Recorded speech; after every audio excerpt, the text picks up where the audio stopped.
Li Jianshi traversed the Siheyuan and started by seizing the position of the third master. The deaf old lady tried to frame him. He directly canceled her subsistence allowance. Yi Zhonghai was stirring up trouble behind the scenes. He publicly tore off his hypocritical mask. When all the beasts in the courtyard were trembling in fear, he held the street office appointment letter and coldly smiled. Don't you love talking about morality? Now, the rules Hiral set them. Chapter 1. Nanluo Guxiang.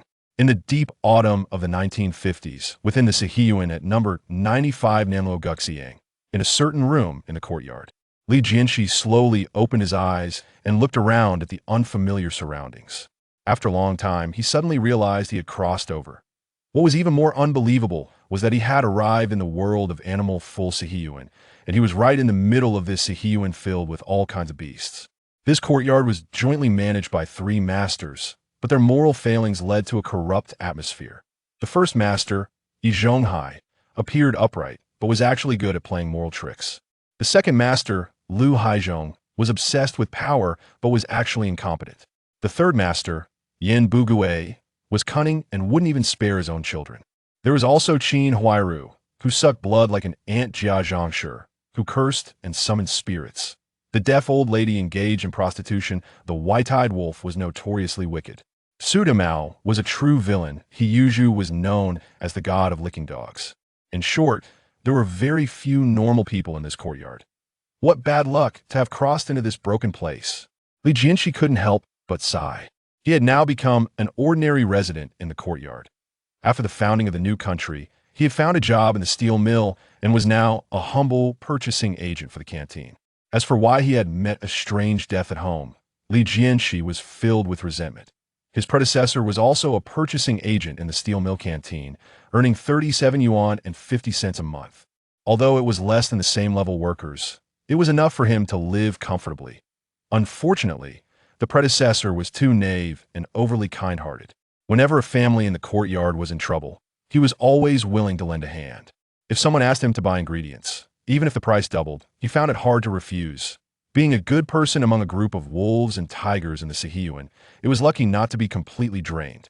Because of this, the predecessor was always exploited, and his salary would be emptied within days of getting it. Over 30 years old, he was still alone, counting every penny for meals.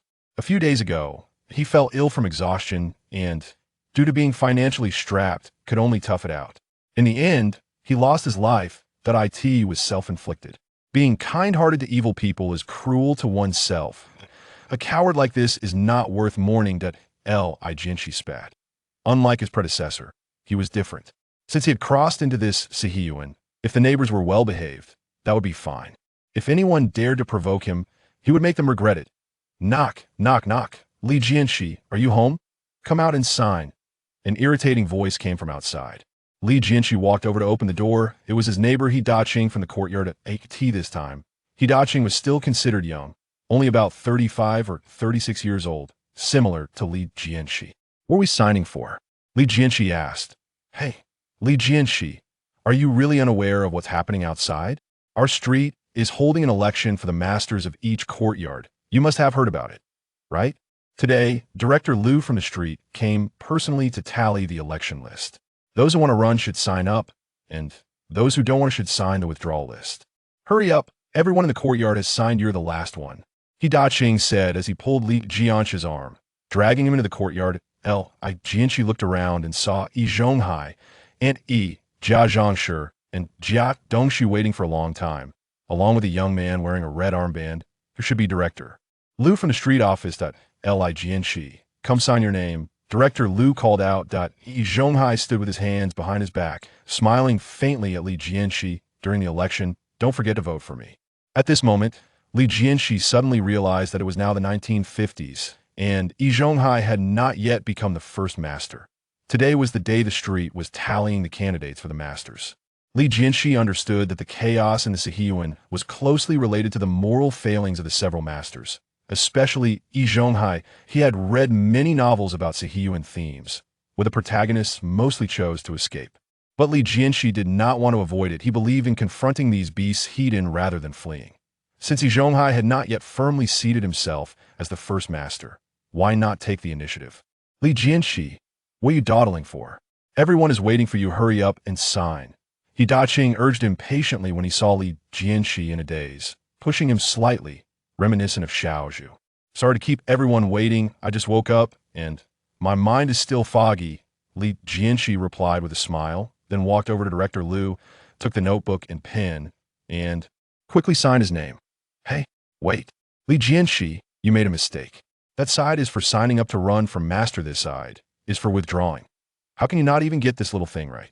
Are you brainless? He Daqing muttered incessantly on the side. Zhongshi also mocked. Daqing, don't be long-winded. Li Jianshi is just stupid if you don't say anything. He'll fill out wrong. If you keep talking, he might not even be able to write his own name. Upon hearing Zhongshi's words, He Daqing immediately put on a fawning smile. Sister Zhang is right, I won't say anything. Li Jianshi, what are you still dawdling for? Hurry up and cross it out and rewrite it. Though He Daqing said he would close his mouth, he did not do so. His words were more than anyone else's. Li Jianshi returned the pen and paper to Director Liu, smiling as he said, He Daqing, who said I filled it out wrong. I want to run for master, is that not okay? He Daqing was taken aback, then burst out laughing. You want to run for master? Are you kidding? Zhongshi also laughed. Li Jianshi, don't joke around. You've been single for over 30 years, not even having a wife, and you still want to be a master? Li Jianshi frowned. Zhongshi, who said you must have a wife to run for master? I remember that this election only requires good health and a proper mindset. Director Liu, with my conditions, can I participate in the election? Li Jianshi turned to ask Director Liu. Of course, as long as you're healthy and have the awareness to serve the street and the courtyard, anyone can participate. Director Liu answered plainly. Good, then he'll run. If no one votes for me, it won't be embarrassing for me. Zhongshi had a mean look on her face. As she said that, Li Jianshi suddenly remembered that Jia Dongshu had not married yet, but he would probably marry this year. Qin Huairu was the beauty of the Siheyuan, and she was skilled in household chores. Although she had some flaws, it was all due to the hardships of life. In this era, it was not easy for a widow with 3 children to take care of a sickly mother-in-law, and one should not be overly harsh. Since Zhongshi mocked me for being without a wife, when I win your daughter-in-law, let's see if you can still be smug. Enough, Zhongshi, Daqing. Don't argue anymore. Jianshe's intention to run shows his high awareness and willingness to serve the neighbors, doesn't it? This is a good deed. We should welcome and encourage it. Jianshi, don't mind Jia Zhangxi's slip of the tongue. She didn't mean to mock you. She was just worried you might be too busy with courtyard affairs and neglect personal matters. Yi Zhonghai pretended to mediate. He did not expect Li Jianshi to run in his eyes. Li Jianshi was just an incompetent person, and the election was merely a backdrop. However, seeing someone in the courtyard not aligning with him made Yi Zhonghai feel displeased. Nevertheless, Yi Zhonghai valued his reputation. Even though he was already plotting how to teach Li Jianshi a lesson in his heart, he still wore a well-mannered fake smile on his face. With his eloquent words, Yi Zhonghai managed to showcase his ability to mediate neighborly conflicts in front of Director Liu, while also maintaining Zhongshi, his capable assistant, and at the same time giving Li Jianshi a warning. If he ran, it would be even harder to find a partner. Li Jianshi, however, paid no heed. Director Liu, may I ask when the official election will take place? Li Jianshi asked. That I'm not sure about that. It depends on the election progress. You are at Courtyard now. 95, and you'll have to wait until the ones in front are done. It will probably take about 2 months, Liu said with a smile. Oh, that's still enough time. I'm fine with that. Li Jianshi smacked his lips. 2 months is enough for him to campaign. If the election were this week, he would indeed struggle to compete with Yi Zhonghai. All right, has the middle courtyard signed? Then I'll head to the back courtyard. Liu closed the registration book and scanned the surroundings before asking, is it over? Li Jianshi is the last one, right? Yi Zhonghai quickly leaned slightly and said respectfully, Liu, you go ahead. Zhongshi and He Daqing also stopped talking and stepped aside. Liu responded and took the registration book to the back courtyard. Once Liu's figure completely disappeared into the back courtyard, the smile on Yi Zhonghai's face instantly vanished. He coldly glanced at Li Jianshi and then said to He Daqing and Zhongshi, everyone disperse, go about your business. After saying that, he turned and walked back into the house. Li Jianshi also planned to go home. He had just crossed over to this place and needed to think carefully about who he could befriend in this courtyard. Suddenly Ding detected a suitable host, binding the god-level procurement system. Huh. Good level procurement system. Li Jianshi was not unfamiliar with systems, but why was it a god-level procurement system? Could it be because his identity in this world is a purchaser? Ding. Binding of the god-level procurement system successful. Host. Li Jianshi current level. LV1. First binding reward. 1. Portable space, 10M times 10M times 10M, can be transformed at will. 2. God-level procurement radar. Scanning range diameter of 100 meters. Tip. LV1 level procurement has a chance to trigger 10x material critical hits. Li Jianshe's education level was not high, and he couldn't think of a more fitting word to describe. His current mood point 10x critical hit. This means that if he procures 1 pound of rice, he can actually get 10 pounds, and there's portable space. A full 1,000 cubic meters, far exceeding the grain storage of this era. In the future, any items can be directly thrown into the portable space. It's convenient and worry-free. As for the god-level procurement radar, activate the radar. With Li Jianshe's command, faint blue light points gradually gathered in the air before him, forming a radar screen. With Li Jianshe's position at the center, translucent buildings stood around, indicating directions like an electronic map. Different areas on the radar were scattered with red, green, and white light points. If we think in terms of game logic, red might indicate materials that are not suitable for procurement or cannot trigger 10x returns. Green represents worthwhile purchases that can trigger 10x returns. What does white mean? Li Jianshi pondered to himself. He was always eager to help others and often bought supplies at high prices, which led to his own financial struggles. As a single man, his monthly salary was only 37 yuan, and his daily meals consisted of coarse flour buns with pickles, with only sweet potato flour and cornmeal in his rice jar at home. Having crossed over, Li Jianshi vowed to change this impoverished life. After obtaining the god-level procurement system, he was eager to test its efficacy. The nearest light point is in the front yard. It seems to be the Yin family. Li Jianshi decided to head directly to the front yard. Passing through the archway, he saw a woman washing clothes. Hello, is this the old Yin family? Li Jianshi greeted. This person was Yin Bugui's wife, future Aunt San. Oh, it's old Li.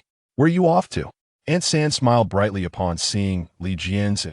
Li Jianshi was their family's lucky star. The fish Yin Bugui caught always sold at a high price to him, sometimes earning them 10 yuan in a month. However, Yin Bugui didn't earn much even though he sold at a high price. The fish were genuine, and he only made 2 to 3 yuan from that in comparison. The people in the middle courtyard were truly ruthless.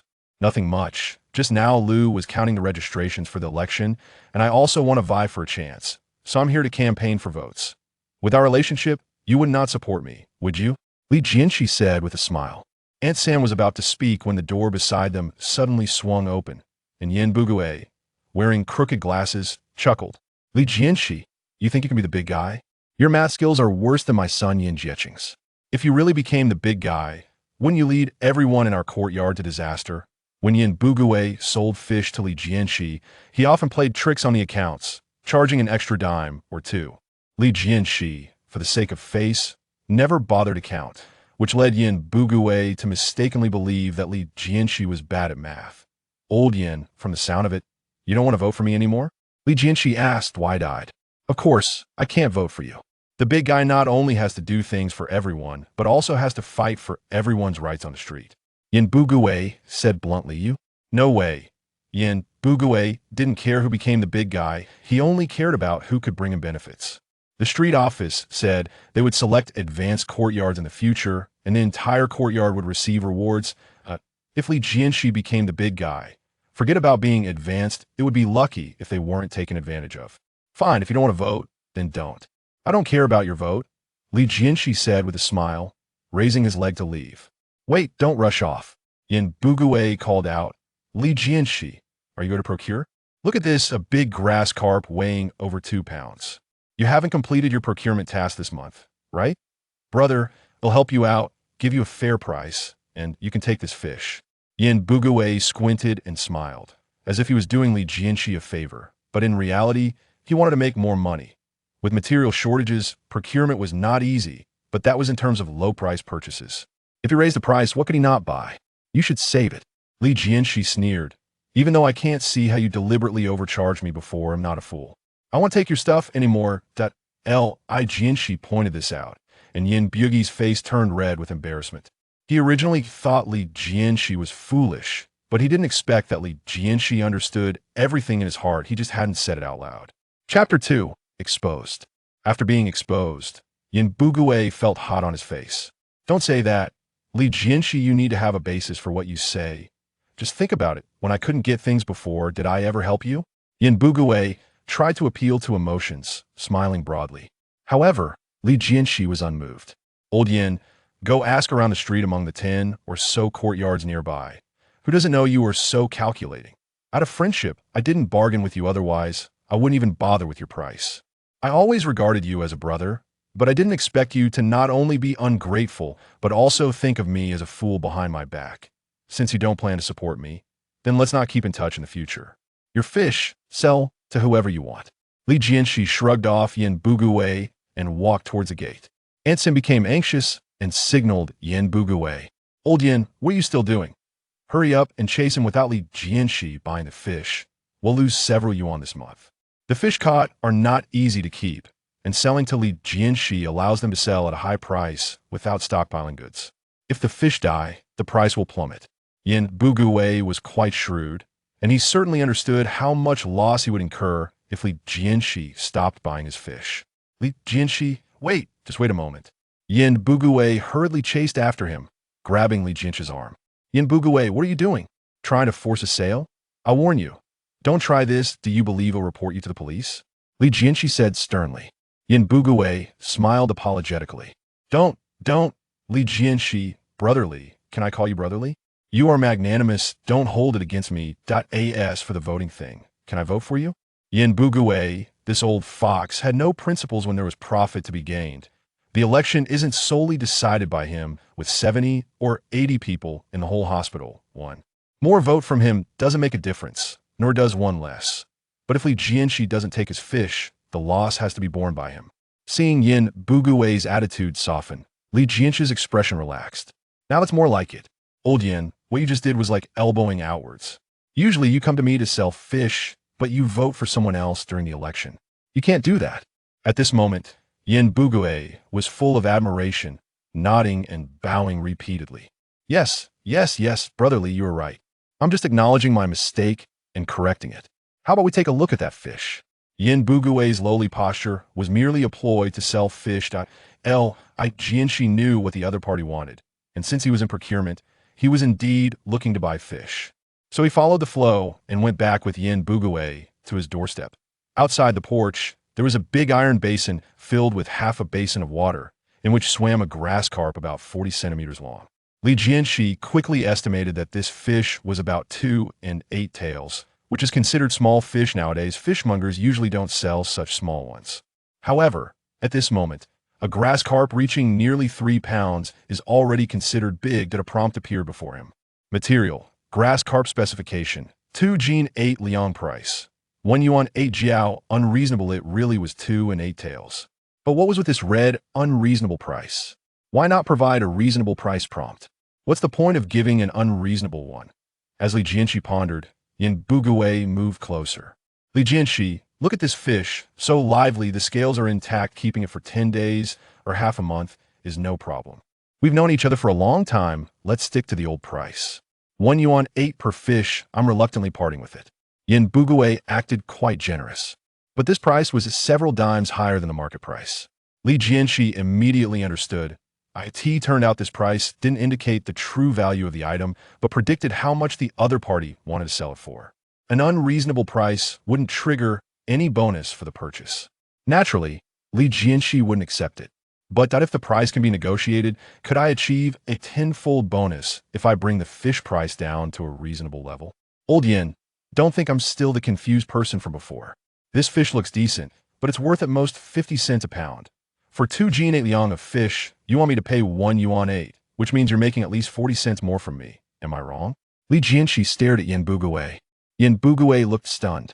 Just moments ago, he had mocked others for not being able to calculate, and now he faced the consequences himself. That if he had known this, he definitely wouldn't have said anything. Li Jianshe, I've already promised a vote for you. Are you being too heartless by nitpicking like this? Yin Bugue said with a hint of flattery. However, no matter how sweetly he spoke or how sincere his attitude was, Li Jianshi wouldn't buy his fish at a high price. After all, there was a system supervising. Old Yin, to tell you the truth, from now on, I won't buy your fish at a high price anymore. You can sell if you want. If you don't want to sell to me, look for someone who offers a higher price. As for the voting matter, I won't force you. Your fish is so lively, keeping it for another 10 days or half a month is fine. Take your time selling, right? Li Jianshi smiled. Yin Bugue felt an immense regret in his heart, wishing he could slap himself. Why did he mock Li Jianshi for not being able to do calculations? Wasn't that just benefiting while pretending to be nice? Now, if Li Jianshi wouldn't buy his fish, he'd have to look for another buyer. The price wouldn't be high, and he might also face the risk of the fish dying. Li Jianshi, how about 1 yuan 6? Yin Bugue was in great pain. Although 1 yuan 6 was still high, it was far lower than his previous selling price. Unfortunately, the system still deemed it unreasonable. Naturally, Li Jianshi wouldn't purchase it. 1 yuan 4 if you sell it to me. I'll take it. If not, then forget it. Li Jianshi's tone was cold. Even though he needed Yin Bugue's vote, merely trying to please him might not work. Yin Bugue felt extreme pain. Just because of a single sentence, he lost 40 cents.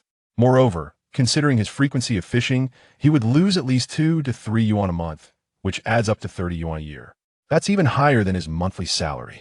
Compared to selling to others, selling to Li Jianshi was clearly more sensible. Though the price advantage was gone, it was better than having to hold on to stock and worrying about the fish dying before being sold.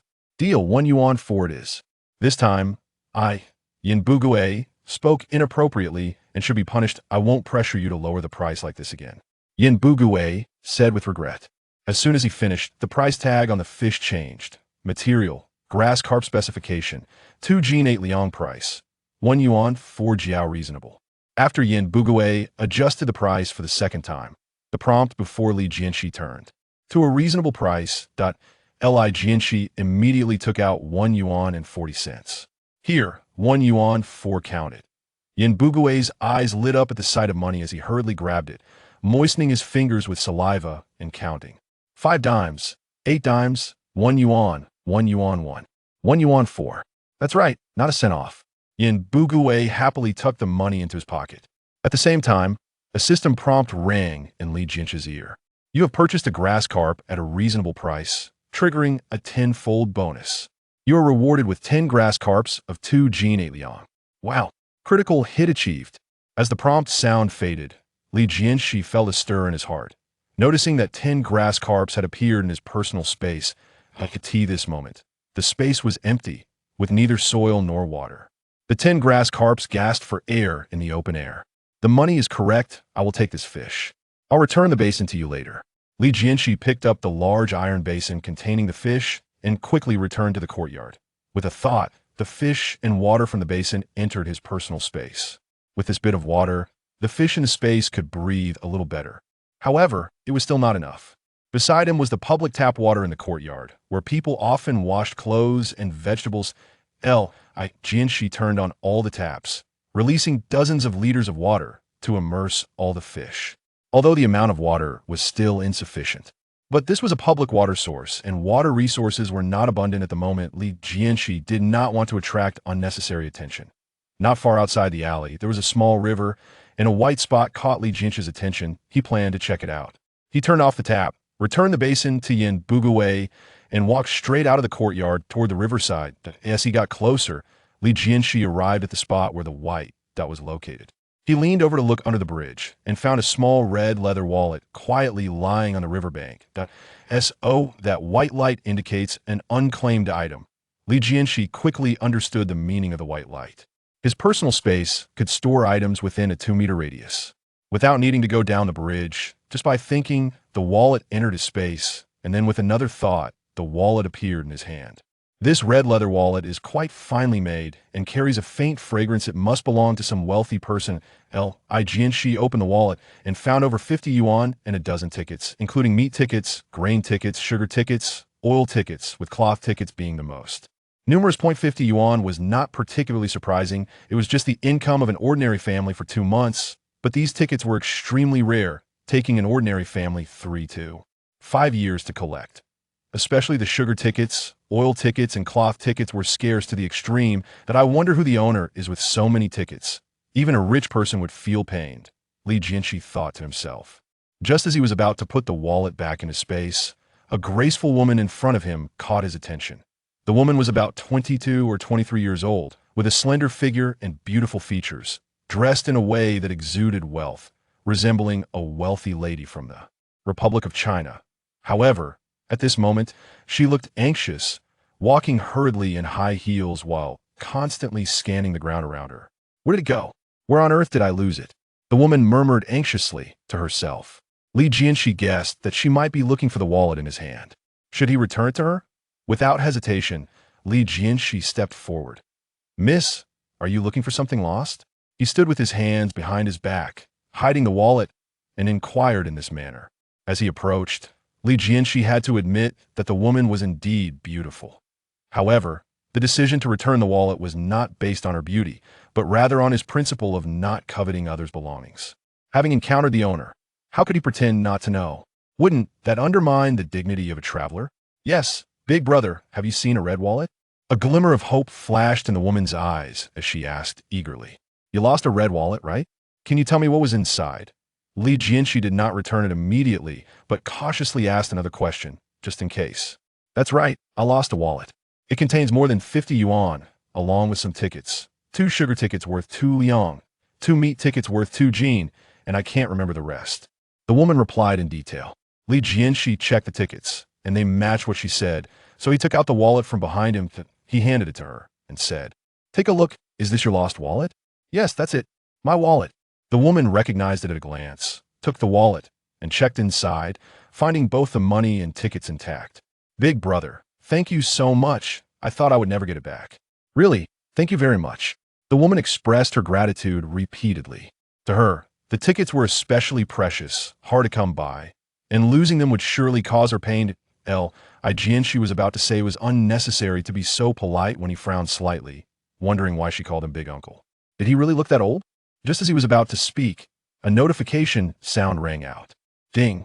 You have completed the hidden task. Honesty in returning lost items. Reward. A beauty pill valid for 10 years. Huh, there was actually a hidden task? And the reward was a beauty pill. Isn't that something only found in fantasy novels? Big Uncle, thank you for returning my wallet. Please take this 10 yuan. Seeing Li Jianshi remain silent, the woman mistakenly thought he was dissatisfied with just a verbal thank you, so she pulled out 10 yuan from her wallet as a reward. No need, it's only right to return what belongs to the owner. Li Jianshi refused sternly, but inside he hoped for the system notification to ring again. Unfortunately, this time the system did not announce the completion of the hidden task. I lost 10 yuan for nothing. How frustrating. Can you tell me your name and unit? I will definitely visit you another day and present you with a banner. The woman, seeing Li Jianshi decline the money, paused for a moment before speaking again. There's no need for that. Doing good deeds without seeking fame. Just call me Lei Feng. After saying this, Li Jianshi waved goodbye and left, wishing to quietly make a fortune and enjoy life. Fame meant nothing to him, he only wished for a simple life. If this woman were willing to offer herself without any responsibilities, he might consider it. Chen Shiru watched Li Jianshi's back, her heart racing. He was tall and sturdy, with a calm demeanor, a resolute face, and a determined gaze. Faced with a large sum of money and tickets, he returned them without hesitation or a moment's doubt. What a pity he was a bit older, perhaps he was already married. Otherwise, even if she pursued him actively, she would gladly do so. Li Jianshi did not expect that simply returning a wallet would make Chen Shiru develop feelings for him. He even failed to recognize that the woman was Chen Shiru at this moment. Chen Shiru was 23, her husband having passed away less than 2 years ago, yet she still retained her charm. Had he known it was her, Li Jianshi would not have left so easily. He would have stayed to give her a chance to pursue him. At this moment, Li Jianshi had already walked far away. He held a cream-colored pill in his hand, labeled with beauty-enhancing effects, capable of reversing 10 years of age and restoring youthful appearance, maintaining the best looks, until the expiration date. Chapter 3. The Passage of Time. Li Jianshi examined his weary face at 37 in the reflection on the water surface. After years of running around to procure goods, and battling the elements. He looked nearly 40. Taking this pill, who knows what will happen? I might as well wait until I return to the courtyard to try it. He stored the pill in his space and continued his procurement journey. However, wherever the radar scanned, red dots flickered and the prices were high, making it hard to achieve a profit. Jianshe initially wanted to haggle, as he had done when buying expensive fish in Yanbu, but the results were minimal. Vendors were all about small profits. They would rather not sell than lower their prices. After a morning of running around under the blazing sun, Jianshe still hadn't made a worthwhile deal. Forget it. I'll head home for a meal. With these 10 grass carp, my task for this month is assured. Jianshe turned around to head back, his eyes occasionally scanning the radar. Home was just around the corner when a green light suddenly appeared at the edge of the radar. After a morning with no gains, to encounter a green light on my way back, the courtyard must be my fortune. Jianshe was filled with joy as he hurried towards the green. In an instant, he arrived to see an 11 or 12-year-old child squatting in the corner of an alley, with a grass basket in front of him, containing several small sparrows, resting peacefully. Given the scarcity of resources, though small, sparrows were a delicacy. Plucked, cleaned, and roasted with salt, their taste rivaled that of pork. Occasionally, obtaining them could significantly improve one's life. Jianshe approached and asked, "Child, are these sparrows yours? What's the price?" Upon hearing a potential buyer, the child's eyes widened slightly. Jianshe was surprised to discover that the boy was blind. "Big uncle, these are my sparrows, 3 for a dime. If you want them all, it'll be 6 dimes. The price the boy quoted matched the hint Jianshe saw. 6 dimes for 19 sparrows was quite a bargain. "All right. Hey, raise 6 dimes, count Jianshe handed over the money, and after the boy felt and confirmed it, he smiled broadly. "Big uncle, the money is just right. The sparrows are yours now." The boy pushed the grass cage closer. At that moment, Jianshe heard the successful procurement notification. Successfully procured 19 sparrows. Received a 10-fold bonus. Rewarded with 19 chickens. What? 19 chickens? Shouldn't a 10-fold bonus mean 190 sparrows? Why did it turn to chickens? Jianshe checked his personal space and indeed found 19 more chickens. Could it be that the system converted them because there were too many sparrows? 10 for 1. That's a huge profit. Little friend, what's your name? Did you catch all these sparrows yourself? Jianshe was overjoyed. This deal was too worthwhile, and he wanted to do it more often. "Big uncle, my name is Zhonghai. Though I'm blind, I really caught all these sparrows myself. I've played in the woods behind my house. Since I was little, I won't get lost even with my eyes closed. I set up sticky nets in the woods, and I can catch a few every day. I eat some in the summer and save more in the winter to sell in the city. Big uncle, if you love eating sparrows, they'll save them all for you. I can catch more than 20 each week." Zhonghai? Jianshe felt the name was somewhat familiar, but couldn't recall it for the moment. So he set it aside. "That's great. After you catch sparrows, come here to wait for me. I live at number 95 in the front alley courtyard. My name is Jianshe. If I'm not here on time, just look for me in the courtyard." After saying this, Jianshe, in front of Zhonghai, stored the 19 sparrows into his personal space. After all, he couldn't see, so he wasn't worried about being noticed. Back at the courtyard, Aunt San was heating water in the corridor, while Yanbu Gui sat at the entrance of the courtyard, holding a small stool. Upon seeing Jianshe return, Yanbu Gui's little eyes immediately lit up. "Hey, Jianshe, where did these chickens come from? You didn't collect them all out this morning, did you?" Jianshe held 1 chicken in his hand, while the other 18 were hidden in his personal space. He was holding this one because he intended to enjoy it for lunch. He didn't want to eat those pickles and cornmeal any longer. "Old Yen, what are you talking about?" Jianshe laughed. "Could it be that I stole them back?" Saying this, he carried the chicken toward the central courtyard. Aunt Sam was mumbling behind his back. "What's there to be proud of? It's not your chicken in the end. It'll just be sent to the steel mill." Back in the courtyard, Jianshe was in a dilemma. He had the chickens now, but he didn't know how to prepare them, and all 19 of them were alive. How was he supposed to kill chickens? At that moment, he heard the sound of a shovel clashing with a frying pan outside. Jianshe's mind sparked. Didn't he have a cook living next door? Why should he do it himself? He opened the door and looked outside. He saw the 16-year-old Shaju practicing cooking. "Shaju, what are you busy with?" Jianshe asked knowingly, treating it as a casual conversation with a younger person. Shaju, flipping the food, replied irritably, "Are you blind? Can't you see I'm cooking?" Jianshe didn't get angry after all. He had been a bit foolish in the past, and Shaju had always been unfriendly to him due to Yi Daqing's influence. So you're practicing cooking, but why is there only sand in your pan? You can't eat sand no matter how well you cook it. Blindly practicing like this won't help you know your cooking level, Li Jianshi said with a smile.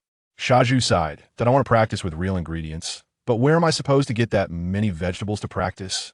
Every household often eats pickled vegetables. Sometimes I can't even cook once in half a month. Even if I'm willing to help for free, people are reluctant to let me practice. Yi Daqing was still the cook at the steel mill. Before he eloped with the widow, Shaju couldn't take over.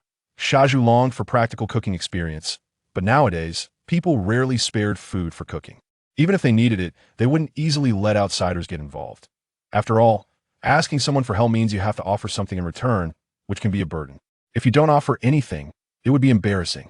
Therefore, Shaju felt quite helpless. Look at you, so pitiful that even free help is refused. All right, seeing you like this, Uncle Li will lend you a hand. Today, Uncle Li just got a live chicken. If you're brave enough to kill it, you can handle this chicken to Yi Jianshi not only wanted to use Shaju, but also wanted to do so for free while making him feel grateful. Sure enough, upon learning there was free food to cook, Shaju immediately became excited. Really? Uncle Li, don't trick me. Look at this, is this a fool? Previously indifferent to Li Jianshi. Now he was calling him Uncle Li. Stop babbling. Hurry up. I'm hungry. To Li Jianshi casually tossed the chicken out. The chicken thought it was free again and was about to spread its wings when Shaju grabbed it. Shaju grinned. Uncle Li, don't worry, just wait and see. After saying that, Shaju began to work swiftly. First, he tied the chicken's legs and hung it upside down, then swiftly cut its neck. The chicken struggled a few times before becoming still. He boiled water to scald and plucked the feathers. That he discarded the sand and cleaned it thoroughly. While starting a fire, Shaju quickly chopped the whole chicken into pieces. Uncle Li, do you have oil at home? Shaju, who was almost done preparing, asked Li Jian's. No, just use yours. After it's done, I'll give you 2 chicken feet. Li Jian's family was poor. With just that little salary, managing to live like this was already quite an achievement. Okay, then I won't be polite, Shaju chuckled. After all, 2 chicken feet were worth much more than that little seasoning. Meanwhile, what's that smell? So fragrant? Jianshe, who was cooking, was attracted by the meat aroma wafting outside. It's the smell of stir-fried food, and it smells like stir-fried chicken. Jianshe also sniffed, looking intoxicated. The aroma of stir-fried chicken was truly delightful. If only it could be stewed with a bit of water, it would be absolutely delicious. Stir-fried chicken? It's not a holiday today whose family is so extravagant, planning to live lavishly? Jianshe swallowed hard, filled with jealousy that that's chicken. She rarely got to eat it even during the New Year, and today was not a holiday. Who would eat chicken on an ordinary day? The fragrance is coming from the courtyard. It seems to be Shaju. Where did he get the chicken? Jianshe leaned over the windowsill to peek. That he saw the pot where Shaju usually fried sand was now filled with smoke, and golden chicken pieces were flipping in the pan. Jianshe was drooling. Mom, I want to eat chicken. Ate tea this moment. Jianshe also realized it was indeed Shaju cooking chicken. That didn't he always fry sand? Why was he cooking chicken today? She immediately took off her apron and walked outside. As soon as she stepped out, she put on a smile. Shaju, are you cooking? What do smells so good? Shaju was fully focused on cooking. Such opportunities were rare. Without looking up, he replied, Aunt Zhang, I'm cooking chicken for Uncle Li. If you have something to say, wait a moment, I'm busy. When Jianshe heard this, which Uncle Li? There was only one Li in the courtyard, Li Jianshi. But how could that guy eat chicken? He wasn't even worthy of eating chicken, but Li Jianshi watched Shaju cooking. His movements were skillful and quite pleasing to the Li Jianshi. Is this chicken from your family? Jianshe directly asked. Yes, what do you want? Li Jianshi understood Jianshe's intention, sitting casually with a teasing look in his eyes. Oh, Li Jianshi has become capable and is even eating chicken now? Where did it come from? Jianshe said, swallowing hard, the aroma becoming even more enticing. Such good chicken should be enjoyed by oneself. What right does Li Jianshi have to enjoy it? Fortunately, she stumbled upon it. Otherwise, wouldn't it be a waste? You don't need to worry about it. Li Jianshi felt disgusted by Jianshe and spoke without courtesy. Do we live in the same courtyard? Why be so confrontational? This chicken is quite substantial. You can't finish it alone, right? How about you share half with my family? I won't take it for free. I'll give you 10 pounds of vegetables later. which can be considered the price for the chicken. Jianshe tried to negotiate. Mentioning vegetables ignited Li Jianshe's anger. Those so-called vegetables were just rotten leaves discarded by the market, which Jianshe bought at a low price and then sold to him at a normal price, profiting $2 or $3 each time, truly a big parasite in his past life. Initially, Li Jianshe had no intention of standing up for his past life after all. Being cowardly was worse than being a leech. But Jianshe wanted to use the same trick again. How could Li Jianshe just sit back and watch? Jianshe, are you dreaming? Do you want to lose face? Do you know what you used to do? Buying vegetables at a low price and selling them to me at a high price is just speculating. Considering it's not easy for you to raise children alone and we live in the same courtyard, I haven't calculated it with you too much. Yet you still want to take advantage? Want to eat chicken? Go dream. Get out of here immediately. Li Jianshe's words stunned Jianshe. Was this still the timid and soft-spoken Li Jianshe? How dare he scold her? Jianshe was seething with anger. But what Li Jianshe said was true. Her previous actions did indeed fall under speculation. Buying low and selling high. Once investigated, it would be hard to escape imprisonment. If it weren't for Li Jianshe's previous weakness, she wouldn't have dared to secretly sell rotten vegetable leaves to him. Now, Li Jianshe had become tough. Jianshe was momentarily at a loss.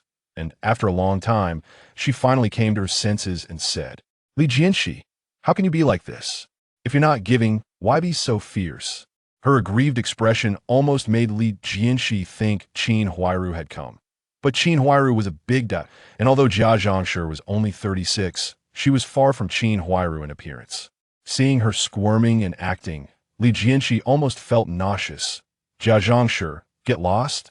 Or if you say more, do you believe I will go to the police station and have someone arrest you right now? If it weren't for the lack of evidence, he wouldn't want to waste words with her. Sending her in directly would be much simpler. Fine, I'm leaving. Seeing Li Jianshe truly angry, Jianshe cursed as she left. Siheyuan had just finished frying the chicken and was adding water to continue stewing. Seeing Jianshe go home and close the door, he said to Li Jianshe, Uncle Li, I think you were a bit too much just now. Aunt Zhang lost her husband early and raised her children alone. Life has been tough for her, that I think if we can help a little, we should help her. Li Jianshe then understood that the reason Siheyuan could say such things was that someone had taught him before. Since Yi Zhonghai had not yet left, and Yi Zhonghai had not had the chance to teach him, it must have been Yi Zhonghai who taught him. Siheyuan, how did you come to know that the Jianshe family is living in hardship? Li Jianshe asked with a smile. Does it need someone else to tell me? Aunt Zhang only has one child, Jianshe, so her husband must have passed away after Jiago was born. She has to raise the child alone. Isn't that hard?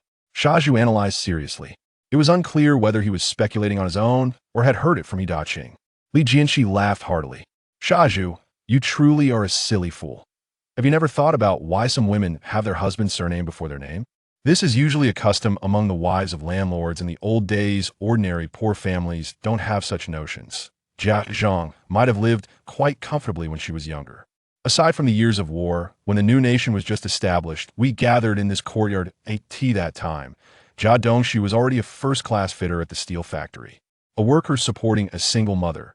And that mother was only in her 30s, still in her prime, capable of sewing and managing household chores. How can such a life be considered hard? Now, Jianshe has been promoted to a second-class fitter, earning a monthly salary of 36 yuan and only needs to support 2 people at home. Meanwhile, your father, as a chef, earns 37 yuan and 50 cents a month, but has to support you and Yushui, 2 children. Plus, your mother passed away early, so your father has to be both father and mother. To be honest, your family is far more difficult than the Jia family. When Jiazhong was young, she lived better than you, and even after coming to the courtyard, it was the same. It was only during the years of war that everyone's life might have been similar. That I really don't know where you get your confidence to say that the Jia family is not living well. Li Jianshe's sarcastic remarks left Siheyuan blushing and speechless. Chapter 4. The cook Jianshe is indeed a second-level fitter, and his father, Yi Zhonghai, is also a driver and a cook. Cooks earn low wages, only slightly more than a second-level fitter by $1.50. Yet they have to support another person. Jianshe can do housework, but what about his family? Siheyuan is not good at housework. Although he knows a bit about it, he still has to go to school. It's not like Yi Daqing can be both father and mother. In a moment of confusion, Shaju wonders who gave him the courage to think that the Jia family has a hard life. In fact, it is clearly his own family that struggles. Thinking back on his father's behavior over the years, hasn't he noticed something? Whenever there are receptions at the steel mill, his father is always the head chef and often brings home leftovers, which the leaders seem to tacitly approve of, right? He always manages to bring home takeout boxes 5 or 6 times a month, adding up to at least 100 times over the past 2 years. I only ask you, how many takeout boxes have you and your sister Yuxue eaten that your father brought home? Do you even know what's in those boxes? Li Jianshe mercilessly exposes Yi Daqing's true nature. The He family seems to have a tradition of liking widows. Although Li Jianshe doesn't know if Bai Guofu has made an appearance, he has unearthed plenty of amusing anecdotes from his memory. Zhongshi is ugly, and so is Yi Daqing, which could be considered a match in terms of family background.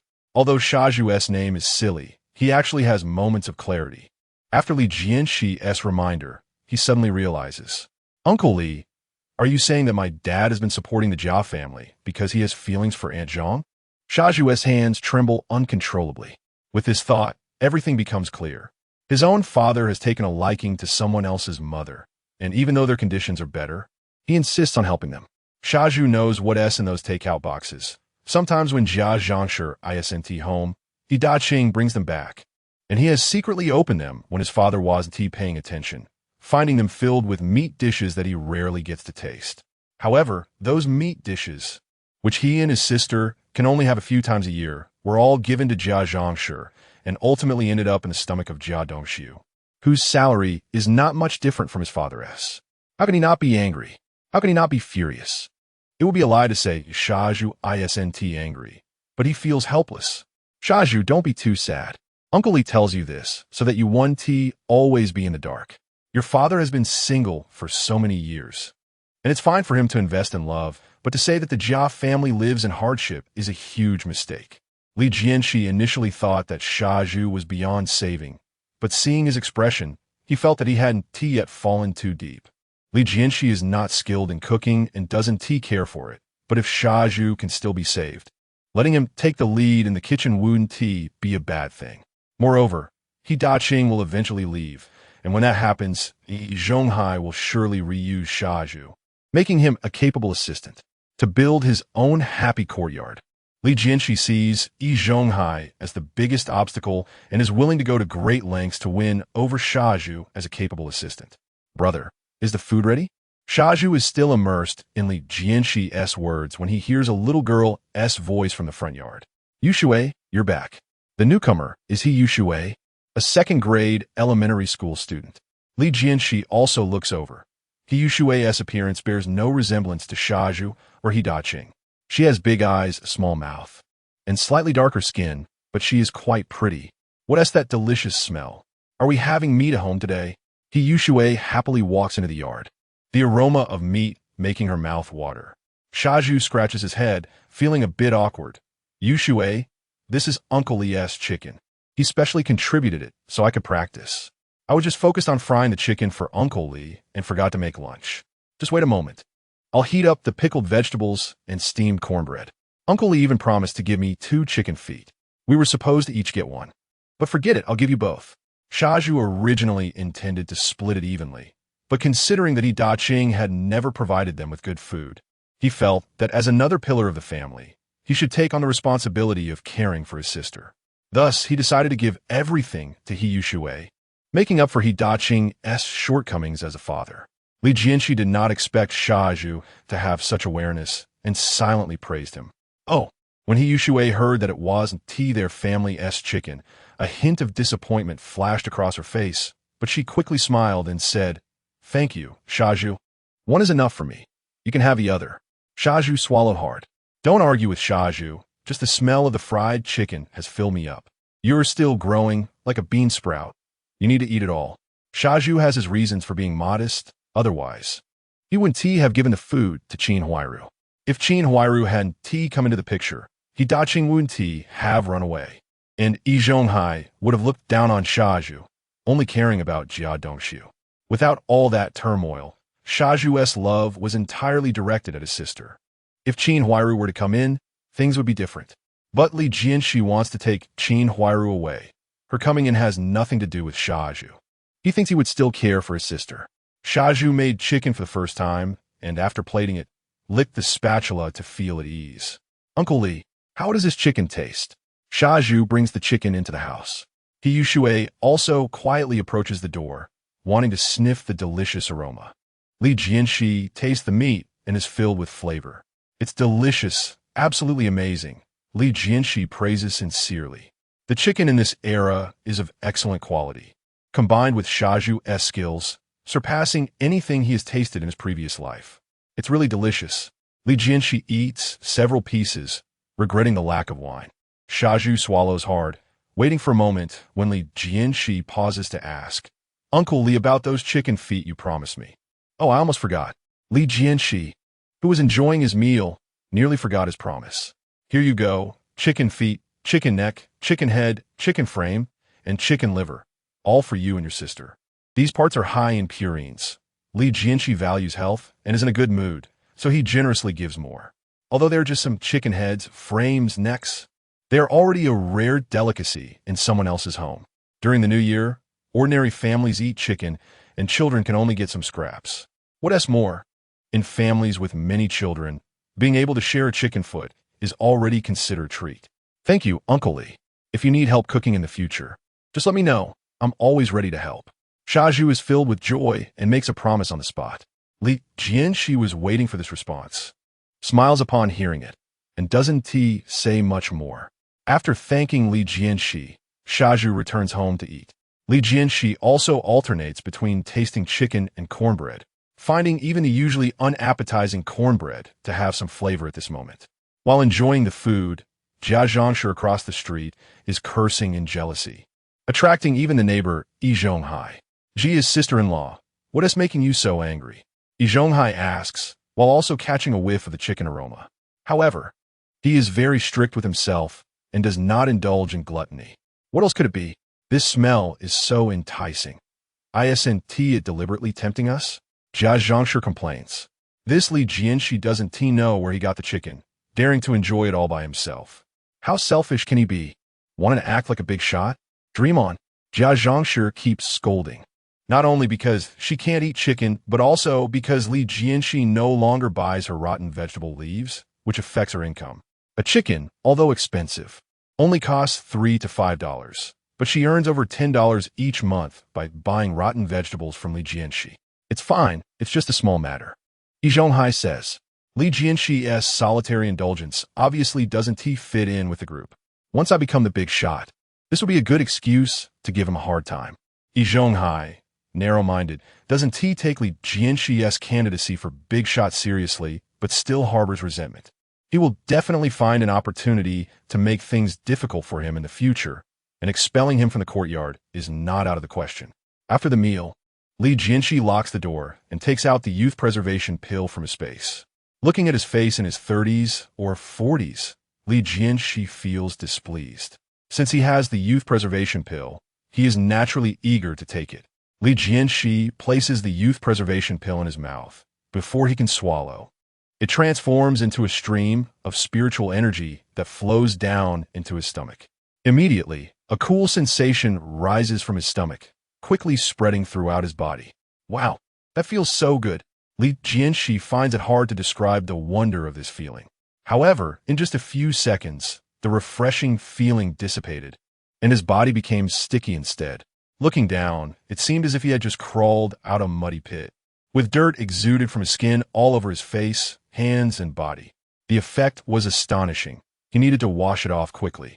Li Jianshe, though unaware of his current appearance, could infer that his body had undergone a dramatic change from the dirt. He quickly fetched water to clean himself, and when he looked in the mirror, he saw a well-proportioned figure with delicate skin, a resolute face, and handsome features. He looked like a handsome guy. Haha, not bad at all. This is more like the demeanor of a protagonist. I didn't expect that my body foundation was quite good. My looks are almost on par with idol stars. Li Jianshi was extremely satisfied with his appearance and body, and his vitality had significantly increased. At this moment, he felt full of energy and even the fatigue and injuries he had before seemed to have healed. Such a perfect body would be a waste to stay at home. He put on his clothes, locked the door, and left the courtyard. Currently, he had 18 chickens, 11 fish, and 19 sparrows in his personal space. So meat was not lacking. However, having only meat was far from enough. Due to previous exploitation, the rice jar at home was empty, with only a few steam buns left that even the dog wouldn't look at. Not to mention the essentials like firewood, rice, oil, and salt, and the coal needed for the upcoming winter. With November already here, the night temperature was about to drop below zero, and Li Jianshe hadn't prepared any coal yet. Li Jianshe planned to go to the steel mill first, bringing 2 chickens and several fish to submit as a task for money, so he could buy coal and daily necessities. Afterwards, he also wanted to stock up on rice and flour and add a bottle of liquor to make life a bit more bearable. Upon arriving at the steel mill, Li Jianshe took out the chickens and fish, tied the chickens' feet, and placed the fish in a basin of water, then knocked on the office door of the section chief. "Chief Sun, I'm here to submit a task," Li Jianshe stated directly. Chief Sun, an elder in his 50s nearing retirement, chuckled upon hearing this. "Little Li, it's the end of the month, and I thought you might not complete the task again. What do you have this time? Sweet potato flour or corn flour?" Li Jianshe also smiled.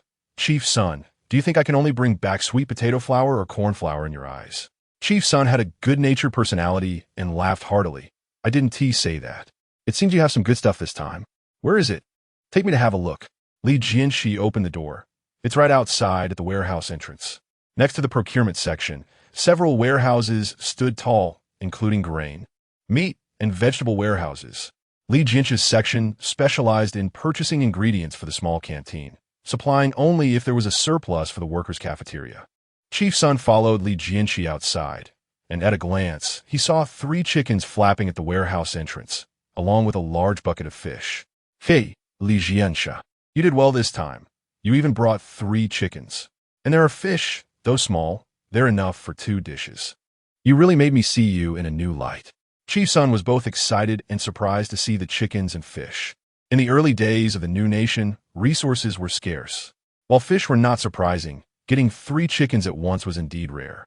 Their procurement section, consisting of 6 people, had a monthly task of only 10 chickens. Li Jianshe had essentially completed 30% of the chicken procurement target this time. "Chief Sun, don't praise me. I just happened to run into someone selling chickens in the city. Do you think my vegetable and grain tasks this month can be offset?" Li Jianshe said humbly. The responsibilities of the procurement staff included meat, eggs, vegetables, and flour, and various tasks could be adjusted accordingly. Relatively speaking, flour and vegetables were easier to obtain, while meat and eggs were harder to procure. Therefore, procuring 1 yuan of meat could offset 5 yuan of rice and flour or 3 yuan of vegetable tasks. The 3 chickens Li Jianshe brought had already exceeded his total task for half a month. "No problem, since you have 3 chickens and 2 grass fish. Along with the vegetables and grains you collected before, your tasks for this month have been exceeded. I will settle the accounts for you later. You should go to finance to collect the money you advanced and the procurement fund for next month.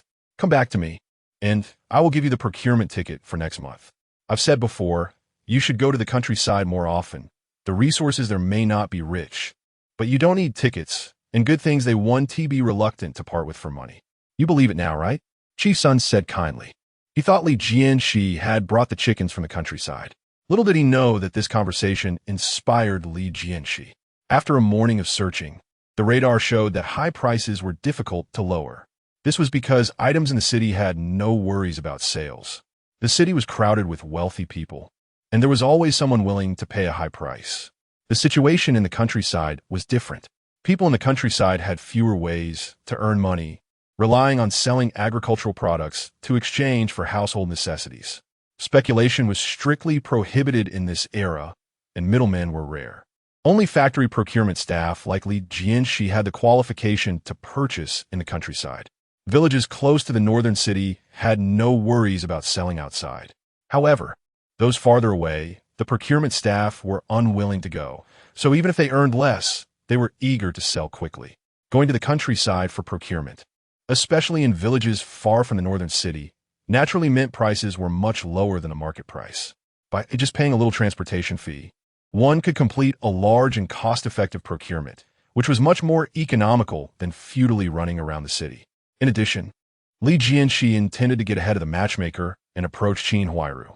Although he could wait for the matchmaker to introduce him to the Jia family before taking action, Li Jianshe had been busy outside for years, and if he neglected it, allowing the Jia family and Qin Huairu to marry quickly, he would lose the opportunity. Given the low prices in the countryside, Li Jianshe planned to take the chance of procurement to visit the commune where Qin Huairu was, hoping to win her heart in advance. When leaving the steel mill, Li Jianshe held 58 yuan and 20 cents in his hand. Though the amount was small, it was considered a fortune at that time. Going to the countryside for procurement was by no means easy, as the journey alone took more than an hour. It was already afternoon, and Li Jianshe considered visiting the commune tomorrow. Chapter 5 Daily Necessities. Moreover, Li Jianshe's home was lacking in supplies and urgently needed to purchase coal and daily necessities. Upon arriving at the coal yard, just as Li Jianshe was about to inquire about the price of coal, he inadvertently caught sight of a pile of coal nearby, and a prompt suddenly appeared before his eyes. Supplies, coal, specification, regular, price, 12 yuan ton, unreasonable. Huh? Coal can also be purchased? Li Jianshe initially thought that the procurement system was only linked to his identity as a purchasing agent for the steel mill, and thus believed he could only procure food supplies. However, the prompt clearly indicated that the system's functions exceeded this. Since coal was also on the procurement list, Li Jianshe naturally wanted to try triggering a critical hit. Comrade, how much is your coal?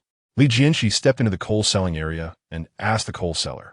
The coal seller replied without looking up, 12 yuan per ton, sold in 200 jin increments. 200 jin equals 120, which is the city-wide uniform price. And no one dares to raise the price privately. But this is just the public price. Many industries also offer internal discounts for employees. Li Jianshe approached the coal seller and quietly took out 3 sparrows from his pocket. He tightly grasped the coal seller's hand and directly stuffed the sparrows into his palm. Hey, what are you doing? The coal seller exclaimed in surprise.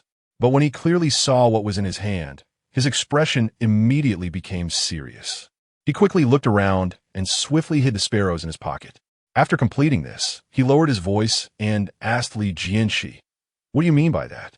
Seeing that the coal seller accepted the sparrows, Li Jianshe knew the procurement was promising, so he smiled and replied, "I am the purchasing agent for the steel mill. These sparrows are what I just bought today. There aren't many, so I can't complete much of task with them. Now that the weather is getting colder, I need to stock up on some coal balls. I heard you have internal prices. Could you?" Li Jianshe stopped halfway through his sentence, but the other party had already understood his meaning. Although the 3 sparrows weren't worth much, if they were free, they carried considerable weight. You guys seem to have good information about procurement. We do have internal prices, but they're all limited. Each person can only buy 1 ton of coal. We can't use that much ourselves, but combined with the neighbors, we still don't have enough. The coal seller said this, but he had no intention of returning the sparrows. Clearly, he felt the benefit wasn't enough. Li Jianshe immediately understood and took out 3 more sparrows. Although the coal seller saw this, he deliberately turned his head away, allowing Li Jianshe to place the sparrows into his pocket. "Little comrade, please help me. I only need 300 jin." Li Jianshe said, 300 jin, if purchased at the internal price, would actually save quite a bit. 300 jin? The coal seller asked. All right, the internal price is 10 yuan per ton, so 300 jin would be 150. You give me the money, and I'll take you to get the coal later. The coal seller finally stopped being difficult. Although he only saved 30 cents, Li Jianshe felt that earning something for free was better than nothing. Li Jianshe did not expect that this procurement trip would bring unexpected joy. After the transaction was completed, a light sound suddenly rang in his ears. You have purchased 300 jin of regular coal, triggering a 10-fold critical hit reward. Reward content, 2,200 jin of smokeless coal. The regular coal instantly transformed into smokeless coal. Although the quantity was reduced by 800 jin, the quality improvement was evident. After exchanging pleasantries to send off the coal seller, Li Jianshe had a thought, and 2 bags of coal were already stored in his personal space. He then went elsewhere to purchase rice, flour, sugar, vinegar, and other daily necessities and seasonings, all of which were complete. Li Jianshi noticed that, except for a few items that did not display prices for various reasons, most products could trigger a tenfold critical hit. At the same time, he also discovered that negotiating prices through gifts could not achieve discounted purchases, because what truly triggered the critical hit was the coal seller's internal price. If gifts were used as a disguised payment, the system would calculate the value of the gift into the purchase price, indicating that the system had its own calculation logic, making it difficult to exploit loopholes.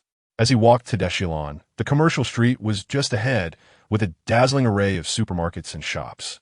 Li Jianshi had already purchased enough food and heating supplies, but he still lacked clothing, and the bedding and sheets at home also urgently needed to be replaced. Just then, he noticed a fabric store ahead and walked straight in. In the Shiweru silk store, Chen Shiweru had just completed a transaction and was resting at the counter. Upon seeing a customer, she quickly stood up to welcome him. Welcome. However, when she saw who it was, her heart raced. With a hint of surprise, she said, "What a coincidence, it's you." At this moment, Li Jianshi also recognized Chen Shiweru and smiled. "The one who lost her wallet this morning? This is your store? Indeed, what a coincidence. Uncle, you seem to have become younger." Chen Shiweru scrutinisa a Li Jianshe cruzeri. Although Li Jianshe's appearance had indeed become much younger, his unique aura convinced Chen Shiweru that she had not mistaken him for someone else. Moreover, he even knew that she had lost her wallet this morning. So he must be the uncle without a doubt. But just a few hours apart, how did the uncle suddenly turn into a younger brother? Younger? I don't feel that way. Li Jianshi casually found an excuse, saying it might be because he stayed up too late last night, making him look a bit older in the morning. Chen Shiweru smiled and said, "Oh, then I was wrong. I should call you older brother. My name is Chen Shiweru. I'm 23 years old, so calling you older brother is correct, right?" Li Jianshe's expression stiffened slightly. Chen Shiweru? Could she be the Chen Shiweru from A Little Woman under Zhang Yangman? No wonder she looked a bit familiar. However, the girl before him, at only 23 years old, looked much younger than the 30-something character in the drama. If she hadn't introduced herself, Li Jianshi really wouldn't have recognized her. "Older brother, I still don't know your name." Seeing Li Jianshi staring at her, Chen Shiweru felt both happy and a bit shy. "My name is Li Jianshi," he replied with a smile. "Since it's your store, you have to give me a discount later." Chen Shiweru also smiled. "Of course, Li Ge. Are you buying fabric to make clothes or to sew bedding? We have silk, linen, pure cotton, and even imported polyester fabric. You tell me your needs, and I'll pick out some good ones for you." Chen Shiweru's enthusiasm made Li Jianshi feel very comfortable. Women actually like handsome men too, but some are more reserved, while Chen Shiweru appeared quite generous. Li Jianshi explained his needs, and Chen Shiweru helped him select suitable fabrics. Without a familiar person to help, Li Jianshi might have made mistakes himself. For example, if he used polyester fabric to make a quilt, it would be disastrous in winter.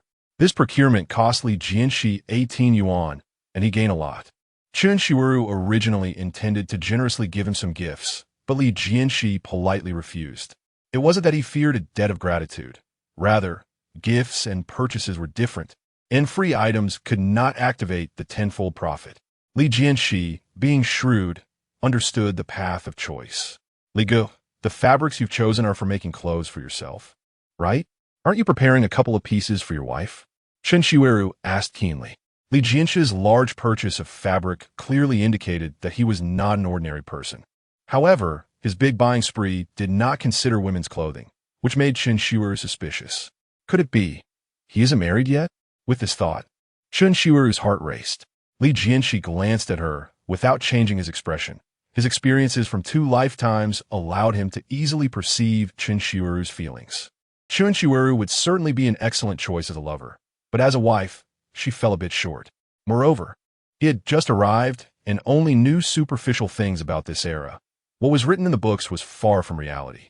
As a time traveler, holding a system trump card, Li Jianshi was unwilling to squander a bright future due to personal feelings. Therefore, before understanding the undercurrents of the era, he decided to act cautiously and not easily get involved in complicated emotions. However, this did not prevent him from giving Chen Shiweru a glimmer of hope. Thus, Li Jianshi smiled lightly and said, "Shiweru, my little sister, your Li Ge is still a solitary person until now."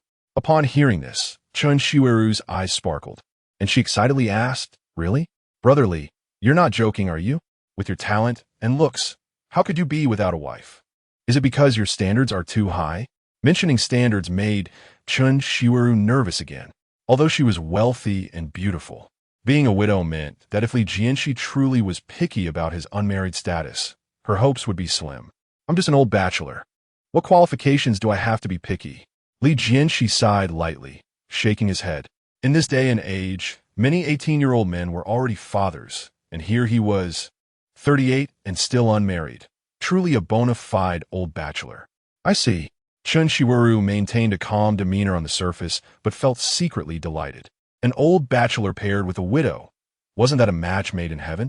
She tentatively asked, brotherly, do you have an ideal partner in mind?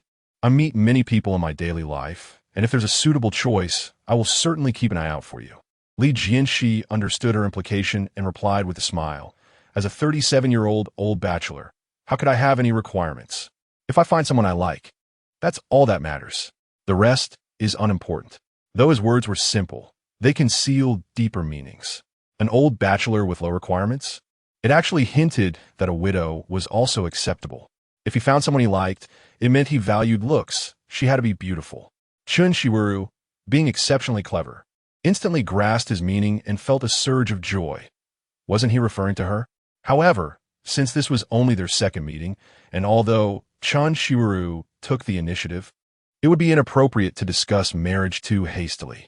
All right, Brother Li, I've made a note of it.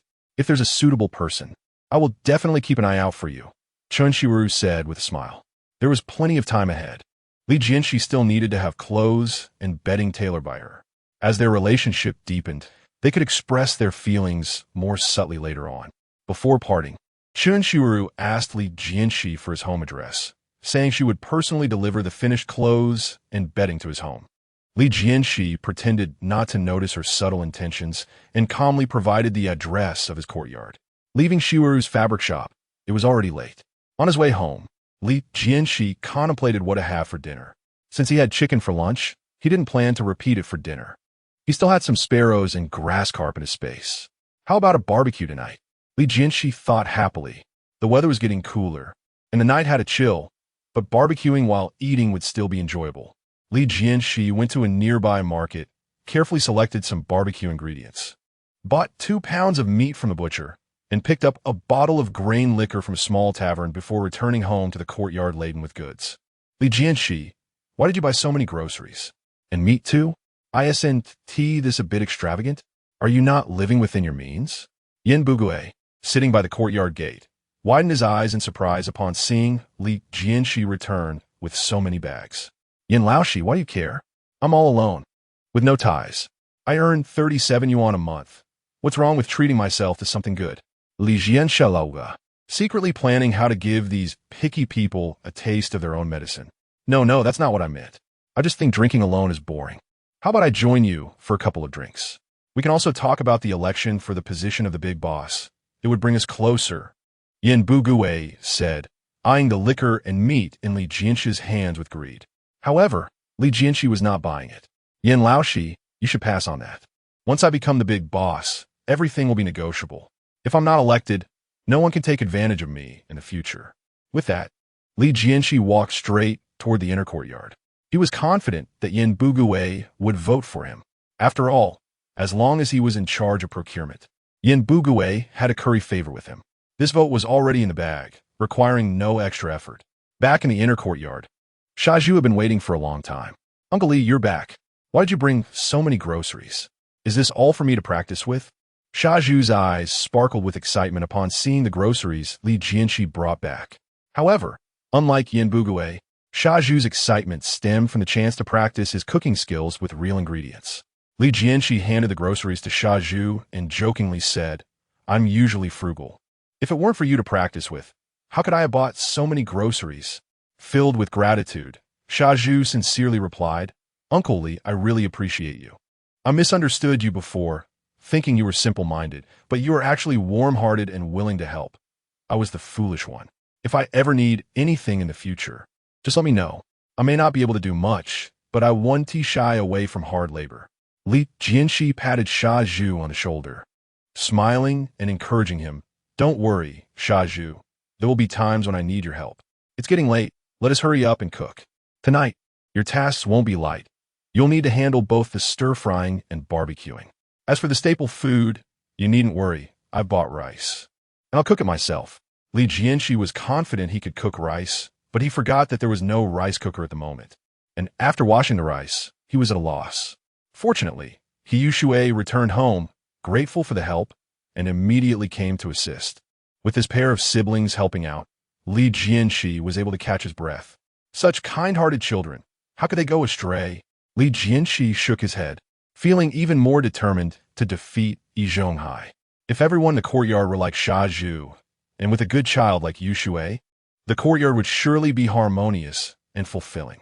With the dishes ready, chives and eggs, shredded pork with green peppers, and mapo tofu. Though light, they were complemented by the barbecue. Siheyuan brought the dishes into the house and then set up the barbecue grill outside, while Yi Zhonghai skewered the meat and sparrows. The fire quickly ignited. Although Siheyuan specialized in stir-frying, he also knew a thing or two about barbecuing. The fat slowly oozed out while grilling, dripping into the grill and producing an enticing sound. Gulyalu. Yi Zhonghai swallowed. The aroma of grilled meat and birds was far too tempting, surpassing the chicken stir-fry from noon. Chapter 6 Tasting Dishes. Yi Zhonghai, are you hungry? Why not try some dishes first? Li Jianshe opened a wine bottle and poured himself a glass. The rice was ready and could be enjoyed at any time. Thank you, Uncle Jianshe. Yi Zhonghai, feeling famished, first served rice for Li Jianshe before cautiously picking up a piece of chives to taste. What a well-behaved child. Her hesitant eagerness made one feel a pang of sympathy. Yi Zhonghai, don't be polite, just eat. If you feel guilty, come help me clean the house after school, and we'll consider it payment for the meal. Li Jianshe said gently. Thank you, Uncle, then I want tea hold back. Yi Zhonghai smiled and started eating heartily. Even the ordinary home-cooked dishes tasted delicious to her. Slow down, don't choke. There is also roasted meat and sparrows. Li Jianshe watched her as he ate, his appetite growing. A sip of wine, a bite of dish. The aroma of roasted meat gradually filled the air. This was the leisurely life. When the first batch of roasted meat was ready, Siheyuan brought it into the house, letting Li Jianshe and Yi Zhonghai enjoy it first while he took more skewers and sparrows to the outer corridor to continue roasting. The smell of charcoal-grilled meat wafted throughout the courtyard, reaching even the front and backyards. Wow, it smells so good. Who is eating meat? This aroma. Which family is so extravagant? It seems to be coming from the middle courtyard. It must be Yi Zhonghai. He earns the most, and doesn't he share the meat with everyone? Whoa, Mom, I want to eat meat. The people in the courtyard felt jealous upon smelling the meat. Even the neighbor's child cried out in envy. Damn Li Jianshe, having chicken for lunch and roasted meat for dinner. How can he be so inconsiderate? The Jianshe family lived diagonally across from Li Jianshe's house, and when they saw Siheyuan bringing roasted meat inside, they trembled with anger. Mom, is Li Jianshe deliberately teasing us? He is so inconsiderate. Jianshe was also furious. He was the one who ate the most meat in the courtyard. Though his income was not as high as Yi Zhonghai's, he often received meals from Yi, especially meat. He always ate meat secretly, fearing others would notice and demand sharing. In contrast, Li Jianshe ate meat openly and never shared, clearly provoking others. I'm going to find old. We can't let this bachelor continue to be arrogant. Today, we must make him give up the meat. Jianshe rolled up her sleeves, pushed the door open, and headed straight for Yi Zhonghai's house. Among their small group, Yi Zhonghai was the most cunning and the leader. He could surely get meat from Li Jianshe. However, just as Jianshe reached Yi Zhonghai's doorstep and was about to knock, she saw Aunt Yi coming from the backyard with a bowl. Sister, did you bring food back for the old lady? Why is there still food? Didn't she eat? Jianshe asked at the door. Aunt Yi sigit. Oh, Sister Jia, you don't know. Today, Li Jianshe had chicken for lunch and roasted meat for dinner. The old lady smelled the aroma and insisted on eating meat. She almost spilled the rice and insisted I come back to find old Yi to ask Li Jianshe for meat. Aunt Yi looked helpless. The deaf old lady was also part of Yi Zhonghai's group. Being older and strong-willed, no one in the courtyard dared to provoke her. In Yi Zhonghai's mind, the deaf old lady held a higher status than Jianshe. He had his wife deliver meals to the deaf old lady every day and helped her with housework and laundry.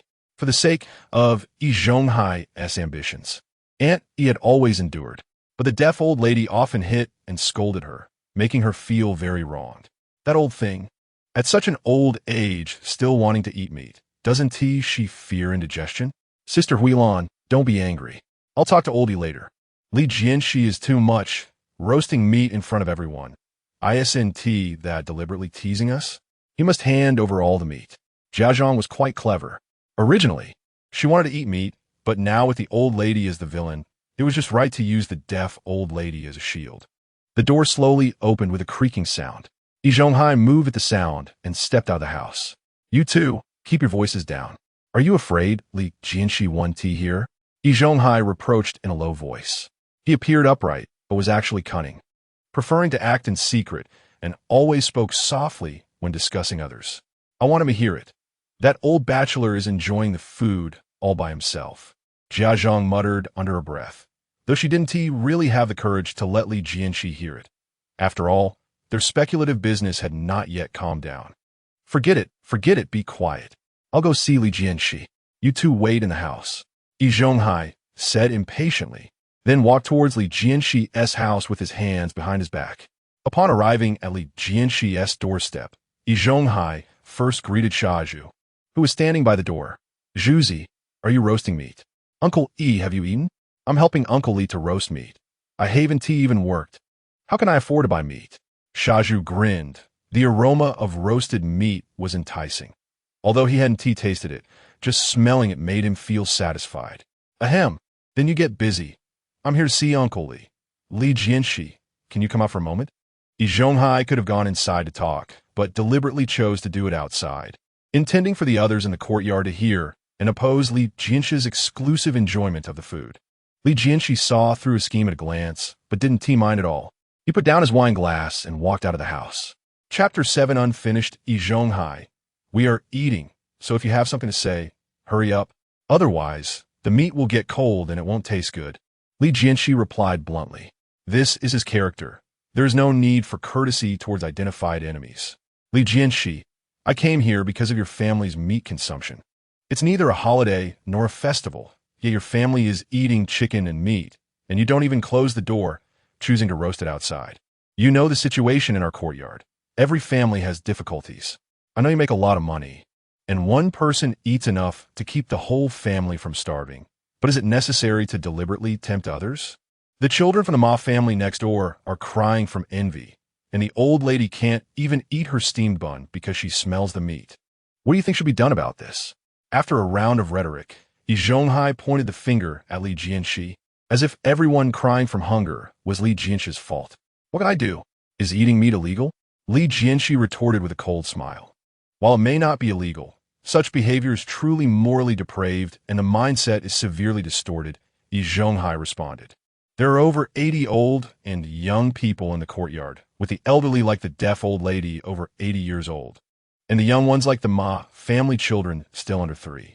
Because you eat meat, they're crying from envy. I don't understand how you, a grown man, can enjoy it alone while the old and young in the courtyard have no meat to eat. Where's your conscience?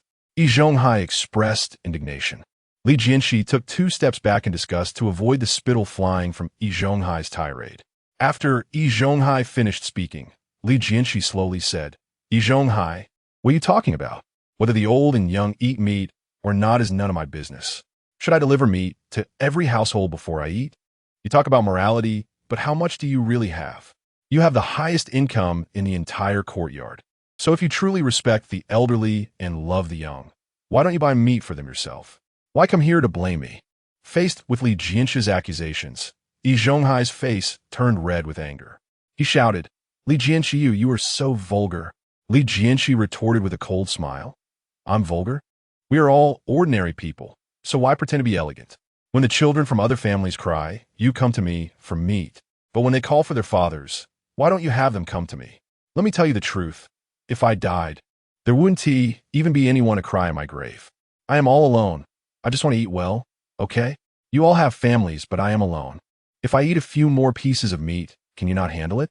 When you enjoy yourselves in your warm beds, do you ever think about whether I can bear it? Li Jianshe's mixed words nearly suffocated Yi Zhonghai. He pointed at Li Jianshe. unable to speak for a long time. The noise outside grew louder, and the neighbors in the courtyard naturally heard what was happening. They were already craving meat, and, upon hearing Yi Zhonghai standing up for them, some began to stir, wanting to support Yi Zhonghai. However, before they could speak, they heard Jianshe launching a fierce accusation at Yi Zhonghai. Instantly, everyone was stunned. They were only thinking about eating meat and did not want to be insulted for not getting any, losing face in the process. Quickly, let's go. Lest Jianshe finish scolding Yi Zhonghai and include us too. Has Jianshe gone mad recently? Why has he suddenly become so tough? Who knows? But we better be careful in the future. Even Yi Zhonghai can't argue with him, so we shouldn't bring trouble upon ourselves. Let's hurry home to eat. It seems we won't get any meat today. The neighbors who had gathered in the courtyard all dispersed at once. Even Jianshe and Jianshe quietly slipped back to their own homes, closing the doors tightly. In the blink of an eye, only Jianshe, Yi Zhonghai, and the nearly forgotten silly Zhu, who was still roasting meat, remained in the courtyard. Yi Zhonghai was so angry that he gasped for breath. He valued his reputation above all else. For him, reputation was even more important than having descendants. Otherwise, he wouldn't have stuck with a barren aunt, fearing that a divorce would ruin his reputation. But today, he was publicly insulted by this useless Jianshe in front of the entire courtyard. How could he swallow this humiliation? Wow! Yi Zhonghai suddenly covered his mouth, spitting blood from anger. At that moment, a burly rough man walked in from the front yard. It was Yi Daqing, just off work. Hey, oldie, what are you doing here? What happened? Why are you spitting blood? Who did this? Tell me quickly, and I'll kill him. Yi Daqing was also Yi Zhonghai's accomplice. But unlike Jianshe and the deaf old lady, Yi Daqing was simply deceived and used.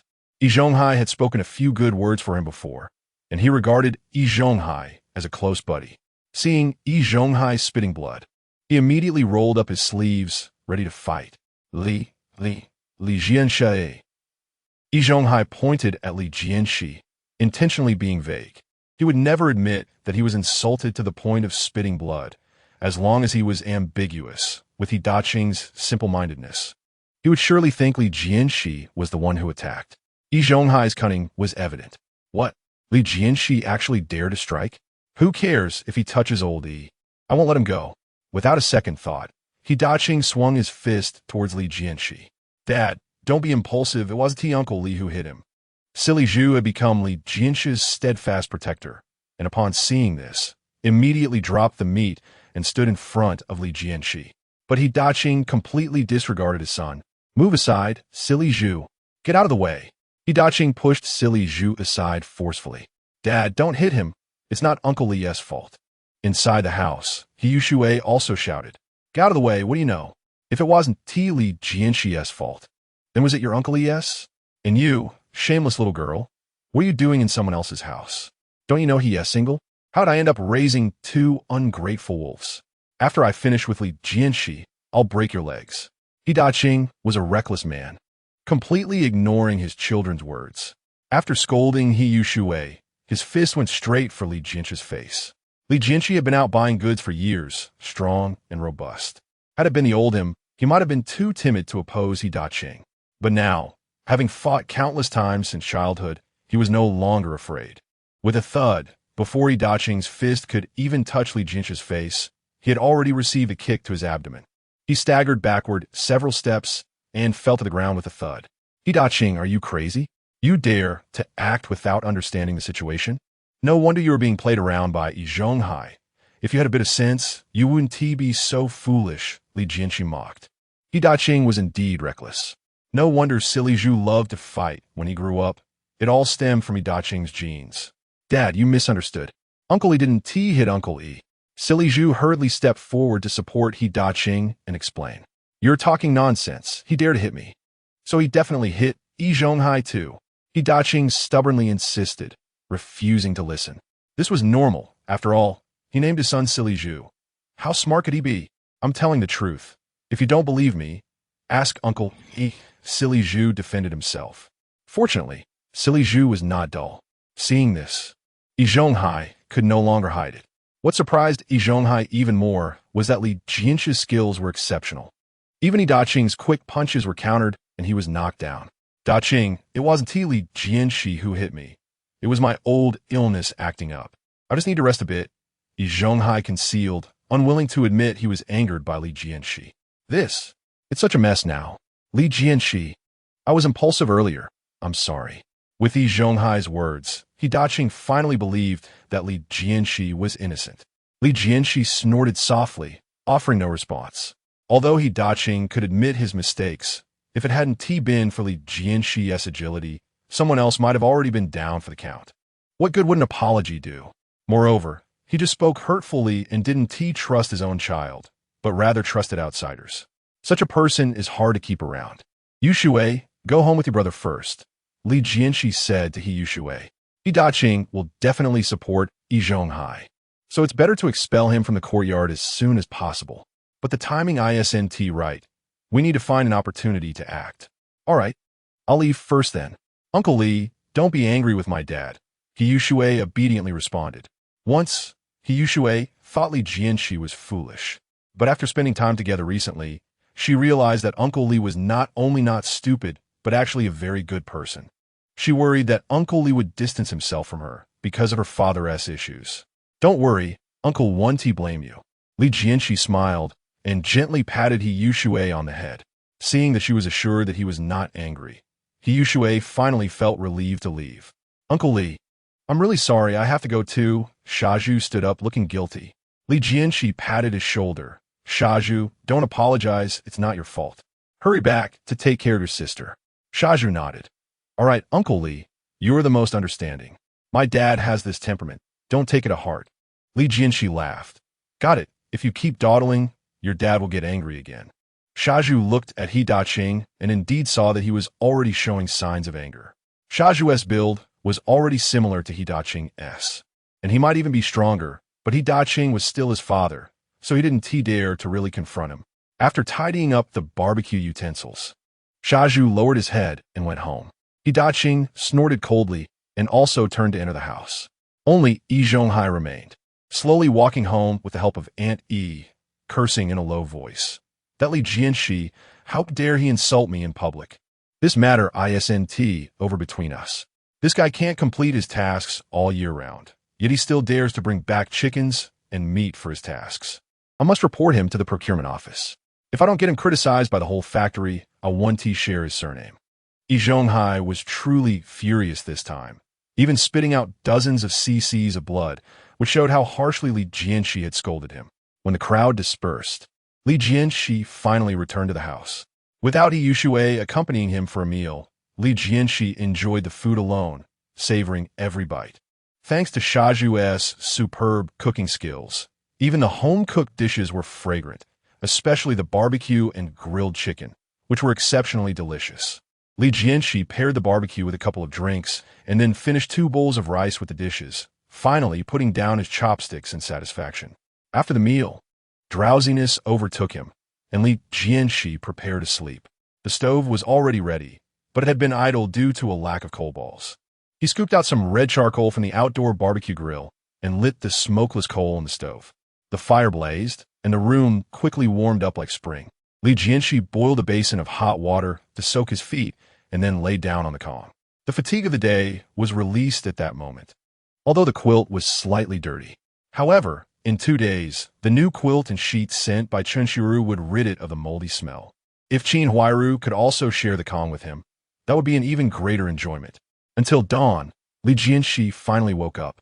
The next morning, after washing up and having a simple meal, he shouldered a carrying pole and held a vegetable basket as he stepped outside the yard. Today, he needed to go to the countryside to purchase goods. Li Jianshe, you're up really early. Where are you going to collect goods? Just then, Yin Bugue, who also wanted to go to school, smiled as he greeted him. Early? What time is it? I usually leave at 6:30, and I'm an hour late. Li Jianshe replied to Yin Bugue bluntly, then left.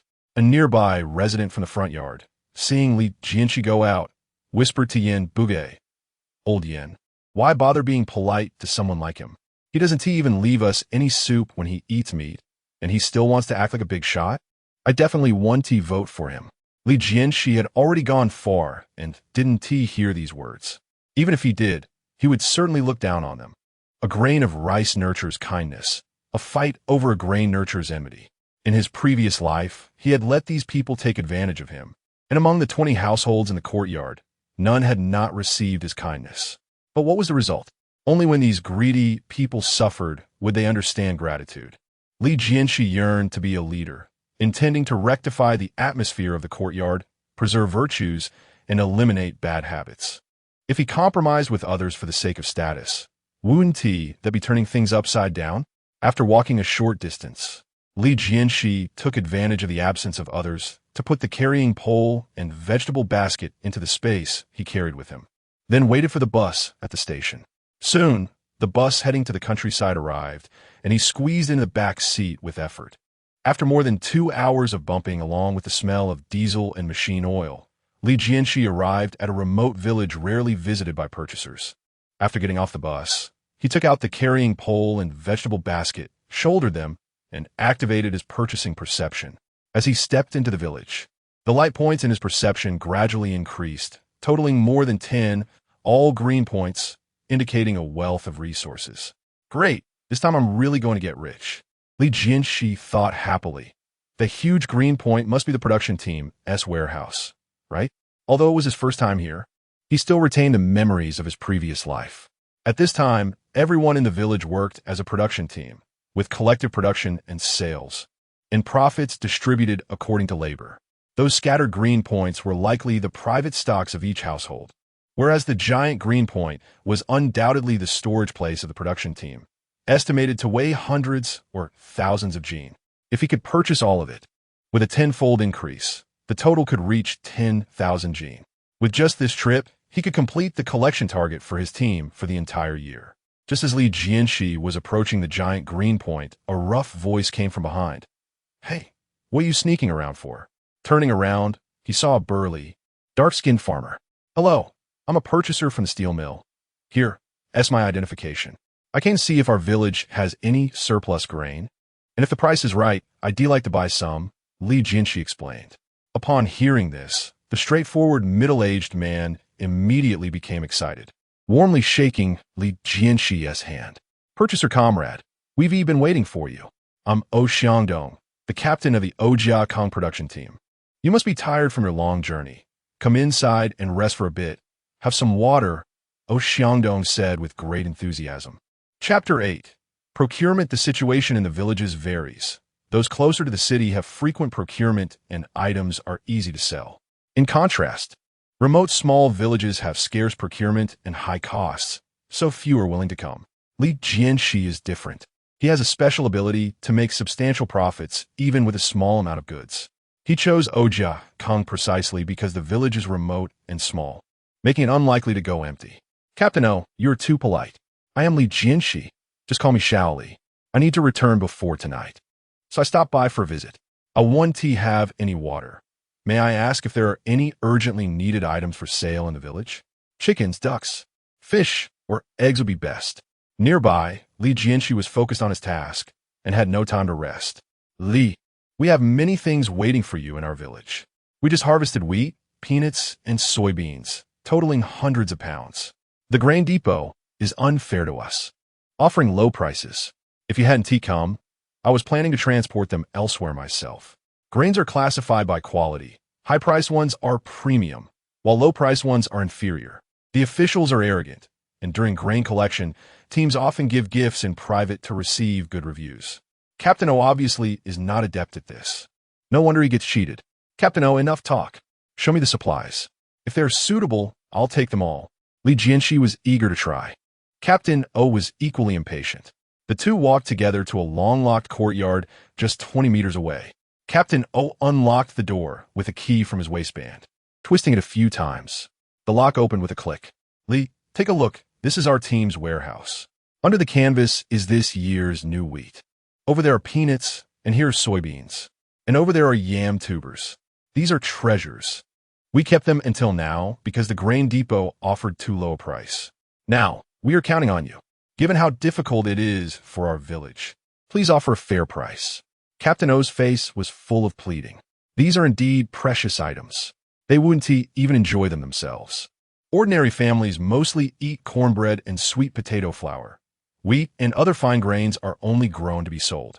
Li Jianshi bent down and lifted the canvas to check one by one. Although the system had indicated that the goods here were of excellent quality and low price, bringing substantial profit, he still needed to act as if he were inspecting carefully. After checking all the grains hidden under the canvas, Li Jianshi finally stopped. Captain O, your Team S goods are indeed top-notch. I can purchase them at premium grain prices.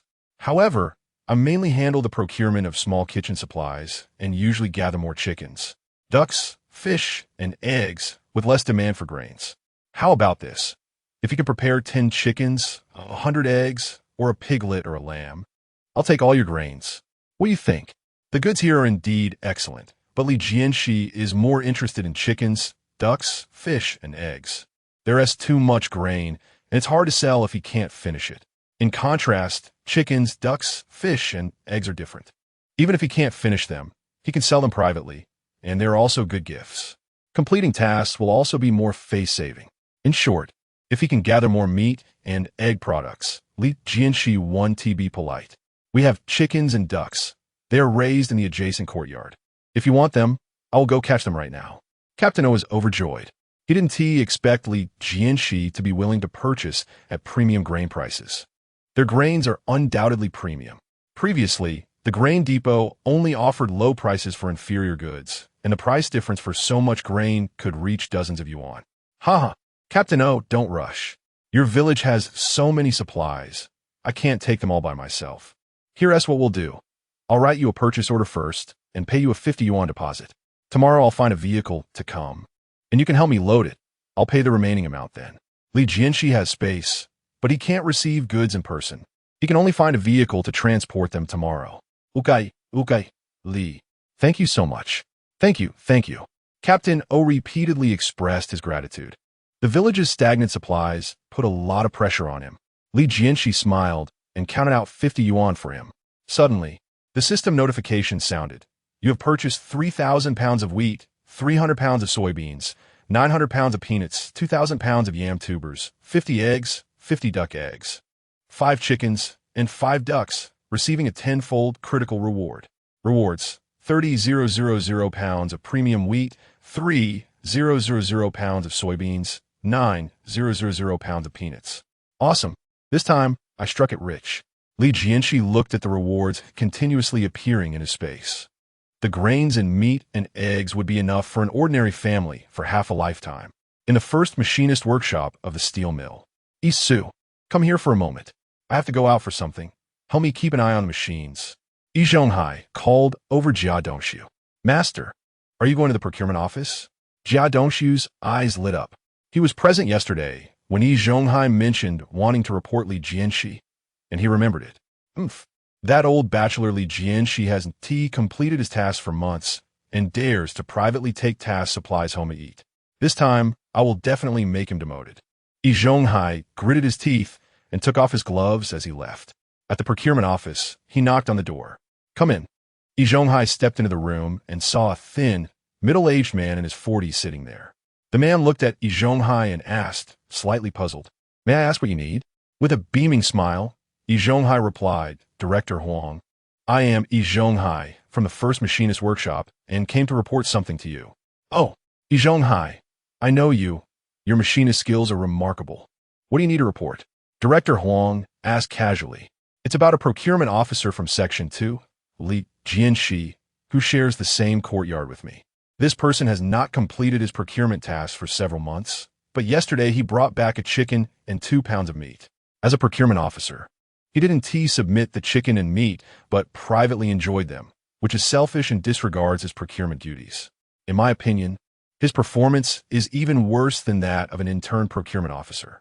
Yi Zhonghai spoke sharply, seemingly intending to have Li Jianshi demoted. You should know that in that era, workers generally wouldn't be dismissed unless they made a serious mistake. Demotion is already a heavy penalty. For procurement officers, being demoted means earning 8 yuan less each month, which adds up to a 96 yuan difference in a year. Yi Zhonghai, you are right to bring this up. I will handle it with discretion. You can go back for now, and if you find anything else in the future, please report it to me in a timely manner. Director Huang said with a serious expression. Yes, Director Huang, then I'll take my leave. Yi Zhonghai left feeling satisfied. After he closed the door, Director Huang instructed the young staff member in the room, Xiao Zhao, go to Section 2 and tell Old Sun to remind Li Jianshe to be careful when eating meat in the future and not to be watched by petty people. We in procurement work hard in rain and wind, earning less than the workers in their workshops. What is wrong with occasionally enjoying something good? These people are just envious. Director Huang cursed softly. As the head of the procurement office, he knows well the difficulties of procurement work. Li Jianshe's character is also well known in the procurement office. Yi Zhonghai complaining to him was truly a misjudgment of character. Section Chief Sun, I've come to visit you.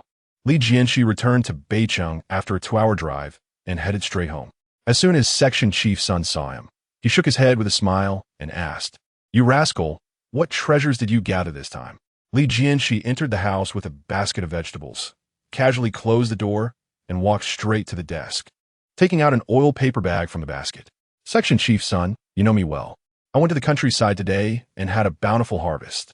Here are 10 chicken eggs and 10 duck eggs. I've often relied on your care, and since I have failed to complete my tasks multiple times, you've borne the brunt for me. Please accept this small token of appreciation." Li Jianshe placed the oil paper bag on the desk. Section Chief Sun looked at him with a smile, slightly teasing. "Xiao Li, you've been with me for several years, excelling in every aspect, but your only shortcoming is being too straightforward. I'm very pleased that you brought eggs today. So what do you want to ask?" Section Chief Sun, over 50, could tell at a glance that Li Jianshe had something to ask. "Sun Guzhong, you really can't be fooled, but this matter is not just about me. Today, I collected too much from the countryside and need you to borrow a vehicle from the transport team to help me bring it back," Li Jianshe said. Although he is responsible for procurement within the factory, he does not have the authority to use the factory vehicle for personal use. Sun Guzhong thought for a moment and asked, "Xiao Li, when you say a lot, just how much are we talking about?" "Our factory vehicles are for heavy loads. If it's just a few hundred pounds of grain, it wouldn't be appropriate to ask." Li Jianshe replied with a smile, "Sun Guzhong, I collected a total of 3,000 pounds of wheat, 2,000 pounds of taro, 900 pounds of peanuts, 300 pounds of soybeans, and 100 eggs from chickens and ducks, along with 5 chickens and 5 ducks. Although the quantity isn't huge, it's too much for me to carry back alone." Upon hearing this, Sun Guzhong suddenly stood up from his chair. "Goodness, have you emptied the entire village? 3,000 pounds of wheat, 2,000 pounds of taro, and peanuts, soybeans, chickens, ducks, and eggs? Are you joking with me?" Li Jianshe laughed and said, "Sun Guzhong, how could I dare to joke with you? Unfortunately, most of it is grain. If you find it troublesome, I can talk to other sections. Sections 3 to 9 are responsible for the procurement of the large canteen, and they might be interested." "Nonsense. The stuff we collected doesn't allow them to pick up the cheap stuff," Sun Guzhong said gruffly, then laughed heartily. "Li Jianshe, you're quite the character, collecting so many supplies at once. Our section is bound to win the monthly excellence award. In light of the eggs you brought, I'll share some good news with you. The end of the year is approaching, and next month the factory is planning a year-end banquet. Director Yang has issued a reward. Whichever section procures the most chickens, fish, eggs, and meat will win a bicycle ticket for their section. You better step up. If you can bring back 2 pigs, help our section win the banquet, I'll give you the bicycle ticket. Do you have confidence?" Li Jianshe's eyes lit up. He didn't expect such a good thing. He quickly patted his chest to assure, "Sun Guzhong, I'm confident. I've got the Excellence Award this month in the bag." Sun Guzhong laughed. "Good, I believe you. By the way, Li Jianshe, there is something else I need to remind you. There is someone in your courtyard named Yi Zhonghai." "Yes, there's an Yi Zhonghai who lives diagonally across from me," Li Jianshe replied. Upon hearing Sun Guzhong mention Yi Zhonghai, he guessed what was coming. However, he kept his composure and waited for Sun Guzhong to continue. Sun Guzhong got straight to the point that Yi Zhonghai went to complain to Director Huang about you today, saying you haven't completed your procurement tasks and are indulging in feasting every day. Director Huang came to me. He didn't say he would punish you, but you need to be careful in the future. Don't let small-minded people catch you off guard. Li Jianshe already knew Yi Zhonghai was not honest, but he didn't expect him to be this naive. It was already common knowledge that procurement staff brought goods home. The accounts were correct, and even if the factory manager knew, no one would say much. Yi Zhonghai's complaint not only failed to harm Li Jianshe, but also damaged his reputation in procurement, resulting in a loss. Thank you for the reminder, Sun Guzhong. I will definitely be cautious, Li Jianshe responded sincerely. Sun Guzhong nodded, asked Li Jianshe to fill out a vehicle request form, and then allowed him to go home. Li Jianshe was exhausted from a day of traveling and headed straight back to the courtyard. Before entering, he took out the shoulder pole and vegetable baskets, and from a hidden spot, he retrieved 2 ducks and dozens of chicken and duck eggs. Yi Zhonghai loves to complain, so I will enjoy my food right in front of him. Yesterday, I had chicken. Today, I'll savor duck to satisfy my cravings. As it was not yet time to get off work, Yin Bugui and others had not returned, so Li Jianshe went straight to the central courtyard. Sha Zhu was busy frying sand practice and hurried over to help when he saw Li Jianshe return. Li uncle, did you get a lot of good stuff again today? Sha Zhu took the shoulder pole, slowly placing down the 2 baskets. In the front basket, there were 2 plump ducks. The back basket contained dozens of eggs. These were all delicacies that an ordinary family would find hard to enjoy in a year. Sha Zhu felt excited, hoping Li Jianshe would let him cook, as it was more enjoyable than just eating meat. Sha Zhu, do you know how to cook duck? Li Jianshe suddenly asked. Sha Zhu quickly replied, Yes, Li uncle. I can. Do you want to eat duck tonight? Li Jianshe laughed. Look at how excited you are. I initially wanted you to cook the duck, but there's a small-minded person in the courtyard who complained about me to the factory leaders, saying I haven't completed my tasks and am indulging in meat at home, which makes me want to eat but dare not. Sha Zhu was taken aback and then angrily said, Li uncle, who is so shameless? Tell me, I'll teach him a lesson for you. Li Jianshe smiled. Sha Zhu, you really have some of Yi Daqing's traits. But right now, I don't need you to take action. Even if I tell you now that it was Yi Zhonghai who complained, with Yi Daqing backing him up, you wouldn't dare to act rashly. So, Li Jianshe just waved his hand and said, Forget it, it's just some petty behavior, not worth arguing with them. I'm acting rightly and sitting properly. What is wrong with eating a duck? I didn't steal or rob, right? What do you think, Sha Zhu? Sha Zhu nodded in agreement. Li uncle, you're right. We didn't steal or rob, so there's no need to bow to petty people. How we want to eat this duck, I'll take care of it. If anyone dares to speak out, I'll be the first to disagree. Li Jianshe laughed. Good. With you protecting me, I feel at ease. You can take care of these 2 ducks, do as you see fit. And these eggs, we'll fry the chicken eggs and pickle the duck eggs. How about that? Is that okay? Sha Zhu patted his chest to assure. Li uncle, you can rest assured. I won't let you down. With so many ingredients, Sha Zhu was thrilled. He skillfully slaughtered the ducks, bled them, boiled water to pluck the feathers, hung one up to dry, and prepared to make roast duck the next day. The other was chopped into pieces for stewing. The duck entrails were also set aside to make soup with duck blood. Sha Zhu's skills were evident, and he clearly had a talent for it. In less than half an hour, the 2 ducks were cleaned up neatly. At this point, it was also time to get off work, and the people in the courtyard began to return one after another. Hey, Li Jianshe, where did you get those ducks that Sha Zhu is holding? You're really something, eating meat every day. Where's the money coming from? If the accounts with the factory don't match up later, you'll be in for it. Lu Haizhong, who lived in the back courtyard, had to pass by Li Jianshe's door on his way home, looking at the 2 fat ducks in Sha Zhu's hands. He was so greedy that he could hardly move his legs. What I stole or robbed is none of your business, Li Jianshe said, sitting on the threshold, his tone unfriendly. Lu Haizhong was no good either. He was the kind of person who should be driven out of the courtyard. So Li Jianshe wouldn't be polite to him. All right, just wait and see. You'll have a day of regret, Lu Haizhong said, leaving in a huff. Chapter 9 Trouble soon, Yi Zhonghai returned home. Seeing what Sha Zhu had done, Yi Zhonghai knew it was the doing of Li Jianshe. How dare this old bachelor bring a duck home again? I saw him go to work in the afternoon. Could it be that Director Huang was too busy to deal with him? No, he cannot be allowed to enjoy himself like this. Yi Zhonghai plotted silently in his heart. He could go without eating duck, but he did not want to see Li Jianshe enjoy it alone. Upon returning home, Yi Zhonghai threw his work clothes on the ground, and Ai hurriedly bent down to pick them up and place them in the laundry basin. Oldie, were you tired from work today? The meal is almost ready. You can sit and rest first, Ai said with concern. Unexpectedly, Yi Zhonghai exploded in anger. Rest? Didn't you see that Li Jianshe's family is having duck for dinner? This is clearly a deliberate provocation against me. I'm already full of anger. Why should I eat? He quickly went to the backyard to find the old lady, saying that Li Jianshe's family was having duck tonight, and if she wanted to eat, she should go find Li Jianshe herself. Yi Zhonghai's face darkened. The deaf old lady was his powerful weapon. Due to her age and fierce temperament, no one in the courtyard dared to provoke her. Yi Zhonghai often sought help from the deaf old lady when faced with difficulties. Yesterday, when Li Jianshe had chicken, he did not send any to the deaf old lady, which had already made her unhappy. Now, didn't he inform her about the duck tonight? Was this not a deliberate provocation? Once the old lady got angry, the consequences would be unpredictable. The deaf old lady murmured softly, her temper particularly volatile lately.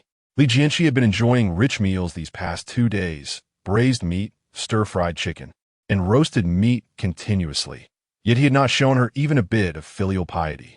As an elder in the courtyard, which family doesn't present a portion of meat to their elders first? Li Jianshe, this unworthy one, dared to break the rules. He was simply disregarding everyone. That Li Jianshe, I will find an opportunity to teach him a good lesson, so he knows who the true elder in this courtyard is. Suddenly, she caught a whiff of something. What is that smell? Is it duck meat? Which family is enjoying duck meat? Could it be Li Jianshe again? The deaf old lady had a keen sense of smell. Clearly, she was well versed in the pleasures of food, as she could identify the aroma of duck meat immediately. She must have enjoyed many delicacies in her youth. Otherwise, how could she distinguish it so easily? The door creaked open, and Yi timidly stepped in. Why did you come at this time?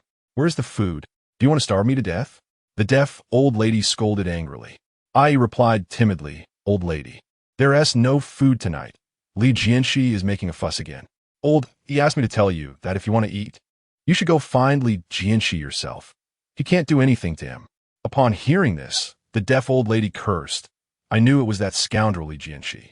Yesterday, it was stewed chicken, and today, it's duck again, without even thinking of showing respect to me, this elder. What an unfilial descendant. Help me go over. I want to see if this kid really dares to enjoy a feast in front of his elder.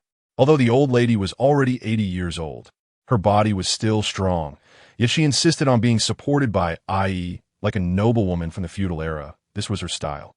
Li Jianshe sat at the door, watching Shaju busily working.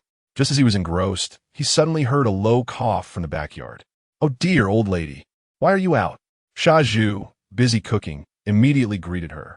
This atmosphere arose because of Yi Zhonghai. It was unclear when it started, but the people in the courtyard had great respect for the old lady, as if facing an empress dowager.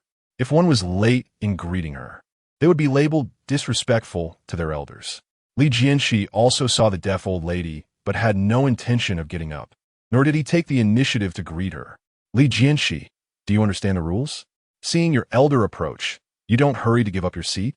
The deaf old lady's voice was sharp, and her gaze was fierce as she stared at Li Jianshe.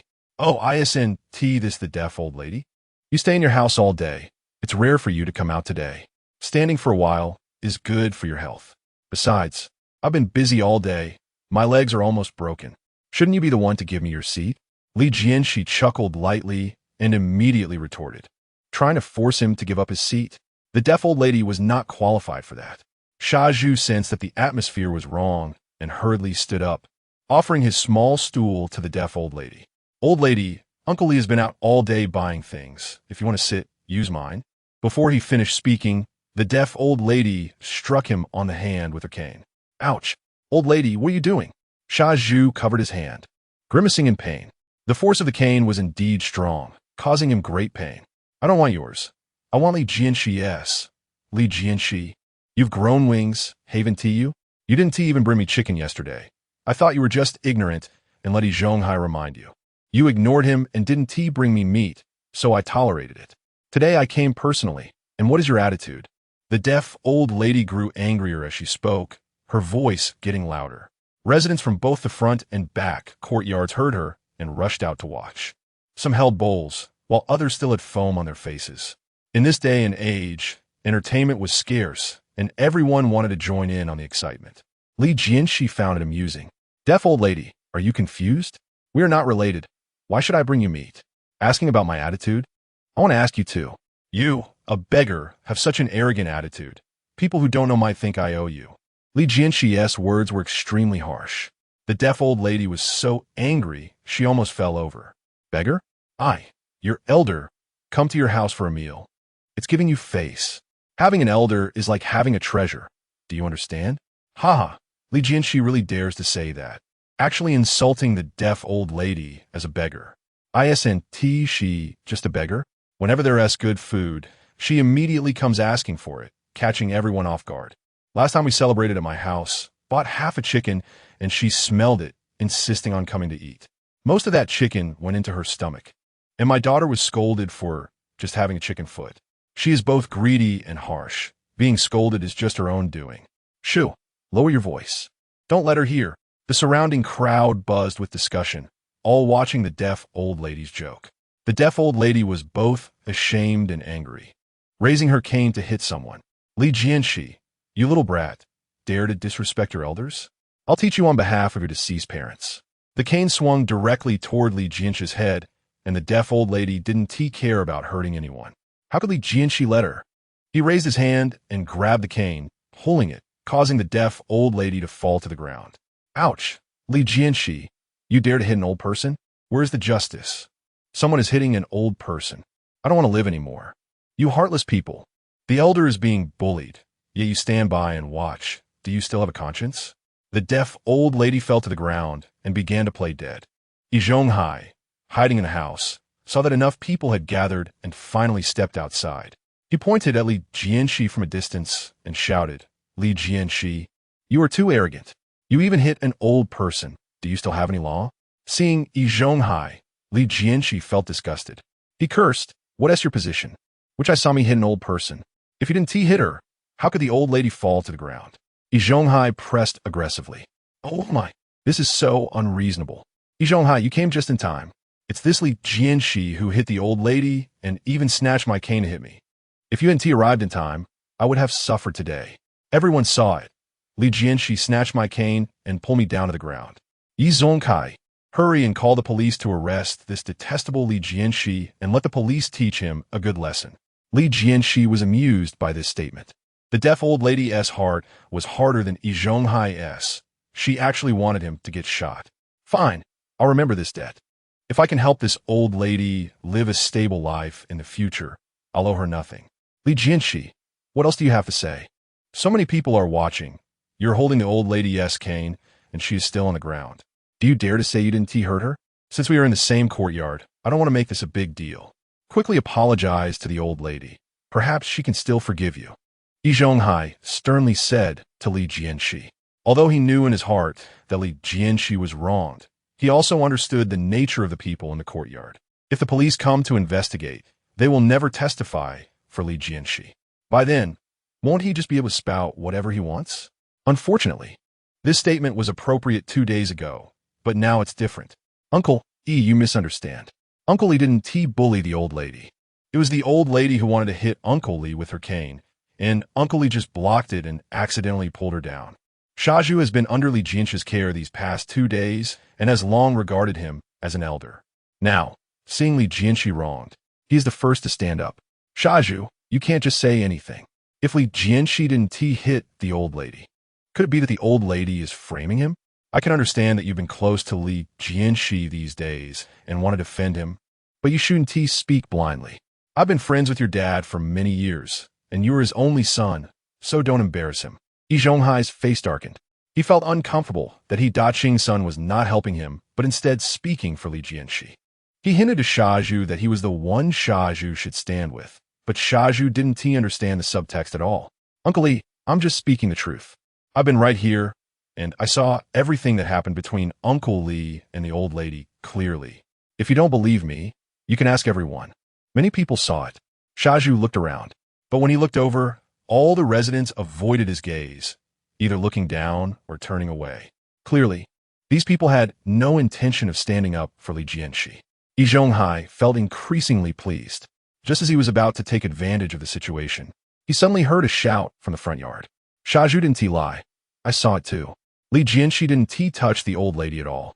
It was the old lady who tried to hit him and ended up falling herself. As soon as these words were spoken, everyone's attention was drawn over. Old Yin, are you also going to help Li Jianshe? Yi Zhonghai questioned coldly. Yin Bugue was usually sharp and should have seen the situation clearly. That he would offend both himself and the deaf old lady for Li Jianshe was something Yi Zhonghai did not expect. Old Yi, what you said isn't right. I'm just speaking the truth. How can that be called helping Li Jianshe? Yin Bugue said with a smile, looking harmless. Li Jianshe smiled too. Initially, he thought Yin Bugue was just petty and only cared about immediate benefits. But today he dared to stand up, showing he was a smart person. Perhaps he could be a bit more polite to him in the future. Yi Zhonghai, what else do you have to say? Li Jianshe sat on a small stool, looking calmly at Yi Zhonghai. Throughout the whole time, he appeared unhurried. Yi Zhonghai's expression shifted between dark and light, his chest heaving heavily.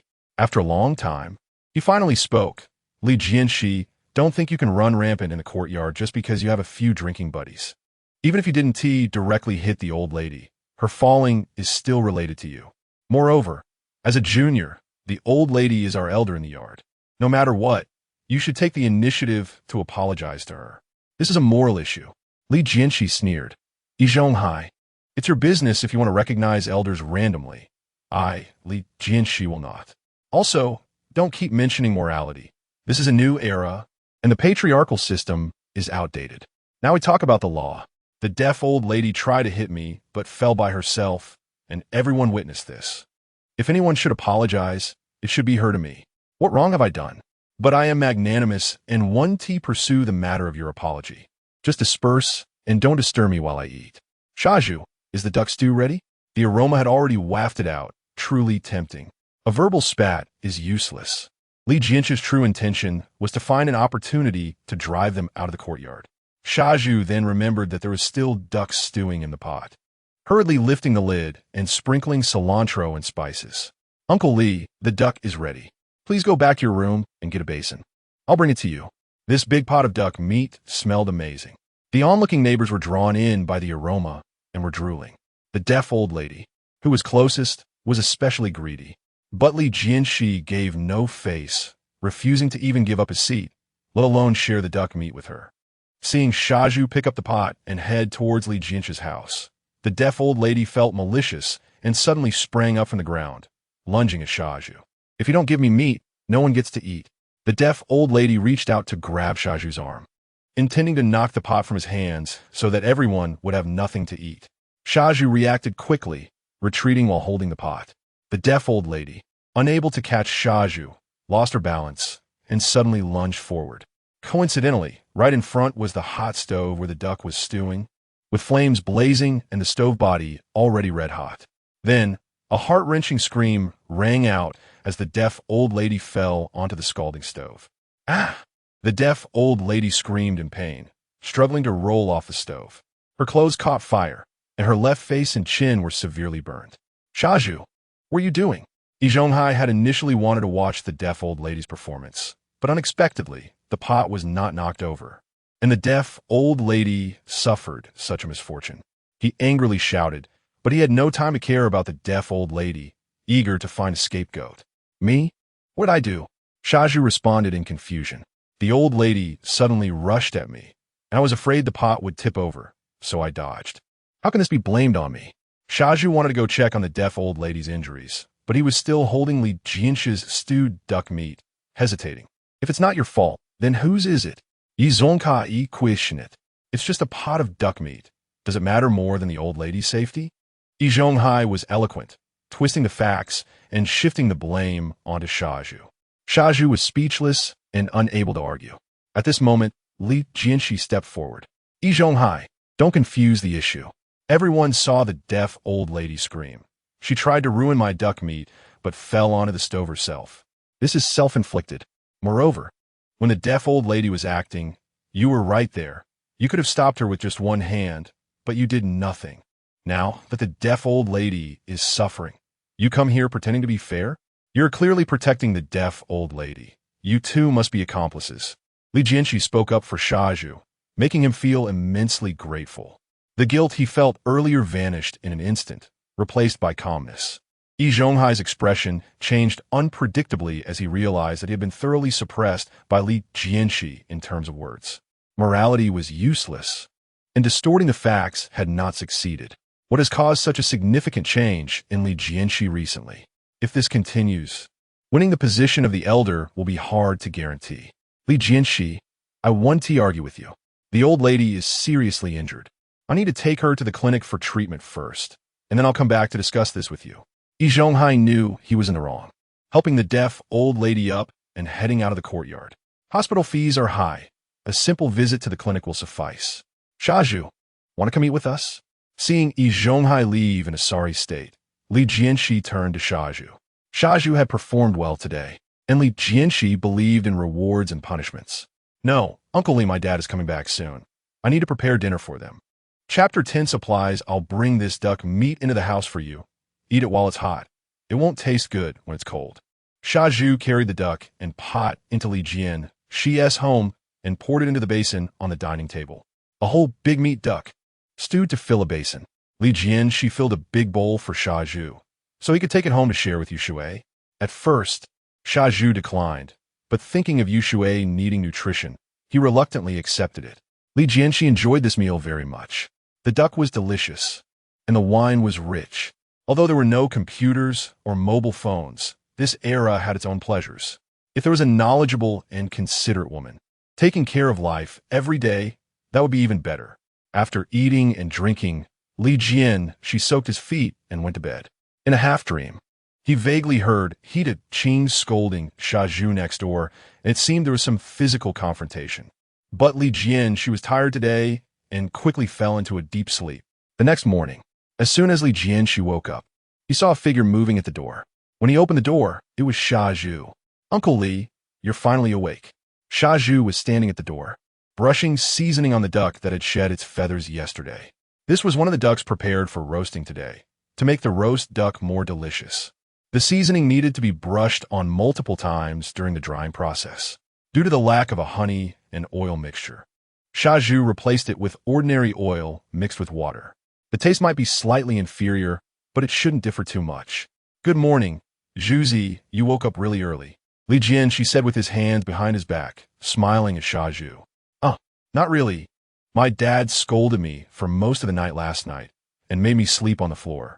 I just don't understand. That incident yesterday had nothing to do with me.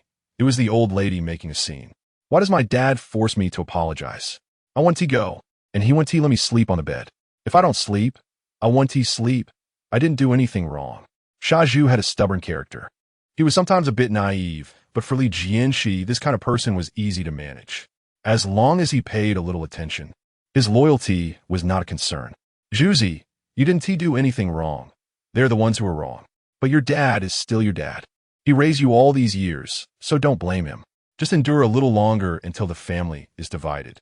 Li Jianshe patted Shaju's shoulder and suddenly said, by the way, today is the weekend and there are many people in the yard. Don't leave the duck in the corridor. Bring it inside.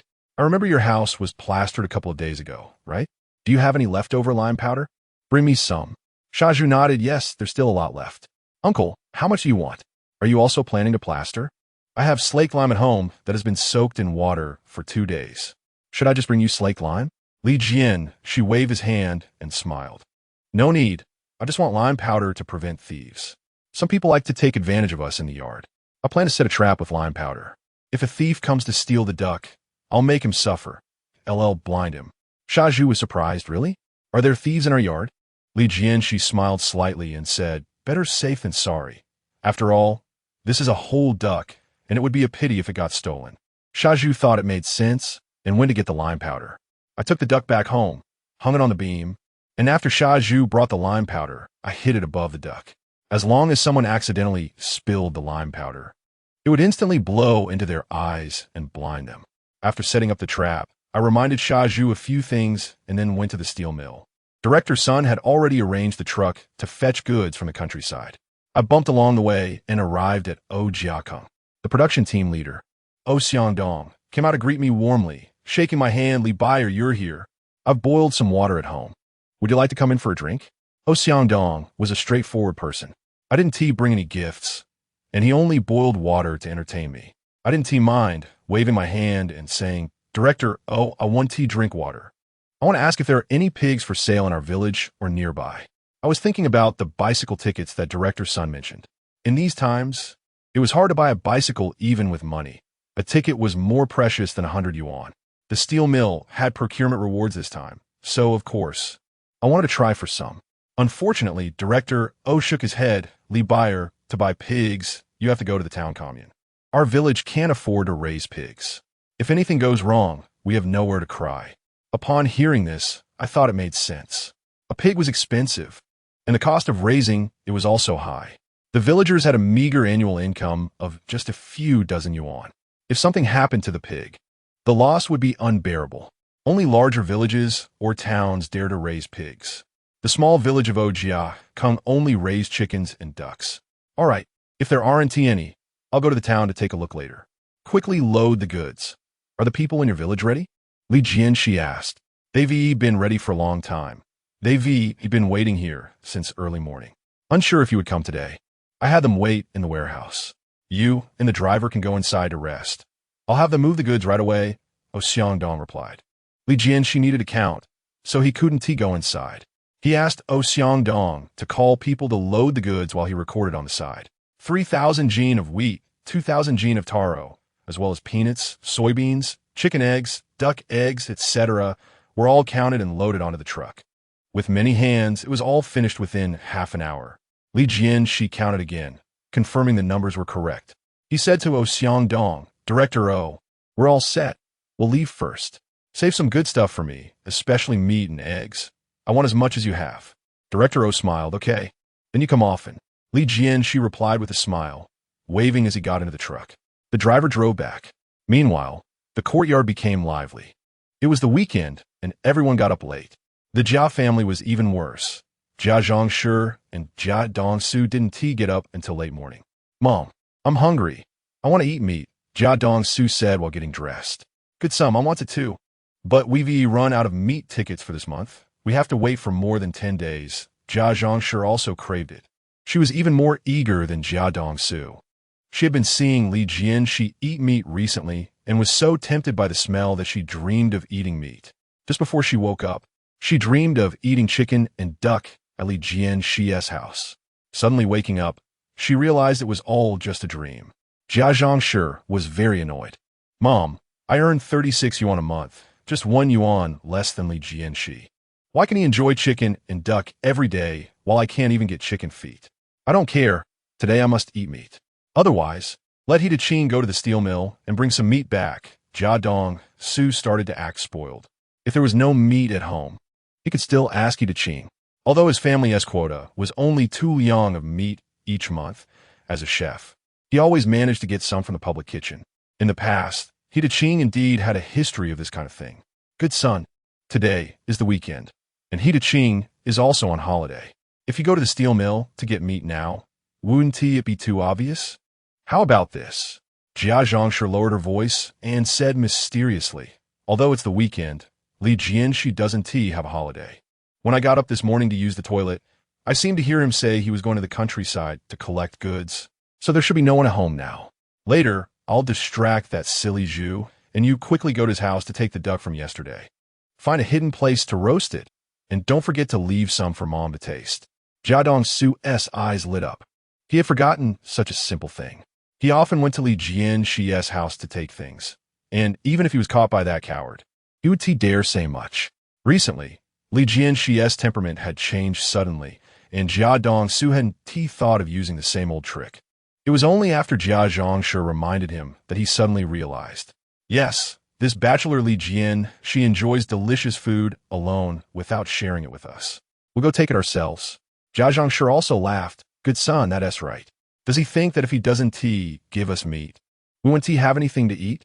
We'll go take it ourselves and eat all his duck meat," making him come back anxious. The mother and son looked at each other and smiled. They immediately took action. Jia Zhongshi put on her shoes and went out without washing up to distract Shaju. Jia Dongsu looked around, confirming that no one was paying attention, and hurriedly made his way to Li Jianshe's house. Due to the need to leave the door open for Shaju to fetch materials, Li Jianshe did not lock the door. Jia Dongshu pushed the door open and walked in. Looking up, he saw a duck hanging from the beam. Wow, this duck is really fat. Li Jianshi really has some skills to get such a good thing, but this fat duck will soon belong to me. And it will definitely be delicious once roasted. Since you won't share it with us, I won't leave it for you either. Jia Dongshu swallowed hard and reached out to take the duck. The duck was within reach, and Jia Dongshu eagerly stretched out his hand to grab it. Just then, a handful of powder suddenly fell from above the duck. What the hell is this? It's blinding me.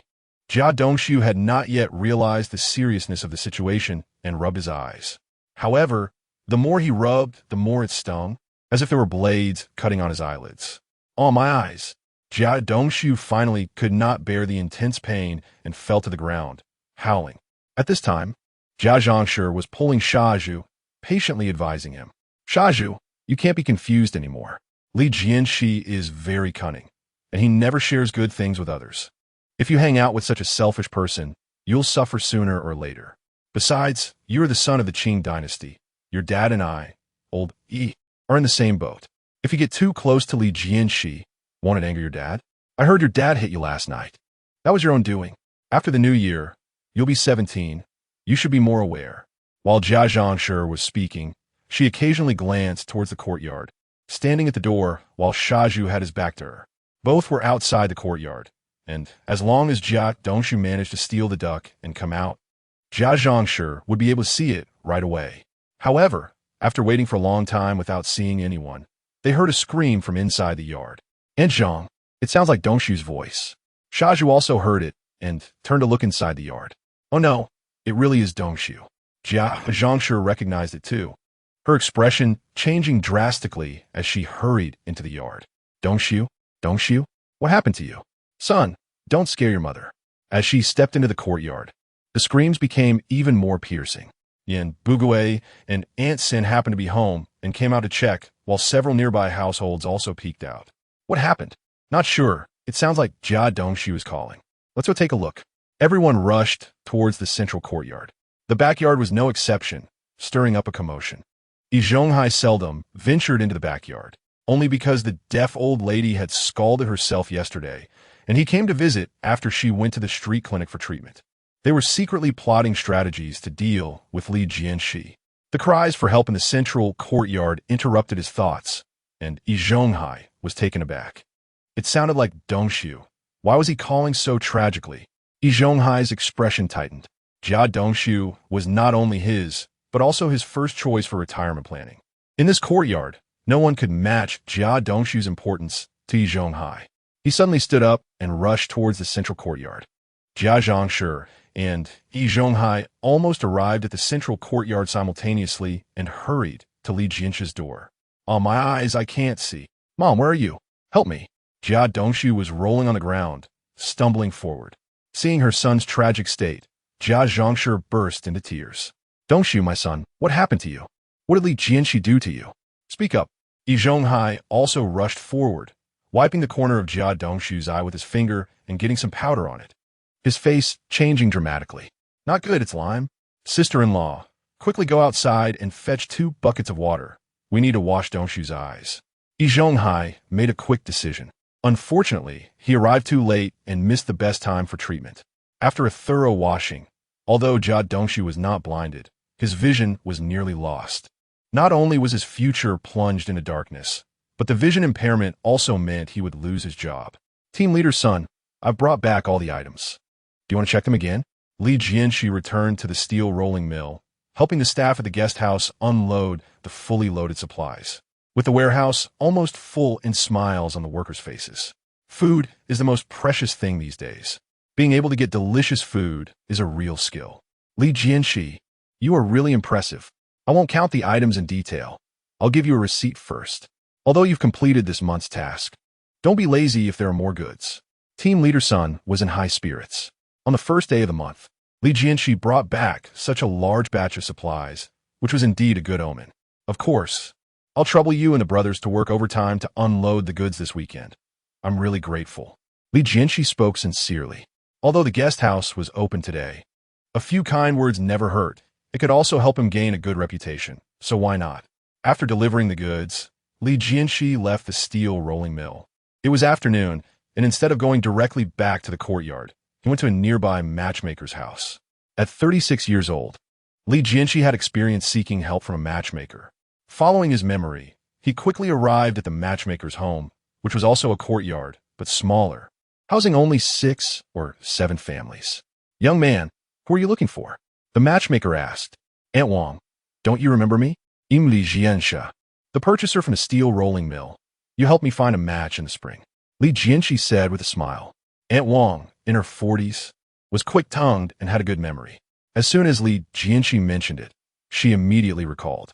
"Oh, it's you. You're 36 now, but you look much younger." Aunt Wang looked Li Jianshe up and down. Not only did he appear younger, but he was also more confident. The previous match he introduced failed because he seemed too honest, even a bit cowardly. If it weren't for Li Jianshe being a purchaser with a monthly salary of only 37 yuan and his tall, handsome appearance, why would women hesitate to marry him? Why is he still single? Li Jianshe chuckled and replied, "Aunt Wang, your memory is really good. I've been eating well lately, and I look good, so I look a bit younger. Aunt Wang, I rushed over this time without preparing, and I only brought some eggs. I hope you don't mind." Saying this, Li Jianshe handed over the eggs he had prepared earlier, totaling 20. Although the quantity was small, it was worth more than money. Aunt Wang's face lit up with a smile as she accepted the oil paper bag with one hand and linked her arm with Li Jianshe's with the other. Cool me.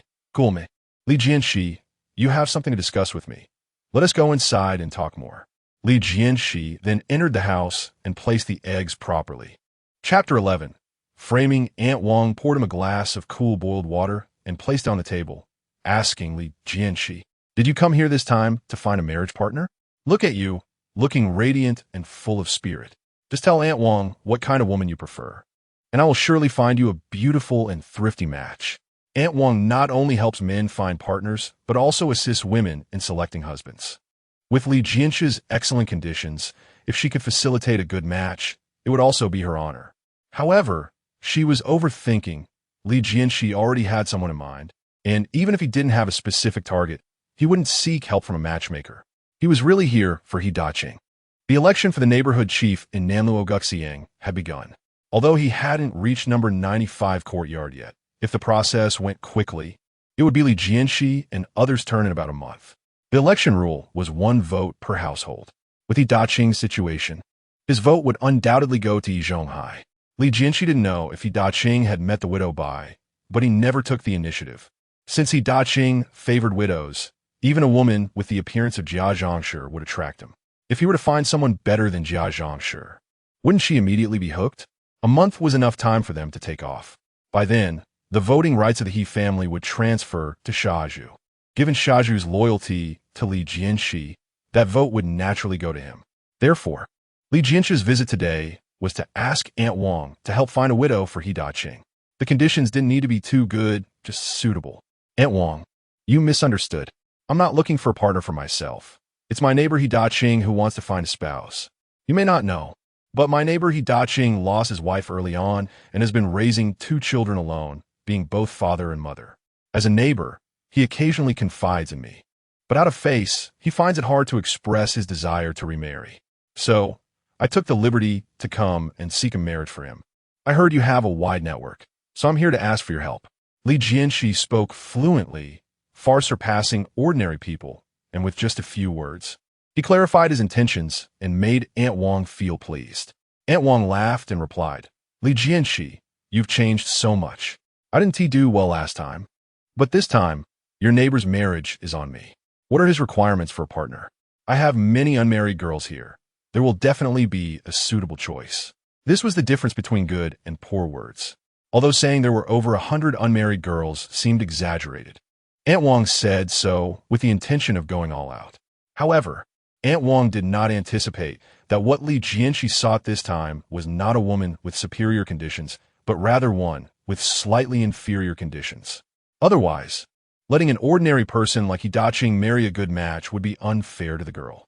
"Aunt Wang, my neighbor Yi Zhonghai is over 30 with poor conditions.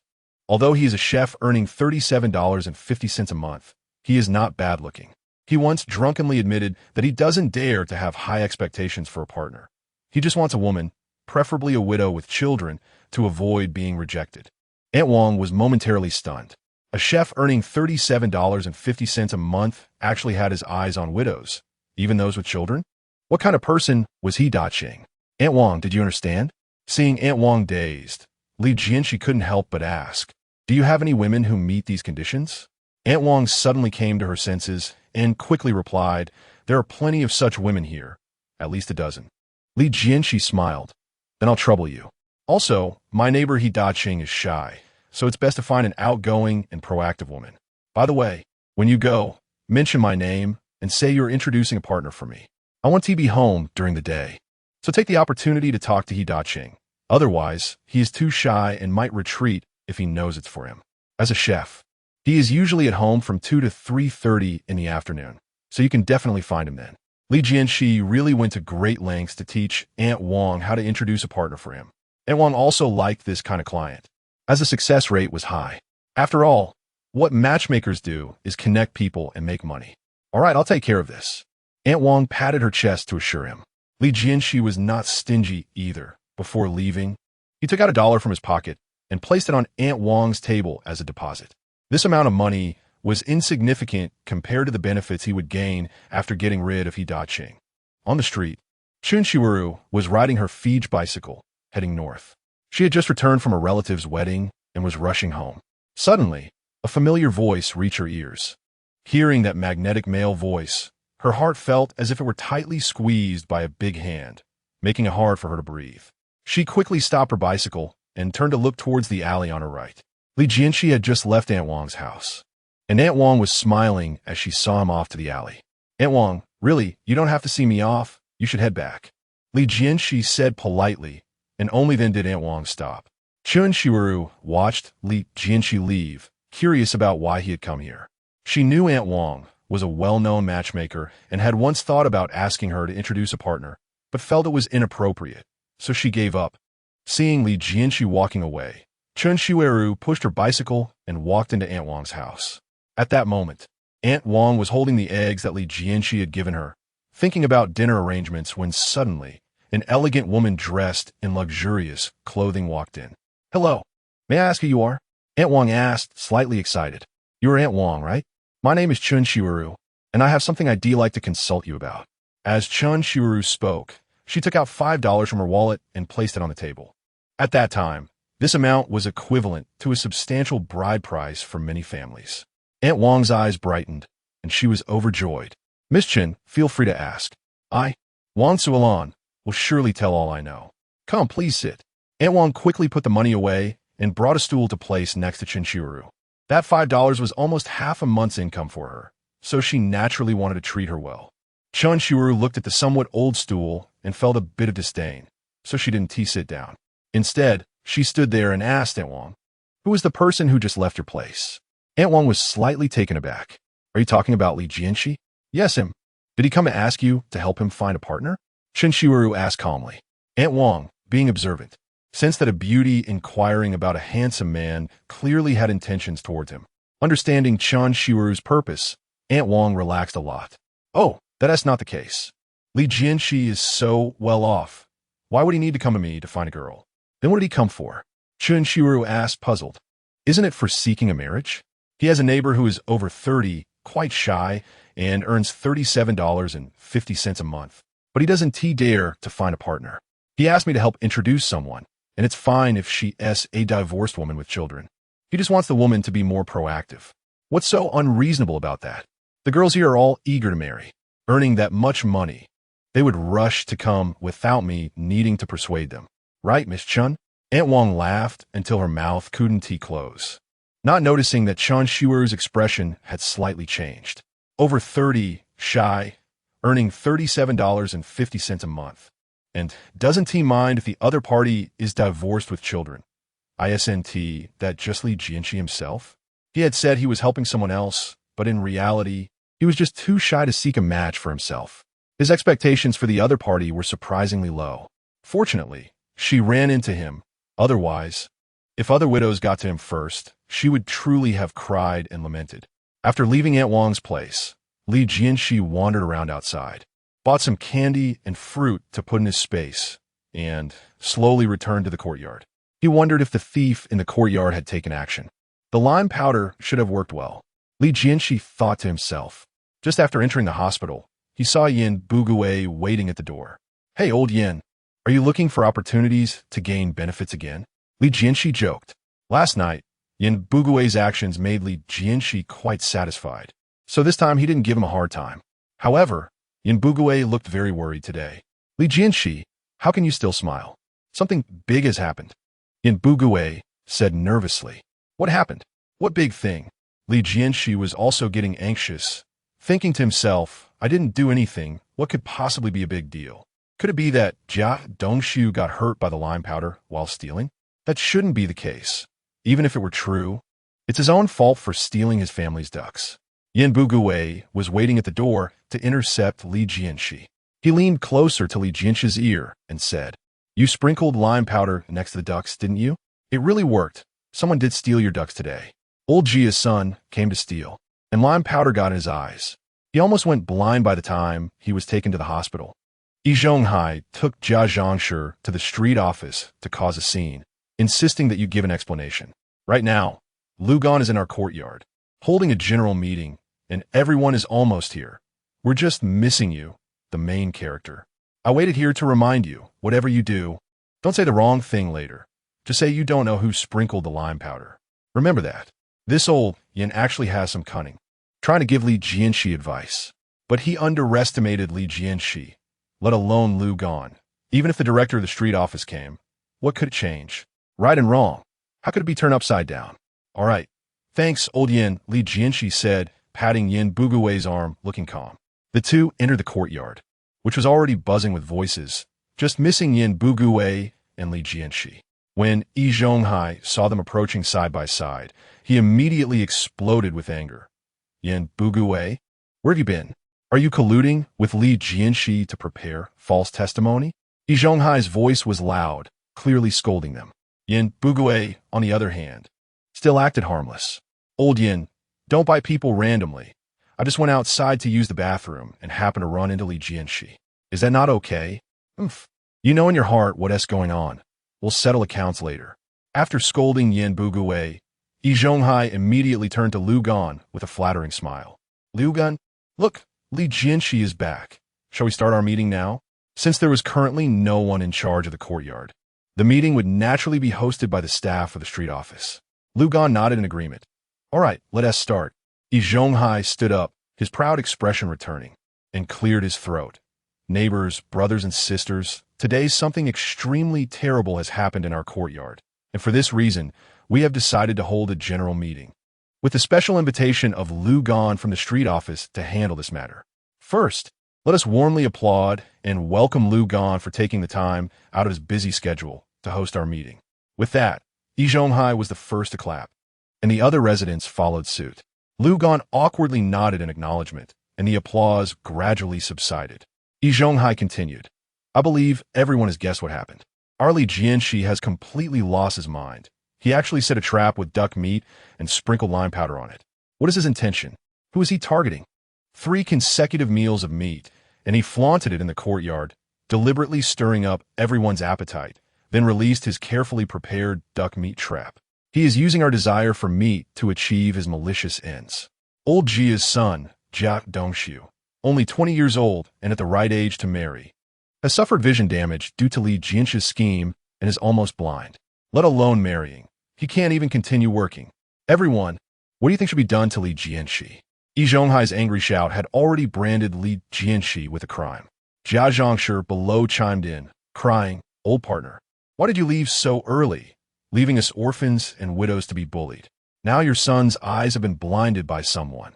If you have a spirit in heaven, come back and take Li Jianshi away," she cried, tears streaming down her face. Beside her, the deaf old lady, with her face wrapped in bandages, also cursed. "Li Jianshi, you scoundrel. I knew from the start that you were not a good person. You even pushed me down yesterday, and there are still people speaking for you. Now it's good. Jia's child's eyes are blind. If you don't punish him severely today, you will be the ones to suffer tomorrow." He Daqing also stood up, pointing at Li Jianshi and scolding, "Li Jianshi, do you still have humanity? Living in the same courtyard, How could you do such a cruel thing to your own people? If it weren't for Lu Gan being here, I would have dug out your eyes for Jia Dongshu. He was more agitated than Jia Zhongshi. Shaju knew the situation was serious and wanted to defend Li Jianshe. Dad, it's not like that. Before he could finish, He Daqing slapped him. With a loud smack, Shaju was stunned. Shut up. This is not your place to speak. If you keep babbling, get out of this house. I don't have a son like you. Shaju's eyes turned red, glaring at Yi Daqing, but could only hold it back. Everyone quieted down. Li Jianshe, do you have anything to say? At that moment, Lu Gan, across the crowd, asked Li Jianshe, until Lu Gan turned to him and asked, Li Jianshe, do you have any defense? Only then did Li Jianshe smile calmly and respond. Lu Gan, I have a few questions to clarify first. First, is there anything wrong with drying ducks at my own home? Second, I store lime powder in my own home. That should be fine, right? Furthermore, if someone breaks in while the owner is not home and rummages through things, I say that is theft. Isn't that too much to ask? Someone illegally entered my house and ended up getting hurt. Shouldn't we focus on this theft? Why are we protecting the thief instead? Lu Gan had initially only listened to Yi Zhonghai's one-sided story and formed a prejudice against Li Jianshe. At this moment, after hearing Li Jianshe's questions, he quickly began to notice the doubts in this matter. But just as Lu Gan was trying to sort out his thoughts, Yi Zhonghai sneered and spoke. Li Jianshe, I understand your thoughts. Drying ducks at home and storing lime powder are not issues, but you intentionally lured Jia Dongshu to your home, and that is a big problem. You had 3 consecutive meals of meat, and there was still meat displayed at home. Isn't that a provocation? You say Dongshu came to your house to steal? Where's the evidence? You can't just accuse him of being a thief because he accidentally touched your ducks, can you? Everyone knows Jia Dongshu's character. He was just curious about the duck meat and would never steal it. Jia Zhongshi also chimed in. That's right, Li Jianshe, you deliberately harmed my Dongshu. Otherwise, he wouldn't have gone to your house, nor would he have gotten hurt by the lime. The deaf old lady tapped the ground with her cane and sneered. In all these years in our courtyard, we have never heard of anyone losing anything. Li Jianshe, why did you put lime powder in your house? Are you defending against thieves or luring them in? With such a big duck hanging there, who could resist that temptation? How can you still say you didn't intend to harm anyone? Yi Daqing also gruffly agreed. Old Yi and the others are right. The duck is still lying on your ground.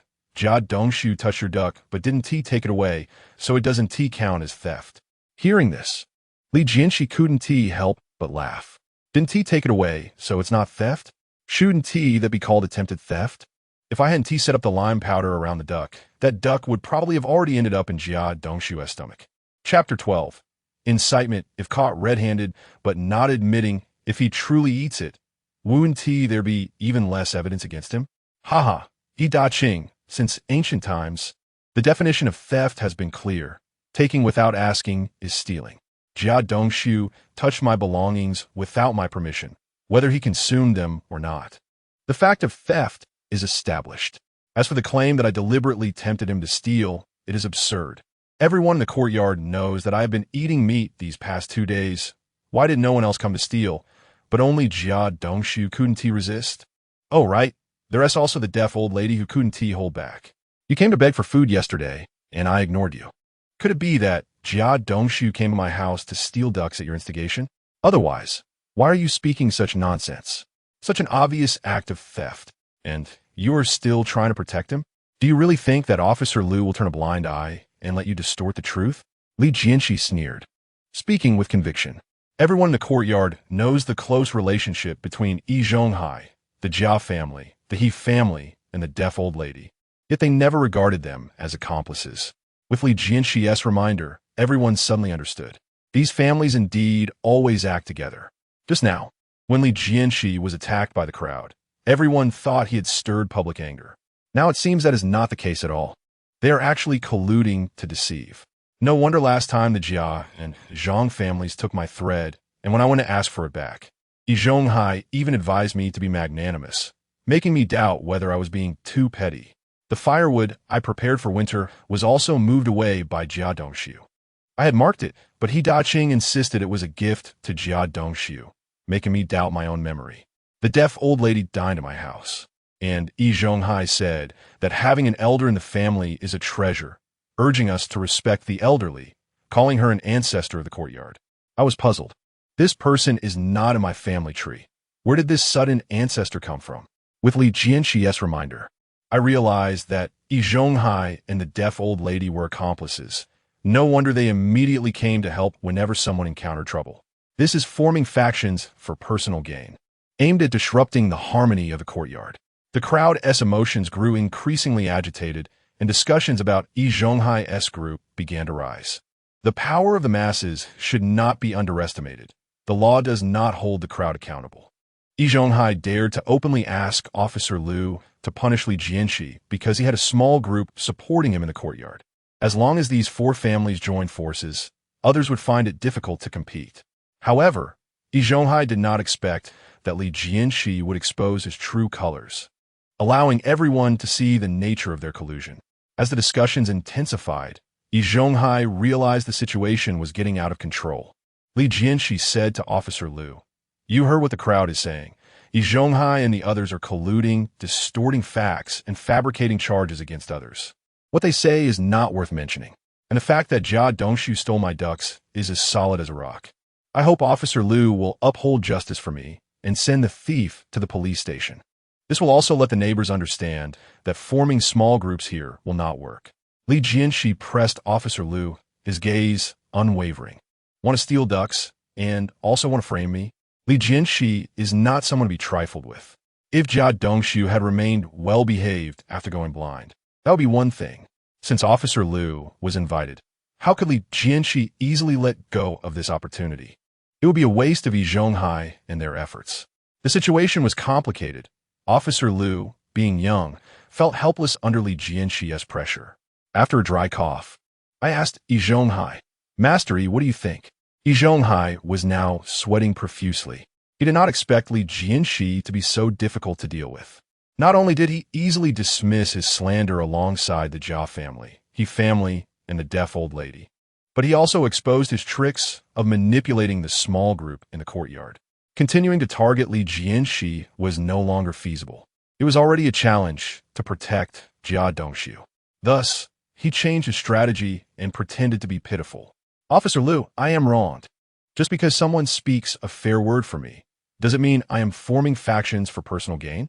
By this logic, Officer Liu, since you are so well-liked on the street, are you also forming cliques? Li Jianshe's accusation against me is simply baseless."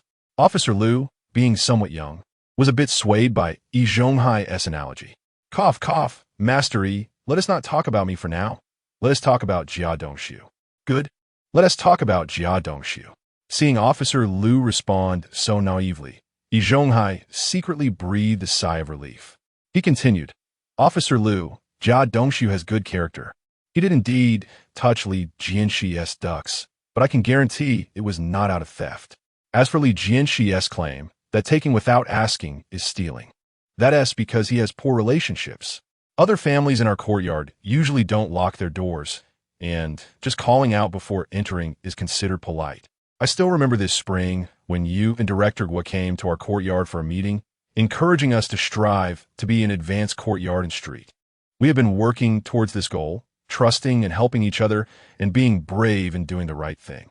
Only Li Jianshe treats everyone like a thief. Otherwise, why would he spread lime powder on the ducks? Doesn't he that show distrust in you and Director Guo's leadership and the quality of our courtyard residents? Yi Zhonghai's improvisational ability can be considered the best in the courtyard. Even in an unfavorable situation, he can still turn the tide.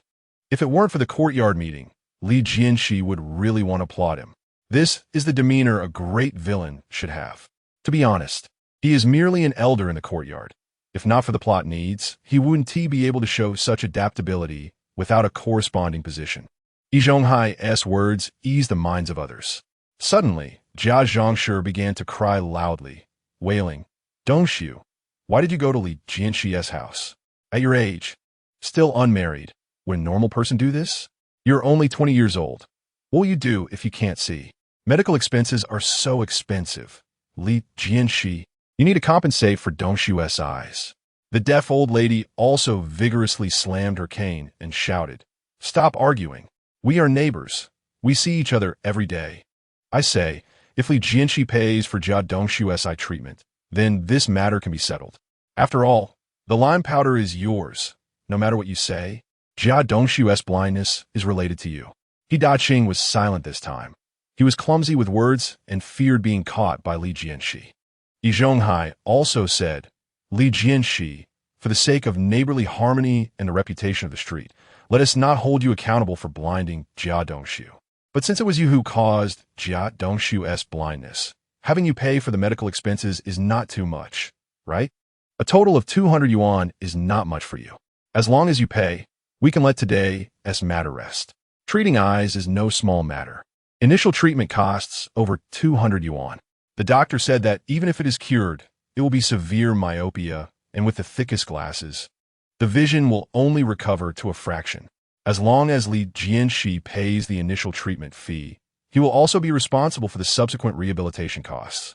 It can be said that as long as Jia Dongshu is not recovered, he can hold Li Jianshe back for life. However, Li Jianshe is not someone to be trifled with. Wanting medical expenses? These guys are really blind. Yi Zhonghai. I'll reiterate, Jia Dongshu's eyes were blinded because he was stealing. No matter what you say, it cannot change the fact that Jia Dongshu stole my ducks. I find it dirty to talk to you. Officer Liu, it's up to you to decide. Regarding how to handle this matter, we will listen to your opinion. Li Jianshe handed the decision-making power to Officer Liu. Such matters should indeed be decided by the official.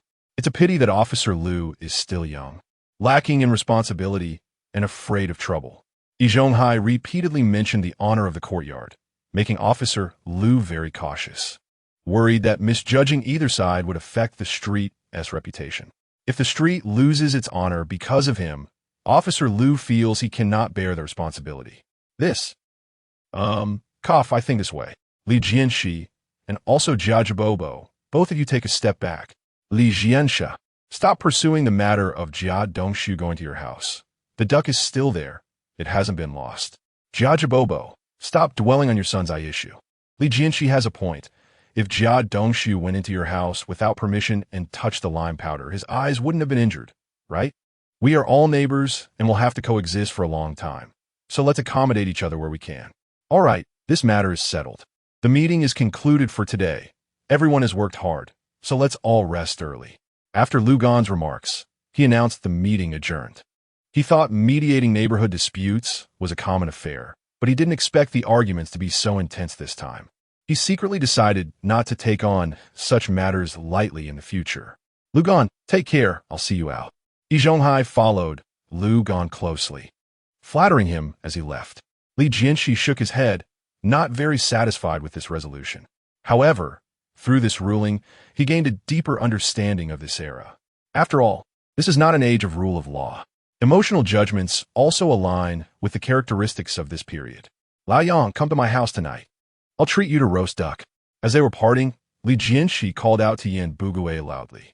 When dealing with enemies, one must be as ruthless as autumn winds sweeping away fallen leaves, but with friends, one should be as gentle as the spring breeze.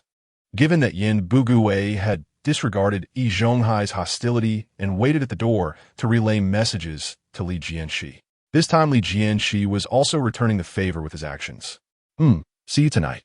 Yin Bugue was delighted. He could dine at Li Jianshe's house tonight, saving a meal at home, and he could also taste roast duck. This was a rare delicacy. After the meeting ended, everyone returned home. During the weekend, Yi Daqing was at home, and Sha Zhu wanted to go assist Li Jianshe with the roast duck, but was kept inside by Yi Daqing. Fortunately, the earlier preparations were ready. Only the roasting step remained, which, although still requiring skill, was relatively simpler. Li Jianshe used the fire from his home to set up a roasting rack. Once the duck skin was roasted to a golden color, he flipped it to the other side, repeating this process more than 10 times until the duck was nearly done. At this moment, Yin Bugue unexpectedly arrived with half a bottle of wine. For this usually stingy person to come with a gift was quite rare. Lao Yin, please sit down. Just having you here is enough. There's no need to bring anything.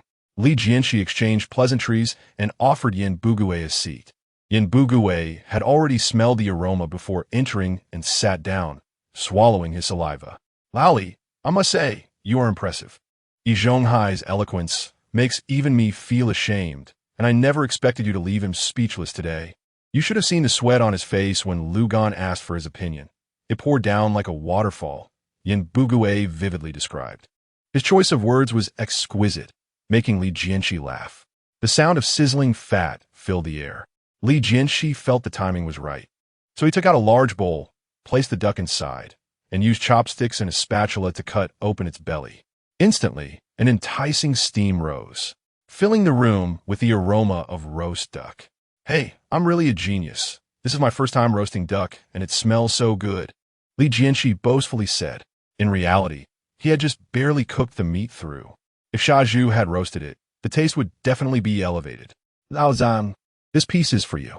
Li Jianshe tore off a piece of meat and handed it to Yin Bugue. Yin Bugue could hardly wait, grabbing it with his hand and stuffing it into his mouth despite the heat. Ouch, it's hot. So fragrant. It's incredibly delicious, Yin Bugue said, grinning despite the heat. Other families can only eat meat a few times a year, but because of careful budgeting, his family could only have scraps of meat even during the new year. Now being able to eat meat heartily, even if it burns, he was willing to swallow it. Haha, Lao Yin, from now on, stick with me, and you'll reap the benefits. Once the election for the big uncle is over, I'll be the big uncle, and you can be the third uncle. Together, we'll drive out all the troublemakers in this yard, and then you can eat meat every day and drink wine every month. Li Jianshe laughed heartily. He was making a promise without any real commitment. Whether Yin Bugue could eat meat every day in the future depended on his performance. Good, with your word, Lao Yin, will stick with you from now on. After drinking a cup of wine, Yin Bugue appeared quite spirited, while the two were enjoying their food and drink. On the other side, at the Jia family, everyone wore a frown. Yi Zhonghai, Jia Zhongshi, and the deaf old lady were gathered on the Kong in the Jia family, each with increasingly grim expressions. Lao Yi, this matter cannot just end like this. The doctor said Dongshu's eyes won't heal, and the best outcome is severe myopia where he has to walk holding onto the wall. Our Dongshu is such a good kid. After 2 years of work, he became a second-class fitter, and life was looking better and better. Now that he's blind, he can't work anymore.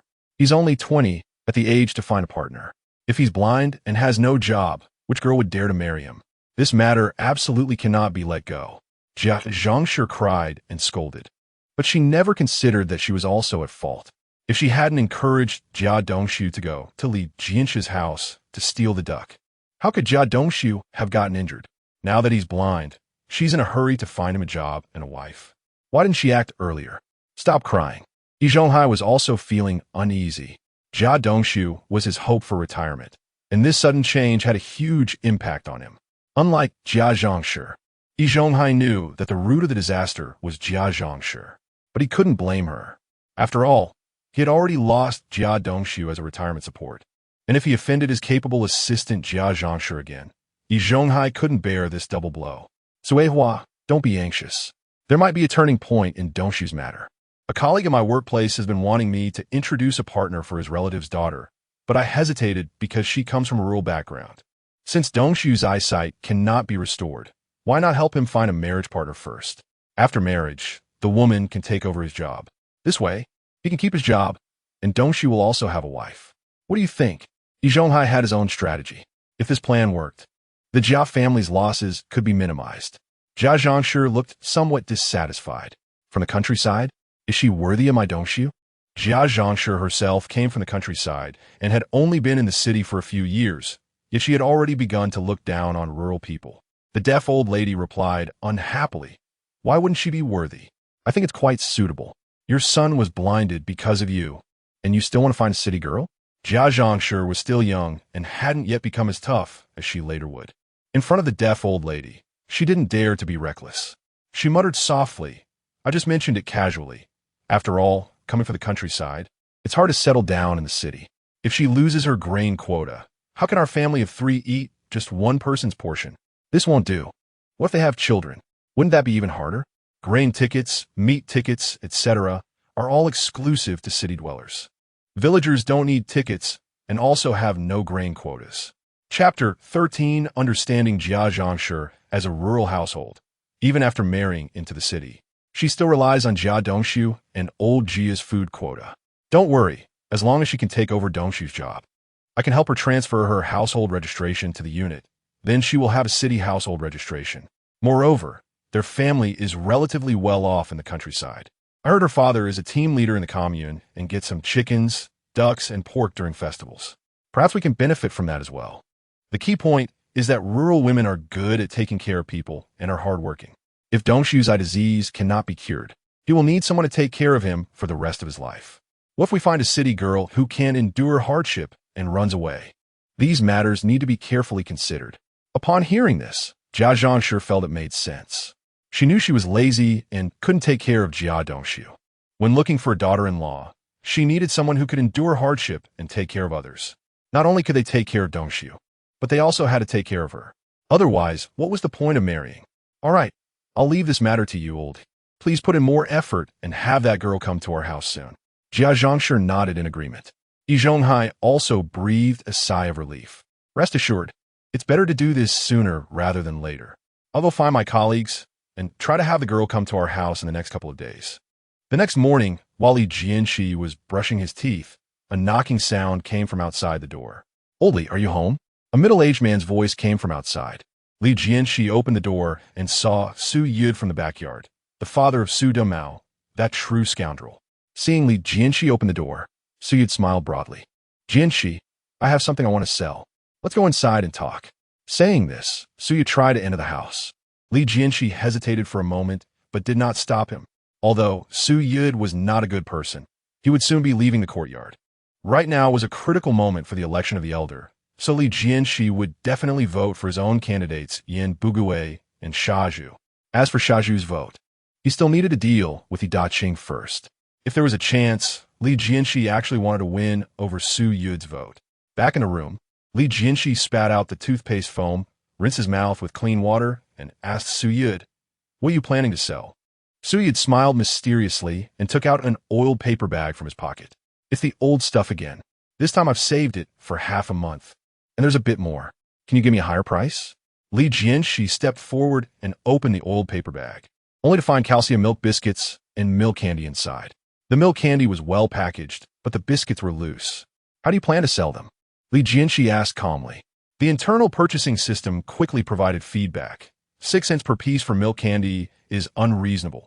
2 cents per piece for biscuits is reasonable. Su Yud was quoting the same prices. The milk candy is still the old rule, 6 cents each.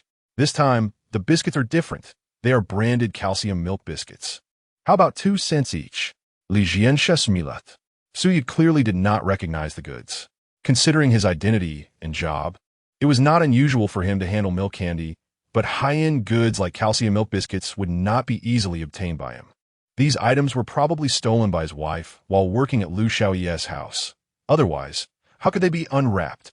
It was obvious that he had stolen a few pieces over several trips and saved them up for half a month to gather this much.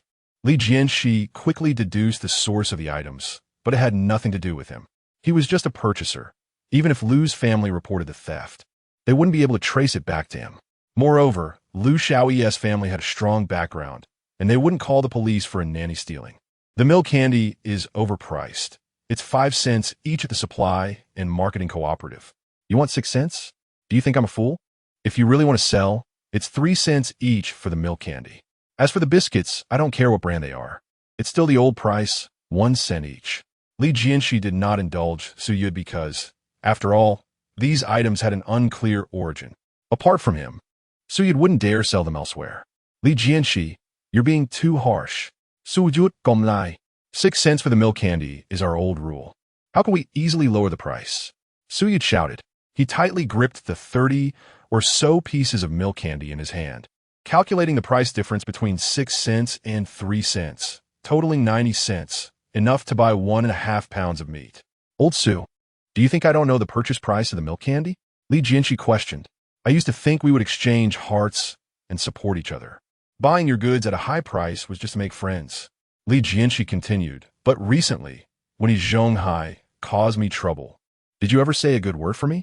Even Yin Bugui stood up to speak for me, and you didn't say a word. How can you expect me to continue to take care of you and pay a high price?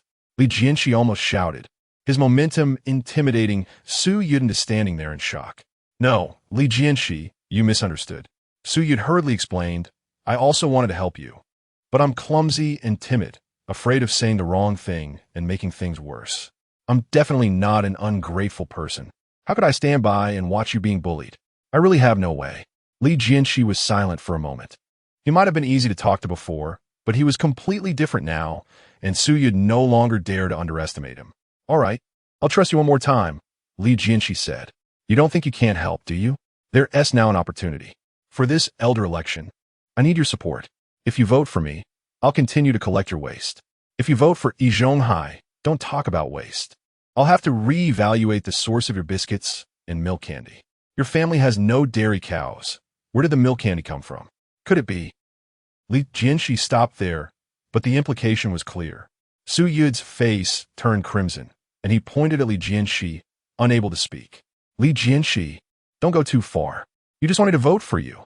I didn't say I wouldn't vote. Let us not drag our families into this argument." Li Jianshi smiled.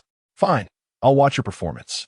As long as you vote for me, I won't hold past grievances against you, and I'll continue to buy your goods at today's price. Don't think I'm squeezing you. The factory doesn't want these things at all. I'm helping you out of my own pocket, understand?" Suyu quickly nodded. I understand. He was now afraid of Li Jianshi and didn't dare to negotiate further. If Li Jianshi became angry and exposed their family secrets, it wouldn't just be a matter of making money. He could end up in jail.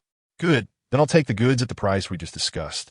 36 pieces of milk candy, a total of 1 yuan and 8 cents. 40 pieces of biscuits, totaling 4 dimes. Here's the money. Count it. And if it's correct, we have a deal. I won't issue a purchase order." Li Jianshi handed over the money. As soon as Suyud caught it, the system's notification sound rang out. "You have purchased 40 pieces of calcium milk biscuits and 36 pieces of Dabatang milk candy, triggering a 10-fold reward.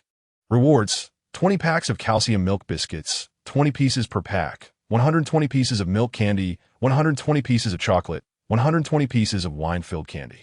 Li Jianshi was quite satisfied. Although he didn't particularly like eating candy and biscuits, these were great gifts. For some family-oriented leaders, giving gifts that children could use was more thoughtful than giving meat and eggs. A total of 1 yuan and 48 cents. Just right. "Thank you, Li Jianshi. If there's nothing else, I'll be leaving now." Suyu took the money and breathed a sigh of relief. He turned to leave. "Wait," Li Jianshi suddenly called out. "What's the matter? Is there anything else?" Suyu stopped and turned back, puzzled. Li Jianshi smiled. "Actually, there's something I want to ask you. Do you know which commune nearby buys pigs?" Suyud also worked at the steel factory, doing the same job as Su Damao. Usually, when the publicity department had no screening tasks, Suyud, like Su Damao, occasionally went to the countryside to show movies for the commune. Su Damao had taken Suyud's place and become a projectionist. Li Jianshi wanted to find a source for pigs, so asking Suyud was the most appropriate. "Let me think.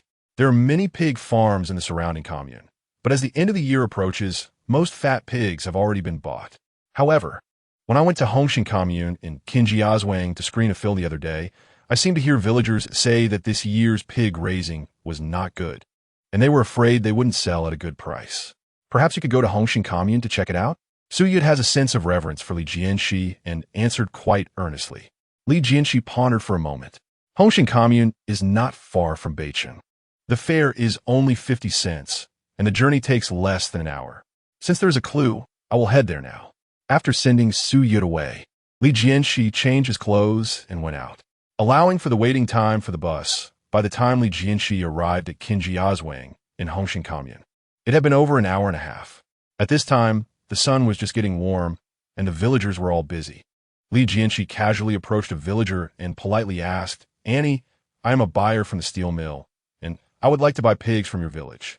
May I ask where the production team leader lives?" Upon hearing that Li Jianshi was a buyer from the city's steel factory, the aunt's demeanor immediately became respectful.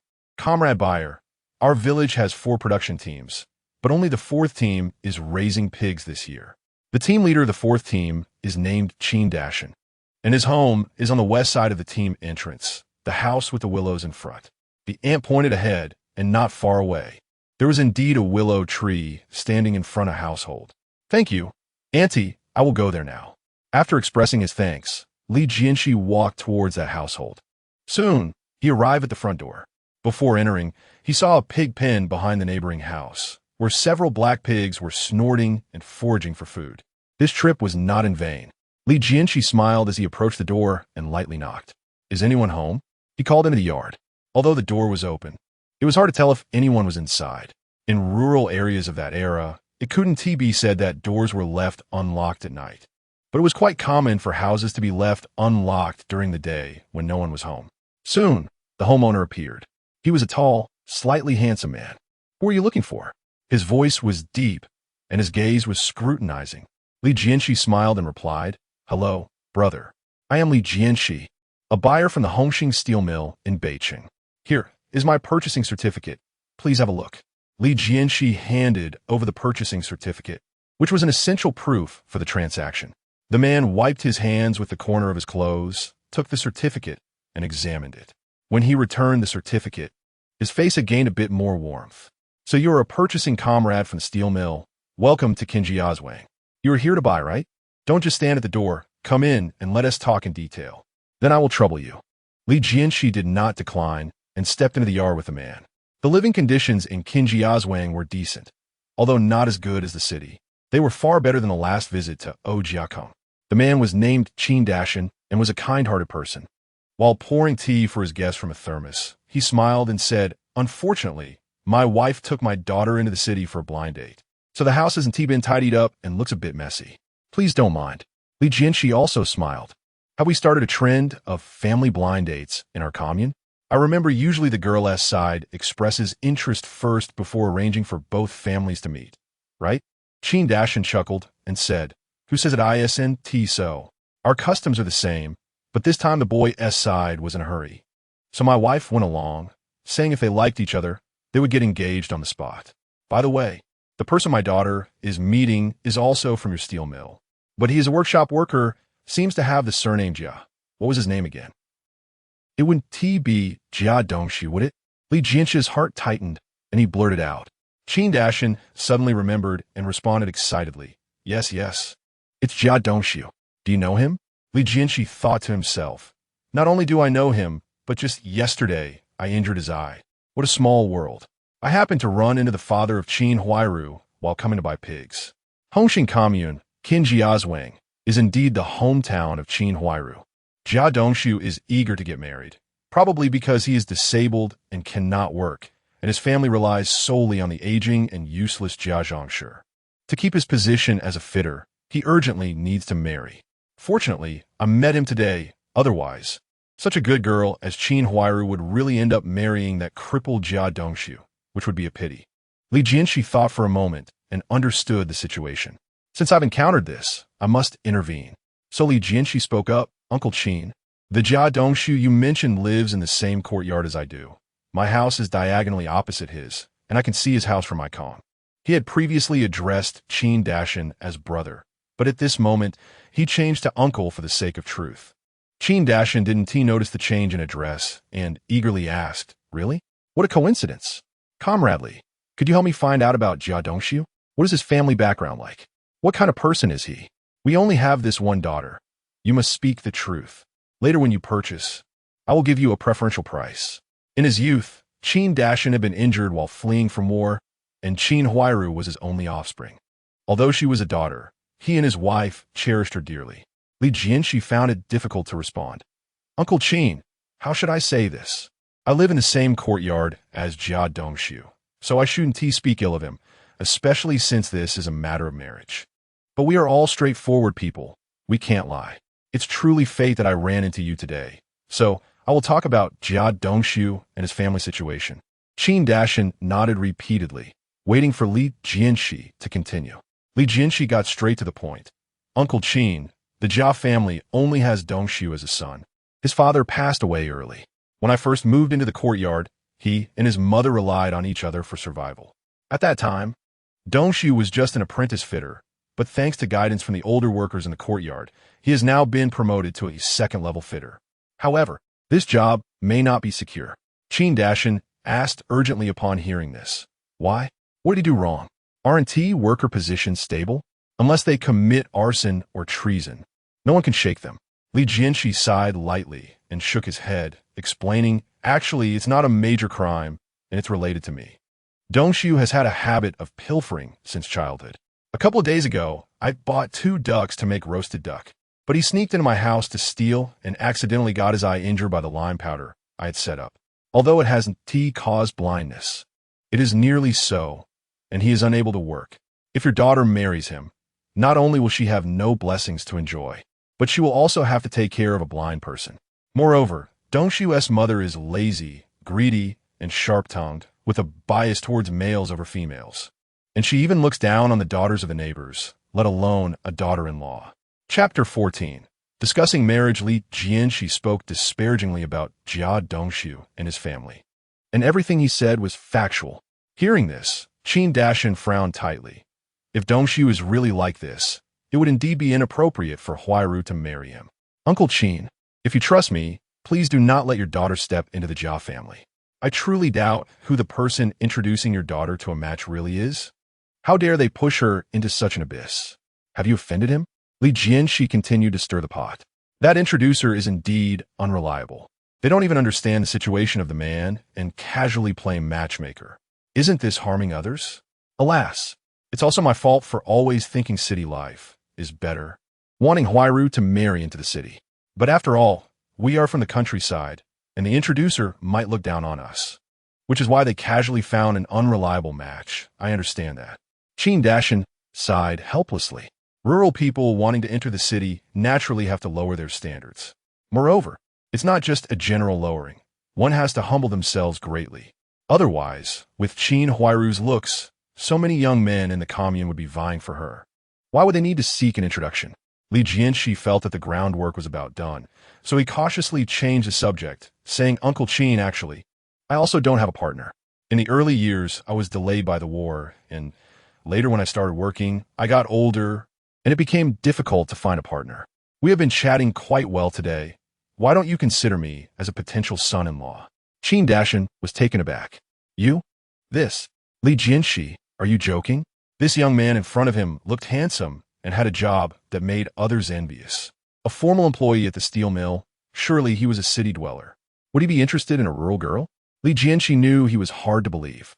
Suddenly, he bent down and took something from the vegetable basket used for purchases, actually retrieving it from his personal space. When he brought it out, he had a pack of biscuits and a handful of candy in his hand. Uncle, this is what I bought on the way here. Consider it a gift for our first meeting. As long as you are willing to let your daughter marry me, I will give a bride price of 100 yuan. And in the future, during festivals, there will definitely be plenty of candy and meat. Seeing the candy and biscuits in Jianshe's hand, Qin Dashan was stunned. He hadn't even seen his daughter's face and was already discussing marriage? Is this how matchmaking works? Qin Dashan still couldn't believe it, but he dared not refuse. Jianshe's conditions were extremely advantageous. Missing this opportunity would be hard to come by again. Jianshe, you are too polite. However, I cannot agree to this matter at the moment. Qin Huairu and her mother are currently in the city for matchmaking. If something comes of that, agreeing to you would be a double promise, right? Why don't you wait a few days until they return, and I will discuss it with them. Qin Dashan said cautiously, fearing Jianshe would misunderstand him as ungrateful. Unexpectedly, Jianshe was not angry, but readily agreed. No problem, that is appropriate.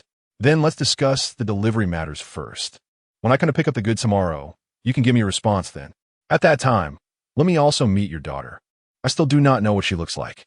Jianshe said with a smile, secretly anxious about whether Qin Huairu was as beautiful as the character in the drama. However, the people he had seen were not much different from the character's image. As the representative of beauty in the drama, even though Qin Huairu was nearing 30, she still captivated hearts.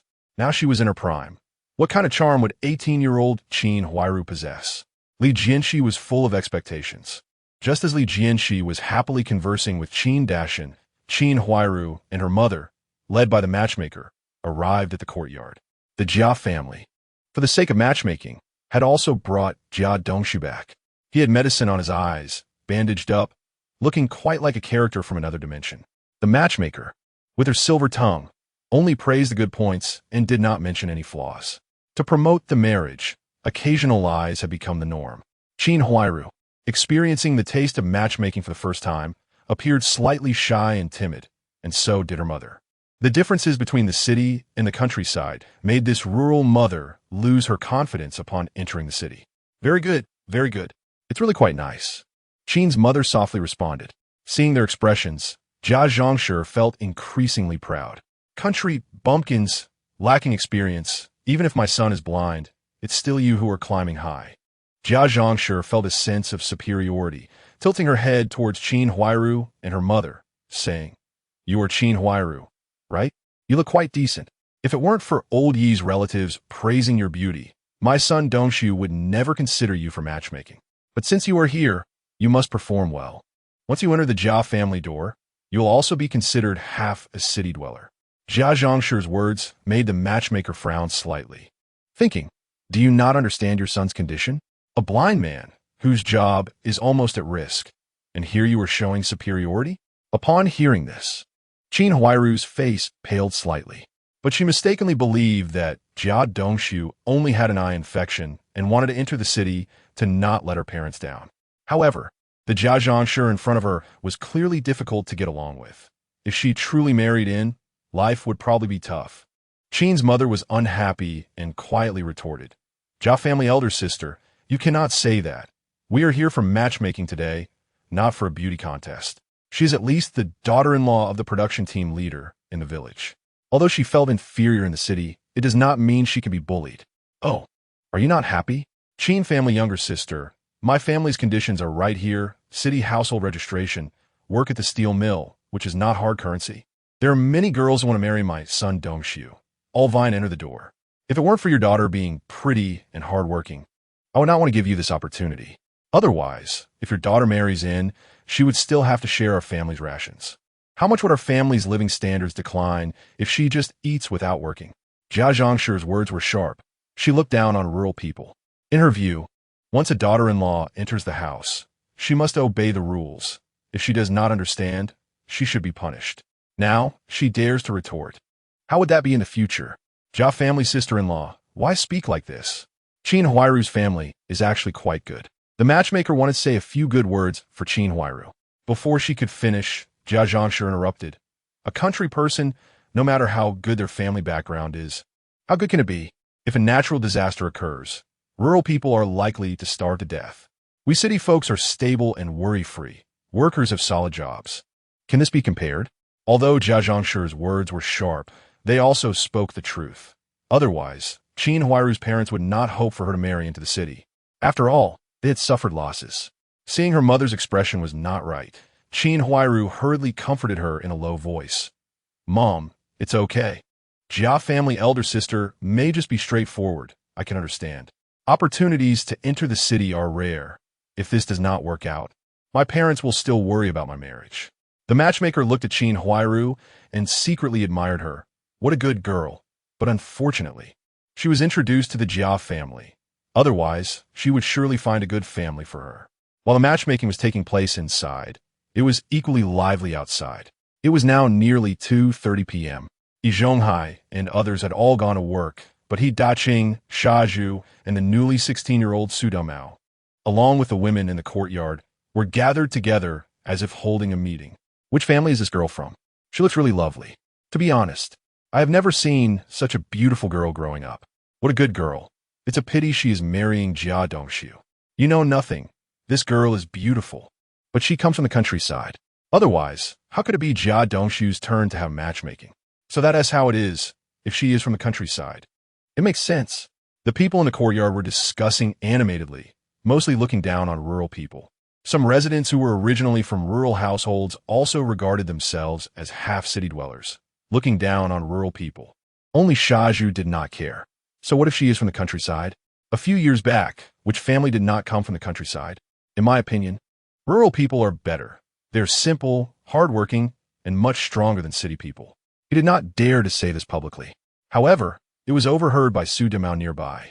Shaju, are you looking at how pretty that girl is? Why are you talking so much nonsense? Shaju widened his eyes and scolded Su Domao. Are you itching for a fight? What I say is none of your business. Hey, look at you. You're getting anxious, aren't you? I hit the nail on the head. Su Domao said, not afraid of Shaju at all.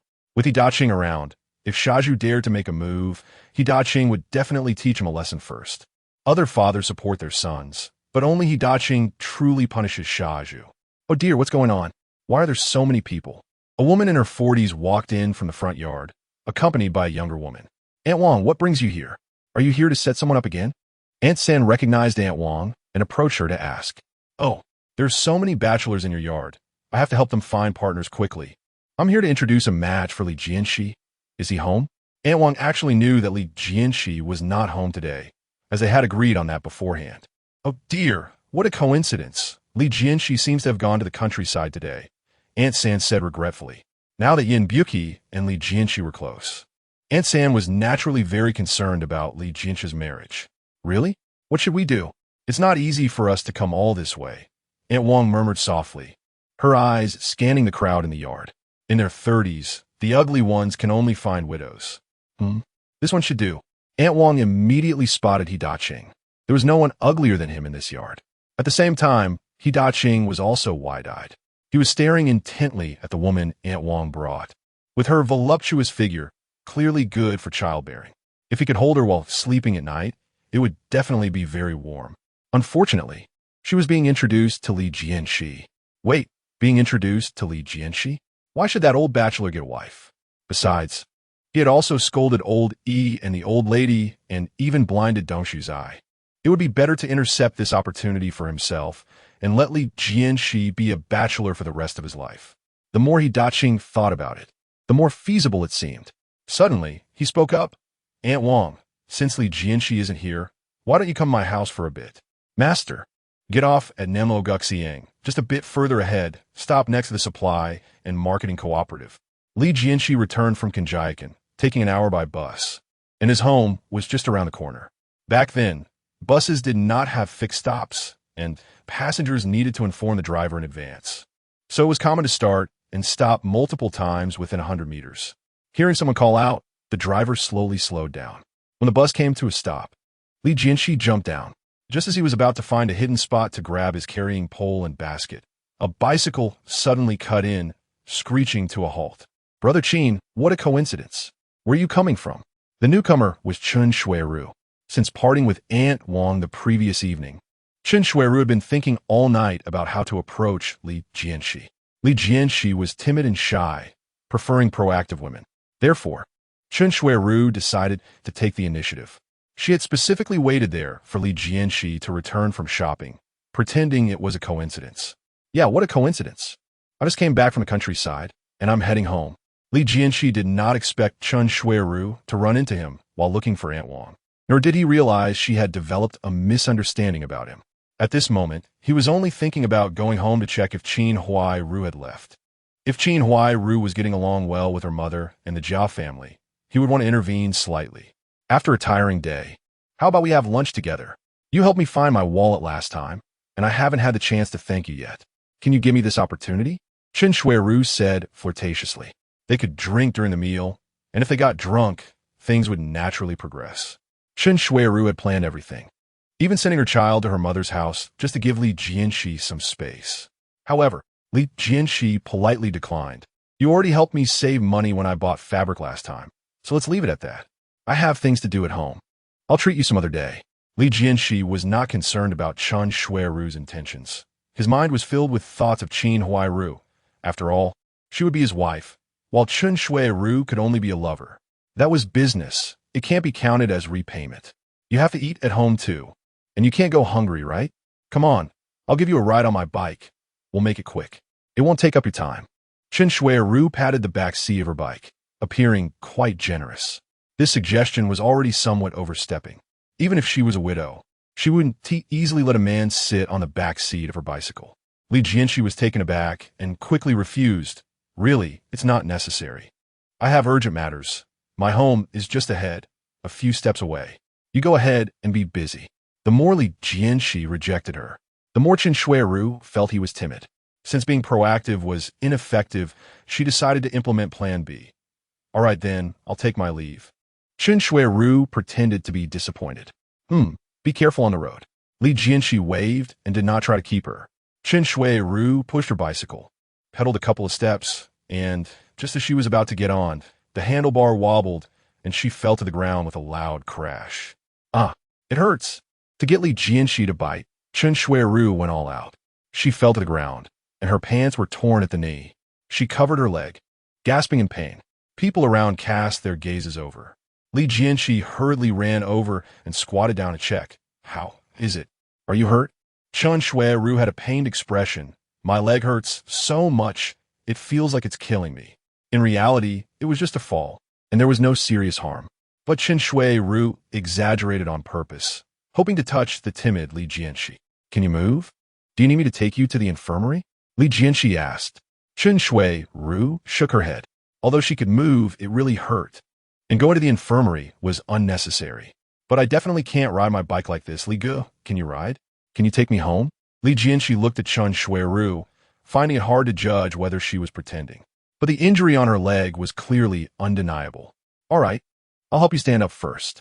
Li Jianshi reached out his arm, wrapping it around Chen Shuiru's waist and slowly helping her up.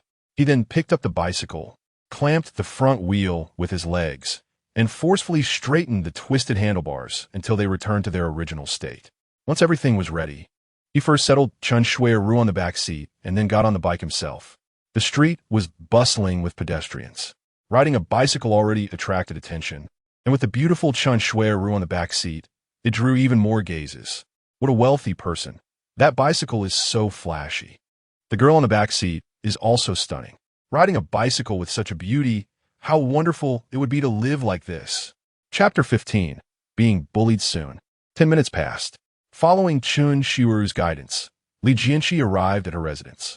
Unlike the layout of a courtyard house, Chen Shuiru's home was a regular house divided into front and backyards, with her family living in the front yard. In his memory, it seemed that a spy lived in the backyard. The population density here was much lower than that of the courtyard house, so it was understandable that the spy chose to live here. Li Jianshi rode his bike all the way here without being noticed. Can I go in? Li Jianshi helped Chen Shuiru off the back of the bicycle. Chen Shuiru gently shook her head and took out a key from her pocket. My leg still hurts a lot. Can you carry me inside? This is the key to my house. You open the door first. Li Jianshi took the key and opened the door. Then he turned around and picked up Chen Shuiru, stepping into the house. Chen Shuiru's family was well off, and the living space was spacious with complete and high-quality furniture. After safely delivering Chen Shuiru home, Li Jianshi prepared to leave. However, Chen Shuiru suddenly spoke up. Brother Li, there's a medicine box in that cabinet. Could you help me apply some medicine? Li Jianshi faced Chen Shuiru, his eyes filled with confusion. Isn't this a bit inappropriate? He said. You're wearing pants. It would be inconvenient for you to apply the medicine, she replied. But I'm a man, and you are. Li Jianshi hesitated, his meaning clear. Unexpectedly, this was exactly the reaction Chen Shuiru was hoping for. Her cheeks flushed as she softly said, Brother Li, why do you have to hesitate? My leg is bleeding profusely. If I don't apply medicine, it might worsen. As a woman, I don't care about shame. Why should a big man like you feel shy? Chen Shuiru spoke earnestly, and even though Li Jianshi initially didn't understand her intention, he now saw through her thoughts. He was not a hypocritical person, and he would not shy away from Chen Shuiru's initiative. As for the potential troubles that might arise, he had already considered them in his mind. Then I'll close the door first, Li Jianshi said seriously. On the other side, Qin Huairu and her mother returned home just as Li Jianshi and Chen Shuiru's feelings were heating up. Qin Dashan approached eagerly, asking, How is it? Can Jia Dongshu and his family make it work? Qin Huairu forced a smile, trying to reassure her father. It's okay. Qin Ma, however, spoke frankly, her face showing concern. Jia Dongshu is a nice guy, handsome, and has a good job, but his mother is a bit difficult. She put us mother and daughter in our place as soon as we entered. However, I thought about it on the way. They're city people, and it's normal for them to feel superior. After all, our daughter is marrying into their family, relying on their food quota, which is like eating from their plate.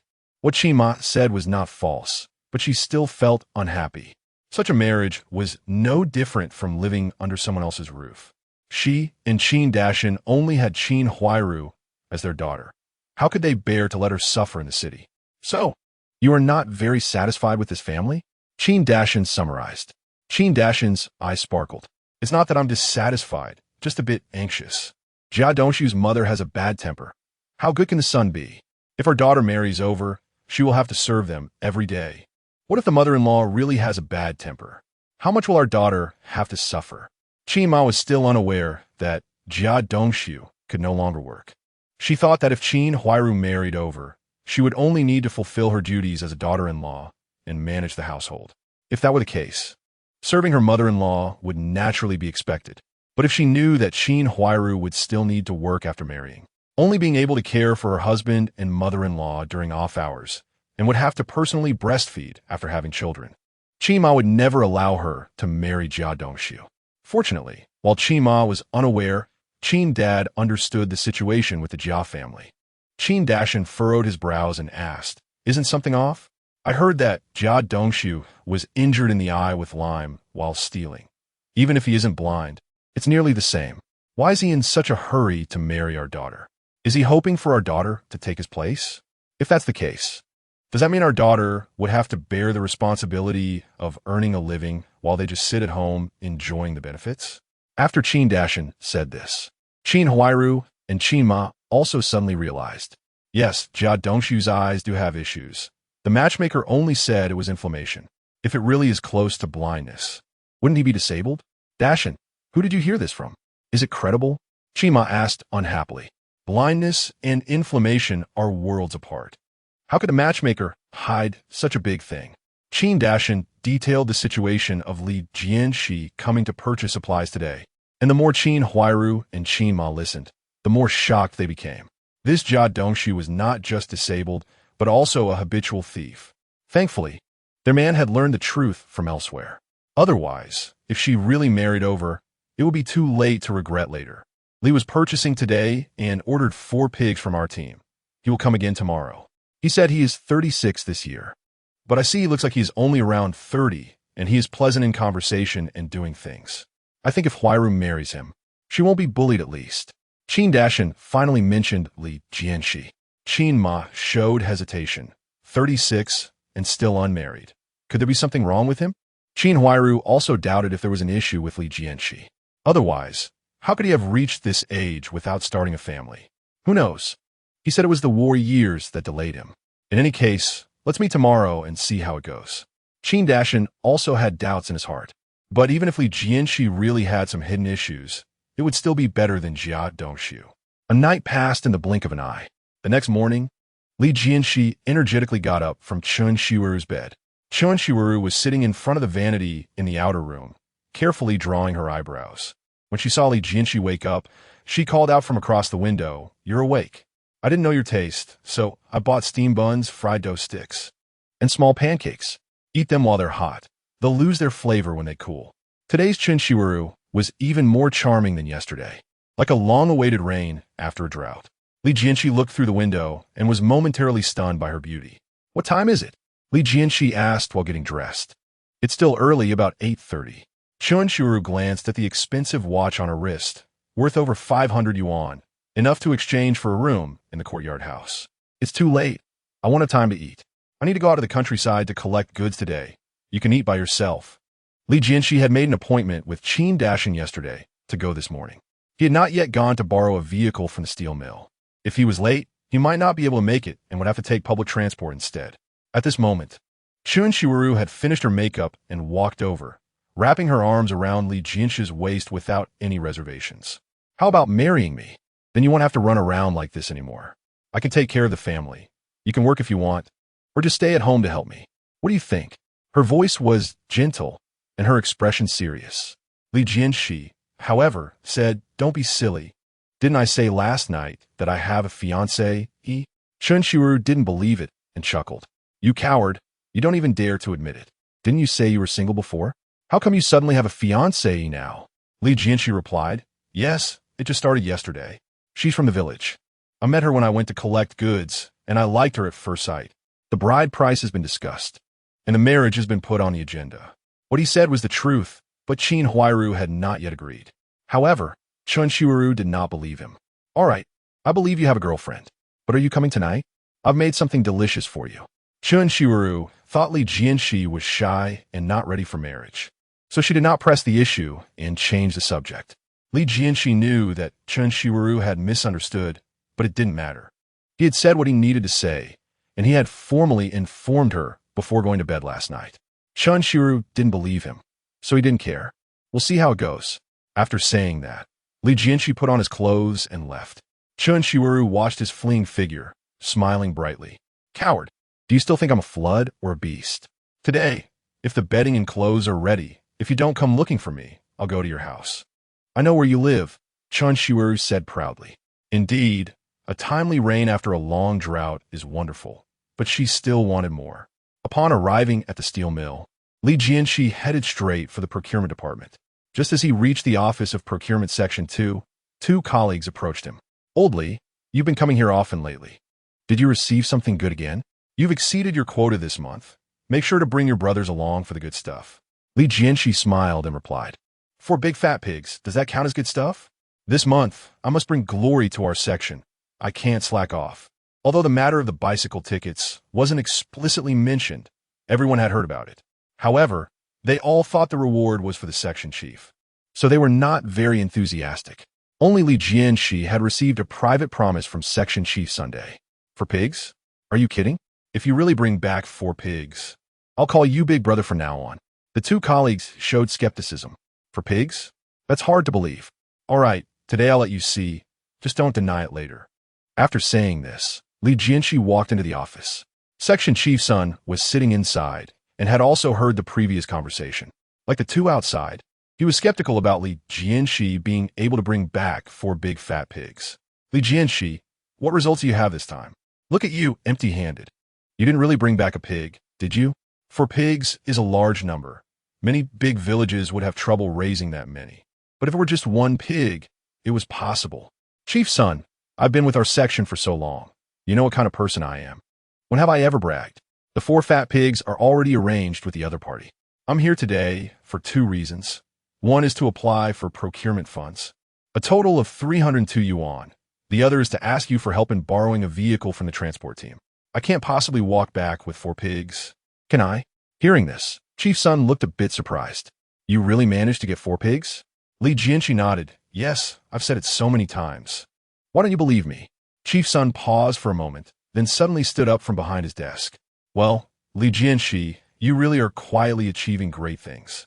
If you can truly bring back these 4 pigs, our department will definitely be the advanced unit this year. Wait a moment. I'll get you a receipt. Chief Sun knew Li Jianshi's character well. The first time he might have been joking, but the second time he must be serious. 4 big fat pigs. What a significant procurement. Deputy Factory Director Yang had exerted a lot of effort, pleading with the director of the meat processing plant multiple times just to get 5 pigs for the new year. Li Jianshi had quietly secured 4. That was impressive. After the receipt was prepared, Li Jianshi took it to finance to collect the money, while Chief Sun headed to borrow a vehicle from the transport team. Around 11 o'clock, Li Jianshi knocked on the doorbell of Qin Huairu's home again, and soon Qin Dashan rushed out from the yard. Li Procurement, it's you. I thought you wouldn't come so late. Qin Dashan had been waiting all morning, feeling anxious. Just as he was lost in thought inside, he heard a knock on the door. Uncle Qin, just call me Xiao Li or Jianshi. Li Procurement sounds too formal, Li Jianshi smiled, as he was about to become part of the Qin family. By the way, Uncle Qin, I drove here. Let's handle the pig matter first, Li Jianshi suggested. Here's the 302 yuan we agreed on yesterday.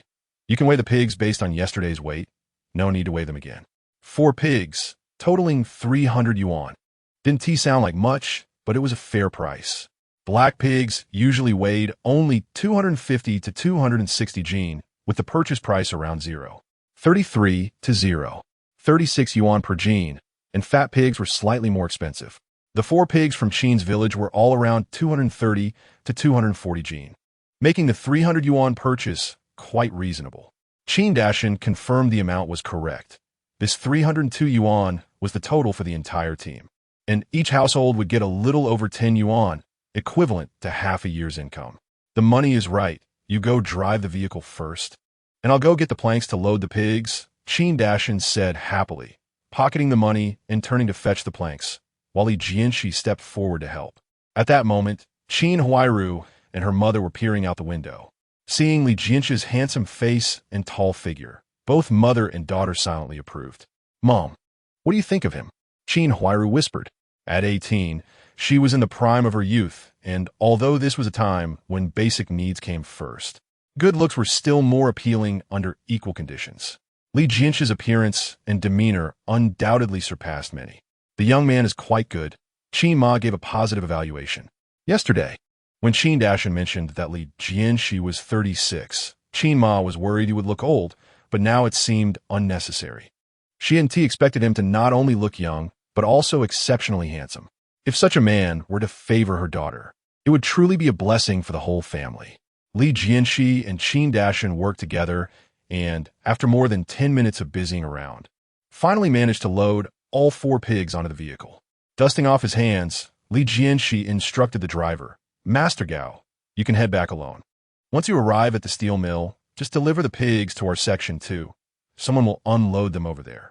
I have some personal matters to attend to and will return on my own later." For Li Jianshe, collecting the pigs was just a side job. Matchmaking was the main event. "All right, I'll head off first," the driver replied, and soon drove away. With the roar of the engine, the liberation truck gradually disappeared.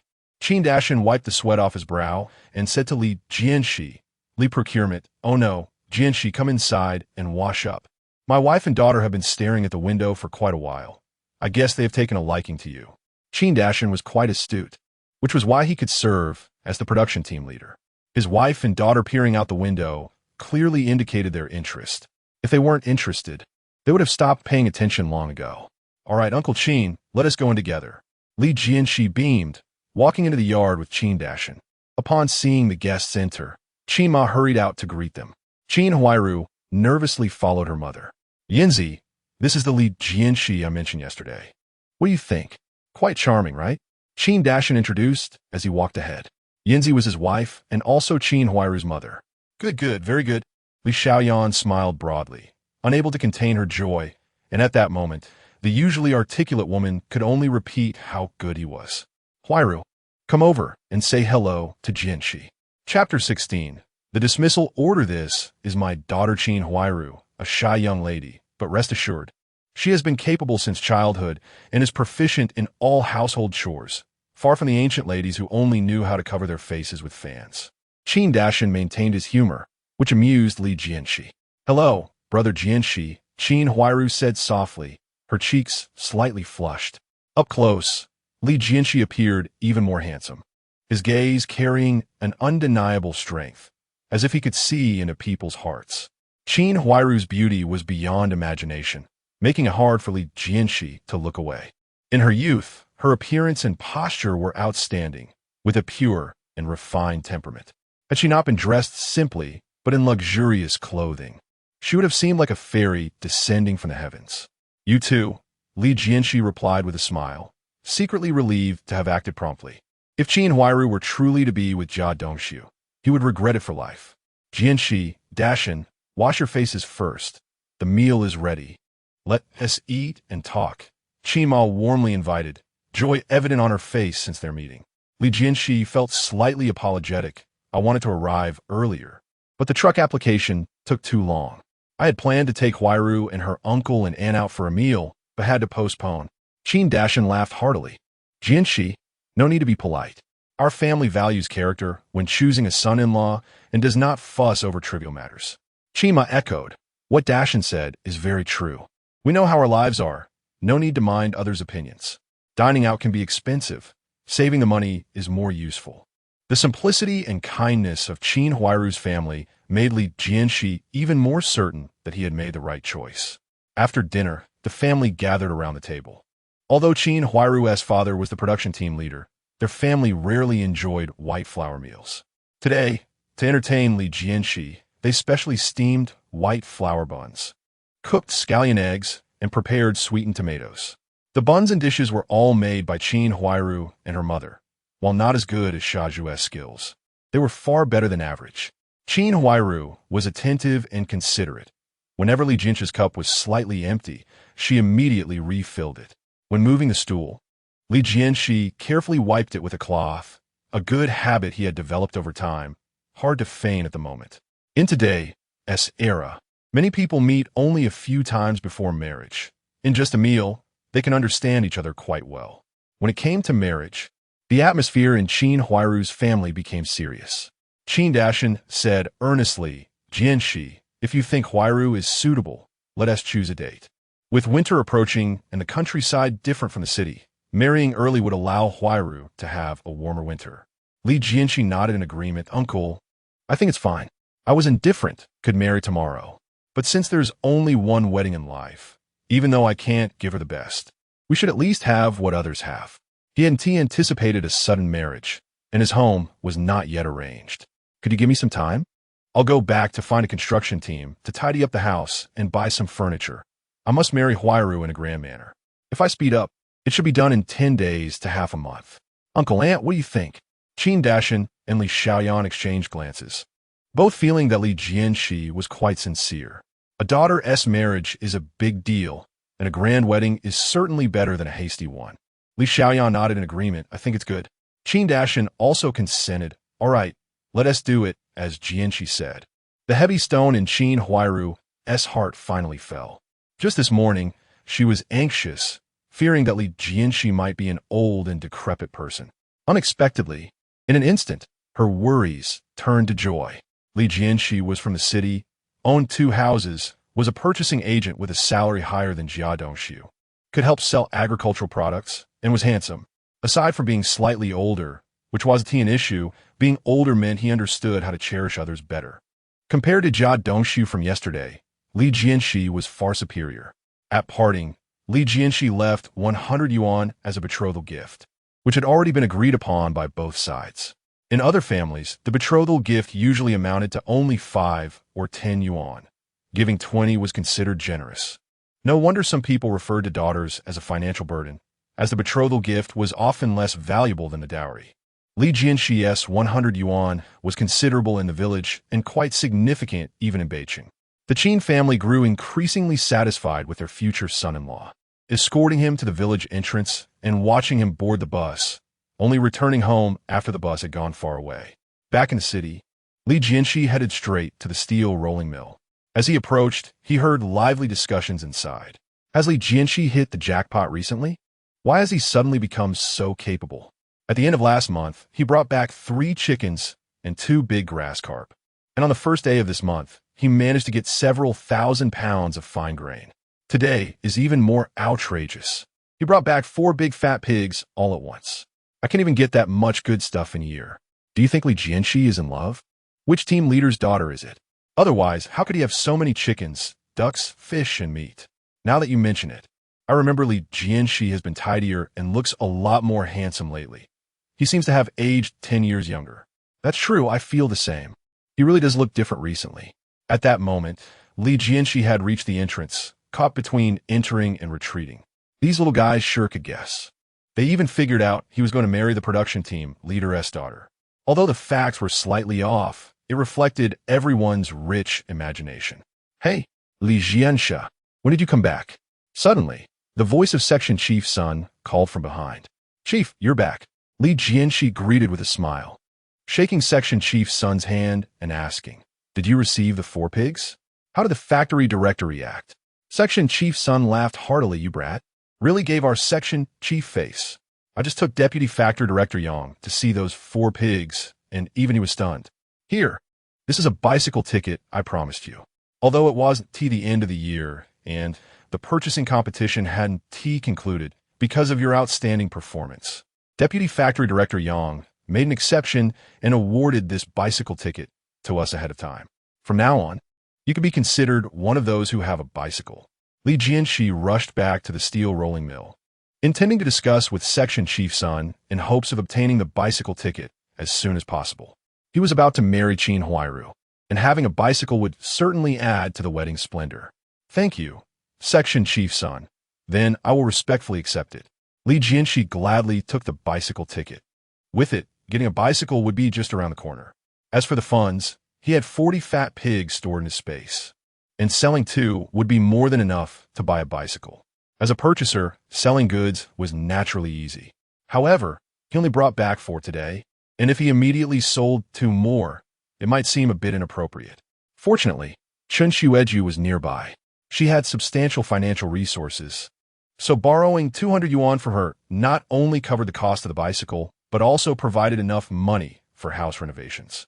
Li Jianshe had originally planned to visit Chun Shueju on another day to borrow 200 yuan in case of emergency. Unexpectedly, that evening, Chun Shueju took the initiative to visit. Number 95 Courtyard. This should be the right place.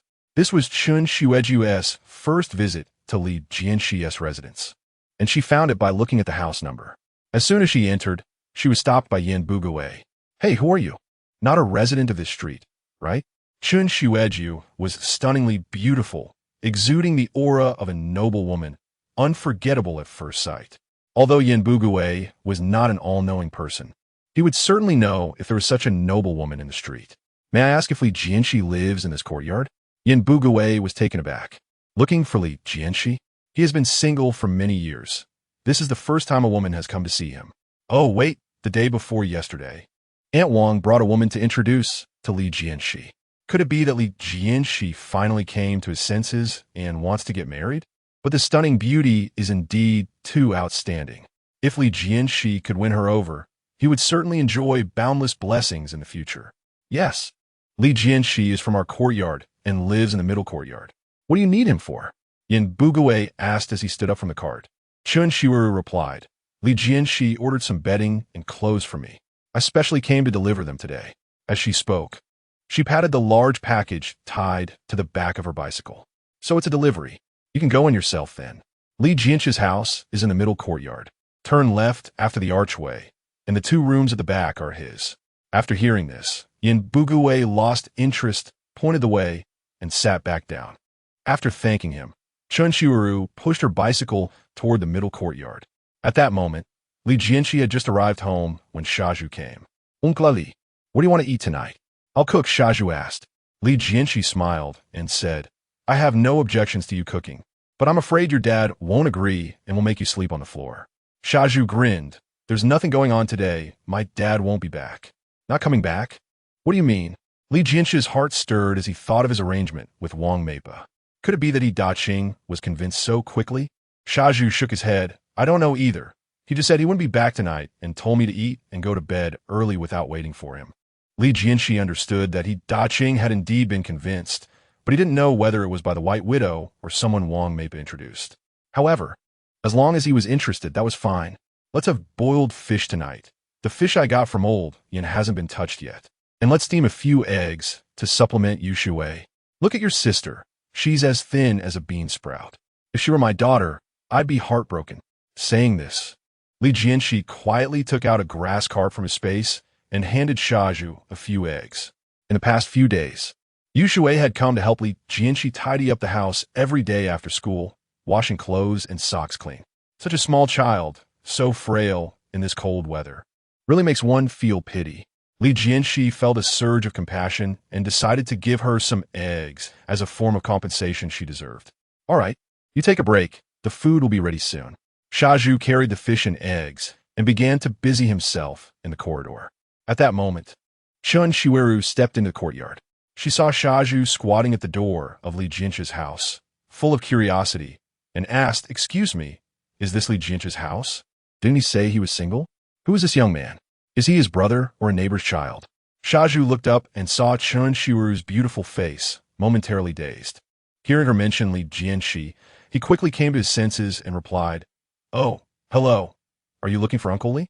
He's resting inside." At this moment, Li Jianshe saw Chun Shiuru through the window and walked to the door to ask, "What brings you here?" Chun Shiuru patted the bedding on the back seat and smiled. "I brought you the bedding. I'm exhausted from the trip. Come help me carry it inside." Although the bedding wasn't heavy, there were quite a few pieces. Li Jianshe had only ordered one set, but Chun Shiuru added another set on her own and even made him a few extra clothes. After all, he is her man, and she is willing to spend money on him. Li Jianshe stepped forward, picked up the bedding with both hands, and walked inside. Chun Shiuru looked around and followed him into the house. Although it seemed a bit inappropriate for a woman to enter a single man's house, it was still early, so it wouldn't cause too much misunderstanding. Moreover, Chun Shiuru didn't care about misunderstandings. She even thought some misunderstandings were quite nice. "Your courtyard is quite large, and there are many people living here. It must be very lively, right?" "In Li Jianshe's house, Chun Shiru sat down directly on the stool he had just occupied without any hesitation. Li Jianshi placed the bedding on the Kong in the inner room, came out, and said, "It's lively, but there are all kinds of people." Chun Shiru smiled upon hearing this. "Are you saying the people here are difficult to get along with? Then you might as well move to my place. Although it's a bit farther from your work, you can ride my bicycle, or I can find a way to buy you a new one." Li Jianshi was just considering the matter of borrowing money to buy a bicycle when Chun Shiru mentioned it. So he took the opportunity to say, "Am I someone who relies on a woman? How can I want your bicycle? However, I received a bicycle ticket from the factory today. If you have some spare cash, could you lend me 200? I will return it with interest before the new year." Chun Shiru, seeing his serious expression, couldn't help but cover her mouth and laugh. "Between you and me, why do we need to be so formal? Why mention interest? 200, right? I didn't bring enough today, but come to my house tomorrow evening, and I'll have the money ready for you." This Chun Shiru has really learned to seize the opportunity. It seems that without some tricks, it's really hard to borrow this money. "Well, okay then. The people in the courtyard will be coming back from work soon. You should go back." Li Jianshi said, wanted to see her off. Although he had feelings for Chun Shiru, there was no need for it to become a big deal. After all, he had no intention of marrying her. Staying here was not good for her or him. "Look at you being so nervous. Don't worry, I won't stay. Your courtyard is too noisy, and I'm not used to so many people." Chun Shiru waved her hand and turned to leave. Although she had a cheerful personality, far exceeding that of women of her time, she also didn't dare to easily spend the night in a man's house, especially in a place where there were over 20 households. If this matter were spread, it wouldn't matter, but it would still give her a bad reputation. Unexpectedly, just as she stepped out the door, she froze. The courtyard was almost filled with men, women, and children, around 40 to 50 people, all staring at her wide-eyed. Some even held bowls of rice, eating while watching the commotion. Chun Shiru immediately rolled her eyes, thinking, "What is this? Haven't they seen a woman before? I just came to deliver bedding. Why do they need to watch so closely? Make way, make way." Although Chun Shiru was not shy, she didn't like being surrounded by so many people. She pushed her bicycle and walked out. Only after her figure disappeared did the people in the courtyard begin to discuss among themselves. "Wow, Li Jianshi is really something. Usually so quiet. And now he surprises everyone with this move. After over 30 years of being single, he actually found such a beautiful girl on his first blind date." "You got it wrong. She said she came to deliver bedding, the new bedding Li Jianshi ordered from the store." "Come on. Who goes to pick up bedding themselves? Does she need to deliver it personally? And she even brought it into the house, just short of putting it on the bed." "Exactly. That girl stayed in Li Jianshi's house for quite a while. They seemed quite happy, not like a simple business relationship. Li Jianshi, this guy hides deep." The people in the courtyard were discussing animatedly, all feeling envious of Li Jianshi. Of course, some are also jealous. Chun Shiru was so beautiful. She looked like a girl from a wealthy family. If Li Jianshi married her, wouldn't he be living a good life? No wonder he had been eating well lately. It turned out he had hooked up with a rich woman. Cough, cough, I say, don't be too envious. I know this girl. She's the owner of the silk shop over by Dachelon. I think her name is Ru, and she is a widow. With Li Jianshi's conditions, what normal girl would look at him? Lu Haizhong suddenly interjected. He had previously made clothes at Chun Shiru's shop, recommended by a colleague who said the boss lady was particularly beautiful. Lu Haizhong traveled a long way to make clothes just to see the beautiful woman, and he paid more than others. So she is a widow. That makes sense. Chapter 17 Renovation. Li Jianshi has been single for so many years. Marrying a widow is already quite good. It's still my family Dongshu who is impressive. Although he can't see, there are plenty of girls coming to propose. Did you see that Qin Huairu the other day? She is much prettier than that widow just now and shows me great respect. Unlike the previous one who was very arrogant. Jia Zhongshi also sneered in the crowd, and those around her chimed in. Although they spoke lightly, they were actually quite envious in their hearts. With conditions as good as Chun Shiyu's, even if she is a widow, as long as she is willing. Most men in the courtyard would be eager to serve her. Unfortunately, they don't have that kind of luck. Shaju secretly planned in his heart, dreaming of marrying a beautiful wife in the future. The new quilt brought a good night's sleep, warm and cozy. The next morning, Li Jianshi woke up to bright light outside the window. Having exceeded his monthly task, He was no longer in a hurry to purchase supplies because he is about to marry Qin Huairu. The current priority is to renovate the house. Since his mother passed away, no one has taken care of the home, which appears particularly old. The house is not in disrepair, but it shows signs of age everywhere. The furniture is also lacking, not to mention the 3 turns and 1 sound. Even basic furniture with 18 legs cannot be gathered, dressed, and washed. Li Jianshe went to the street office. "Excuse me, is team leader Zhao from the engineering team here? I would like to find someone to help me with renovations." Li Jianshe asked the receptionist. In that era, house repairs were mostly done with neighbors helping each other. Only large projects would invite the street office's engineering team. Li Jianshe did not want to seek help from those ill-intentioned people in the courtyard, so he came directly to the engineering team. The young receptionist pointed in a direction. "Team leader Zhao is in the 3rd room inside. You can go find him yourself." After thanking him, Li Jianshe walked in. He gently knocked on the door, and a voice from inside responded, "Come in." As he entered, before he could speak, he first handed over 2 oil paper packages. Team leader Zhao looked astonished.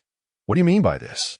In that era, giving gifts was not uncommon, but it was not common either, especially for a small leader like team leader Zhao.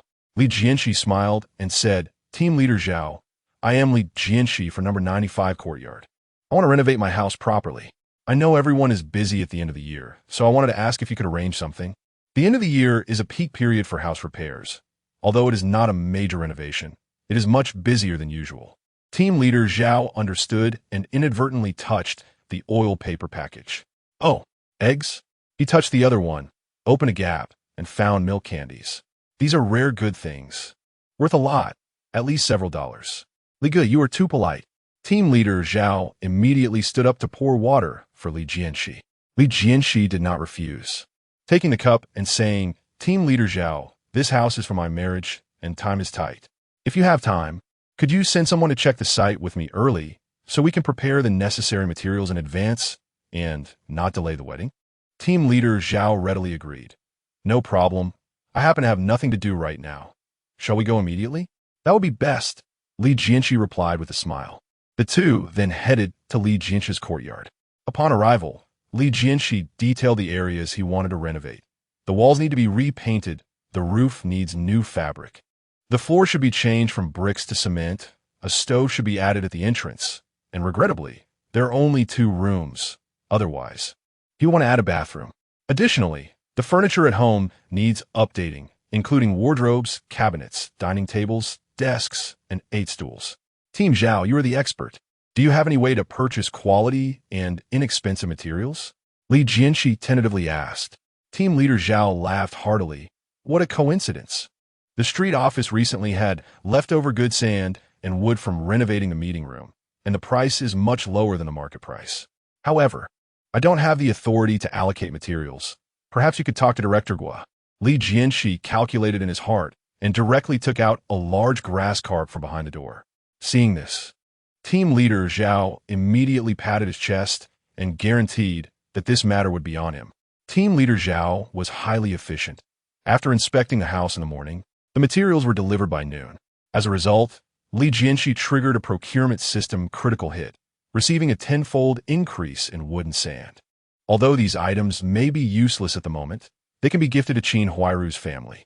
Li Jianshe being alone and lonely, and Qin Huairu being the only daughter in her family, the two would often go to Qin Huairu's house to celebrate the new year in the future, which had almost become his other home. The earlier gift to team leader Zhao quickly showed results. Workers who should have been dispatched in a few days unexpectedly arrived that very afternoon to start work. Some were painting the walls, while others were making furniture. Shaju was on the side attending to the workers, brewing tea and pouring water. Lu Haizhong took a day off today and heard the sound of work in the courtyard, so he dressed and came out. Li Jianshe, why did you suddenly think of renovating the house? Lu Haizhong looked at the busy workers, secretly lamenting the sweetness of living off a woman. Not only were their delicacies served, but even the residence was being taken care of. Li Jianshe was changing clothes, preparing to deliver materials to Qin Huairu's house. Hearing Lu Haizhong's words, he did not raise his head and only replied, "Buddy is getting married. I should tidy up the house first." Lu Haizhong felt jealousy rising in his heart, but pretended to be strong. Getting married? With that widow who came last night? Li Jianshi, you still have some skills. At your age, you can still eat soft food. Li Jianshi knew he was intentionally provoking him. He chuckled and replied, I also admire you. You dare to get close to Anne Eyre with that figure. Besides, there are only 3 in a lifetime. You really don't have high standards. Anne Eyre was already older, and at that time, women aged rapidly. 35 seemed like 40 or 50, and her figure looked old. Her younger son, Lu Guangfu, was only 2 years old, and Aunt Eyre holding him looked like a grandmother holding her grandson. Lu Haizhong was rebutted and his face turned purple. However, it was all factual. He glared at Li Jianshi for a long time before angrily retreating. After changing clothes, Li Jianshi locked the door and walked towards the bus station. The bus stopped at the entrance of Qingjia village. Li Jianshi got off, looked around and saw no one, opened his personal space, and unloaded a large pile of wood, bricks, and stones. He then headed straight to Qin Huairu's house. Knock, knock, knock. Who is it? It's me, Li Jianshi, Uncle Qin. I'm here again. When Qin Dashan saw it was Li Jianshi, a smile immediately filled his face. Jianshi, come in quickly. Did you come suddenly because there was something left out yesterday? Qin Dashan speculated that Li Jianshi might have come regarding the matchmaking yesterday, and perhaps had some details to discuss. As long as it wasn't a marriage withdrawal, everything else was a small matter. No, my marriage with Huairu is already settled. As long as you and Annie have no objections, I have no problem here. Li Jianshi came this time to deliver renovation materials. Didn't we say we would tidy up the house first? I prepared some materials, thinking our house is a bit old, so I brought some extra and transported them together. The driver was in a hurry, so he unloaded the items at the village entrance instead of driving in. There are quite a few things. Should we find some people to help carry them?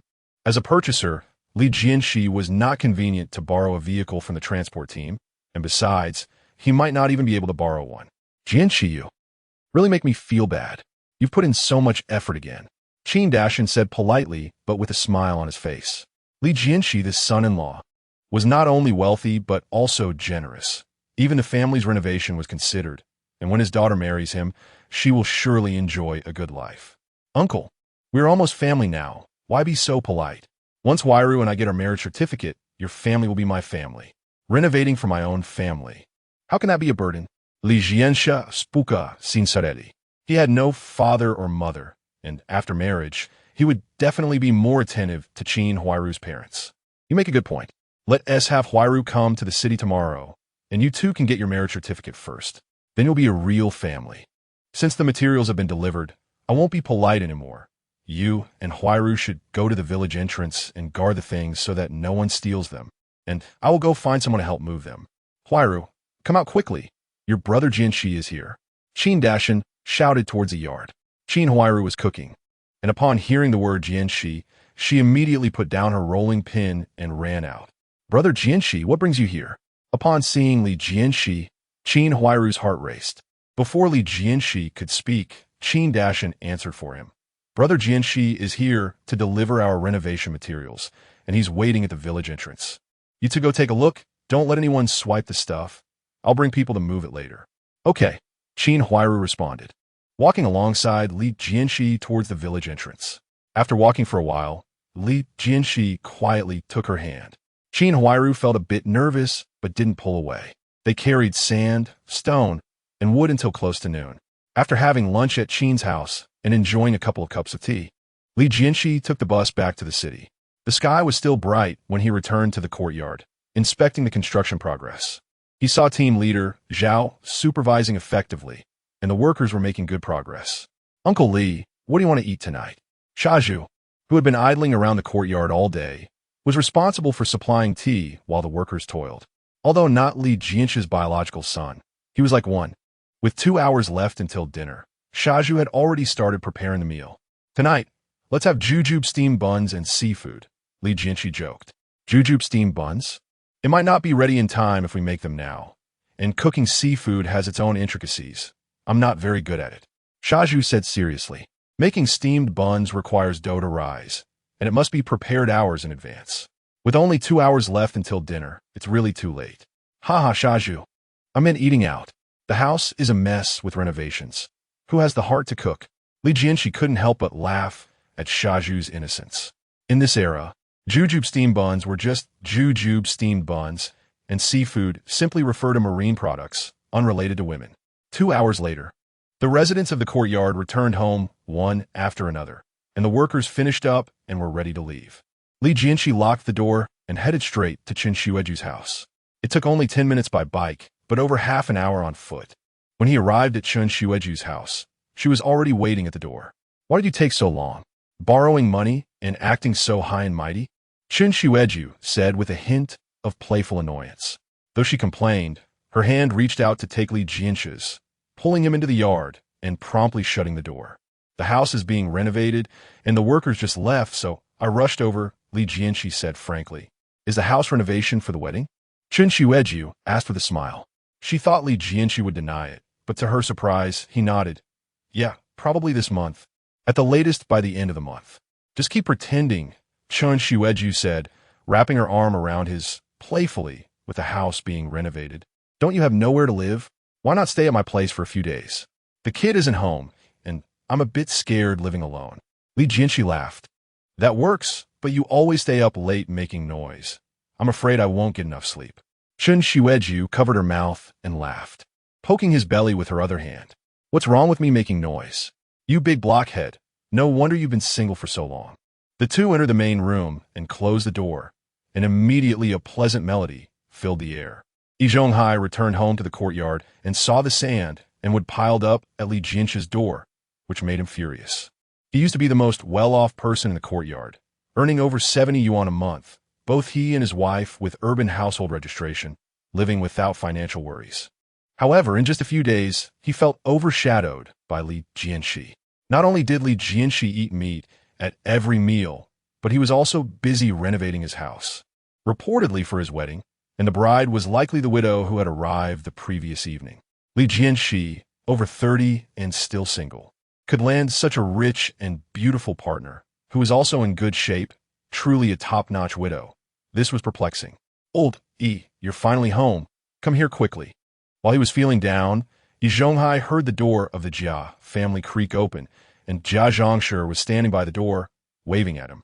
As Yi Zhonghai approached, Jia Zhongshe lowered her voice and asked, "Old Yi, it's been 2 days. Why is there still no news from that village girl?" "Dongshu is anxious to get married, and if she doesn't give a definite answer soon, don't blame us for not waiting." Jia Zhongshe always had a sense of superiority.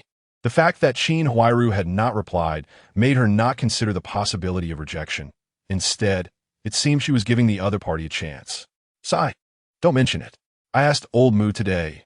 Qin Huairu's family has no intention for Dongshu." Yi Zhonghai sighed deeply, his worries growing. Jia Zhongshe exclaimed in surprise. "What do you mean by that? How dare she look down on our Dongshu? She's just a village woman. What right does she have to disdain Dongshu?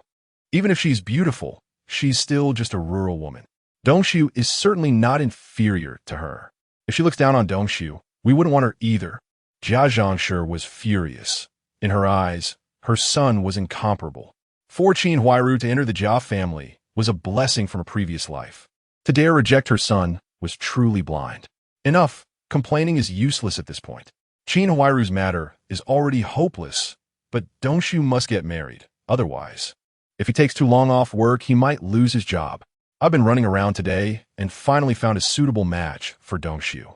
Though she's not particularly good-looking, her brother is the deputy director of the neighborhood office and may succeed director was positioned in the future. I thought about it. Since Dongshu has poor eyesight, the looks of his partner won't matter to him. Why not let Dongshu try with Ma Erhua? If they can get together, your family can also be considered a family of officials. Yi Zhonghai patiently advisit.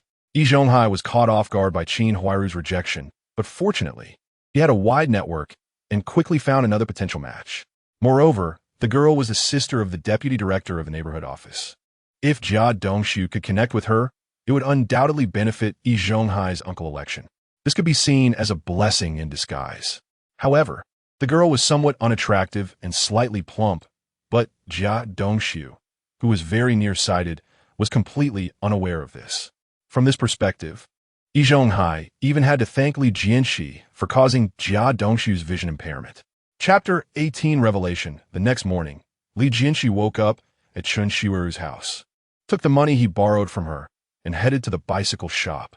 "Hello, I would like to buy a bicycle," Li Jianshe stated directly, placing the bicycle ticket on the counter. In these times, salespeople often look down on others, but upon seeing the bicycle ticket, their attitude immediately became respectful. "Hello, this is a Fiji brand lightweight bicycle ticket, priced at 168 yuan, the young salesperson said cheerfully. Li Jianshe took out a stack of bills from his pocket, counted out 17, and placed them on the counter, asking, "Do you stamp bicycles here?" The salesperson shook his head and replied, "We can't do that here. You'll need to go to the police station for the stamp. It's just 500 meters to the right, and once you choose your bicycle, you can ride it there for the stamp. It's very convenient." Li Jianshe nodded in agreement. "All right, where's the bicycle?" The salesperson pointed to a Fiji bicycle on the right. "That row, the ones with the chain boxes." Li Jianshe walked closer, saw that the models were the same, and without making a selection, casually took one and left. He rode a few hundred meters to the police station, paid a 2 yuan stamping fee, and the staff immediately stamped the bicycle frame and secured an aluminum plate to the rear wheel with screws. Thus, the bicycle officially belonged to Li Jianshe. Meanwhile, Qin Huairu arrived in North City by bus early in the morning, got off at Nanluo Guxiang, and headed straight for the courtyard. Although she had visited before, the path still felt unfamiliar. She explored along the way and finally reached the front of courtyard number 95. Just as she was about to enter, Jianshe emerged from the opposite toilet. "Qin Huairu?" Jianshe questioned. "Weren't you looking down on my son Dongxiu? What are you doing here? Regretting it? Afraid you'll miss out on Dongxiu and won't have another chance to come to the city?" Her tone was full of mockery. "Humph. You ungrateful country girl. How could Dongxiu look at you and give you a chance to come to the city as a phoenix? You still think you can hold your head high?" Jianshe continued her tirade, furious after learning last night that Qin Huairu had rejected Dongxiu. She couldn't understand why this country girl dared to look down on her son. Seeing Qin Huairu now, she concluded that the other party was regretting it, feeling secretly pleased. Jianshe thought to herself that she must make Qin Huairu understand that the Jia family was not a place she could come and go as she pleased. She still hoped that Dongxiu would marry Qin Huairu because she was beautiful and had a good figure, which would be impressive to show off, and she seemed capable of bearing children. Additionally, Qin Huairu had calloused hands, clearly indicating that she was hardworking. In contrast, Ma Erhua, whom Yi Zhonghai had mentioned last night, was the daughter of an official family and likely not good at household chores. Dongxiu had already proven to be useless. If he married a wife who couldn't manage the household, would she, as his mother-in-law, have to take care of everything? Jianshe was determined not to suffer such humiliation. Qin Huairu was staring at the door number when the sudden noise behind her made her turn around, and she saw Jianshe. Remembering her previous gentle rejection of Jia Dongxiu, Qin Huairu felt a bit awkward in front of Jianshe. Just as she was about to make small talk, Jianshe had already started cursing. Qin Huairu had made up her mind to marry Li Jianshe. How could she allow herself to be slandered? Her expression hardened as she replied sternly, "Aunt Jia, you misunderstand. I did not come here for Jia Dongxiu." Hearing this, Jianshe burst into laughter. Pointing at Qin Huairu, "You country girl still have the nerve to be stubborn. Besides this courtyard, in the whole North City, do you know anyone else besides Dongxiu? Being a person is about honesty. I said before, country folks are poor and have too many schemes. You must be full of calculations." Just then, Yi Zhonghai walked out, seemingly heading to work. Seeing Qin Huairu, Yi Zhonghai showed a hint of surprise. "Qin Huairu, what are you doing here? Didn't you send old Mu a message saying you looked down on Dongxiu? Why are you still lingering? Hurry and leave. Our courtyard doesn't welcome you." Yi Zhonghai's expression changed abruptly, and his attitude toward Qin Huairu turned cold. In the past, he had reluctantly allowed Qin Huairu to meet Dongxiu because there was no choice with Ma Erhua. Now it was different. Ma Erhua's brother was the deputy director of the street office, which would greatly benefit his position in the management of the courtyard. Yi Zhonghai was determined to facilitate the marriage between Dongxiu and Ma Erhua. Qin Huairu's visit at this moment could ruin everything if the Jia family changed their mind. The previous plan had already been disrupted by her, and she could not let it happen again. Qin Huairu patiently clarified, "Master Yi, I did not come for Dongxiu. My father has already explained to Uncle Mu that I am here to find someone else. Although she felt wronged, knowing that these were all neighbors of Jianshe, Qin Huairu did not want to conflict with them. Of course, if he knew about the entanglements between Li Jianshe and Yi Zhonghai, perhaps his attitude would not be so polite. Old Yi, don't listen to her nonsense. A country girl. How could she possibly know anyone in our courtyard? She's just embarrassed, Jia Zhongshe said dismissively. Qin Huairu, you're a country girl. Where do you get the audacity? If you want to marry into the city, you should have the attitude of someone being courted. If you know you've made a mistake, you should apologize properly. Since everyone is here, let me make it clear. If you want to enter our courtyard, you must first satisfy me. Otherwise, you can go back where you came from. Jia Zhongshe stood with her hands on her hips, looking proud. Today, she was determined to make Qin Huairu understand who the real master of the Jia family was. If she was already so fickle before entering the door, who knew how arrogant she would be if she really married Dongxiu?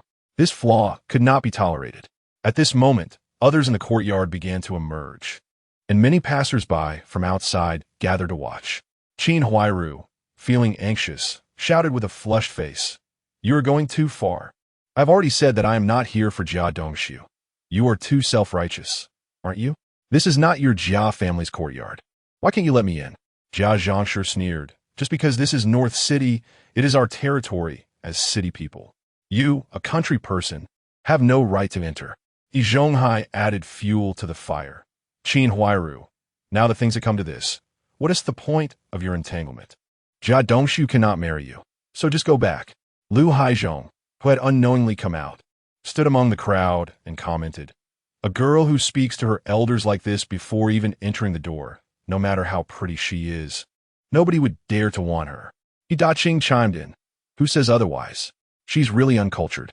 If it were my silly Zhu, I would have slapped her across the face already.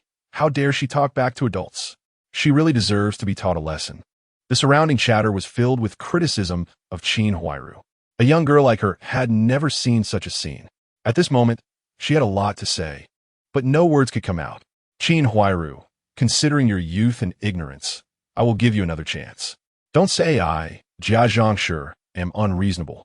In front of everyone in our courtyard, kneel down and admit your mistake, and vow that once you enter the Jia family, you will obey your husband in everything.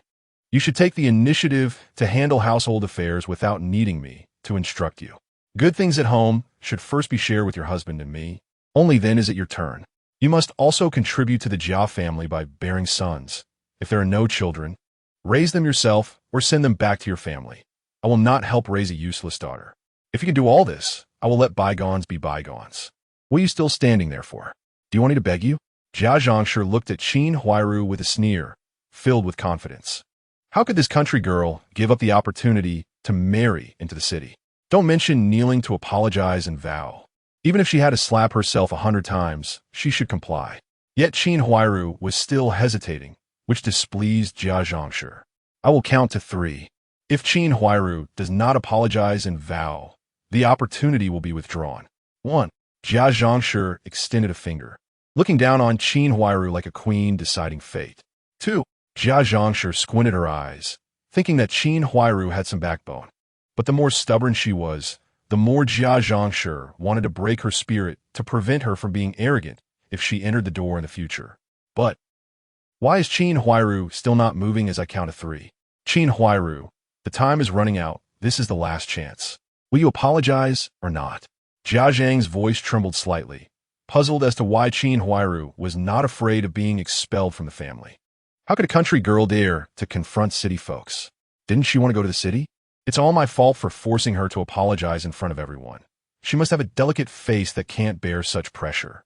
If I had known this earlier, I should have handled it properly when there were fewer people around. The crowd watching the commotion grew larger, and Jia Zhang was already in an awkward position. At this moment, she was filled with regret and deeply hated Qin Huairu for making her uncomfortable. "Qin Huairu, sister-in-law of the Jia family, let me mediate. Let's take a step back. I say, Qin Huairu, you should first apologize to Sister Jia. As a younger generation, you can't let Jia Dongxiu's mother apologize to you, right? As for who is right or wrong in this matter, we can sit down and sort out slowly. Old Mu once mentioned you, saying you, Qin Huairu, are a sensible girl. You wouldn't want to embarrass Uncle Mu, would you? Yi Zhonghai, this old guy, began his moral preaching again. At this point, Jianshe clearly no longer wanted to accept Qin Huairu as a daughter-in-law. If so, it wouldn't hurt to say a few good words for Jianshe, as he naturally wanted to protect his own people. I did nothing wrong. Why should I apologize? Qin Huairu finally spoke. Before her words could finish, she was sharply interrupted by Jianshe. You ask why? Just because you are shameless, first refusing the match, then sneaking back to regret it. My Dongshu could take a liking to you. That's your good fortune from several lifetimes. You act like this today, and that tomorrow. Are you playing with us? Qin Huairu angrily retorted. I've said it countless times. I didn't regret it. I just don't like your Jia Dongshu. You colluded with the matchmaker to deceive me. Saying Jia Dongshu just had an eye disease, but in reality, he was blinded by lime powder while stealing. Such a big matter is hidden. Who would dare to marry into your family? And good fortune from several lifetimes? That's just bad luck for 8 lifetimes. Qin Huairu was extremely angry. She had no intention of exposing the Jia family's faults, but as the crowd grew larger, if she didn't clarify things, she might be misunderstood. If she were to marry Jianshe, it could even affect his reputation. Moreover, what if Jianshe misunderstood her and called off the engagement? Qin Huairu longed to marry into the city, but since meeting Li Jianshe, her wish had changed to wanting only to be Li Jianshe's wife.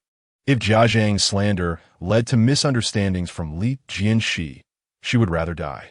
You shameless person, who spread the rumor that my Dongshu is blind.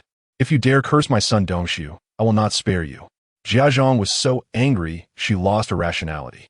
In front of so many people, Qin Huairu exposed her secret, leaving her humiliated and worried about the impact on Jia Dongshu's marriage.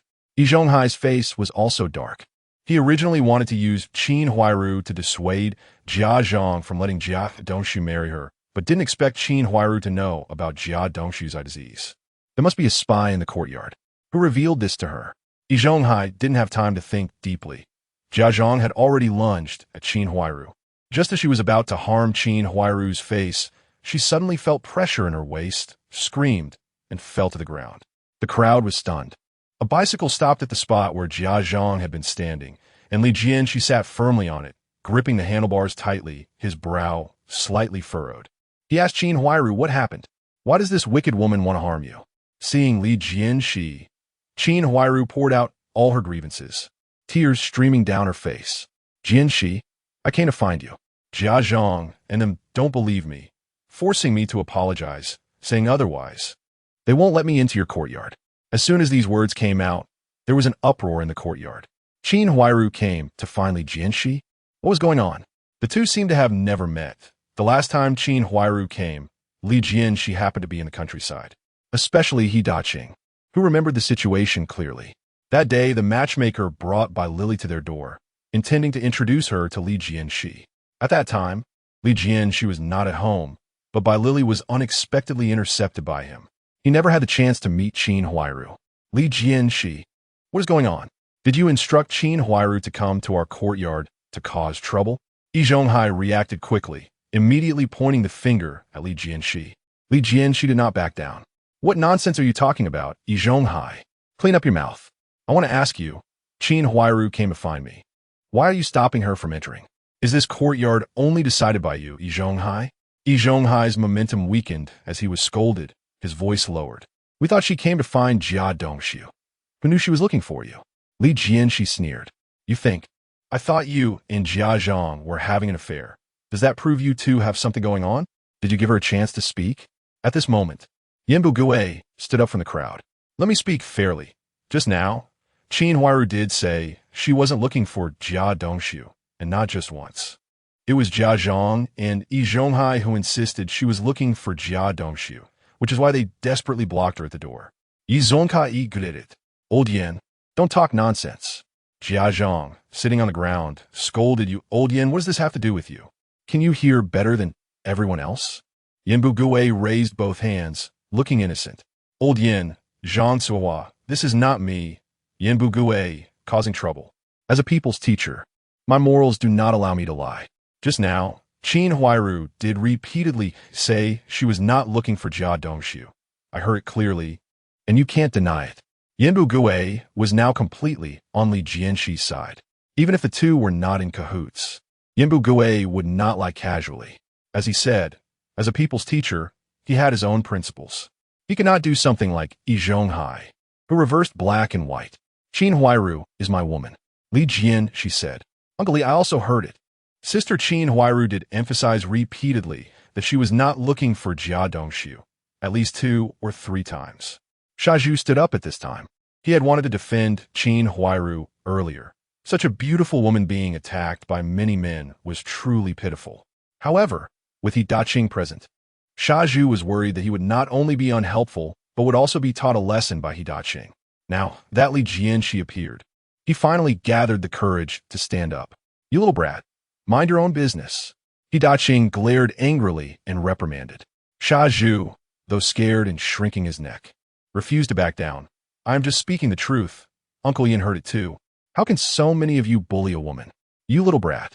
Yi Daqing raised his hand, wanting to hit Shaju. At this moment, a cold laugh came from his side. Daqing, you've lived this long, and you're not as responsible as your son. I also heard Qin Huairu speak. Did you, Yi Daqing, not hear?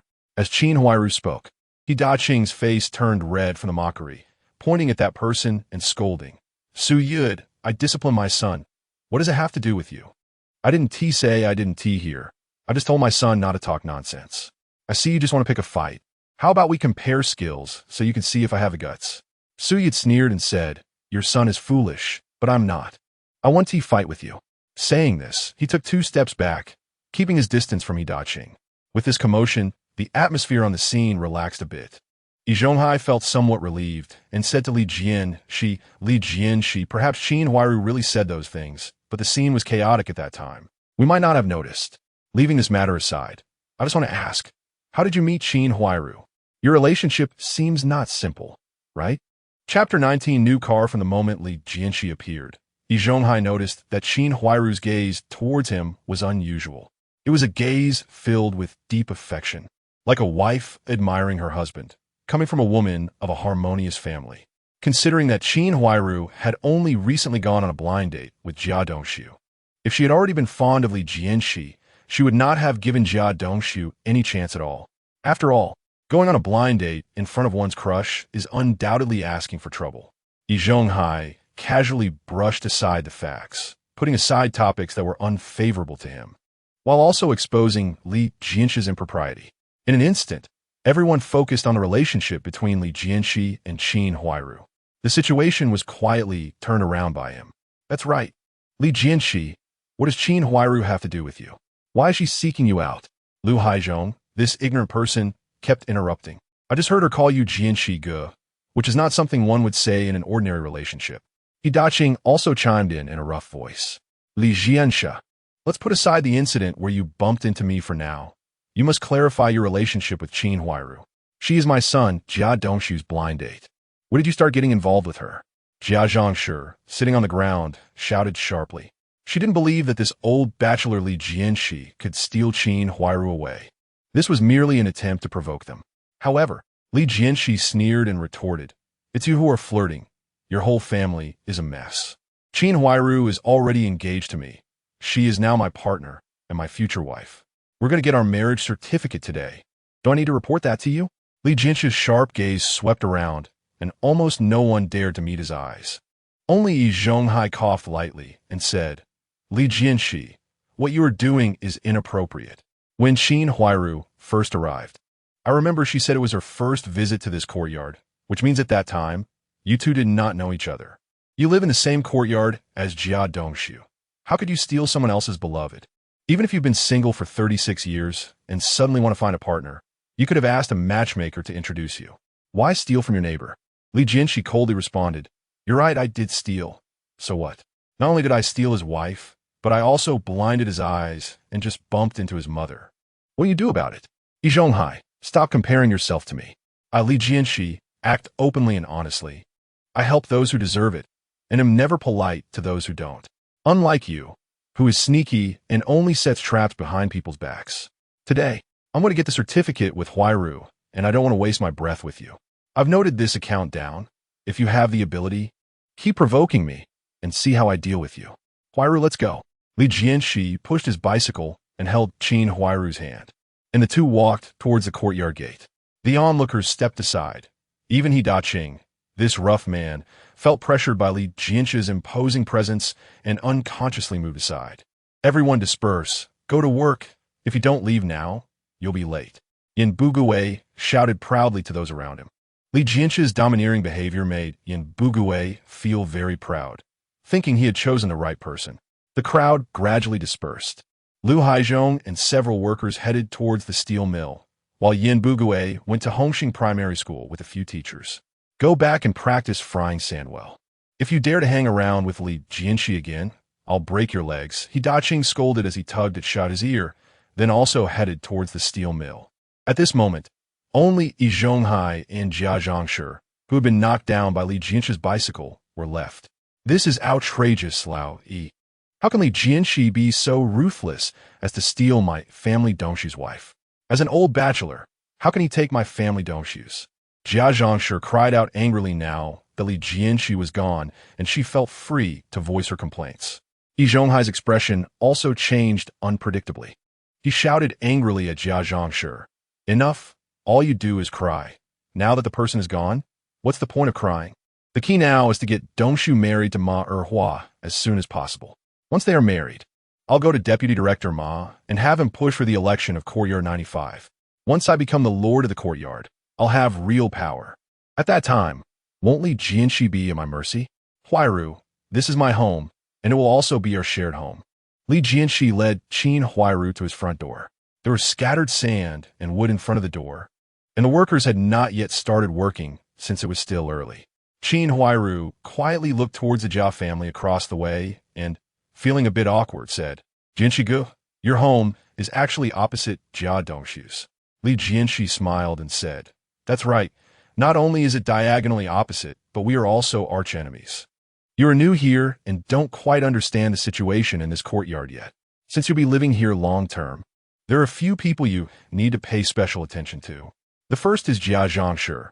You've just seen how vicious she is, bullying people because she has someone backing her up, stirring up trouble even when there's no reason. She's also particularly greedy. The last time Jia Dongshu came to my house to steal ducks, it was Jianshe who instigated it. In the future, when we have delicious food at home, try to keep the door open or cook in the yard to tempt them." Qin Huairu was amused by Li Jianshe's naive thoughts and chuckled softly. Li Jianshi continued, "The second is the family next door, the head of which is He Daqing, the ugliest one outside just now. This guy is smart but lazy, calling himself the war god of the courtyard, when in reality, he's just a loyal dog to Yi Zhonghai. You don't need to pay too much attention to him. Although he is rude, he doesn't bully women. He has a son and a daughter, both of whom have good personalities and are quite warm-hearted. You could take care of my sister and Yushui a bit, but keep your distance from my brother Shaju. Young people love to fantasize, and you are so beautiful. You understand what I mean, right?" Li Jianshi spoke subtly, but Qin Huairu understood his meaning. In the village, many men pursued her, at least over 30. Recently, matchmakers frequently visited, almost wearing down the threshold of the Qin family. But Qin Dashan and Li Xiaoyan hoped Qin Huairu could marry into the city and enjoy a good life, thus turning down all offers. Qin Huairu was already well aware of the men's intentions. "Jianshe, don't worry. My mom often says that a woman's most important virtue is to maintain her role as a wife. I won't let anyone have improper thoughts." Li Jianshi chuckled in response. "Don't be too nervous. Just pay attention in daily life.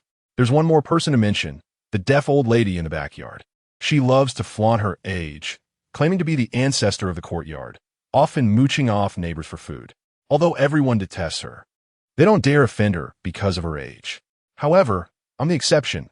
I taught her a lesson a few days ago, so she shouldn't dare to bother you in the short term. If you encounter her, just ignore her. If she picks a fight, don't confront her head-on. Come back and tell me, and I'll handle it." Although the old lady isn't as troublesome as Yi Zhonghai, her age means that if you're not careful, you might get a bad reputation for bullying the elderly. Qin Huairu was still young and would need Li Jianshi to deal with the deaf old lady. "I understand. Jianshe. Is there anything else I need to pay attention to?" "Of course. There are many strange people in the courtyard." Li Jianshi sneered. "You need to be particularly wary of Yi Zhonghai, the one who introduced you to Jianshe. He is the best at moral manipulation, turning black into white, and you've already seen his eloquence. He is the leader among these people. The Jia family, Yi Zhonghai's family, He Daqing's family, and the deaf old lady's family are all in cahoots, running rampant in the courtyard.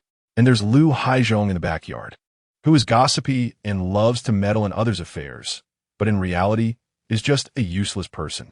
The Yu family in the backyard is also not to be underestimated. Both father and son are petty and lecherous. The people in the front yard are slightly better, but don't easily reveal too much to them. In summary, there are a total of 22 households in our courtyard, and there aren't many normal ones. After you move in, you need to observe more, think more, and act and speak less to avoid being schemed against by them. Of course, this situation won't last forever. The election for the elder is coming up, and once I'm elected, I will definitely deal with them one by one.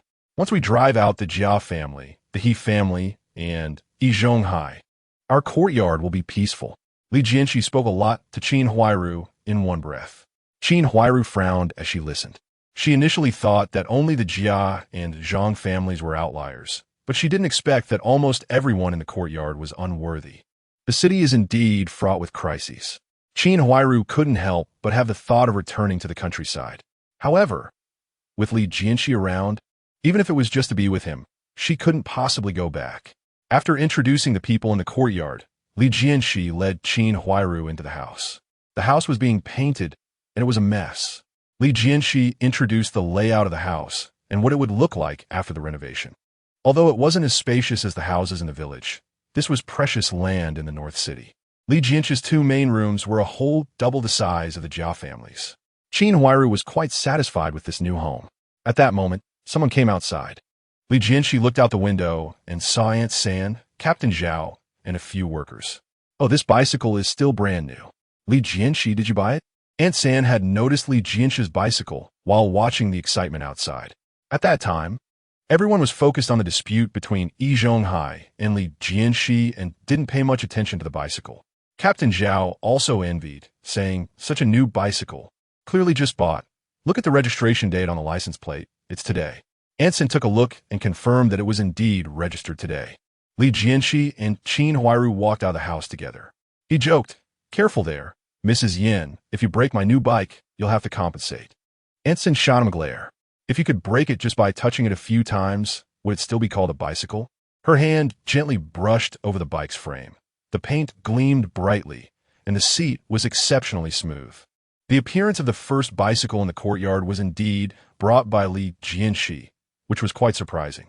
Once upon a time, Aunt San had been skeptical of Yin Bugui's praise for Li Jianshe's changes, believing that no one could surpass Yi Zhonghai's status. If Li Jianshe were to oppose Yi Zhonghai's faction, his future would be concerning. However, the bicycle in front of her changed Aunt San's mind. Since he could acquire such a scarce item, what else could he not achieve? In the future, if Yin Bugui closely followed Li Jianshe, perhaps his family could also welcome a bicycle. The charm of the bicycle brought the wedding plans to the forefront. Li Jianshe knew the influence of bicycles in this era, but he had not expected it to be so great that Aunt San was enamored by it. He could only smile wryly and shake his head. He then turned to Captain Zhao and asked, "Captain Zhao, when will my new house be completed?" The wedding date wasn't set yet. If the new house could be finished quickly, it would be good to finalize the wedding date and distribute the invitations. Li Jianshe wasn't in a hurry to get married.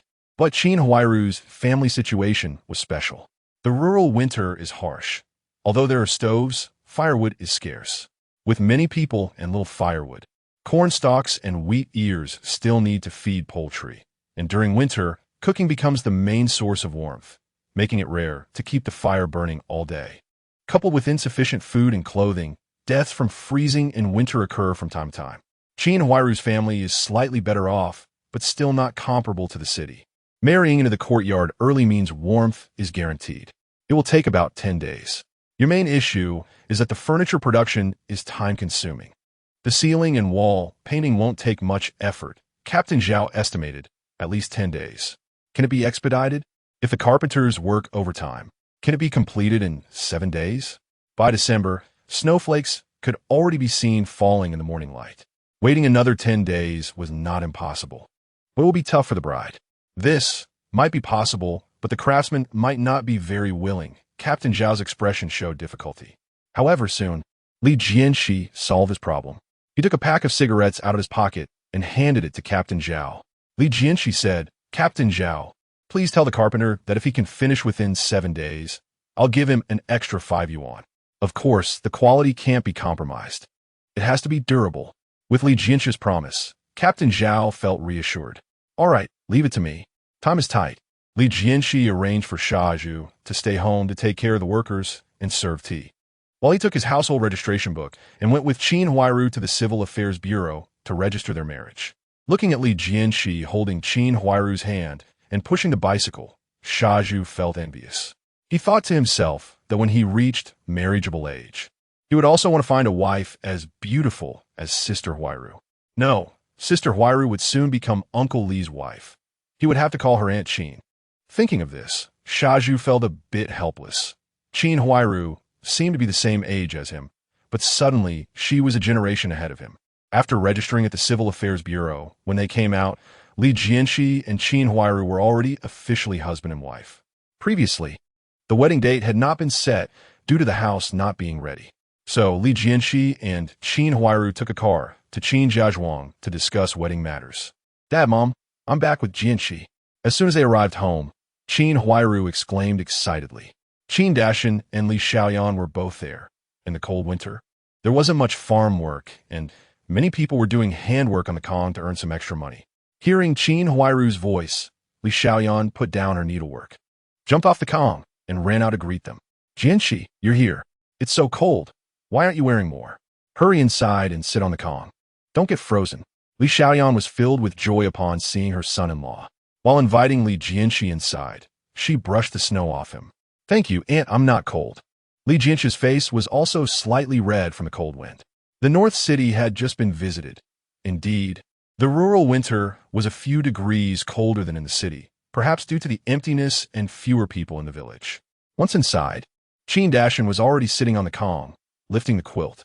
"Jianshi, come sit," he beckoned. "All right, uncle." Li Jianshi took off his shoes without hesitation and got on the Kong.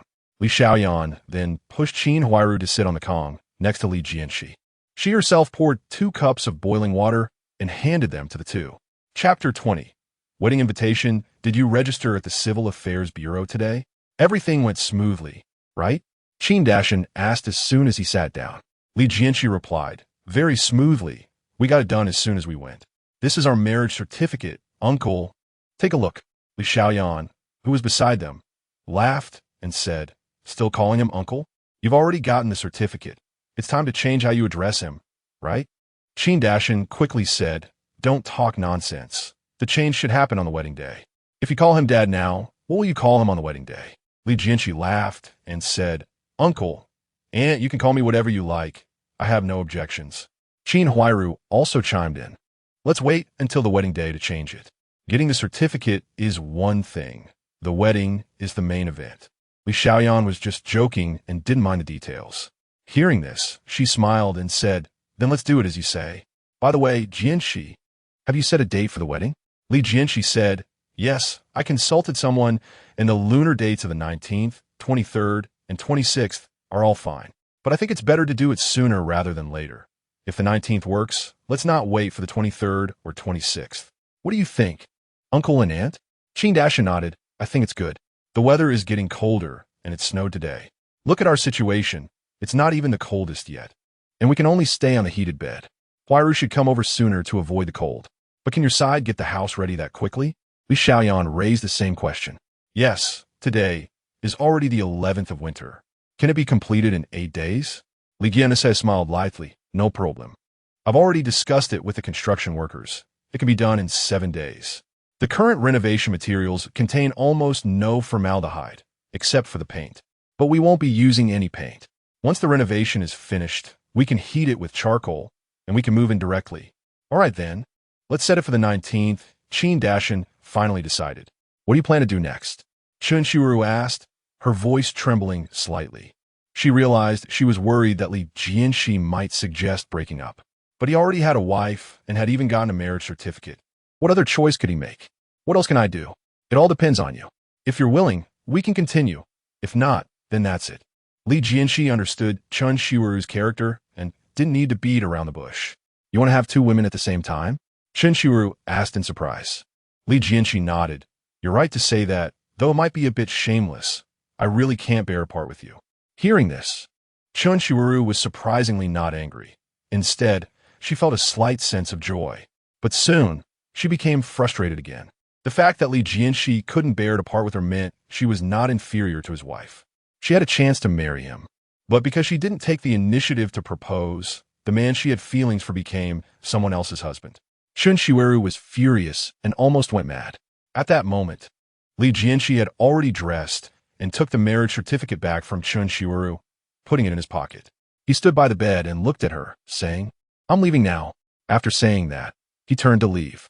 Chen Shiwuru anxiously called out, Are you coming back tonight or not? Li Jianshe countered, What do you think? Chen Shiwuru, annoyed, said, I've already bought lamb. How can I eat it all by myself? Li Jianshe asked again, and then, what do you mean? Chen Shiwuru fired back, Come back early tonight, or you'll see. She finally lost her temper and threw a pillow at Li Jianshe. Li Jianshe easily caught it and threw it back onto the bed, saying, All right, I got it, I'll come back early. After saying that, he left. Once outside Chen Shiwuru's house, Li Jianshe smiled and rode his bicycle to the courtyard. On weekends, the workers rarely sleep in. When Li Jianshe returned to the courtyard, the residents had just gotten up.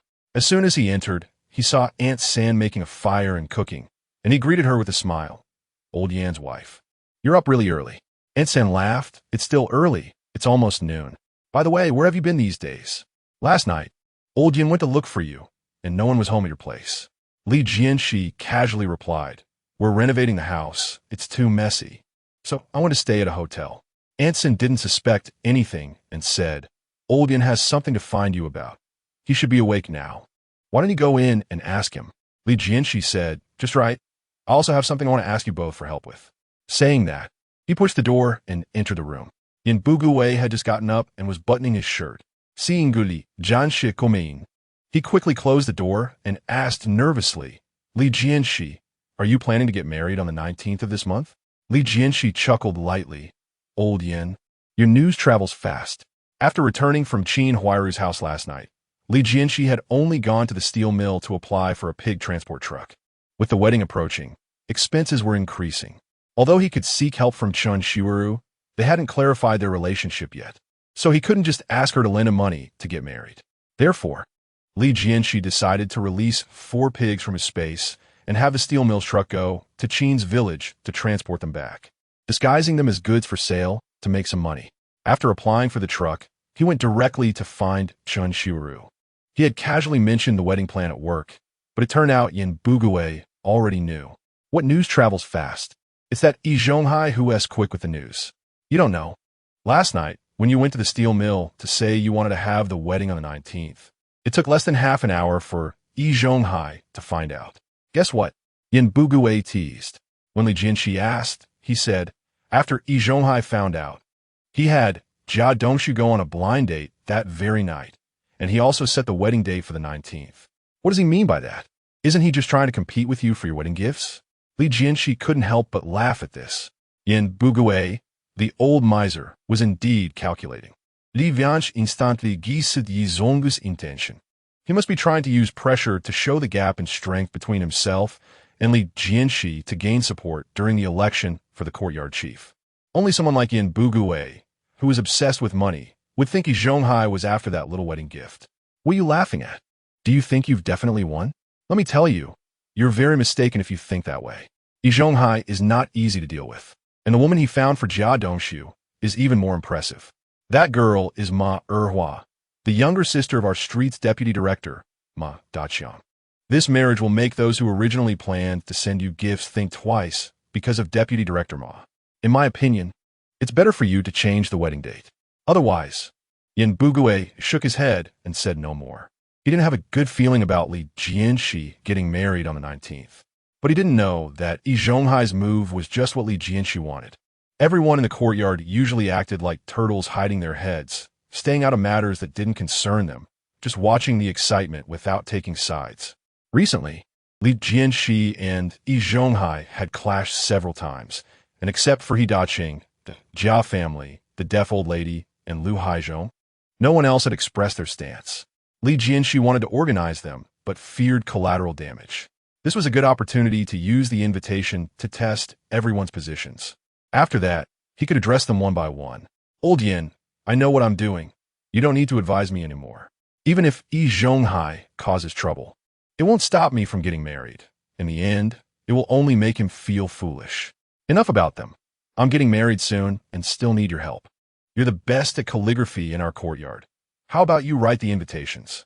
Seeing that Li Jianshe insisted on this, Yin Bugui initially wanted to persuade him again. But when he heard him ask to write the invitations himself, he immediately changed to a smiling face. Of course, no problem.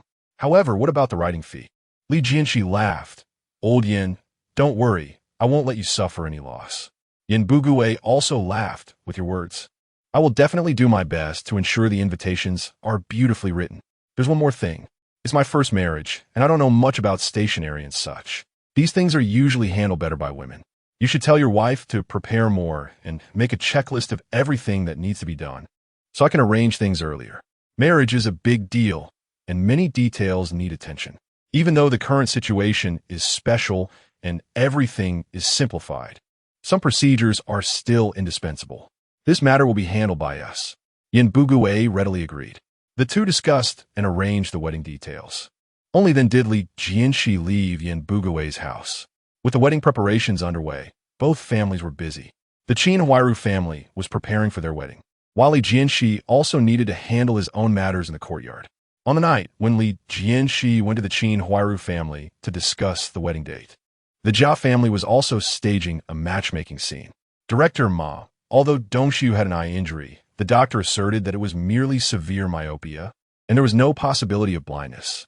Moreover, due to Dongshu's eye condition, after Erhua married, she could take over his position. This position may seem insignificant to you, but it is indeed a stable job, and being a worker is quite respectable. Furthermore, Dongshu and Erhua are truly a match made in heaven. Talented man and beautiful woman. A perfect couple. Even a matchmaker would envy them. Yi Zhonghai, with his eloquent tongue, was also a master of flattery. Deputy Director Ma, who was plump and stood at 1.70 meters, was made to smile by Yi Zhonghai's words, sitting on a bench by the wall, nodding in agreement. What Yi Zhonghai said is absolutely right. Xiao Jia and my sister are indeed a good match. I have no objections on my side. Erhua, what about you? Ma Erhua, the matchmaking target of Jia Dongshu, stood at 1.50 meters, weighed 180, had a bulky figure, and her appearance was also distinctive. Compared to He Daqing's looks, she was on par, but in terms of body shape, she had a unique advantage. Brother, I'll listen to you. Ma Erhua stared at Jia Dongshu dreamily. Although Dongshu was not handsome, for her, marrying such a man was already a great fortune. Since this is the case, with Erhua being orphaned, I, as her elder brother, should arrange the wedding early since the two are in love. Jia's mother-in-law and old Yi, what do you think? Deputy Director Ma asked Yi Zhonghai and Jia Zhongshi. Although Jia Zhongshi was reluctant, the matter had come to this, and there was no other choice but to nod coldly in agreement. I'm not clear, let us ask old Yi. Yi Zhonghai said with a smiling face. I agree with Director Ma. Good things should not be delayed. In fact, even before today, I had already asked someone to pick a good date, which is on the 19th of this month in 8 days. Director Ma, how does this date look? Deputy Director Ma nodded in agreement. This date is pretty good, symbolizing everlasting love. I think it works. Yi Zhonghai grinned. Then it's settled. The formal wedding will be held on the 19th. That day will also be the big day for Li Jianshe and Qin Huairu. After Li Jianshe returned from Qin Huairu's house during the day, Yi Zhonghai learned about their wedding date through a little birdie. He specifically chose this day to compete with Li Jianshe. Although he had been rebutted by Li Jianshe multiple times recently, Yi Zhonghai had long held sway in the courtyard. And if both families held weddings on the same day, he was confident he could rally everyone to his side. At that time, Li Jianshe's wedding would have few guests, while Jia Dongshu's side would be bustling with people. Both families would set up banquets in the courtyard, and with such a comparison, wouldn't Li Jianshe lose face? It would also show everyone the gap between him and Yi Zhonghai. When the time came for the big uncle election, everyone would naturally know whom to support. It must be said that Yi Zhonghai was quite far-sighted in his considerations. The next morning, Li Jianshe woke up in the cozy little house. Although Chan Shiru's house was big, it was even warmer than the courtyard due to the strong stove. Li Jianshe directly threw off the quilt and got dressed. Not feeling cold at all, Chan Shiru was already awake, propping her head up with one hand, lying on the bed, looking at Li Jianshe getting dressed, and lazily said, "Come over early tonight. I made some lamb. Let us have hot pot." The hot pot in Old Beicheng is considered a specialty, but during the war years, there are not many people who can eat lamb. Although Chen Shiru was wealthy, it's not something you can just buy. Okay, Li Jianshe responded briefly. It would be foolish not to eat the meat offered. He owned 40 pigs and dozens of chickens and ducks, but not a single cow or sheep. He planned to get 1 or 2 cows or sheep when he had time in the countryside, and once he got them, it would be enough to enjoy for many years. With a snap, as Li Jianshe was getting dressed, a small booklet slipped from his pocket to the edge of the bed. Chen Shiru reached out to pick it up easily. Marriage certificate? The 3 words caught her eye, and Chen Shiru was shocked. How did Li Jianshe have this? Could it be? She hurriedly flipped it open, checked the name, and her expression changed dramatically. You really got married? When was this? Didn't you say you were single? Chen Shiru was utterly shocked, feeling like she had been cheated by a scumbag. I mentioned wanting to get married. I just registered yesterday. Isn't the date written there? Li Jianshe appeared particularly calm. To him, Chen Shiru was merely a lover. If she found out, then so be it. Breaking up was fine, as they had already done what they needed to do. Chen Shiru was stunned upon hearing this. And when she checked the registration date, it indeed was yesterday. She regretted it immensely. Li Jianshe's words were not false. He had indeed gone on a blind date and decided to get married, acting decisively without procrastination. But why were you in such a hurry? Even if you want to get married, can't it be with me? Now that we've come to this, what do you want me to do? Li Jianshe, why did you marry someone else instead of me? Chen Shiru was filled with confusion. Is it because I'm not good enough? I'm wealthy, beautiful, and in good shape, just a widow with a child. Is that the reason? However, Li Jianshe's answer left her at a loss for words. Because you didn't bring it up. Chen Shiru was taken aback and angrily said, I'm a woman who has already come this far. Can't you be more proactive? Li Jianshe helplessly shrugged. If I had been more proactive, would I still be single over 30? Chen Shiru tacitly agreed with this statement, and her resentment dissipated instantly. She asked herself if she had been proactive enough, but just in the wrong direction. If I had known this, I should have proposed to him directly from the start. Now what should I do? What are you planning to do next? Chen Shiru's voice was slightly low, and she felt inexplicably nervous when asking this, even a bit afraid to hear the words break up. Yin Bugue acted quickly, finishing all the invitations for the courtyard in less than an hour. Li Jianshe held the invitations and began knocking on doors from Lu Haizhong's house in the backyard. Who is it? A man's voice came from inside. It's me, Li Jianshe. Soon, the door opened slightly, and Lu Haizhong, dressed in disheveled clothes and a big cotton coat, stood at the door, sleepily asking, Li Jianshe, so early. What is the matter? Still early? What time is it? I came to deliver wedding invitations. On the 19th of this month, the next rest day, I will marry Qin Huairu, and I hope you will come to celebrate. Li Jianshe handed over the invitation. Lu Haizhong took it and looked troubled. On the 19th, Jia Dongshu is also having a wedding. Old Yi delivered the invitation to my house last night. You two are getting married on the same day, and I'm only one person. I can't be in 2 places at once. Wait, what do you mean by this? Before Lu Haizhong could finish, he saw Li Jianshe take out a small notebook from his pocket and write Lu Haizhong's name with a pencil. Lu Haizhong was momentarily stunned, not agreeing to attend the wedding, yet having his name written down in a notebook. Although he didn't understand the meaning, he felt a chill down his spine. Li Jianshe chuckled lightly. It's fine, just jot it down casually, in case there are too many preparations for the wedding and no one shows up. Lu Haizhong then relaxed and sighed in relief. So that's it, Li Jianshe, sorry. Next time when you get married, I will definitely be there to congratulate you. After Lu Haizhong finished speaking, he closed the door with a bang. Li Jianshe sneered, thinking to himself, talking about next time getting married? Isn't that clearly cursing me? Chapter 21 Recruitment. Lu Haizhong had a wife and children at home. Even if Yi Zhonghai posted, It would be reasonable for him to send his wife and children if he couldn't attend. His direct refusal was clearly siding with Yi Zhonghai. Li Jianshe thought that Lu Haizhong and Yi Zhonghai were not on good terms and might be able to send someone to attend his wedding. But he didn't expect Lu Haizhong to be so short-sighted. Li Jianshe secretly noted this grudge and vowed to settle the score later. "Old Lu, why don't you let me go to Li Jianshe's house?" Aunt Er asked. "Your relationship with Yi Zhonghai is not deep. Being able to attend Jia Dongshu's wedding is already giving enough face. Why offend Li Jianshe for him? Perhaps if you agreed to Li Jianshe, he might even help you in the election." Moreover, Li Jianshe seemed to have made money recently, eating meat continuously. If he got married, his banquet would definitely be more sumptuous than the Jia family's. "I haven't had a decent taste of meat since last year's spring festival." Seeing Li Jianshe leave, Aunt Er began to complain in Lu Haizhong's house. Previously, when Li Jianshe sent an invitation, Lu Haizhong directly refused.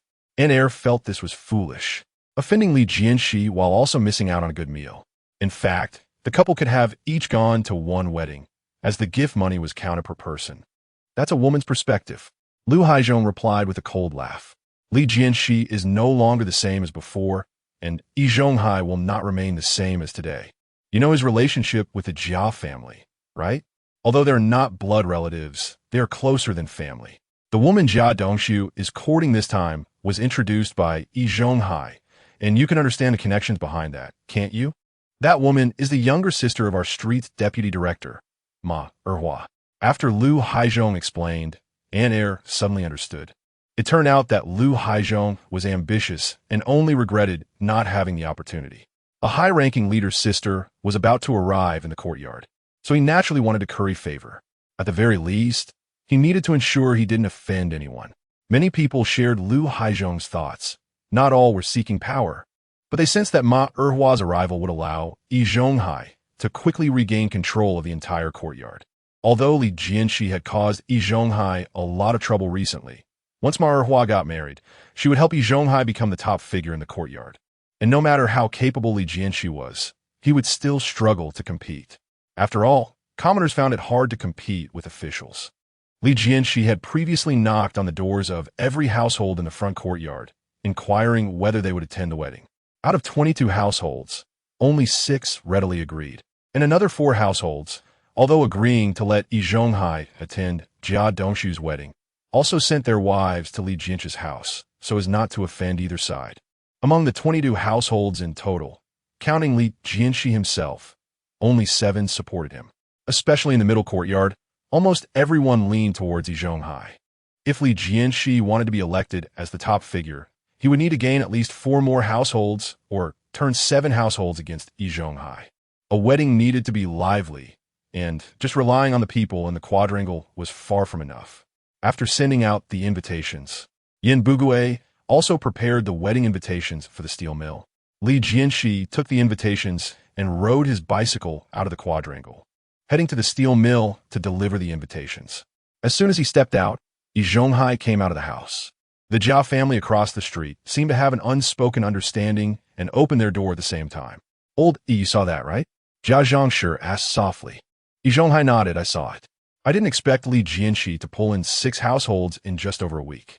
If we give him more time, he really might secure the position." Jia Zhongshi sneered. "It's a pity Li Jianshe is too ostentatious, letting us know the number of his supporters in advance. Once Dongshu and Erhua get married, we'll have Erhua's brother start our courtyard's election immediately. Old Yi, when you become the top figure, you must make Li Jianshe pay, and take his house for ourselves. Why should a 30-something bachelor enjoy 2 rooms alone? Dongshu and I are cramped in one. His house rightfully belongs to us." That Qin Huairu dared to reject Dongshu. "I want her to enter the door as a widow and be sent back to her hometown, spending the rest of her life in regret." Jia Zhongshi was filled with rage, harboring deep hatred for Li Jianshe and Qin Huairu. Looking at Jia Zhongshi's angry expression, Yi Zhonghai similit tirimpanti. Initially, this was just a competition for the top position between him and Li Jianshe. Gradually, it evolved into a deep feud between the Jia family and Li Jianshe. This was what Yi Zhonghai excelled at, stirring discord from the shadows. reminiscent of the tactics of powerful nations. Li Jianshe, however, was like a rising power. To break through Yi Zhonghai's obstruction would still take time. Siheyuan, don't let your anger harm your health. It's not worth it. Li Jianshe cannot escape this calamity this time. We don't need to be anxious. Just slowly torment him. Later, I'll go to the factory and invite our workshop's director Gu to serve as the witness for Dongxiu and Ma Erhua's wedding. Erhua is Director Ma's sister. Having an official as a witness will give them face. Yi Zhonghai was all smiles, exuding confidence. Jianshe also calmed down and smiled. You really have a way. I'll leave the witness matter to you. Yi Zhonghai waved his hand, donned his cotton coat, and headed towards the steel mill. At this moment, Li Jianshe had already arrived at the steel mill's gate on his bicycle. Although it was the weekend, the procurement staff were still busy. The procurement work had flexible hours. There was no need to clock in early or late, and they didn't have to ask for leave as long as they completed their monthly tasks. No one questioned them. Therefore, it's common for procurement staff to come to the unit to deliver goods on weekends. Li Jianshe rode straight to the steel mill and turned to the guest house and the procurement office. After parking his bike, he carried a cloth bag full of wedding invitations and walked into the office. Brothers, I've sent out the invitations. I've been single for 36 years, and I'm finally getting married. On the 19th, there will be a wedding banquet in our courtyard, and none of you can miss it. The invitations are here. Take them yourself. The atmosphere in the procurement office was warm, and Li Jianshe had a deep friendship with everyone. So he didn't need to be polite and directly threw the invitations on the table for everyone to take. The office was cozy with a warm fire burning public coal. When there was nothing to do, the procurement staff loved to come here to chat since they were reluctant to burn their own coal. A few procurement staff were gathered around the fire, chatting idly, when Li Jianshe suddenly barged in and threw down a large bag of invitations, leaving them all astonished. Brotherly, are you really getting married? When did you go on a blind date? Why are you suddenly sending out invitations? We didn't hear any rumors at all. Everyone questioned him, finding it hard to believe. Someone picked up an invitation and examined it closely, confirming that the groom was indeed Li Jianshe, and their eyes widened. Oldly, are you serious? The name on the invitation was indisputable. Haha, brothers, it's not that I intended to hide it. Feelings can't be stopped. When we saw each other, we just decided on the spot. It was only 5 days ago. The last time I brought back pigs, they were from her commune, and her father is the production team leader. If it weren't for our love at first sight, those 4 pigs wouldn't have come to me. Today, I have to make another trip. They have sent me 4 big fat pigs again. I've exceeded my monthly task. Whoever doesn't complete their task can take from me. Li Jianshe joked. Although he had just traveled back in time, he felt a sense of closeness to these procurement staff from the memories he inherited. As Li Jianshe spoke, subtle changes crossed the faces of several procurement staff.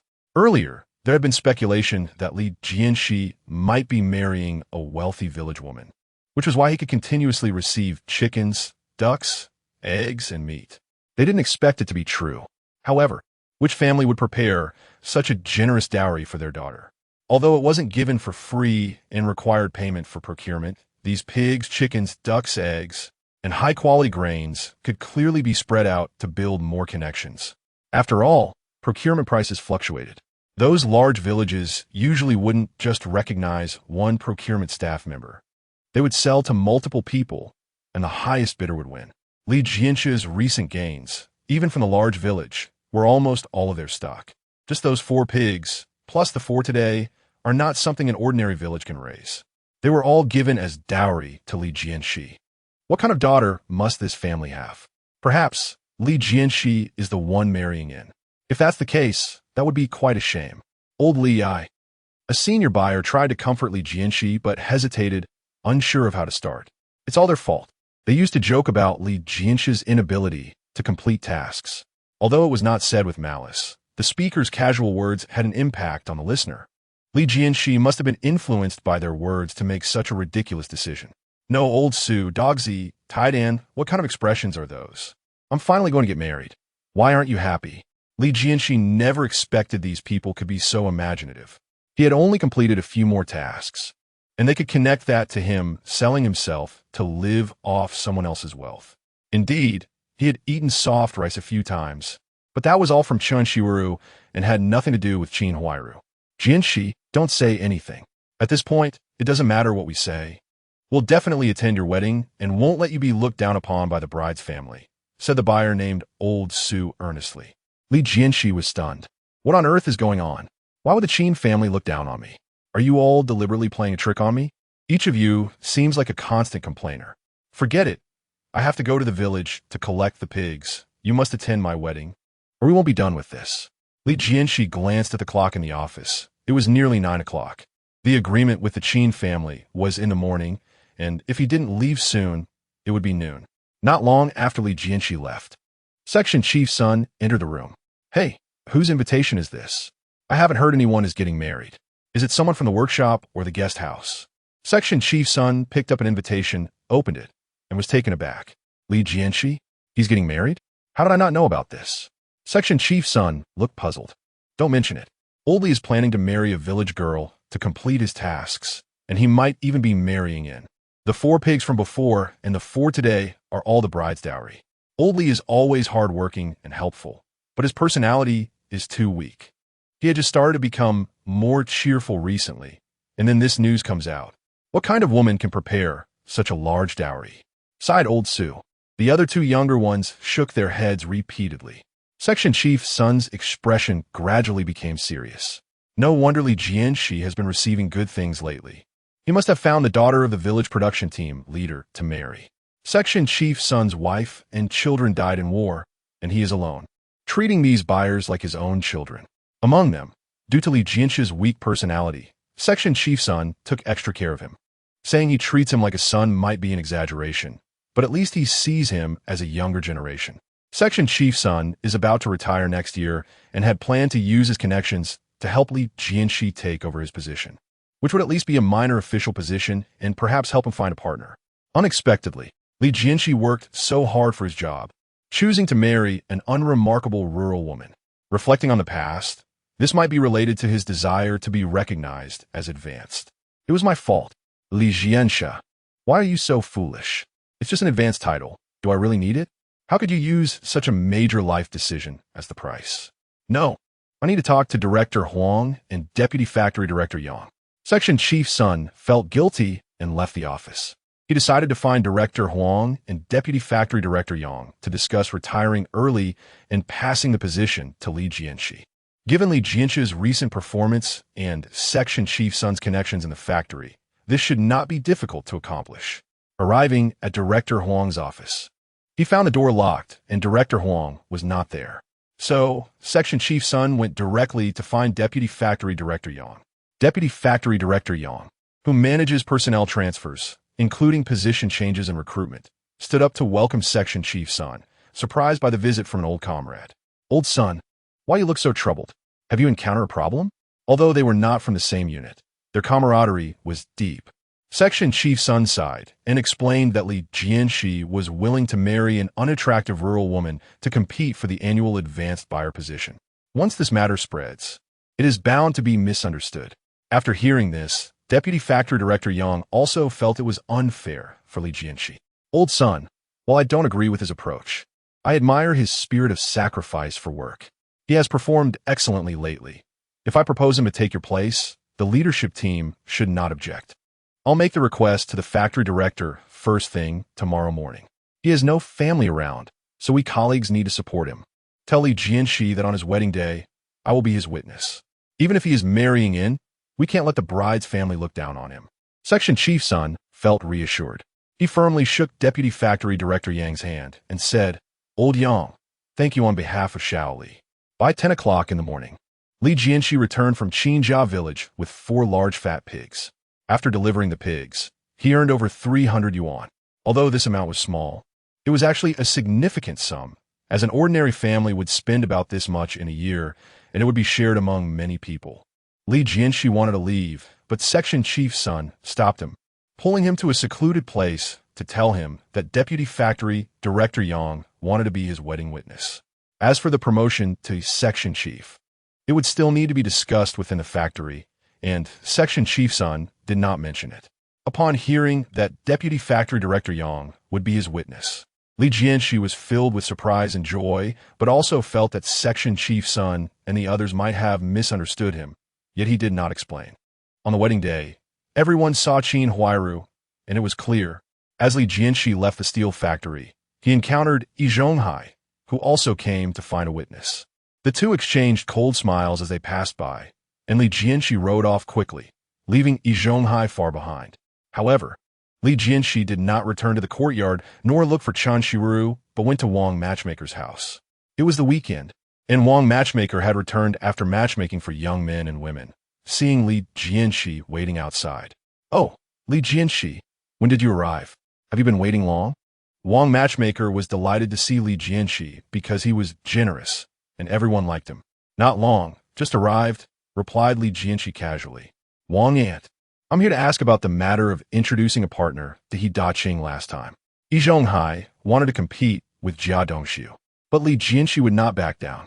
Yi Zhonghai wanted to disrupt his wedding banquet, and Li Jianshi also wanted to fight back. He Daqing was the key. "Jianshe, I will find you, and you will seek me out. According to your method, I will introduce a partner to our neighbor, He Daqing. The two have strong feelings for each other and are set to be engaged that day. Just as you said, He Daqing is timid and afraid of trouble, and he refuses to marry Bai Lily. They can't go on like this. Matchmaking without marriage is no different from playing tricks.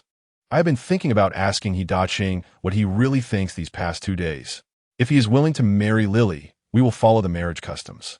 If he just wants to take advantage, we absolutely cannot allow that." Wang Matchmaker was angry. This matter had dragged on for too long. It was about to be settled, yet there was no official recognition.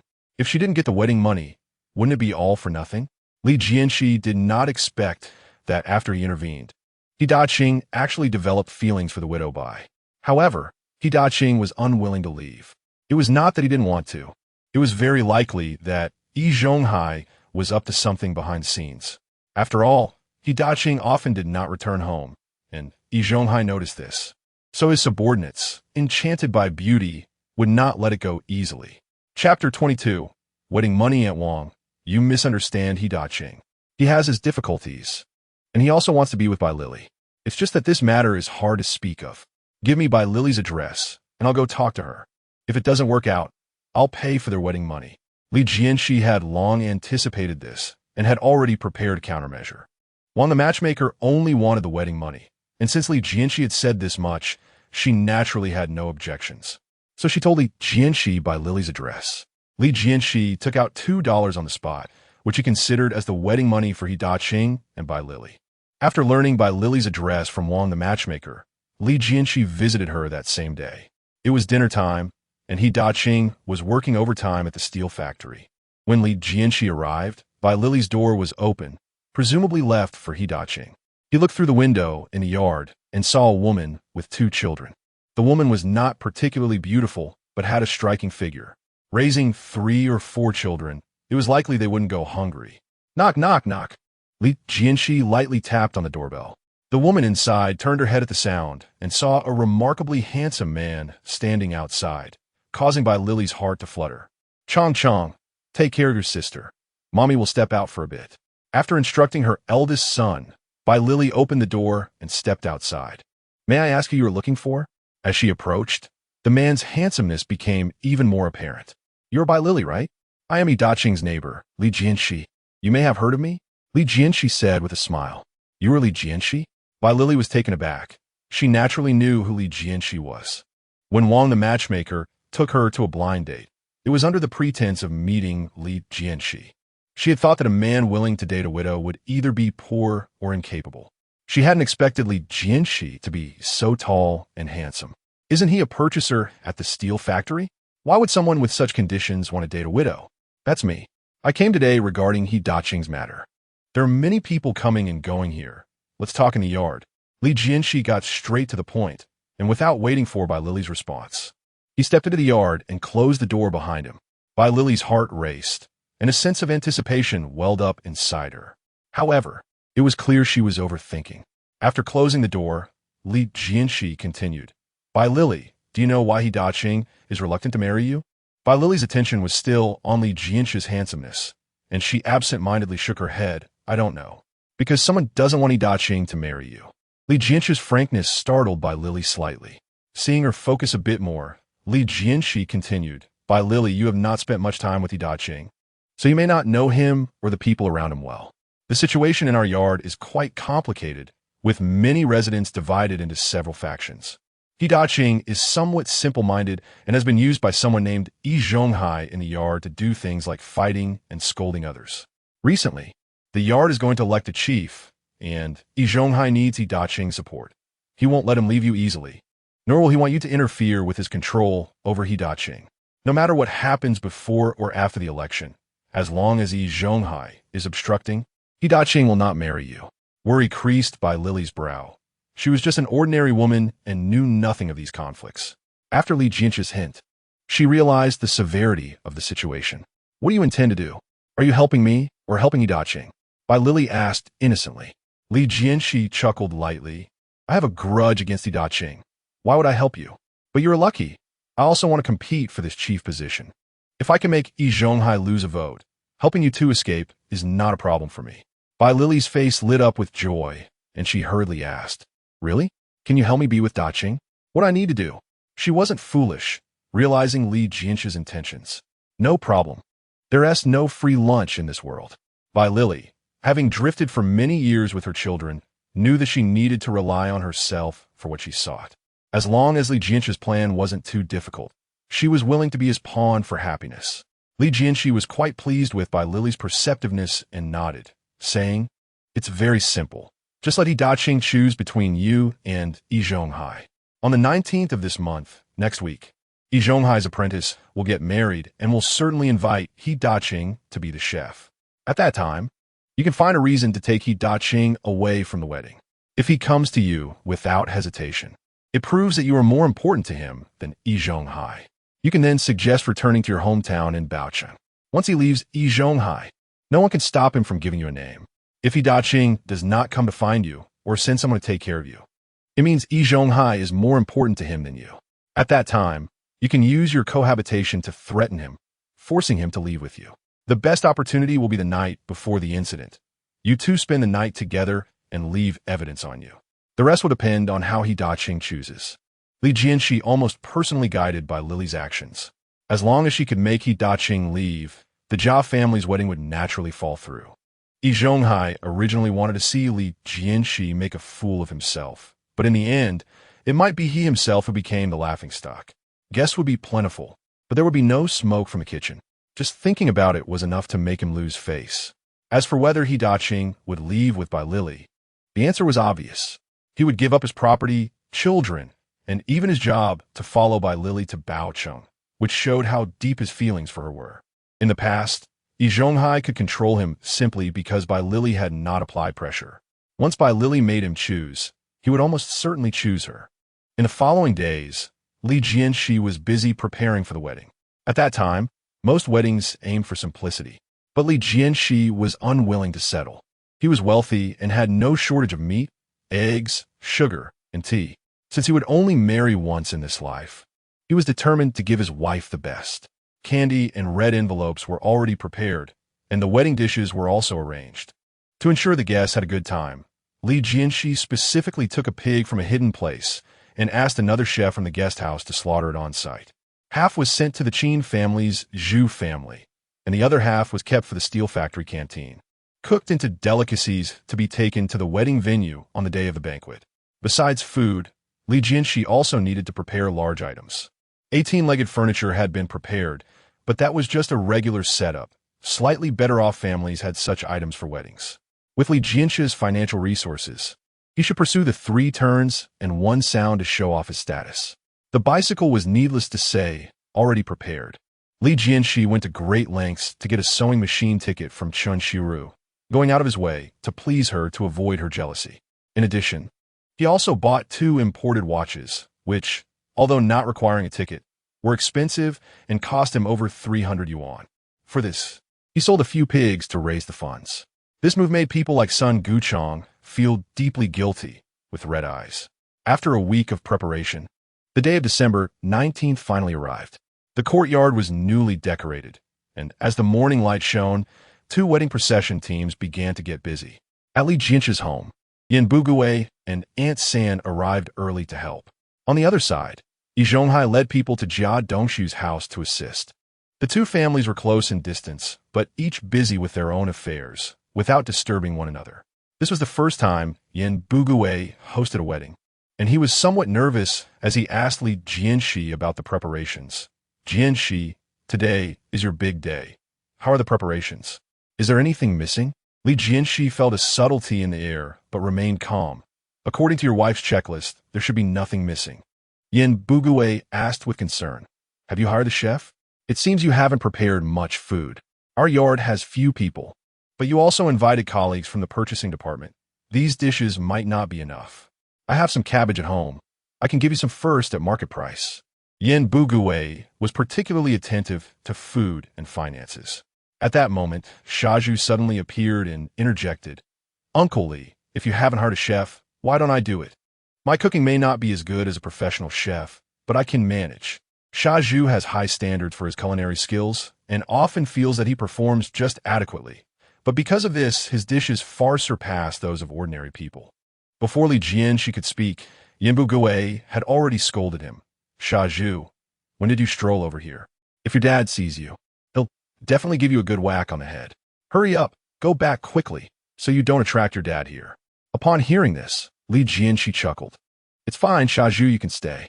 Today, 2 families in our courtyard are celebrating weddings, and no matter how rude your dad is, he won't choose this day to discipline you. However, you don't need to worry about cooking. I've invited Chef Guo from the factory's guest house to take charge. If you're interested, you can help Chef Guo out a bit. His skills are not inferior to your dad's. I imagine He Ching will soon be sent away by Guo Fu. And at that point, he won't have time to bother with Shaju. Li Jian, she kept Shaju around, also to prevent Yi Zhonghai from not finding He Ching and having Shaju fill in for him. All right, thank you, Uncle Li. I'll go wait in the backyard. Although Shaju wasn't the main cook, he was quite pleased to assist the head chef at the steel mill's guest house. After changing clothes and lighting incense, Li Jian, she prepared to go greet the bride. The Jia family was also ready. Both sides almost left at the same time, encountered each other, but ignored one another, heading straight to the front yard. What arrogance from Li Jianshe, not even greeting anyone upon meeting. How rude. It's no wonder. He has no elders at home. A child without parents naturally has less upbringing. Not only is he lacking in upbringing, but he's also missing quite a bit more. After finally getting married, he didn't even say 3 turns in one sound. At least he should have prepared one piece, right? But Li Jian, she has money for meat. Yet when it comes to spending, he is tight-fisted, managing to procure furniture with 18 legs. Compared to the Jia family, the difference is not small. And as for 3 turns and one sound, he didn't even have all the dishes prepared. You don't know, I just went to the backyard to take a look. The Jia family has at least 8 dishes prepared, while Li Jian, she has only 4 or 5, all vegetarian, not a trace of meat to be seen. No way. Li Jian, she is too careless. He is already stingy. Otherwise, when we were eating meat before, why didn't he share any with us? Exactly. The crowd buzzed, all flattering the Jia family. Since Jia Dong Su married Ma Erhua, the Jia family has become related to Deputy Director Ma, thus elevating their status in the courtyard and even the entire street. Hearing the flattery, Jia Zhongshi felt very proud, having long forgotten her earlier dissatisfaction with Ma Erhua's appearance. I've made it clear that Li Jian, she is not a good person. He enjoys benefits all to himself and doesn't he understand sharing with neighbors. Our Jia family is different. This time we're hosting a banquet with 8 dishes and a soup, including 2 meat and 1 egg dish. Just the cost of this table of food is equivalent to half a month's expenses for an ordinary family. Jia Zhongshi felt proud on the surface, but inside she was pained. She initially wanted to hold a frugal wedding, but out of consideration for Deputy Director Ma's face, she didn't dare let her sister suffer. The menu was set by Ma Erhua, and Jia Zhongshi didn't dare go against it. Privately, she had agreed with Yi Ching that aside from the main table, the other tables would each have 1 less meat dish, and the remaining meat and egg dishes would also be halved. Even so, Jia Zhongshi still felt she was at a disadvantage. Zan Lao Si, your calculations have fallen through this time, right? You wanted to benefit from Li Jianshe and eat meat, but in the end, his banquet has no meat, while my family has 2 meat and 1 egg. You've plotted for half your life. Who would have thought this day would come? Blame your poor eyesight for following Li Jianshe. You deserve it. Zhongshi vented all her dissatisfaction on Yin Bugui, who was helping Li Jianshe's family, feeling gloomy but unable to respond, as Li Jianshe's family indeed had no meat dishes. Little did they know, Li Jianshe wasn't tea without meat. In fact, he had prepared too much, and the courtyard couldn't tea accommodated. So it had been processed at the steel mill's guest house. Just as Zhongshi was feeling proud, and the neighbors were mocking Yin Bugui, a group of people entered the courtyard carrying iron basins. Hey, who are you? Did you take a wrong turn? Zhongshi was lost in the compliments of the crowd when she suddenly saw a group of people in white aprons rush in. Her expression changed, and she immediately inquired. One of the newcomers smiled and said, "Hello, everyone. This should be number 95 Courtyard, right? We are from the steel mill guest house. And this is our chef Gua, here to handle the wedding banquet for Li Jianshe today. May I ask if Comrade Yin Bugui is here?" At that moment, Yi Zhonghai and Lu Haizhong also recognized Chef Gua, feeling shocked. Li Jianshe actually managed to invite a chef who usually cooks only for factory leaders? Usually, even department heads find it hard to invite him. Despite the guest house having a decent relationship with the procurement department, Li Jianshe is just an ordinary procurement clerk. How'd he manage this? I am Yin Bugui. He raised his hand and quickly stepped forward. It seems Li Jianshe's words were true. He indeed invited the chef from a steel mill, Guang Liang, the head chef of the steel mill guest house, over 40 years old, still humble in attitude. Comrade Yin, I am Guang Liang. These are the ingredients prepared by Li Jianshe, already processed at the factory. We need to return to the guest house. Could we trouble you to find someone to help with the transport? The crowd began to murmur. Zhongshi scoffed. Li Jianshe is really cunning. He bought the ingredients, but didn't he process them here in the courtyard, instead doing it outside, pretending to have something good. Others echoed. It must be that the dishes are shabby, and he is embarrassed to bring them in. Exactly. He is afraid of being laughed at, with his show-off personality. If there were good dishes, would he hide them? Maybe it's just some pickled vegetables or sweet potato leaves. There is definitely nothing better. Yin Bugui also felt the dishes might not be satisfactory. Otherwise, why cover them up so carefully? Chef Gua, today the kitchen is set in the backyard, and the middle courtyard is for the banquet. Yin Bugui introduced, "This is Yi Zhonghai. Li Jianshe arranged for him to help you. Shazhu, lead Chef Gua to the backyard. Jie Cheng, Jie Fong, Demao, you three hurry over to assist in transporting the items to the backyard." Yin Bugui directed with order, and the young men quickly responded. Su Demao showed a troubled expression, thinking to himself, "This basin is so heavy. What if I collapse under it? There is hardly any good food, and I'm just making a wedding gown for others. This banquet isn't worth it." The three of them each took a basin and headed to the backyard. Zhongshi quietly stood to the side, waiting for Su Demao and the others to pass by, suddenly reaching out. Let me see what kind of inferior dishes Li Jianshe has prepared." Zhongshi laughed. Lifting the lid off the basin Su Demao was holding. The next moment, Zhongshi was astonished. Where are the pickled vegetables I was promised? And the sweet potato leaves? This was clearly a basin full of meat. At least 2 or 3 dozen pounds, right? Why did Li Jianshe hide so much meat, not showing it off in the courtyard, but secretly sending it to the steel mill for processing? Was he afraid of being stolen? Gasps of amazement surrounded, as everyone was shocked by the contents of the basin. Chapter 23 Apology. So much meat? It must weigh 30 pounds, right? Is all this prepared by Li Jian? Incredible! I've never seen so much meat in my life. Li Jian is really generous. Who said Li Jian is stingy? He prepared 30 pounds of meat for the wedding. How is that stingy? What do you call generous then? With so much meat, there is no way to finish it all at the banquet. Maybe he can even pack some for the guests to take home. Li Jian really went all out for this wedding. Had I known, I would have given more in gifts. Who can argue with that? I gave $2, thinking it was a lot, but now it seems so petty. The courtyard was abuzz with discussions, all in awe. Those who initially supported the Jia family and Yi Zhonghai were now dumbfounded. They thought Li Jian would be stingy with the meat for the wedding.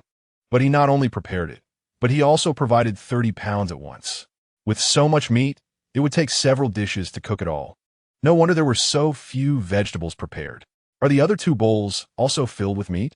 Someone suddenly asked in a low voice. This question immediately sparked everyone's curiosity.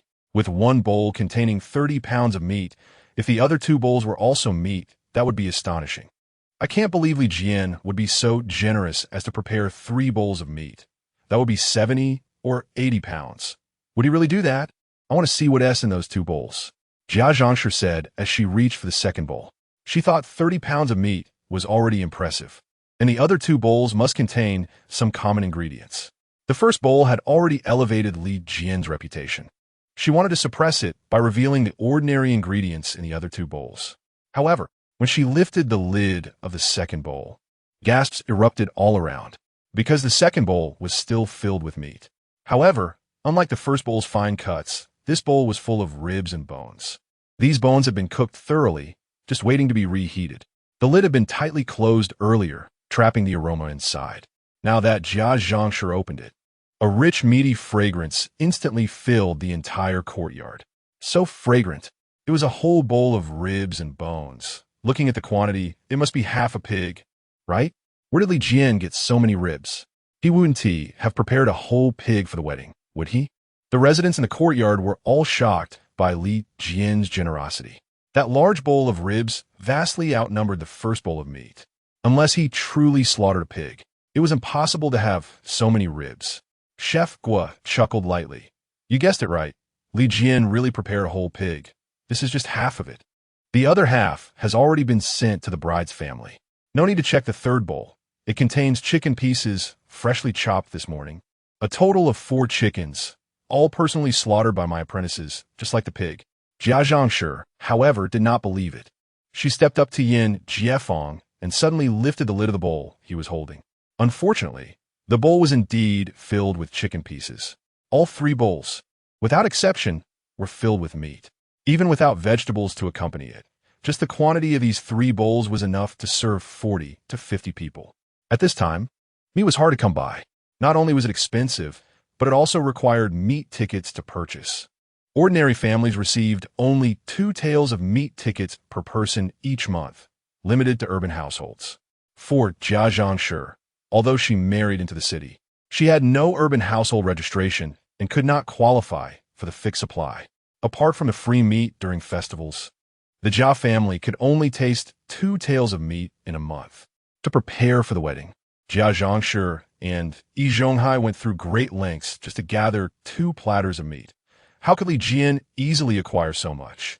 Impossible. It doesn't make sense. Li Jian must have embezzled public property. This meat must have been stolen from the steel mill. Could it be that your guest house colluded with Li Jian to steal from the guest meat? Jianshe, losing face, could not bear such humiliation and decided to lash out. Stanley reprimanding Chef Guo. Although Chef Guo was just a cook, he was skilled, and even the factory director and deputy director treated him with respect. Faced with Jianshe's outburst, his expression darkened. Sister-in-law, please calm down. Chef Guo, I truly apologize. My sister-in-law has a fiery temper and did not mean to offend. I apologize on her behalf. Yi Zhonghai hurriedly stepped forward to stop Jianshe while bowing and apologizing to Chef Guo.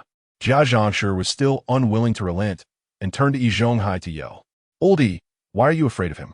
He is just a chef, my brother-in-law, Dongshu, is the deputy director of the street office. Why should we give face to a mere cook? Yi Zhonghai's eyes widened in anger, sternly saying, Zhang Tsuewa, shut up. Do you know who Chef Guo is? His family has been royal chefs for generations, cooking for the high ranks during wartime. He only works at the steel mill because he didn't want to leave his hometown. In our factory, even the director treats him with respect. Do you think you are greater than the factory director? Recently surrounded by flattery, Jianshe truly believed herself to be superior, looking down on everyone. With Yi Zhonghai's shout, she finally calmed down somewhat, but she still wouldn't back down verbally. So what if he is a royal chef? There are many cases of stealing from the very kitchens they guard. Can I be suspicious? Chef Guo, after all, had seen many grand occasions, and, seeing Jianshe back down, did not want to entangle himself with such a shrew. He snorted coldly and turned to walk towards the backyard. Yi Zhonghai wiped his sweat and signaled everyone to continue their tasks. After the revelation of the 3 bowls of meat and Chef Guo's identity, the atmosphere at Li Jian's house formed a stark contrast with the Jia family. Those at Li Jian's side originally at a disadvantage, were now all smiles, including Yin Bugui and others. They thought they would only eat vegetables, but unexpectedly, Li Jian prepared half a pig for them. They could have a feast at noon today. Meanwhile, at the Jia family's side, the guests were whispering. They were ordinary folks who didn't understand power struggles. They were satisfied to have some meat to eat. Yet, because they chose the wrong side and came to the Jia family's banquet, although there was meat, it paled in comparison to Li Jian's. Over there, not only was there 30 pounds of fine meat, 30 pounds of ribs, and over 10 pounds of chicken pieces, but also the royal chef personally cooking. Such an opportunity to feast might come only once in their lives. However, they easily missed it. Had they known, they should have accepted Li Jian's invitation. How delicious could the royal chef's meat be? Yes, with so much meat, they would surely be full, unlike the Jia family, who prepared less than 2 pounds of meat and had to make do with 2 dishes. Old Lu, I told you before, you should have let me go to Li Jian's house. At least one of us could have eaten the royal chef's meal. Now look, what kind of situation is this? The discussions grew louder, finally reaching Yi Zhongshi's ears. Already angry, she was now fuming. Eat, eat, eat. All you know is to eat.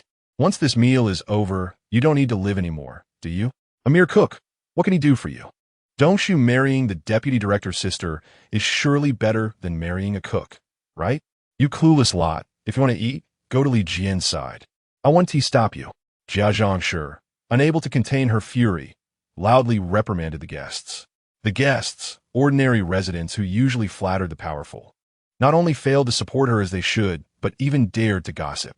It was simply disrespectful to the deputy director's sister. Yi Zhonghai's expression changed, and he felt these residents needed to be taught a lesson. Although he thought Yi Zhongshi's actions were inappropriate, he did not stop her from lashing out. With Yi Zhongshi's shout, the guests fell silent. Missing out on Li Jian's banquet was unfortunate enough. If they offended both the Jia family and Yi Zhonghai, it would be an even greater loss. The director of Workshop 2 from the steel mill has arrived. The procurement team leader from the steel mill has come. Suddenly, an announcement rang out from outside. This was a special courtesy for honored guests. Hearing that Director Ge had arrived, Yi Zhonghai's gloom lifted, and he pulled Yi Zhongshi to greet them at the door. Yin Bugui also heard that Section Chief's son had arrived and put down his work to go out and greet him. At the entrance of the courtyard, Director Ge unexpectedly ran into Section Chief's son and the purchasing staff he led, who were accompanied by workshop workers. Both sides smiled and shook hands. Section Chief's son, I didn't expect you to attend our workshop workers' wedding as well. Are you related to Jia Dongshu? Director Ge asked with a smile. Jia Dongshu? I'm here to attend the wedding of our section chief, Li Jianshe. I thought you were related to Shaoli. Section Chief's son laughed. I didn't expect 2 families in the same courtyard to get married on the same day, and both belong to the same unit. Director Ge also felt surprised. At this moment, Yi Zhonghai, Yi Zhongshi, and Yin Bugui all came out to greet them. Director Ge, you finally came. Thank you so much, Director Ge. It's our great honor for you to officiate for Dongshu, Yi Zhongshi said with a beaming smile, introducing the crowd that followed. Fellow villagers, this is Dongshu's superior, Mr. Ge, the director of the steel plant's fitter workshop. He oversees over 100 workers and is a high-level figure in the steel plant. Director Ji's presence today is to officiate Dongshu's wedding, which shows how outstanding and popular Dongshu is at the steel plant. Yi Zhongshi's self-praise made Director Ge feel somewhat awkward. Meanwhile, the flattery from the residents seemed to encourage them greatly. The Jia family not only invited relatives of the deputy director of the street, but also had high-level figures from the steel plant as their officiants, truly well-connected. They were glad they chose to support the Jia family and Yi Zhonghai. After all, although Li Jianshe was wealthy, he had no real power. Wait, isn't that section chief's son over there? Is he also here to officiate for Li Jianshe? Director Ge inquired on behalf of everyone. Section chief's son replied with a smile. Not at all. I'm just here for the banquet. The officiant is someone else. Upon hearing this, Yi Zhongshi and the others felt relieved. Clearly, Li Jianshe had little power. Perhaps his background was just a rural family. It wasn't unusual for some large village families to raise pigs, and they might be willing to slaughter one for such affairs. However, life was not just a matter of the moment. Having money and meat was far from enough. One needed connections to act smoothly. Li Jianshi couldn't even invite an officiant of section chief level, indicating a significant gap in background resources compared to the Jia family. The bride has arrived. The sound of wedding songs came from outside the courtyard. The bride had arrived. In an instant, everyone rushed to the front courtyard. The children ran to the door, crowding on both sides, ready to pick up wedding candies and red envelopes. Among the crowd, the two newlyweds slowly walked towards the gate of the courtyard, with a young man on each side holding hand-woven baskets filled with candies and red envelopes, continuously throwing them around. Money. There's candy. Hurry and grab it. The children and teenagers rushed forward to compete for the treats. A few children were so eager that they nearly knocked the groom over. By this time, section chief's son and the others had reached the entrance and saw a plump bride resembling the large pig that Li Jianshi had brought back. A look of sadness appeared on the faces of section chief's son and several members of the second purchasing group. Such a fat woman. Although her face was difficult to discern due to the veil, her large figure spoke volumes. Oh, I really feel guilty for Shaoli. Section chief's son sighed deeply. He had thought Li Jianshe's wife would not be attractive, but seeing it for himself now made him realize his imagination had been overly optimistic. This was not just unattractive. It was almost indescribable. It's all our fault. We often teased Li Jianshi, causing him to rush in a marriage like this. Old Su felt guilty. Being the only one older than Li Jianshi in the second purchasing group besides section chief's son, he often joked the most. And me, I quarreled with him last time, called him an old bachelor, and afterward I regretted it. I hesitated to apologize just for the sake of face. Had I known those words affected him so much, I wouldn't have cared about face at all. The purchasing staff member, nicknamed Guzi, also felt sorrowful. Everyone belonged to the same group, and conflicts were inevitable in daily interactions. However, one must leave some room in everything and not go too far. For Li Jianshi, being unmarried at 36 was undoubtedly the thing he least wanted to mention. Just as everyone was immersed in their sorrow, the bride and groom slowly walked to the entrance of the courtyard. As they got closer, section chief's son and the others seemed to notice something unusual. Their eyes filled with confusion. Something's not right. That person isn't Li Jianshi. The purchasing staff member, nicknamed Tai Dan, finally voiced his doubts. Indeed, this person was very different from Li Jianshi. Of course, Li Jianshi is much taller than this person and looks much more handsome. I know that person. He's Jia Dongshu from the fitter workshop, today's other groom in the same courtyard. The bride isn't Li Jianshe's wife. Oh, you scared me. I thought that was Li Jianshe's wife. Fortunately, I got it wrong. Jia Dongshu's wife looks like this, so it's not a problem. The purchasing staff's expressions instantly brightened, shifting from earlier sorrow to relief. Onlookers were puzzled. Why were they so happy about someone else's marriage? Besides, who would be fortunate to marry such a wife? At this moment, the flatterers also stepped forward to compliment. She is indeed Vice Director Ma's sister. Look at her figure. She must be a blessed person. Of course, her brother is the street director, and their family is well off. It's not like us poor folks. Right. But if they're so wealthy, why are they only throwing these 1-cent candies and red envelopes? We 6 grabbed 12 red envelopes, and it only adds up to 1 yuan. Other families at weddings, even if they are poor, would at least throw some 2-cent ones. Your family is rich, but only throws 1-cent ones. It's really embarrassing. A few children muttered nearby, unsure if it was spontaneous or influenced by adults. Jianshe came out, and, hearing the children's discussion, her previously joyful expression suddenly changed. Go away, you kids. You have red envelopes and still find faults. Can't you see the sewing machine being carried behind the bride and groom? Only then did everyone notice that behind Jia Dongshu and Ma Erhua, 2 people were carrying a brand new sewing machine adorned with a big red flower, festive and imposing. Seeing the envious gazes from the crowd, Jianshe proudly introduced. Erhua's brother is the street director, so the betrothal gifts naturally can't be shabby. It's impossible to get 3 rounds and 1 sound, but a sewing machine is more than enough. It was originally intended as a betrothal gift for Erhua's family. But Erhua's brother is generous and doesn't care about such money. Dongshu is the only brother in his family, and he hopes he can treat his sister well. So he returned the sewing machine as a dowry. This is the first sewing machine in the courtyard. Even if Li Jianshi slaughtered a pig, he couldn't compare. Jianshe was triumphant. In reality, She was not happy inside. Chapter 24. Marrying in? Purchasing this sewing machine was what Ma Erhua requested. One must be chosen from the 3 turns and 1 ring. Otherwise, although the Ma family could accept it, they would demand Jia Dongshu to marry in. The Jiazhong family could not tolerate such a thing, and even if they gritted their teeth, they had to prepare a big item. Thus, the sewing machine came through the door. Initially, Jiazhong thought all night about selecting a big item. A watch? Too extravagant. A bicycle?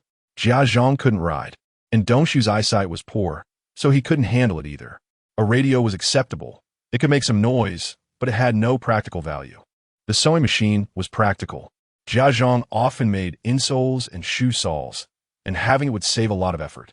Although it was said to be for the couple, it eventually became Jia Zhang's personal use. Thinking of this, Jiazhong felt slightly relieved. After the newcomers returned, the next step was the wedding. Yi Zhonghai asked Jiazhong to prepare, but she refused. There was no rush. Li Jianshe hadn't returned, and his family had no helpers. Although the carpenter had made furniture with 18 legs, it couldn't compare to our family's sewing machine. If both families got married on the same day, we could be generous and let Li Jianshe benefit from our sewing machine, elevating the wedding standard. Jiazhong was full of joy. What if Li Jianshe had pork? Our family has a sewing machine. Do you have one? And Qin Huairu, dare to refuse Dongshu? Let us see if you regret it after seeing the sewing machine. Jiazhong insisted on waiting for Li Jianshe, and no one could persuade her. The people in the courtyard had to wait until Li Jianshe brought the bride back. Meanwhile, Qin Huairu's family was in the countryside. Even if Li Jianshe hired a car, it would still take more than 2 hours to arrive. The hour hand had quietly approached 11 o'clock. Suddenly, a loud singing voice came from outside. The bride has arrived. Everyone in the courtyard stood up and let out a sigh of relief. Jiazhong was eagerly anticipating seeing Li Jianshe and Qin Huairu make fools of themselves. Qin Huairu was beautiful, and Li Jianshe had also brought a pig, but in front of the sewing machine, these were overshadowed. Grab the red envelopes. Hand out the red envelopes. Wow, it's white rabbit milk candy, my favorite. I got one too, so much white rabbit milk candy. Before the bride even arrived, the alley was already filled with the cheerful laughter of children. Compared to the ordinary hard candy from the Jia family, white rabbit milk candy was considered a luxury. Worth 5 cents apiece, enough to exchange for a portion of stir-fried shredded potatoes or 2 steam buns. Even during the new year, not every family could afford to lavishly buy white rabbit milk candy for their children. Yet, at Li Jianshe's wedding, nearly all the candy thrown was white rabbit milk candy, with the rest being rare chocolate and liquor-filled candies. Wow, this red envelope is so big. It contains 10 cents. What does that compare to mine? I have 20 cents. Crazy. How much is Li Jianshe spending? The red envelopes plus the milk candy must be several dollars, right? Not just several dollars. Just the milk candy alone is worth more than $5 or $6. Jiazhong listened to the noise outside, feeling it was piercing to her ears. Her anger boiling, but quickly calming down. No matter how glorious Li Jianshe was at this moment, once he stepped into this courtyard and saw our sewing machine, he would definitely feel inferior. Li Jianshe, you are really extravagant. Can you throw out some more white rabbit milk candy? I haven't grabbed any yet. Ha! Laughter erupted all around, the atmosphere much more festive than when Jia Dongshu and his wife returned. This was the magic of being generous. White rabbit milk candy, and those red envelopes worth a dime or two, were rare luxuries for ordinary people. Li Jianshe brought unexpected joy to everyone, and naturally, they flocked to him. However, this kind of adoration was limited to today. Afterward, they might praise him a few times, but that was enough.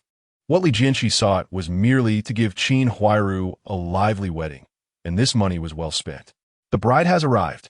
Li Jianshe stepped into the courtyard, and Aunt San and other women quickly came forward to guide him. Captain Sun also came to the front yard, nervously looking towards the courtyard door. The earlier Ma Erhua had already made them feel uneasy. This time they were much calmer, but still quite tense. It wasn't until they saw Li Jianshe holding Qin Huairu's hand entering that the procurement team let out a long breath. Good, very good, excellent. Although this 723 bride wore a red veil, her figure was impeccable.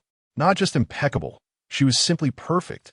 Have you heard the saying, A graceful lady is a gentleman's choice? It refers to a wife like Jianshe's. No, wait. If she were really that beautiful, how could her family afford such a large dowry? Yes, not counting the 8 pigs previously sold to us. Just this one kill for the wedding is worth 70 or 80 yuan. An ordinary farmer earns that much in a year, right? Perhaps she has a good figure, but her face has flaws? That would still be worth it. After all, once the lights are off at night, it doesn't matter what the face looks like. Come on, it's her big day. Can you say something auspicious? All right, stop messing around. No matter how you look at it, this bride is far better than Jia Dongshu's wife. It's already not bad. The procurement team was discussing this, forgetting that the Jia family was not far away. The two sides were only separated by 2 or 3 meters, and at such a close distance, they could hear whispers, let alone that they were speaking quite loudly, practically discussing in front of them. Jia Dongshu's face instantly flushed upon hearing this. Although his eyesight was extremely poor, even up close he couldn't clearly see Ma Erhua's face. However, he could still distinguish her body shape. She stood next to him like a hippopotamus. No matter how refined her features were, how beautiful could she be? However, her family had connections. Her brother was the deputy director of the street. In order to live a good life, combined with some pressures from Jiazhong and Yi Zhonghai, Jia Dongshu ultimately endured his discomfort and agreed to marry Ma Erhua. He originally thought the neighbors would not dare to speak ill of him in front of Ma Daqiang's identity. When everyone praised Ma Erhua earlier, Jia Dongshu even felt a bit pleased. However, the procurement team's accidental words instantly pulled Jia Dongshu back to reality. At this moment, he wished he could find a hole to hide in. What a disgrace. A bunch of grown men chattering like women. What does it matter if she looks good and has a great figure? Can that be eaten? A country girl. Is she worth your praise? Clearly, they had never seen the world. Jiazhong also heard these discussions and, disregarding the occasion, directly mocked the procurement team. Captain Sun and the others knew their voices were loud and felt guilty, so they didn't dare to refute. Seeing Captain Sun and the others at a loss for words, Jiazhong felt even more triumphant. At that moment, Li Jianshe entered the courtyard with Qin Huairu, and Jiazhong didn't wait for Yin Bugui to step forward, but instead rushed to block Li Jianshe and Qin Huairu. Oh, Li Jianshe, you really married this country girl Qin Huairu. Of course, country girls have fewer demands. Just give them a good meal, and they can be taken home. Unlike our Erhua, whose brother is the street director, without a bicycle, sewing machine, and the 4 major items, don't even think about entering the door. Jiazhong said triumphantly. Recently, she had been suppressed by Li Jianshe, but today she finally got a chance to turn the tables. If it weren't for Li Jianshe buying a bicycle in advance, otherwise, revealing the new bicycle at today's wedding would also compete with her sewing machine. But Li Jianshe had bought it early, even if it was only a few days apart. It was already considered old. Meanwhile, her family's sewing machine was brand new. Li Jianshe, you are indeed selfish. Knowing you were getting married, you bought a car in advance. Even if you had waited a little longer, revealing the new car at the wedding would at least add some glory to Qin Huairu's family. What a good girl Qin Huairu is, and she has to suffer as soon as she enters the door. I really don't know what to say about you. Yi Zhonghai chimed in with sarcasm. After today, Ma Erhua would be Jia Dongshu's wife. With the relationship between Ma Erhua and Ma Daqiang, he no longer needed to be as cautious as before. He could use his connections to suppress Li Jianshe. Therefore, he publicly ridiculed Li Jianshe, something he would never have done before. Next to Yi Zhonghai, the deaf old lady was also present. Her facial burns had not healed, yet she had already forgotten the pain. Seeing Yi Zhonghai Bulin Livianche, she joined in with sarcasm. I've said before that Li Jianshe is the most selfish in the courtyard. Among so many families here, which one has good food and doesn't bring it to honor me, the old ancestor? Only he, showing no respect for the elderly or his betters, secretly hides at home to enjoy it alone. If he doesn't even honor me, how could he treat his wife well, expecting him to prepare 3 turns and 1 sound? In my opinion, when it comes to living together in the future, he will eat the meat first before his wife gets a turn. Such a person should remain single for life. Any woman willing to marry him is truly unfortunate. The moment the deaf old lady said this, the entire courtyard fell silent. Today was the wedding day. Although Jia Zhongshi and Yi Zhonghai also made sarcastic remarks, they were still somewhat subtle. But the deaf old lady's words had crossed the line from sarcasm to near cursing. Who is this old lady? Why is she speaking so viciously? Cursing Li Jianshe to be a lifelong bachelor. What kind of grudge is that? No matter how big the grudge, it shouldn't be said on this day. It's not just about grudges, it's a matter of quality. At such an old age, still speaking without restraint. What a waste of life. The people around whispered among themselves, especially those from the procurement department, all showing displeasure. Director Gu and the workers from the machining workshop had come to attend Jia Dongshu's wedding, but now felt awkward. After all, the deaf old lady was siding with the Jia family, and people often grouped together. Qin Huairu, with her red veil covering her face, had an unreadable expression, and her tightly clenched fists revealed a hint of unease. Li Jianshe originally wanted to celebrate the wedding low-key and did not want to get entangled with the Jia family. But the provocation from these few people forced him to respond. Old lady, your husband and son have both passed away, and you are all alone in such a miserable situation, yet you don't understand the importance of doing good. How sad. Yi Zhonghai, if I remember correctly, you're more than 2 months younger than me. You always say the courtyard is a family, so I must be your elder brother. On your brother's wedding day, what right do you have to interfere? Do you understand the order of elder and younger? With these 2 sentences, both the deaf old lady and Yi Zhonghai were left speechless, especially the deaf old lady, whose face turned pale with rage, trembling all over. Li Jianshe then turned to Jia Zhongshi, his face full of disdain. Jia Zhongshi, what are you being so arrogant about? Didn't you just buy a broken sewing machine? If it weren't for Ma Daqiang's pressure, would you be willing to spend the money? Aren't you just afraid of Jia Dongshu coming to live with you? As for the 3 turns and 1 sound, why did you only choose the sewing machine? Isn't it just for your own convenience in sewing and mending later on? All the needlework at home is yours, right? You save for the family, but it's really for personal use. If you truly valued Ma Erhua, why not buy her a bicycle to save her effort commuting to work? Or a watch, which would be more respectable to wear out? Even a radio. Your son Jia Dongshu could listen to. He is blind and deaf, but his hearing is still intact. You don't buy him a radio, but only care about your own sewing convenience by buying a sewing machine. With a mother like you, Jia Dongshu is really unfortunate to marry into your family. Li Jianshe's words were both direct and harsh, hitting the nail on the head. He directly silenced Jia Zhongshi. Upon closer inspection, it really was the case. Jia Zhongshi bought that sewing machine just for her own convenience, didn't she? Not buying a bicycle for her daughter-in-law, not preparing a radio for her son. Just to make her own sewing easier, she spent a lot of money on a sewing machine. This Jia Zhongshi is the most selfish person. Ma Erhua marrying your son is truly a case of bad luck. Previously, Li Jianshe's words had left the procurement department's people feeling stifled. Now, with just a few words from Li Jianshe, they felt vindicated. They had previously refrained from discussing it out of courtesy, but now they had no reservations. You all openly curse Li Jianshe, yet don't allow him to fight back a few words?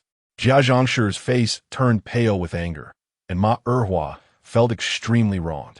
As the sister of the deputy director of the street, Jia Zhongshi dared to dismiss her with just a sewing machine, simply not putting them in her eyes. She suddenly tore off her red veil, revealing her fat and distorted face, and angrily shouted at Jia Zhongshi. Jia Zhongshi, how did you promise my brother back then? You said the family was poor and could only buy 1 big item. For the sake of Dongshu, we siblings have already made a concession. And what about you? You only bought something you could use? Ma Erhua, make it clear today, either you buy me a bicycle or a watch right now, or let Dongshu come to live with my family, and we will have nothing to do with each other in the future. Otherwise, I will have my brother teach you a lesson. The Jia family marrying the sister of the street director would surely lead to a wonderful life in the future. On such a joyous day, this woman actually scolded her mother-in-law in public. It's truly unbelievable. I'm even more worried about Jia Dongshu. If his family can't provide a bicycle or a watch, will he really have to live with the Ma family? Who knows? Let's just sit back and enjoy the show. Jia Zhongshi was stunned by the scolding. She had not expected Ma Erhua to be so bold as to threaten her mother-in-law in front of all the guests on such a joyous day.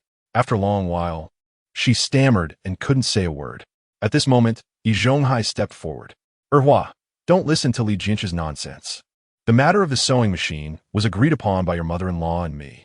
The reason we chose it over other items is that we thought it through. A bicycle only saves a few steps. You can walk nearby, and for farther places, you need to take a bus. Riding a bike is also tiring. It's practically useless. As for the watch and a radio, they're too ostentatious for ordinary people. Having or not having them doesn't affect life. You and Dongshu need to live a practical life after marriage. Although your brother has the ability, now that he's married, he can't rely on his elder brother like before. Therefore, we decided to buy the sewing machine. Although it is mainly used by your mother-in-law, the clothes and shoes made can be enjoyed by the whole family.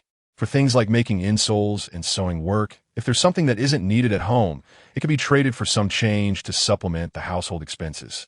So, buying the sewing machine is truly for the whole family, definitely not, as people say, just for your mother-in-law's convenience. Yi Zhonghai's eloquence was exceptional, far surpassing that of ordinary people. After his persuasion, Ma Erhua gradually calmed down.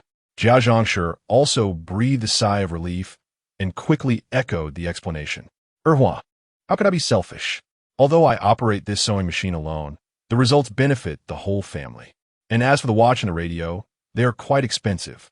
Our courtyard has many workers, and while life is relatively comfortable, among more than 20 households, none have bought a radio or a watch. Even our sewing machine is the first in the courtyard. Li Jianshe, with ulterior motives, could not bear to see our family do well. Unable to afford a sewing machine himself, he incited you, wanting our family to follow suit and buy 3 turns and 1 sound. If he had that ability, why didn't he buy one first? Jia Dongshu tightly held Ma Erhua's hand and comforted her. Erhua, what Mama Master said makes sense. Our family has the best conditions in the courtyard. Li Jianshe is purely jealous. Chapter 25. The wedding today is also a grand wedding. If he truly values the 3 turns and 1 sound, why didn't he prepare for it himself? Isn't it just because he is short on money? Yi Zhonghai sees that Jia Dongshu's attitude towards Ma Erhua has improved, and he smiles with relief, saying to Ma Erhua, Erhua, what Dongshu said is very true. Although radios and watches are nice, one must act according to their means and purchase them in an orderly manner. Your family was the first to buy a sewing machine, which puts you ahead. Don't fall into the traps set by the petty words of others. Old Granny Long was quite angered by Li Jianshe, but now she calms down a bit and sneers. My family's girl, Li Jianshe, is no good. He has all talk and no action. If you don't believe me, let him show off his 3 turns and 1 sound. I bet he can't produce anything. Jianshe chimed in. Exactly, Li Jianshe, you talk a big game. Why don't you bring out a piece of 3 turns and 1 sound? Don't try to pass off that old, worn-out bicycle of yours. It has to be something newly bought. The Jia family was on a roll, and the residents who relied on the Jia family followed suit, using various provocations to force Li Jianshe to reveal his 3 turns and 1 sound. Of course, they all understood that Li Jianshe could never produce such items. After all, these things are quite valuable. Even if he bought cheap brands, it would still cost 500 to 600 yuan to gather a complete set. Jianshe, you were just talking so confidently. If you really have the ability, why don't you show us something? They continued. You always say that the Jia family treats Ma Erhua poorly, but if you truly care about Qin Huairu, why don't you buy her the 4 major items? I see you're just trying to stir trouble, intending to ruin the relationship between Jia Dongshu and Ma Erhua. Yi Zhonghai stood with his hands behind his back, easily placing a label on Li Jianshe. They lived in the same courtyard, and before Li Jianshe arrived, their relationship was quite close. Yi Zhonghai was well aware of Li Jianshe's salary and his exploitation situation. Earlier, when Li Jianshe was able to buy a bicycle, Yi Zhonghai suspected he borrowed money for it, concluding that he would be unable to purchase other major items. Everyone's gaze focused on Li Jianshe, and the pressure seemed to shift toward him again. However, at that moment, shouts came from the front courtyard. Please make way, just passing through. Thank you all, be careful. It's all large items, don't break anything. Although the shout was not loud, it was exceptionally clear in the quiet courtyard. Large items? What large items? Who has bought something new in the courtyard? The people who were originally focused on Li Jianshe unconsciously turned their attention to the archway leading to the front courtyard. Soon, someone walked in from that direction.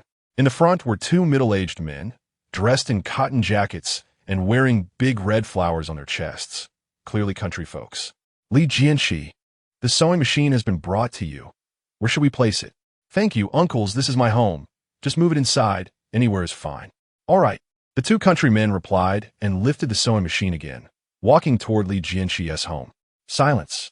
Salt. Everyone looked bewildered. What does this mean? Could it be that this sewing machine was bought by Li Jianshe's family? Li Jianshe, is this sewing machine yours? Yin Bugue suddenly asked Li Jianshe, his gaze fixed on a newly appeared sewing machine, wondering if Li Jianshe was being overly extravagant after buying a bicycle last month and now a sewing machine.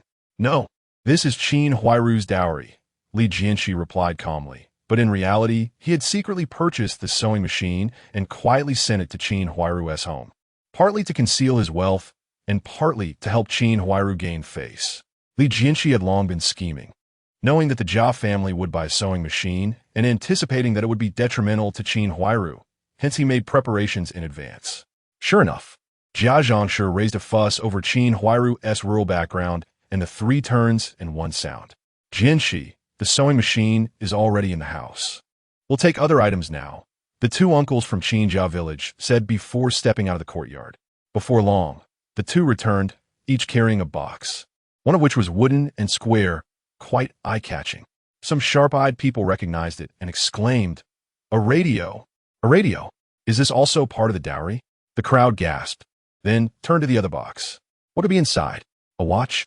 No doubt about it. I've seen my master wear it. It's worth over 200 yuan, comparable to a bicycle. But why is there a pair? Fool! He bought 2. Naturally, they come in pairs. The appearance of the radio and watch left everyone in attendance dumbfounded, marveling at Li Jianshe's extravagance. Among the 3 turns and 1 sound, aside from the bicycle, everything else was present, and he even bought 2 watches. Such spending was beyond the reach of ordinary people. Qin Huairu's family was indeed wealthy.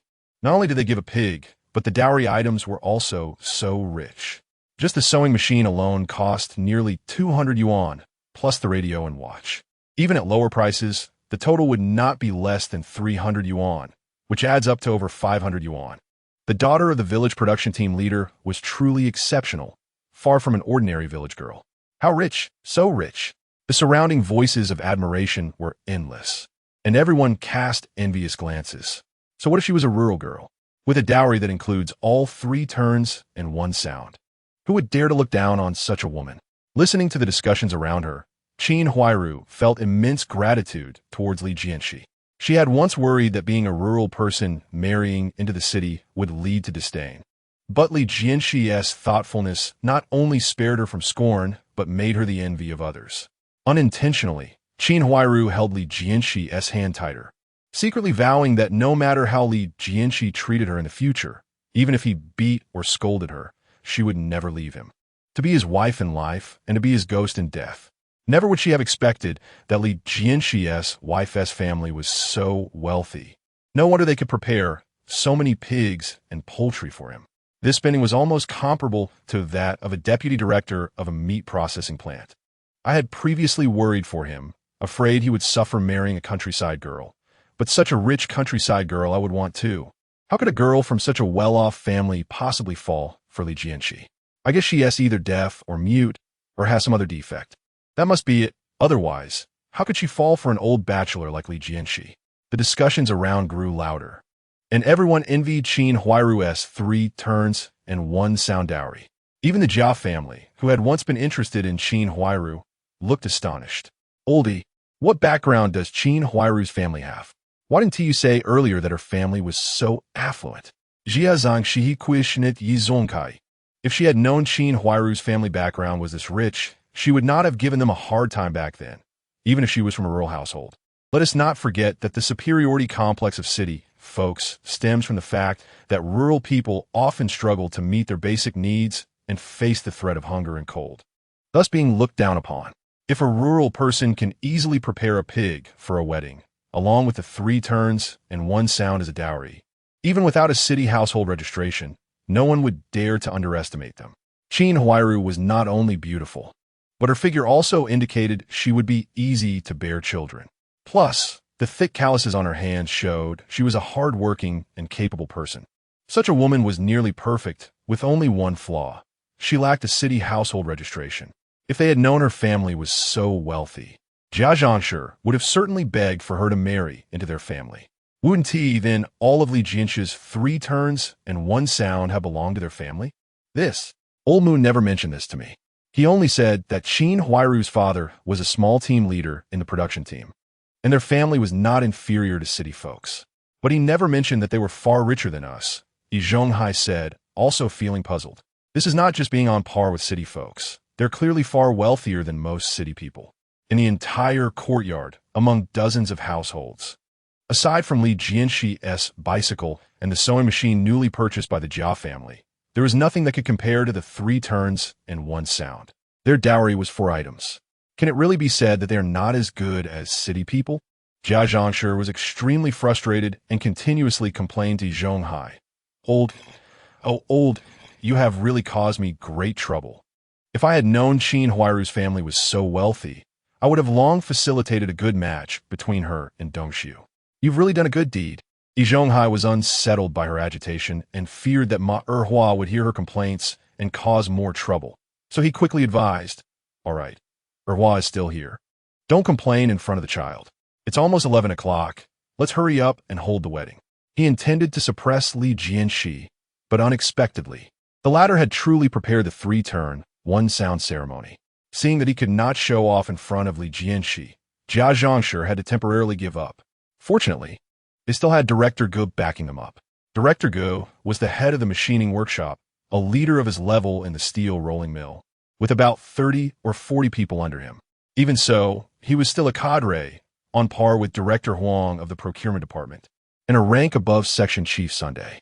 The Jia family and Li Jianshe were holding their weddings on the same day, and, previously, they had been surpassed by Li Jianshe in terms of the banquet and dowry. Now, with Director Gu serving as the witness for Jia Dongxiu, it was hoped that he could help the Jia family regain their face. However, it's just a radio and a watch, non-essential items. Everyone, please be quiet. Let's welcome Director Gu from the steel rolling mill to witness the marriage of our Dongxiu and Erhua. Jianshe announced loudly and was the first to applaud. Director Gu appeared somewhat awkward. He felt that Jia Dongxiu was acceptable, and since Yi Zhonghai personally invited him, he was willing to be the witness. However, upon arriving at the scene, he sensed something was off about the Jia family. Not only were they provoking fellow co-workers for no reason, but they were also frequently getting slapped in the face. If they truly had ability, that would be one thing, but being incompetent yet provocative, what was the reason for that? Director Gu wanted to keep his distance from the Jia family, but since he had already agreed, it was inconvenient to go back on his word, so he gritted his teeth and stepped forward, standing between Jia Dongxiu and Ma Erhua. Hello, everyone. I am Gu Weijun from the steel rolling mill. I am honored to witness the union of the groom, Jia Dongxiu, and the bride Ma Erhua at their invitation.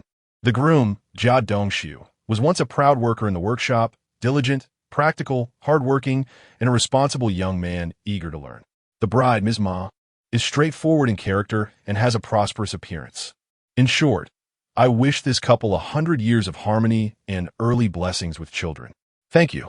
Director Gu struggled to deliver his speech, and after a stuttering conclusion, he finally felt relieved. Jia Dongxiu was acceptable, after all, as he was a worker under him, and even insincere praise was tolerable.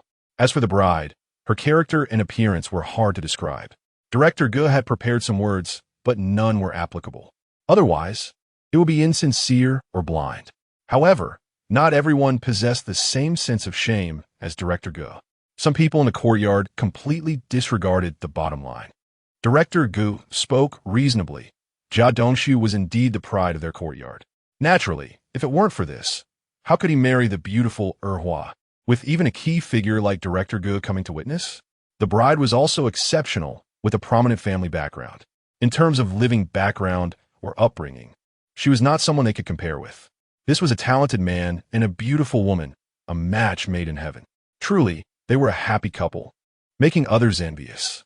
Li Jianshe felt nauseous inside. How hypocritical must one be to utter such shameless words? And such obvious flattery was actually believed by some. Jianshe, buoyed by the praise, completely disregarded the previous embarrassment and turned to show off to Li Jianshe. Li Jianshe, when did you start? Where's your witness? Could it be that you don't have one? I understand now. Your witness must have been intimidated by Director Ji's presence and felt too lowly to show up, right? Li Jianshe did not refute this time, as his witness had indeed not arrived. Section Chief Son, where is he? Li Jianshe looked at Section Chief Son, who had a worried expression. I don't know either. I reminded him specifically last night when we got off work. Logically speaking, he shouldn't have forgotten. Something must have delayed him. Yi Zhonghai laughed loudly on the side. Huh, Li Jianshe, who did you invite that is so unreliable? Forgetting something as important as a witness? Do you want me to help you find one? Don't even think about Director Go. You're just a procurement worker. How could someone like him, a leader of workers, witness your marriage? How about letting Oldie do it? Yi Zhonghai laughed heartily, finally regaining some ground. Li Jianshe had no witness. While his son Jia Dongshu could invite the workshop director as a witness, the disparity in connections was evident. Yi Zhonghai also laughed and waved his hand, saying, I can't do it. I've been married for over 10 years longer than Li Jianshe, but I'm 3 months younger than him. Typically, elders serve as witnesses.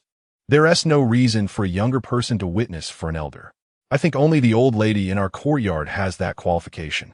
Hearing this, the deaf old lady scoffed contemptuously. I wouldn't witness for him. Li Jianshe should stay single for life. At this moment, after laughing, Yi Zhonghai turned to mock Li Jianshe. Li Jianshe, look at how miserable you are. Usually, you're either arguing with someone or scolding someone, and at a critical moment, you don't even have anyone to help you, right? You brought this on yourself. This was truly harsh, and even Yin Bugue couldn't stand it anymore. Yi Zhonghai, could you say a little less? There are many people in our courtyard, but only the old lady is older than Li Jianshe. We want to help, but we can't. We aren't old enough. How about I give it a try first? Section Chief Son suddenly spoke up. With Deputy Factory Director Yang not present, the wedding could not be interrupted. It wouldn't be appropriate to keep everyone waiting. Among those present, only Section Chief Son was much older than Li Jianshe. Li Jianshe nudda.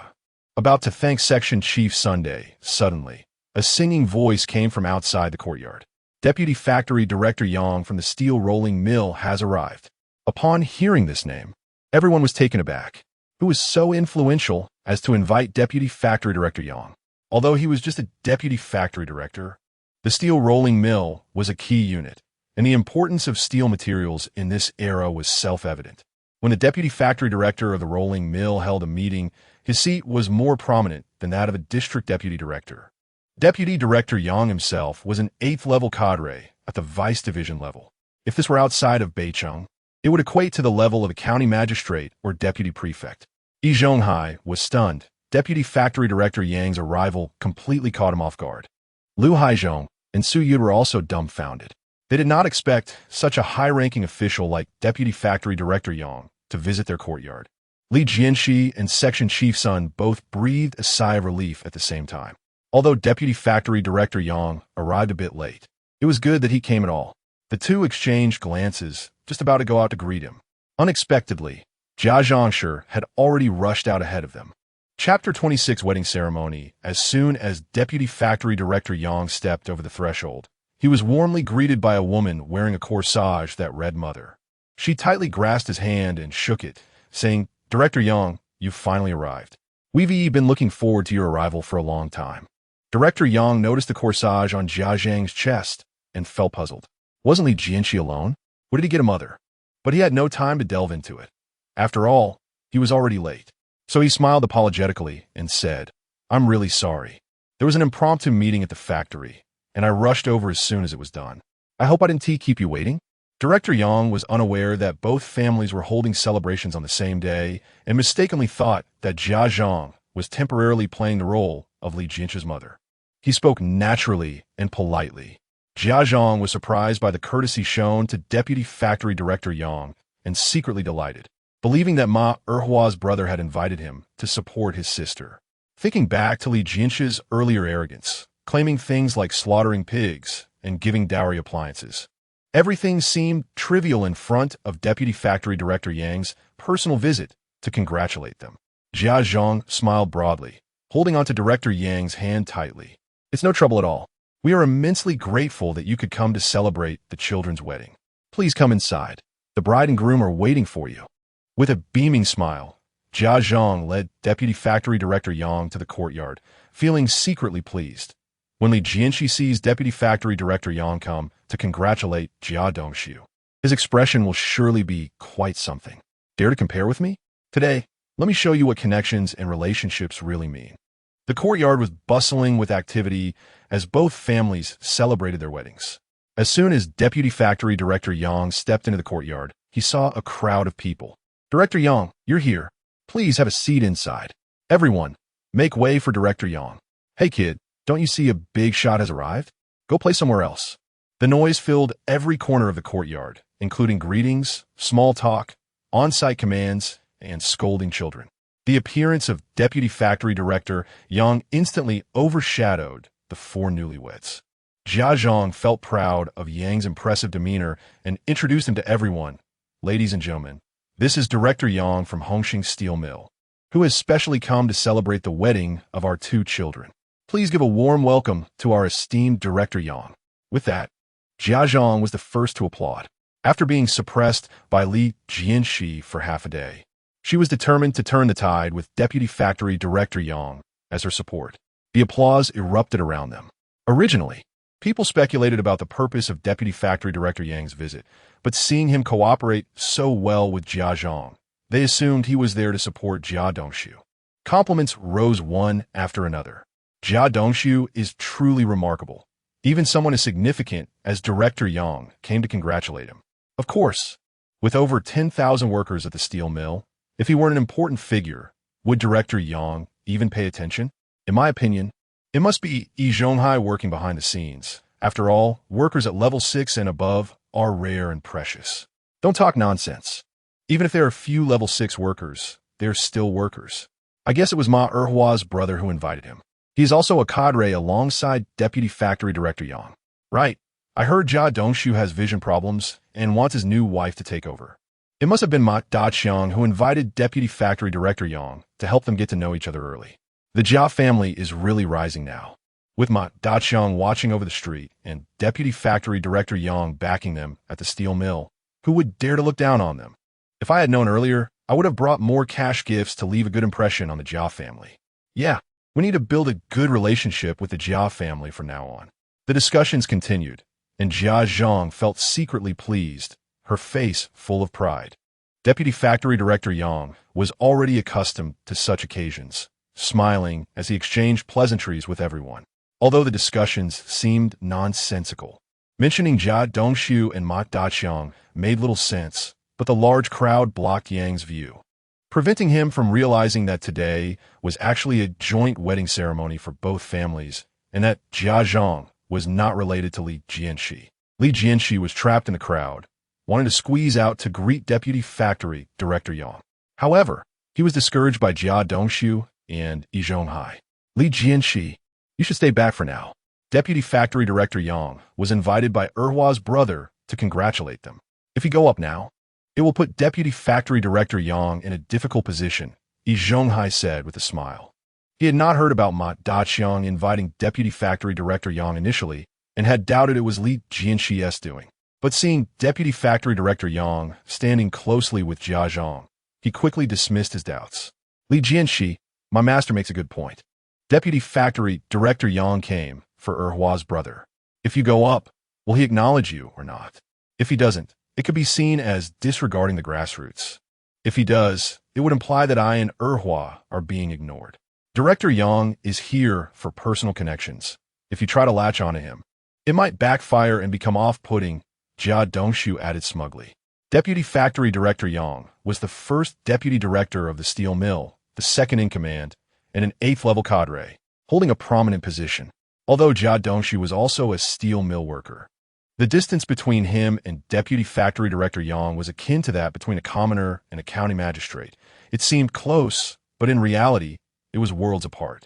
Having such a prominent figure supporting him made Jia Dongxiu feel that marrying his sister was worth it. Li Jianshe felt helpless. Deputy Factory Director Yang was clearly there to officiate his wedding. Why did Jia Dongxiu and Yi Zhonghai think he was there to congratulate them? Jia Dongyu, Yi Zhonghai, are you being unreasonable? Who told you that Deputy Factory Director Yang came to congratulate Jia Dongxiu? Chief Sun, who couldn't stand it, spoke up in rebuttal. He always regarded Li Jianshe as a younger generation, and, seeing him being ridiculed by Yi Zhonghai and Jia Dongshu without reason, he didn't hesitate to stand up for him. However, Chief Sun, I understand that Li Jianshe is your subordinate, but we must speak the truth. The fact that Deputy Factory Director Yang can attend is clearly because of Erhua's brother. Could it possibly be because of Li Jianshe's standing?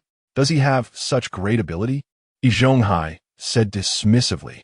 Although Chief Sun was a cadre, Yi Zhonghai, as a 6th-level fitter, held a status in the workshop that was not inferior to Chief Sun's. In the early days of the new country, 6th-level fitters were scarce talents, and Yi Zhonghai's status in the steel mill was equal to that of Chief Sunday. Even a workshop director treated them with great respect. Dongshu, stop dawdling. Deputy Factory Director Yang is here. Standing there like this is inappropriate. Yi Zhonghai reprimanded after finishing with Chief Sun, then instructed Jia Dongshu and Ma Erhua. He stayed behind to block Li Jianshe, preventing him from interrupting Deputy Factory Director Yang's congratulations for Jia Dongshu and Ma Erhua's wedding. Upon hearing this, Jia Dongshu immediately complied, holding Ma Erhua's hand. They slowly walked towards the archway in the courtyard. As the crowd saw the bride and groom approaching, they quickly made way for those around Deputy Factory Director Yang. Deputy Factory Director Yang had heard of Li Jianshe but did not know him well. His visit to officiate the wedding was partly out of respect for his old comrade Chief Sun, and partly due to Li Jianshe's outstanding work performance recently, even sacrificing his personal marriage. Seeing the newlyweds leave, Deputy Factory Director Yang assumed they were Li Jianshe and his wife. This, he muttered to himself. Li Jianshe is truly making a huge sacrifice for work. Look at this bride. Her appearance is not stunning, and she is quite overweight. Who could connect with her without great determination? Li Jianshe has sacrificed so much. As the Deputy Factory Director, I also have a responsibility. With a sense of responsibility, Deputy Factory Director Yang looked at his subordinate, the procurement officer, marrying such an unimpressive woman to complete his task, feeling a mix of emotions. He forced a smile and stepped forward to tightly grasp Jia Dongshu's hand, momentarily speechless. Deputy Factory Director Yang, it is truly an honor for you to take the time to attend my wedding with Erhua. Jia Dongshu felt the warmth of Deputy Factory Director Yang, and his eyes turned red. Jia Zhongshi also introduced beside him. Director Yang, this is Dongshu. And next to him is his wife, Ma Erhua, the sister of the street director. Ma Erhua, rarely reliable, smiled at Deputy Director Yang and said, Director Yang, I am Erhua, and I often hear my brother mention you. I will also be working at the steel mill soon, so please take care of me then. Deputy Director Yang was slightly taken aback by her words and replied ambiguously, That's fine, that's fine. Doubts arose in his heart. He always felt something was off. Dongshu? The street director? Li Jianshe's wife should be from the countryside, right? Furthermore, where did this name Dongshu come from? Could it be Li Jianshe's nickname? Although Director Yang felt there might be a misunderstanding, he never expected that in this small courtyard, there were actually 2 pairs of newlyweds getting married on the same day. Even more surprisingly, Li Jianshe was trapped inside by Yi Zhonghai and couldn't come out to meet them. Fortunately, Director Ge from Machining Workshop, who had once officiated for Jia Dongshu, finally squeezed over. Director Yang, I really didn't expect the Jia family to invite you. If I had known you were so close to the bride's family, it should have been you officiating for the 2 newlyweds, Director Ge said humbly to Deputy Director Yang. Upon hearing Director Ji's words, Deputy Director Yang suddenly realized, wait, you said it was the Jia family getting married? And you are here to officiate? This is not Courtyard 95. The one getting married is not Li Jianshe. Everyone was momentarily stunned, confused by this sudden turn of events. After a long while, someone quietly asked, could it be that Director Yang is not here to congratulate Jia Dongshu and Ma Erhua on their wedding, but to find Li Jianshe? Director Ge was also stunned for a few seconds before stammering in response. Exactly, this is Courtyard 95, and Li Jianshe is also getting married today. But, you came here to find Li Jianshe? Deputy Director Yang finally understood. It turned out that not only was Li Jianshe getting married today, but there's also someone named Jia Dongshu in this courtyard who was also getting married on the same day. Ha ha ha, I'm sorry, I was mistaken. I thought only Li Jianshe was getting married today. I came here to officiate for Li Jianshe, and since I happened to encounter this, I also wish Comrade Xiao Jia a happy marriage. This is a congratulatory gift. I apologize for interrupting your wedding. Deputy Director Yang said with a hearty laugh. He had sensed something was off. It was actually two families holding joyous occasions together. No wonder there was an elderly woman with a corsage welcoming at the door, saying her son was Dongxiu and her daughter-in-law was the sister of the street director, having a city household registration. He then realized this was not the family he was looking for. Yi Zhonghai was astonished, unable to believe what he heard. Dongxiu was also dumbfounded, tightly grasping Deputy Director Yang's hand, standing still on the spot. Jianshe was also stunned. She was just planning how to use Deputy Director Yang's influence to overshadow Li Jianshe's momentum. Unexpectedly, in an instant, the situation changed again. Deputy Director Yang actually became the officiant for Li Jianshe, which was truly unbelievable. Director Yang, Li Jianshe is just an ordinary procurement officer, and Erhua's brother is the street office director. Why didn't you officiate for Dongxiu and Erhua, but instead for Li Jianshe? Jianshe still refused to give up, specifically emphasizing the position of street office director, who was Deputy Director Yang. He naturally understood her intention. He couldn't help but feel slightly angry. Are you talking about Ma Daqiang? I remember he is only the deputy director. In the past, we had dinner together for work, and the young man's temperament was quite good. He lowered his cup's edge very low when toasting. Upon hearing this, Jianshe's face instantly turned crimson. Around them, there was a sound of gasping. At that time, the street office had a low standard. Some only managed a few streets, and some just one street. This can be seen from the fact that the public security unit is referred to as the police station rather than the Public Security Bureau. Thus, the Beijing street office was only at the town level. The steel mill, due to the importance of steel, had a superior status higher than other units. Almost at the county level, the difference between a town and a county was 2 levels. As for the same deputy positions, Ma Daqiang had to be promoted at least 4 levels, including the chief and deputy, to be on par with Deputy Director Yang. It turned out that Director Yang was not there for Dongxiu's wedding, and Ma Daqiang probably couldn't invite him anyway. Of course, I had already concluded that it was impossible. Although Director Yang was a deputy, he was the first deputy director, an 8th-level cadre, with a status equivalent to that of a county magistrate. Ma Daqiang was only the deputy director of the street office, and there were several people above him in our street. Not to mention that the steel mill was of utmost importance. The gap between the 2 deputy positions was like the difference between clouds and mud. How could Ma Daqiang have the face to invite Deputy Director Yang? The Jia family had lost face this time, creating such a joke, thinking that Director Yang was there to congratulate the wedding of his wife. But unexpectedly, he was the officiant for Li Jianshe and didn't even know their son. Indeed, Jia Dongxiu was just an ordinary worker.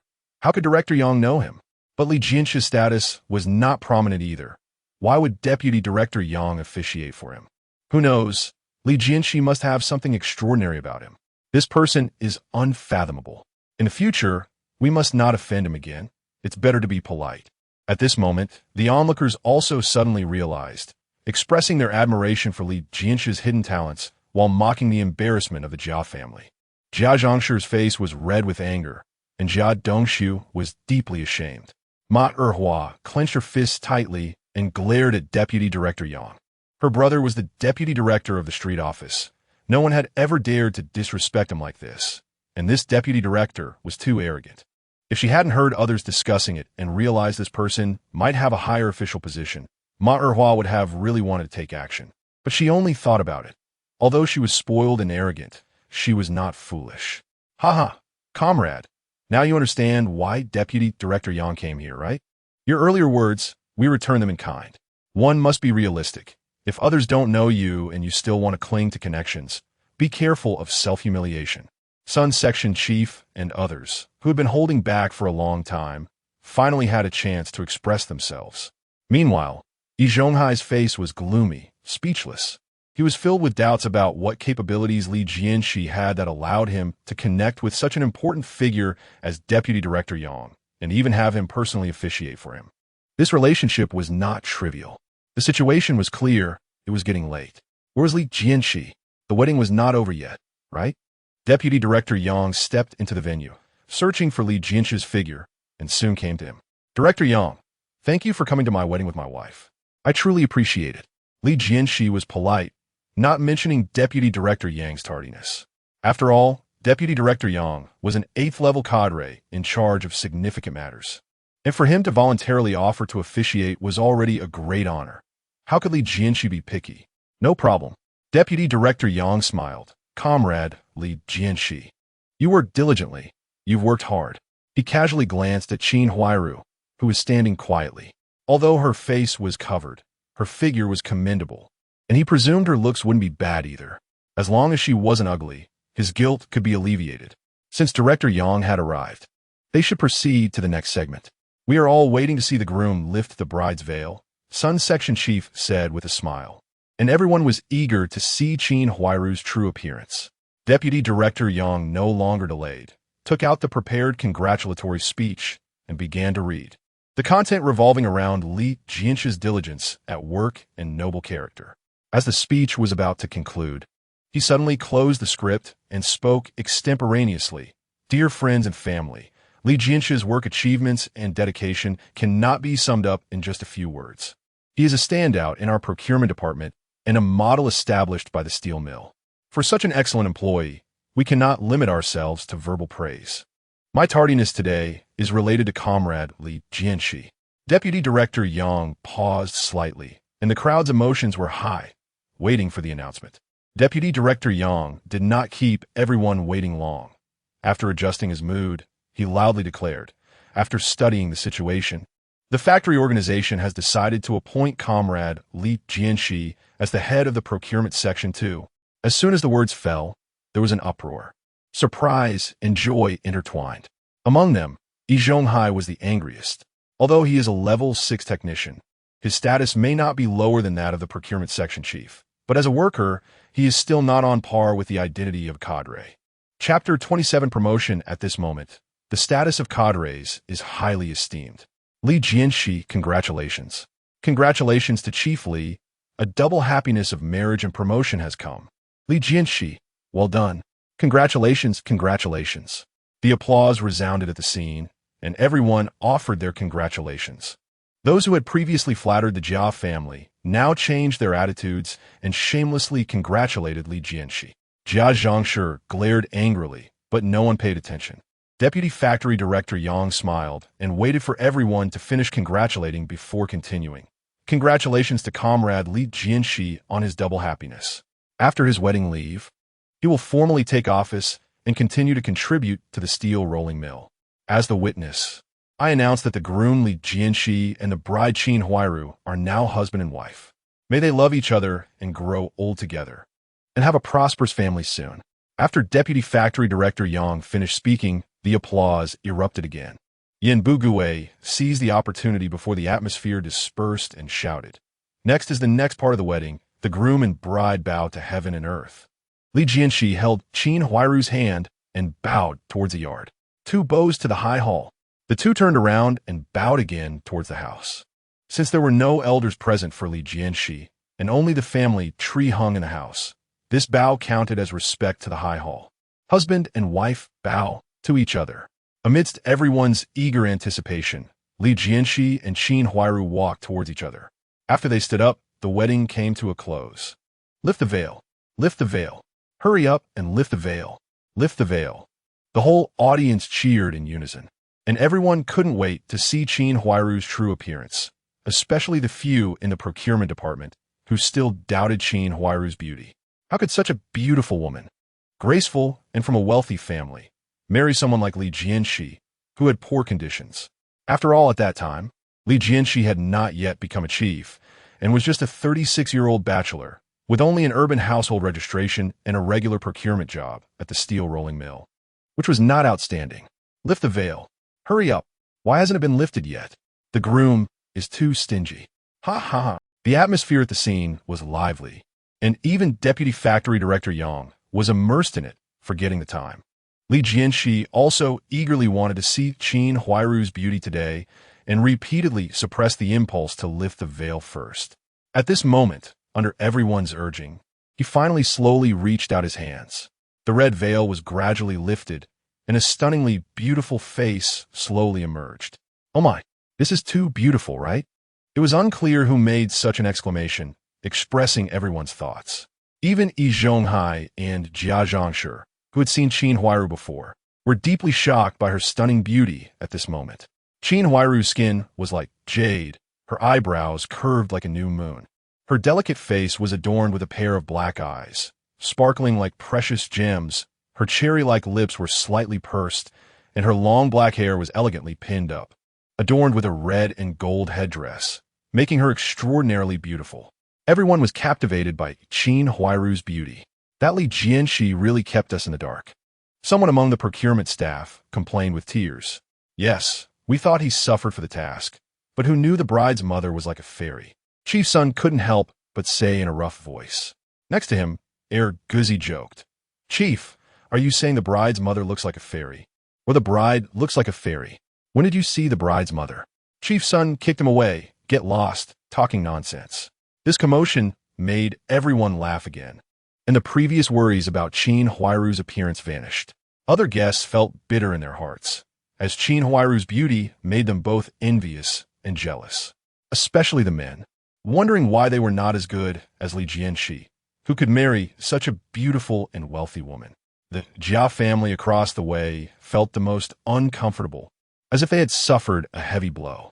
This should have been Jia's daughter-in-law, but was snatched away by Li Jianshe. They never thought that if Zhongbai hadn't wanted to intimidate Qin Huairu during the matchmaking, she might not have chosen Li Jianshe. At this moment, looking at the radiant Qin Huairu and then glancing at the fat and ugly Ma Erhua, Jia Dongshu felt deeply regretful. Damn, it's all your fault. If you had been nicer to Qin Huairu and her mother that day, I would have been the one to marry her. Although Jia Dongshu was not very bright, he could still tell the difference between Qin Huairu and Ma Erhua. In terms of figure alone, the two were worlds apart. Ma Erhua felt displeased upon hearing this. Jia Dongshu, what do you mean? Are you saying you dislike me for not being as good-looking as her? Don't forget, your family begged my brother to marry me over. If I can look at you, that's your family's blessing.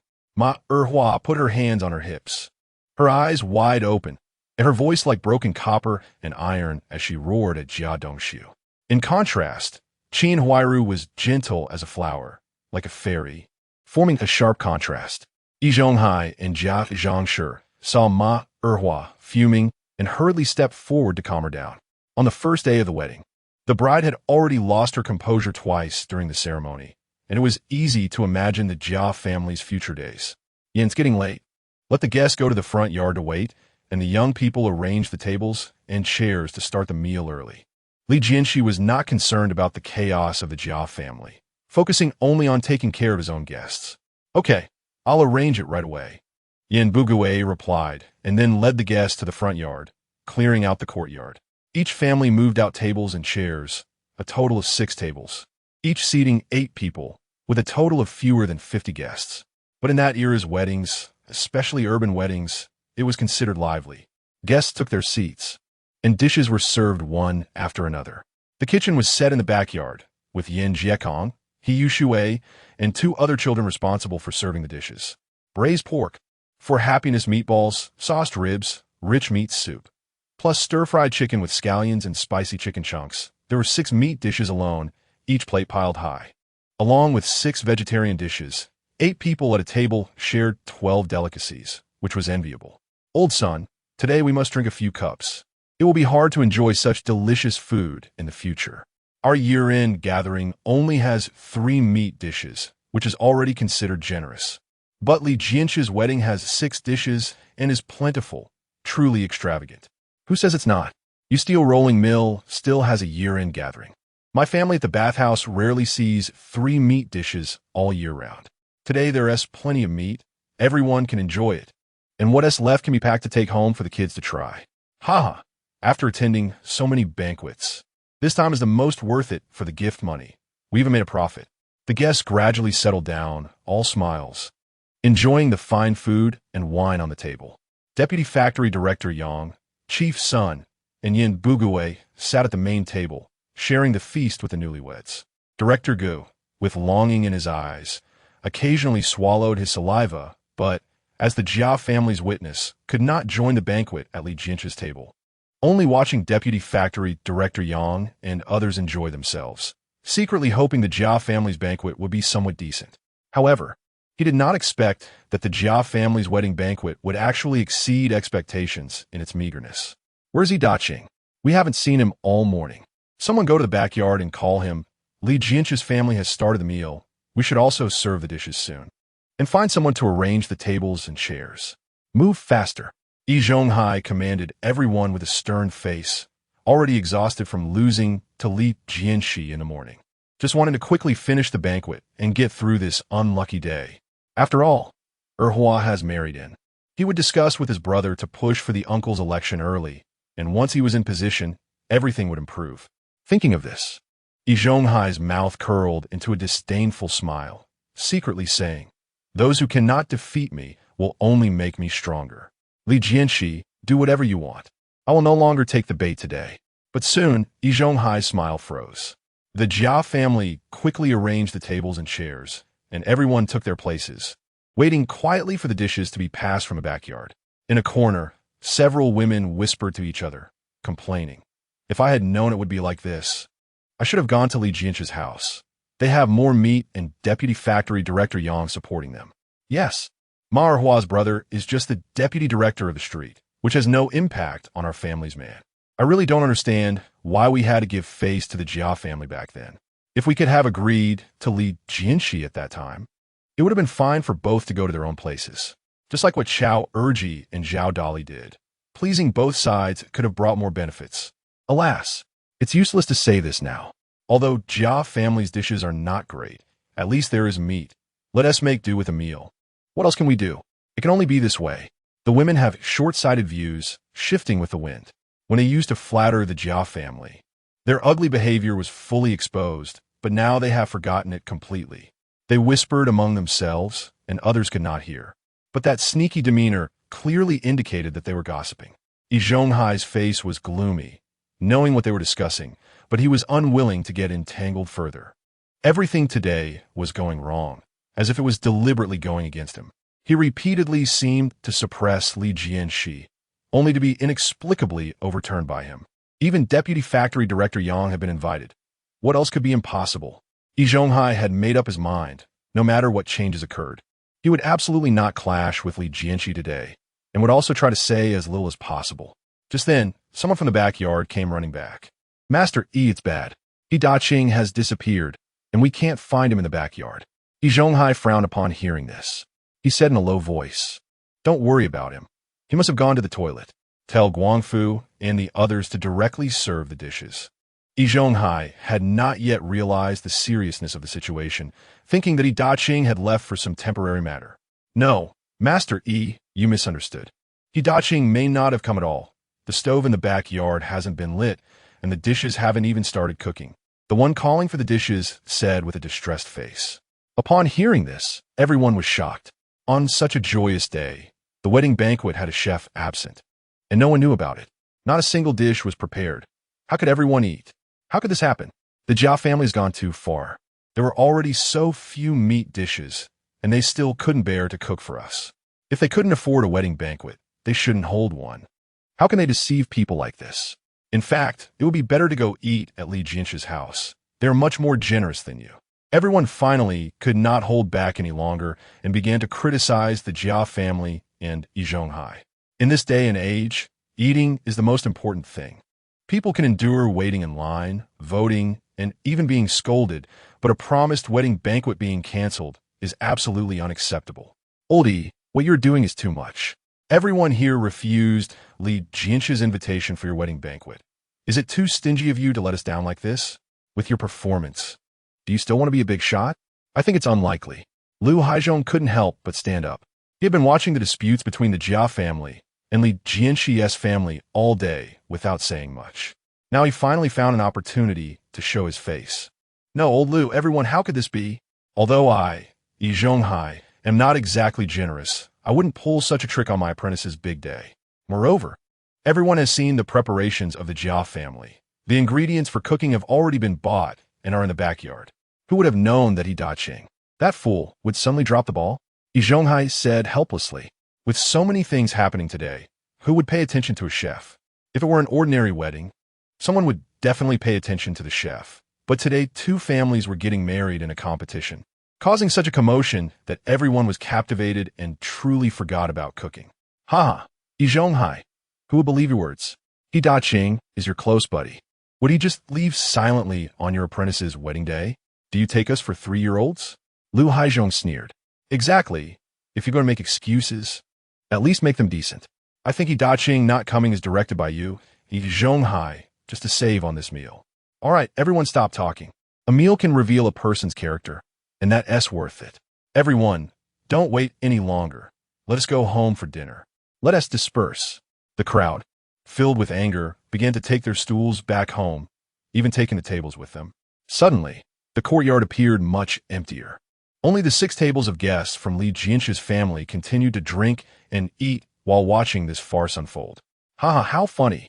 Inviting people to a wedding banquet, but the chef runs away. Who would believe that? Exactly, this family clearly isn't good people. They can do something like canceling a wedding banquet. Truly unbelievable. The guests from the steel rolling mill were all there to watch the excitement, their laughter mixed with mockery. Yin Bugui and the others were glad they had chosen the right side. Director Ge felt the most embarrassed. He came to witness the wedding but ended up with no food to eat, watching his colleagues and Deputy Factory Director Yang feast while he could only observe. Director Ge, brothers, if you don't mind, come eat a bit at my place, Li Jianshe sincerely invited. He had prepared plenty of meat and didn't he mind a few more mouths. More importantly, it would humiliate the Jia family and Yi Zhonghai. Yeah, old Ge, the groom has invited you. He surely wouldn't be rude, right? Or should we let Factory Director Yang personally invite you? Section Chief Sun also chimed in. Director Ge was somewhat hesitant, but after hearing Section Chief Sun's words, he decided to stay. All right, then I want to be polite. Section Chief Li, congratulations on the double happiness. Director Ge smiled and congratulated him, taking out money from his pocket and temporarily wrapping a red envelope. Li Jianshe accepted the red envelope without hesitation and led Director Ge to the main table. The other workers dispersed to other seats, with plenty of prepared dishes. It would be easy to add a couple more if they ran short. Everyone celebrated again, while the Jia family was completely left out. Jianshe and Yi Zhonghai, however, didn't care. They had thick skins and didn't feel ashamed even when slapped in the face. Jianshe even secretly rejoiced at having saved a meal. Ma Erhua could not tolerate this grievance. At home, she was her brother's treasure, having everything she wanted. How could she endure such humiliation? Jia Dongshu, you useless man. How much could a wedding banquet cost? Your family can't even afford this? I must have been blind to have liked you. From now on, I'll walk my own sunny path, and you can go your own narrow bridge. I want a divorce. Before her words fell with a slap. Ma Erhua fiefsudi slaped Jia Dongshu's face. With her weight of 180 pounds, that full force hit made Jia Dongshu spin around in place and then fall heavily to the ground. Ma Erhua dashed out of the courtyard without looking back. Dongshu, my son. Ma Erhua has gone too far. Dongshu is her husband. How could a wife hit her husband? She is too unvirtuous. Once Ma Erhua was far away, Jia Zhongshi finally dared to cry out loud. Chapter 28 Supporting Characters Stop crying. Hurry up and bring her back. Yi Zhonghai said sternly. Ma Erhua was crucial to him, far more important than the Jia family. If Jia Dongshu wasn't blind and could support Yi Zhonghai in his old age, the Jia family would still hold some weight. But now, the only thing the Jia family could do was to keep Ma Erhua. She hit Dongshu and still wanted me to chase after her? I won't go. Jia Zhongshi felt regretful. During the wedding today, Ma Erhua had already contradicted her 3 times, and this time she even resorted to violence. Had she known this daughter-in-law was so arrogant, she would never have let her son marry her. You, fine, if you won't go, then I will. Yi Zhonghai shouted as he rushed outside. Don't be fooled by Ma Erhua's weight. She could run quite fast. Yi Zhonghai chased her all the way, but couldn't catch up. In the end, he found her at her home. It turned out that Ma Erhua's brother, Ma Daqiang, was also hosting a banquet at home to celebrate his sister's marriage. And he was drunk. When he saw his sister coming back in tears, Ma Daqiang was furious. Just then, Yi Zhonghai also arrived. Ma Daqiang was extremely happy today. His sister Ma Erhua, who weighed 180 pounds and looked like a fierce creature, was finally getting married.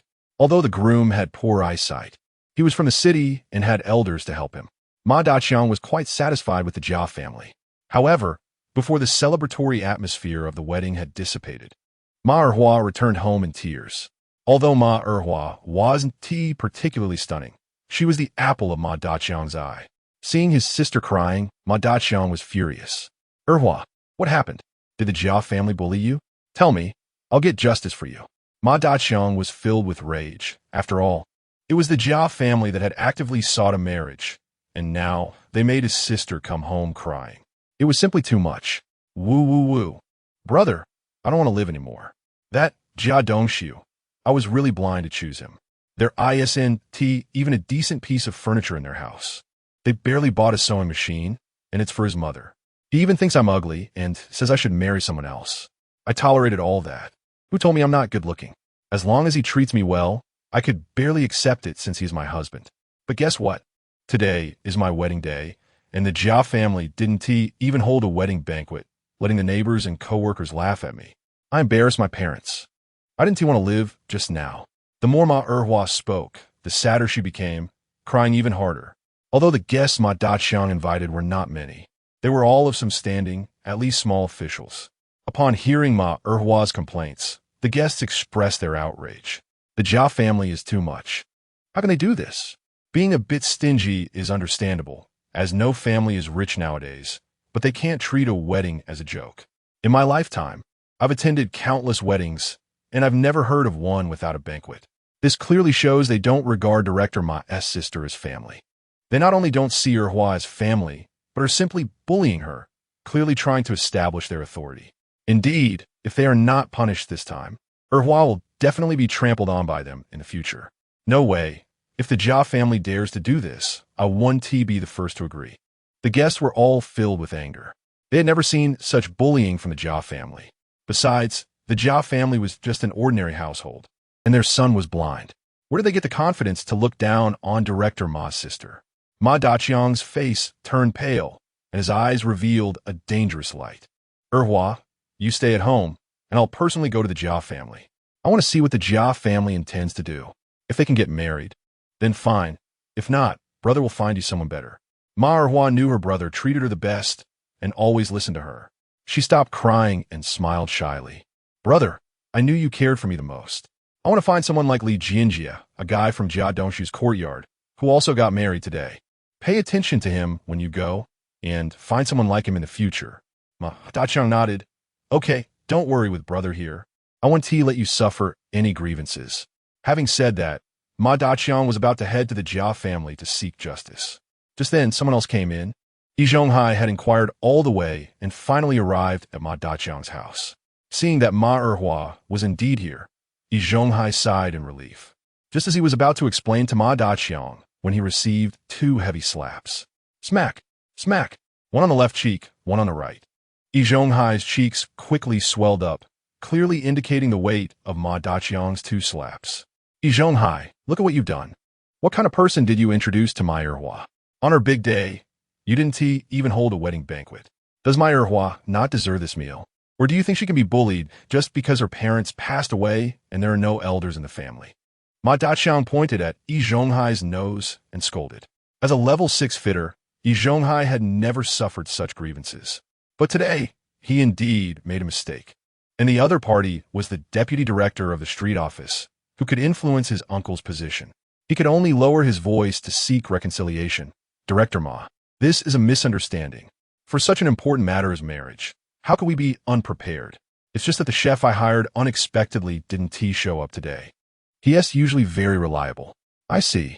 Yi Zhonghai suddenly realized, his face showing the look of enlightenment. It must be Li Jianjie's doing. This kid has a grudge with our Jia family and coincidentally chose the same wedding day as Erhua's. He must have seen that Erhua has good connections and deliberately tricked Yi Daqiang away. Yi Zhonghai was quite clever. He had already thought of this explanation while chasing on the road. At this moment, he matched his expression to act without any flaws, as if he truly had an epiphany. How could it be Li Jianjie? Who is this Li Jianjie? Ma Daqiang had heard the name Li Jianjie frequently and couldn't help but feel curious. This was exactly what Yi Zhonghai wanted. He originally intended to wait until Ma Erhua married Jia Dongshu before finding an opportunity for Ma Daqiang to initiate the campaign for Courtyard 95. Now that there was this opportunity, he simply went with the flow. He took a breath and slowly said, "Director Ma, Li Jianjie is quite troublesome. He is a resident of our courtyard, living in the middle courtyard. At 36 years old, he is still a bachelor. He never interacts with anyone in the courtyard, not even the elderly or children. There's an old ancestor in our courtyard, over 80 years old, who, after arguing with him a bit, was actually pulled down by him and her face hit the stove, burning off a large chunk of flesh." Yi Zhonghai gestured as he spoke. Ma Erhua was astonished and said, "I understand now. That old lady's facial scars were actually caused by Li Jianjie?" Yi Zhonghai pounded his thigh, his emotions agitated. "Exactly. That old lady is hard of hearing due to her age, and didn't he hear what Li Jianjie said, so he was quite rude to her. Isn't this openly bullying the elderly? And Jia Dongshu's eye injury was also caused by Li Jianjie. Li Jianjie raises ducks at home, and when Dongshu went to discuss matters with him, he curiously leaned in to take a look. Unexpectedly, a pile of lime powder suddenly splashed out from the duck's belly. Fortunately, he was sent to the hospital in time.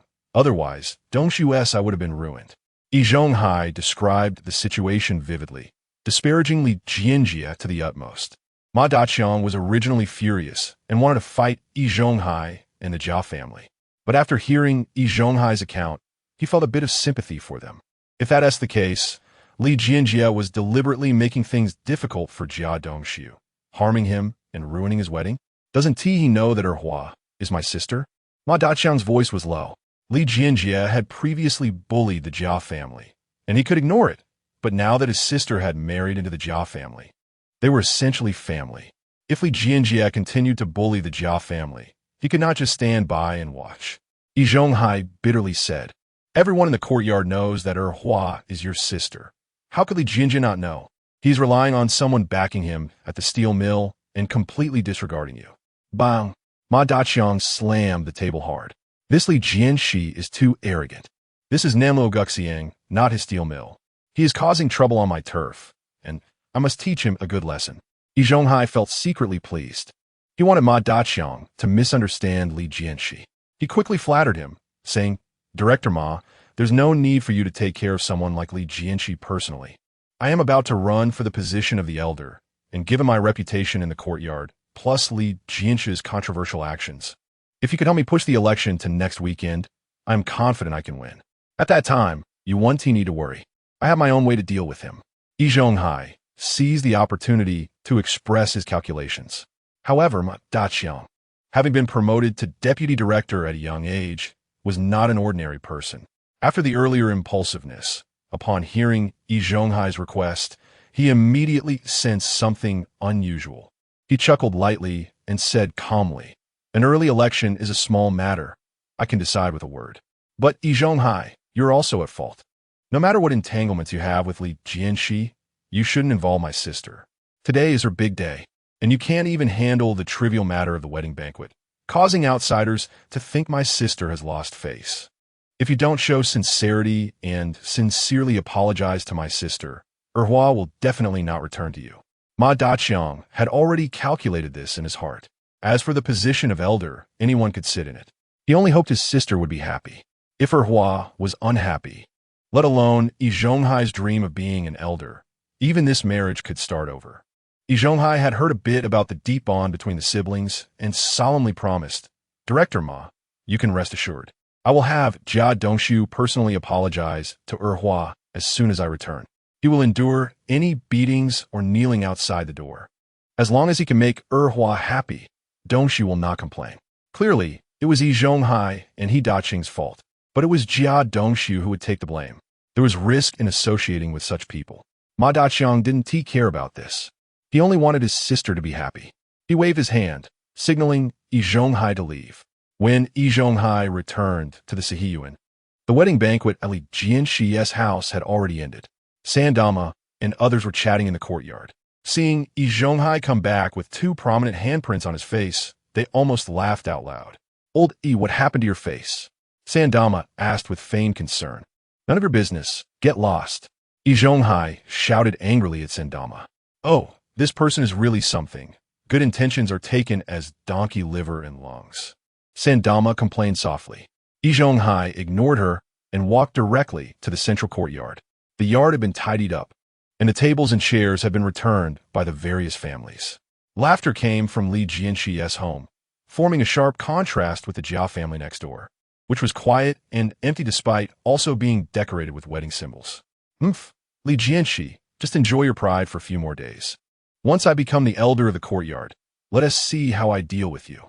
Yi Zhonghai's gaze was fierce as he stared at Li Jianshe's house. And after a while, he pushed open the door to the Jia family. Jia Zhongshi and Jia Dongshu were sitting at opposite ends of the kong. Upon seeing Yi Zhonghai enter, Jia Zhongshi, with her wrinkled face devoid of energy, asked, "Where is Erhua? What do you think? She was angered away by you." Yi Zhonghai coldly snorted and moved a stool to sit beside the kong. Jia Zhongshi also felt wronged. After all, He Daqing was called by Yi Zhonghai, and it had nothing to do with her. But thinking that she still needed Yi Zhonghai's strategizing, she did not pursue the matter. "So what now? Have you found Erhua?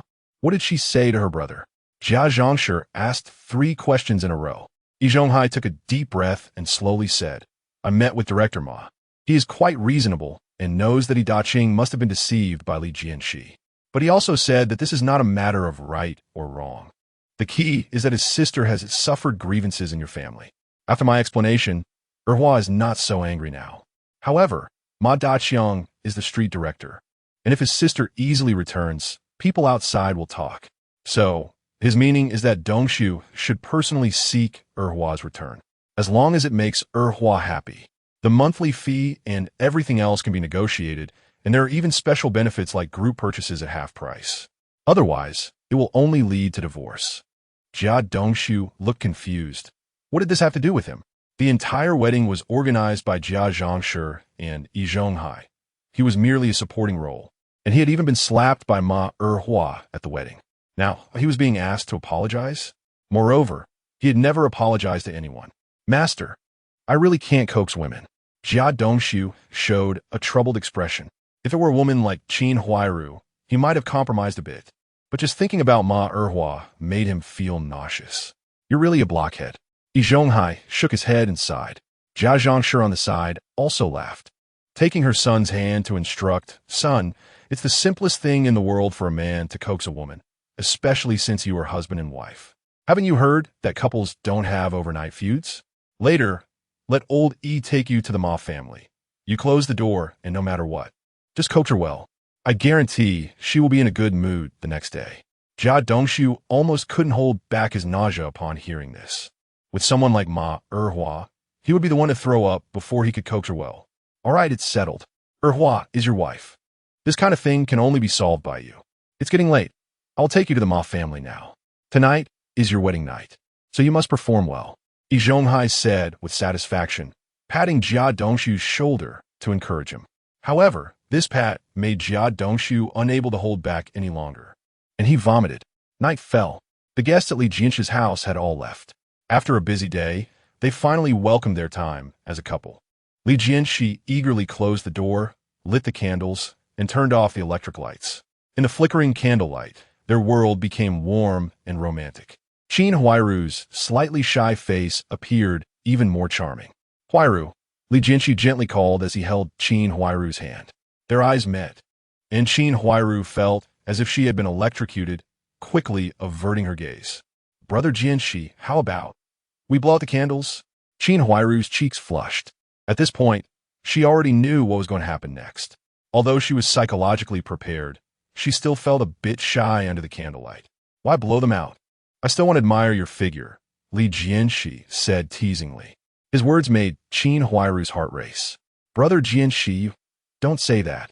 Qin Huairu's eyes flickered, and she stammered. She had never been this nervous before, but there was also a hint of anticipation. Seeing her so adorable, Li Jianshe became even more playful. He began to loosen her clothing, continuously saying, "Silly girl, how could I be joking? You're already my wife, and it is only natural to fulfill your duties as a wife. Don't hide. Be more generous. What is there to be shy about in front of your husband? The fire in the room is blazing. Look, you are sweating. Let me help you cool down. Ah, Huairu this. I really like it. Listening to Li Jianshe's sweet words, Qin Huairu felt utterly embarrassed. She couldn't help but wonder if other husbands were also like this. Or was it just her husband who was so unrestrained? However, thinking about how her man was so infatuated with her, Qin Huairu felt a surge of happiness in her heart. Chapter 29 Heartache. The next morning, when Li Jianshe woke up, Qin Huairu was already busy with housework. The kitchen was steaming, and she had already steamed buns early in the morning. Jianshe, you're awake. Seeing Li Jianshe coming out from the inner room, Qin Huairu smiled slightly. Why are you up so early? You were so tired last night. Couldn't you sleep a bit longer? Li Jianshe walked over and hugged his wife from behind. Thinking back to last night, Qin Huairu's cheeks flushed again. You just lie down. The hard work is on me. Besides, it's already past 8. Everyone in the courtyard has gone to work, and we're the only ones still at home. Qin Huairu's eloquence made Li Jianshe feel restless. However, after such a wonderful night, he couldn't bear to trouble her further. He gently kissed her cheek and smiled. Let others go to work. We just need to live our own little life well. You steamed these buns, right? Why do they smell like cornmeal? Qin Huairu replied, Of course. Who can afford to use only white flour? I couldn't find cornmeal, so I borrowed some from Teacher Yin, who hosted the wedding yesterday. He even wrote me an IOU. I see that the Yin family has many mouths to feed, and with only him working, life is quite difficult. Once we have cornmeal at home, we should return to him early. Yin Jiecheng is still young and hasn't reached working age. Yin Jiti was born this year, with 6 people in the Yin family relying solely on Yin Bugui's salary, which is truly not easy. All right, I'll return it later. However, in the future, we don't need to use cornmeal to make buns. I love white buns, and our family can afford it. There's no need to skimp on chicken, duck, fish, or meat. Just tell me what you want to eat. There are thieves in the courtyard, so I've stored everything at work. Not eating is also a waste. You married me. While I can't guarantee anything else, I won't let you worry about food and clothing. Whatever others have, we will have too, and we will also have what others don't have.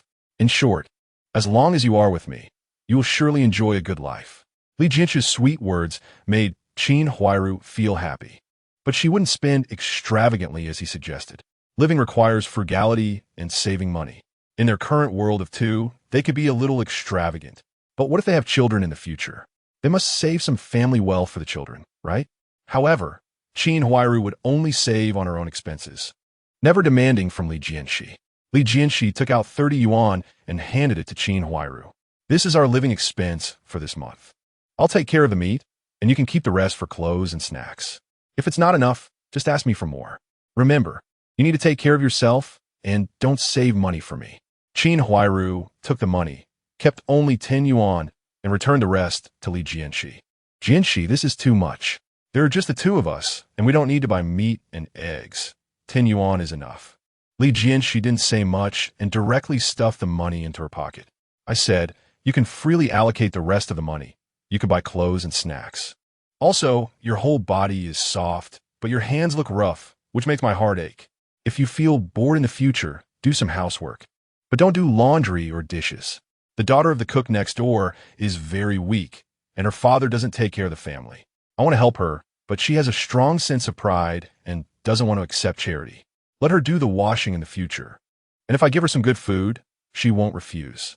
Li Jianshe held Qin Huairu's hand and said with concern, Jianshe, you're truly a good person.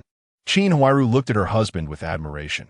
He was not only capable and handsome, but also so compassionate. All right, stop praising me. Let's eat first.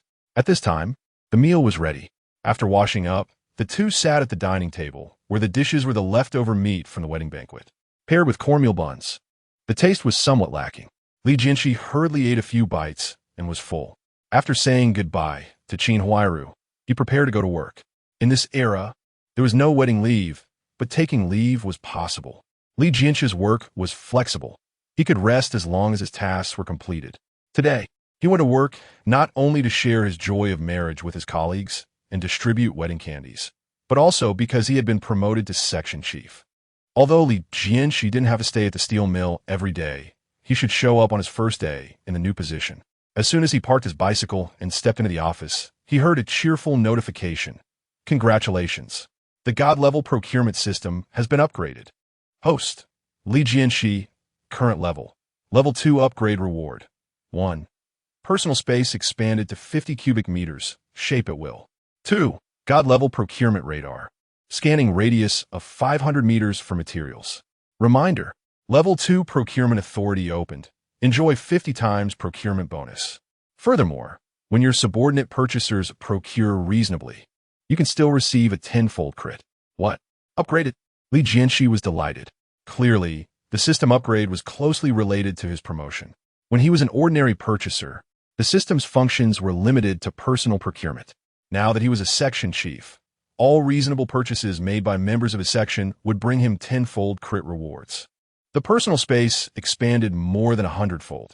Li Jianshe took a look and found a vastness comparable to a stadium for 10,000 people. Although the radar scanning range only increased 15 times, it was already enough to cover the entire village. Such changes have occurred just from being a section chief. If he were to be promoted to director of the procurement department, deputy director of logistics, or even enter the national team, at that time, his personal space might be able to accommodate a vast continent. The radar could sweep across a country, and the procurement crit could reach 10,000 times, with wealth comparable to that of a nation, which would come in no time. Just as Li Jianshe was immersed in the joy of the system upgrade, his colleagues in the office had already noticed his arrival and gathered around him. "Oh, isn't this section chiefly? Why are you so early today? Look at your spirit. The bride didn't let you enjoy yourself last night, did she? You must have wedding candies in your pocket, right? I found a piece yesterday with liquor inside. It tasted really good. Is there any left today? Go away. All you think about is eating. If you want to eat, I need to taste it first." The colleagues from the second procurement section surrounded Li Jianshe, joking with him. Li Jianshe didn't mind these. Their department has always had this atmosphere. Even when Section Chief Sun was in office, everyone was relaxed about such matters. Li Jianshe thought this was quite good. After a bout of laughter, everyone entered the office. Li Jianshe distributed the candies, keeping a portion for his department colleagues and sending the rest to other departments. All 9 procurement departments received some, followed by the guest house. The procurement department had a close relationship with the guest house and was often treated, so wedding candies naturally couldn't be lacking. Finally, he visited the factory leaders. As a newly appointed section chief, he needed to establish good relationships with the leaders. Taking advantage of his marriage, he visited each department. In addition to the candies, he also gave each leader at the director level and above 2 packs of cigarettes and a few eggs. These items were of no use to him, and selling them was not worth it. Giving gifts was both convenient and practical. By the time he left the steel mill, it was already noon. After chatting with his colleagues for a bit, Li Jianshe rode his bicycle back to the quadrangle. Just as he reached the entrance of the alley, he encountered Jianshe and Ma Erhua, who were also returning. Ma Erhua was beaming, while Jianshe had deep-set eyes and a gloomy expression, like a zombie on television, as if his energy had been drained. "Oomph." Ma Erhua coldly snorted upon seeing Li Jianshe and walked proudly towards the Jia family. Li Jianshe ignored them and pushed his bicycle into the quadrangle. It was lunchtime, and everyone was eating. Li Jianshe arrived at the central courtyard, and, just as he passed through the archway, he saw Qin Huairu sitting under the corridor at their home, moving a small stool to wait for him. Upon seeing Li Jianshe, Qin Huairu quickly stood up, beaming with a smile, and said, "Jianshe, you're back." Li Jianshe parked his bicycle, walked over, took her hand, and asked with concern, "Why are you waiting outside? Your hands are cold." In the midst of winter, it had just snowed a few days ago, and the temperature outside was already below 0. Qin Huairu, not wearing gloves, had her hands frozen red but still smiled innocently. "I want to see you soon. I want to be the first to welcome you when you return. If it weren't for the crowd on the street and my unfamiliarity with the neighbors, I would really want to run to the alley to wait for you," Qin Huairu shyly said, straightforwardly expressing her affection. Before she finished speaking, her cheeks were already flushed. Lunch was ready. Although Qin Huairu's cooking wasn't as good as Shaju's, it was still quite delicious, perhaps thanks to the quality ingredients. It was rare for an ordinary family to cook with so much meat and oil. After the meal, Li Jianshe asked Qin Huairu to put the dishes outside in a basin for Yi Zhonghai to wash after school. Then they locked the door, planning to spend a leisurely time together. During the day, Qin Huairu was somewhat reserved and reluctant to cooperate, but Li Jianshi appreciated her innocence and eventually persuaded her. The two spent a warm day together. The next day, the third day after their wedding, was the day for the bride to return home. Li Jianshi prepared gifts early, including chickens, ducks, and eggs, along with candies and biscuits. Without a special car, the two took a bus to Jianshe. Upon getting off, they saw Qin Dashan waiting by the roadside. "Dad, it's so cold outside. Why are you waiting here?" Qin Huairu hurried over, feeling pained and complaining. Qin Dashan chuckled. "There are too many people at home. It's crowded, so I came out to get some fresh air." Li Jianshi stepped forward with the gifts. "Dad, let's go back quickly. Don't catch a cold." Qin Dashan was delighted to see his son-in-law and smiled broadly at Li Jianshi. "Okay, let's go back together. You two shouldn't catch a chill." Saying this, he took the gifts. "I'll carry this. You two don't want to freeze your hands. We have plenty of chickens and ducks at home. Just come back often.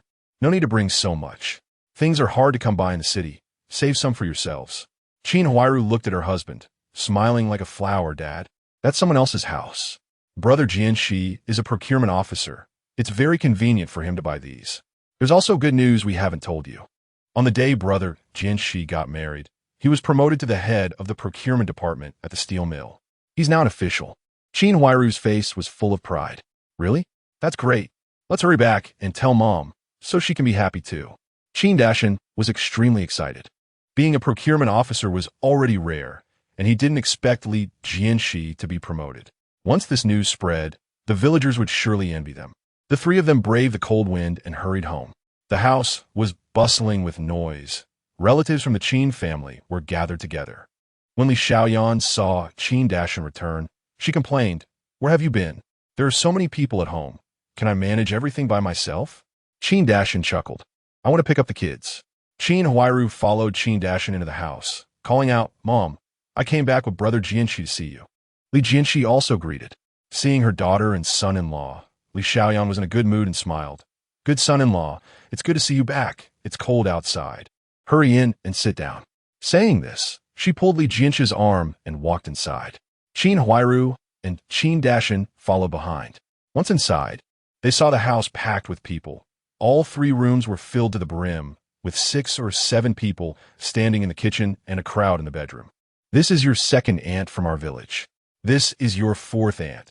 She married into Lin Jiazhuang and specially came to see you today. These two are your third uncle and third aunt."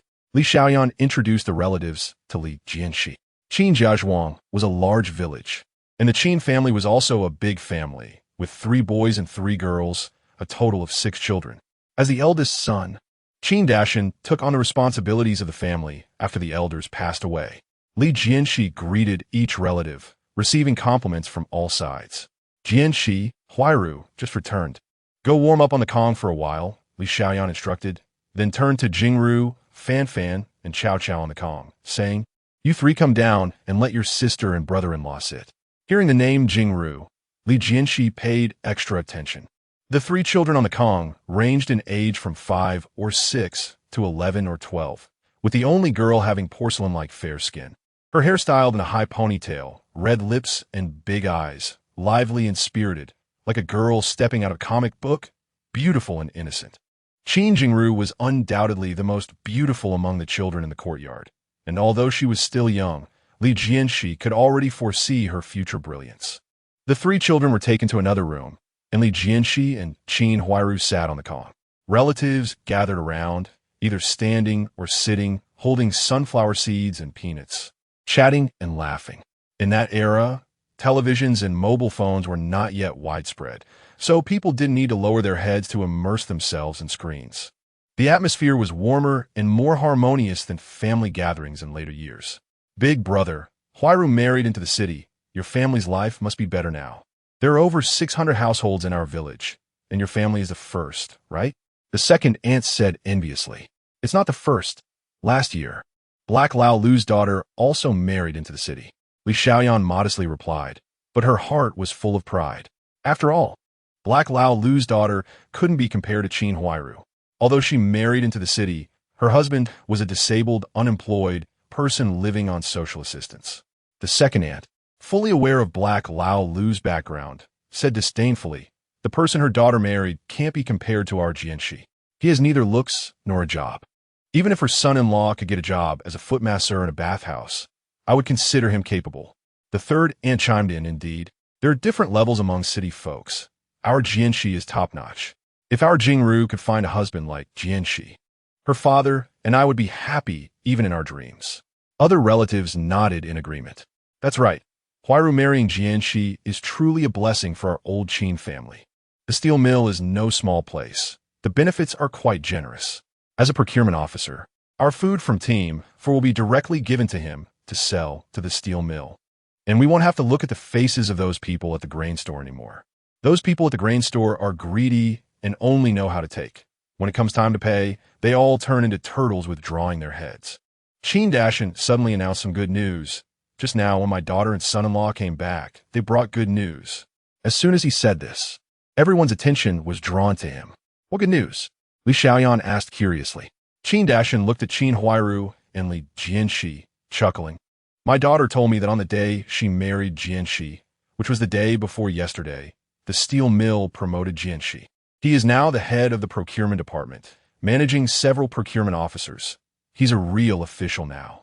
As soon as Qin Dashan said this, the whole room erupted in excitement.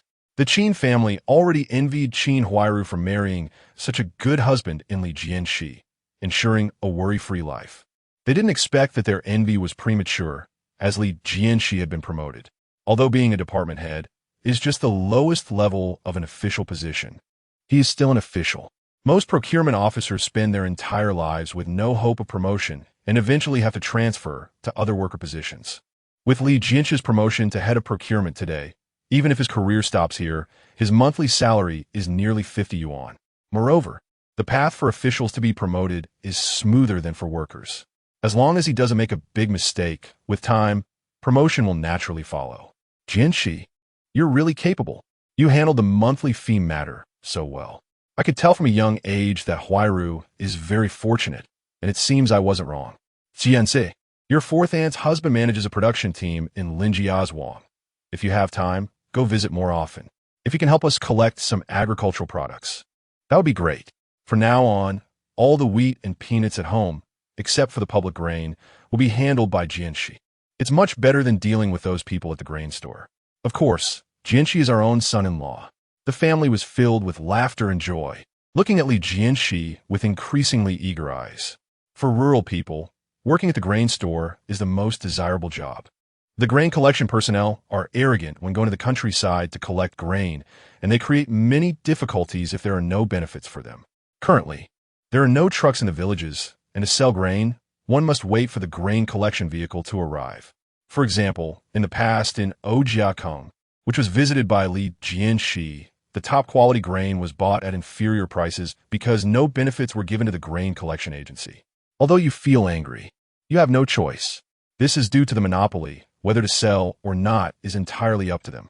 Apart from swallowing your anger and selling to the grain collection agency, the only option left is to wait for large factories to come to the countryside to purchase.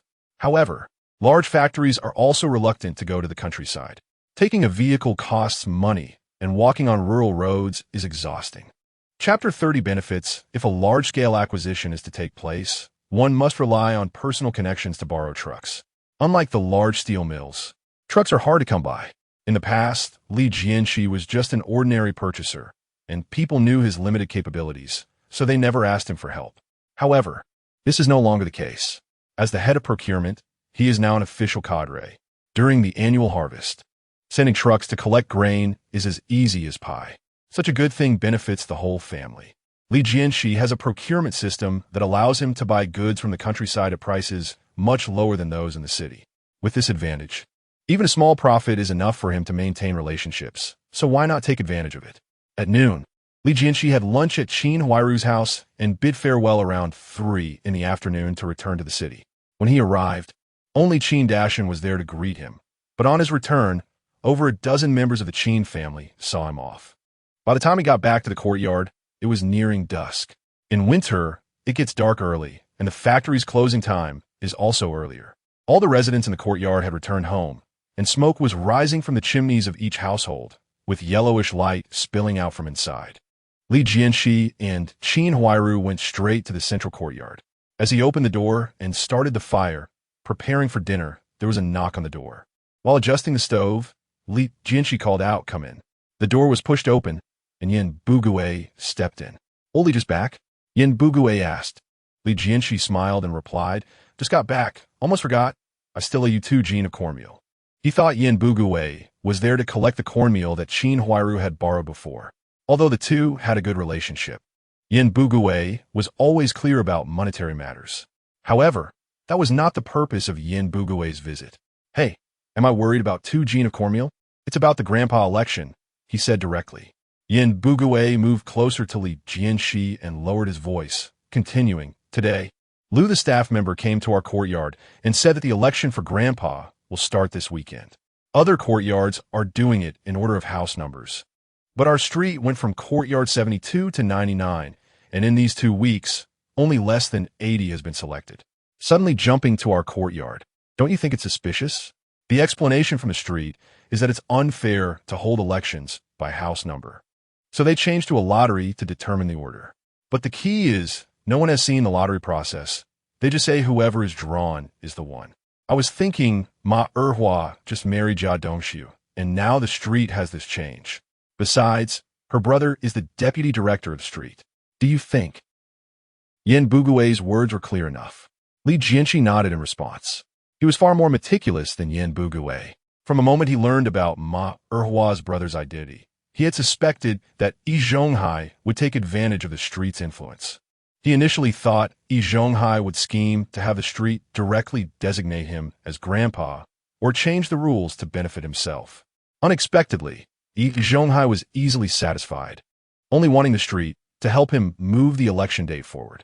Yi Zhonghai seemed to believe that holding the election now would attract more supporters than him. Unfortunately, he was slightly arrogant, Li Jianshe sneered. If Yi Zhonghai had pushed for Ma Daqiang to run for election before his marriage, it might have posed a challenge for Li Jianshe. But now, Li Jianshe was more than ready. As long as it was a fair competition, Yi Zhonghai had no chance of winning. Time flew by, and the weekend soon arrived.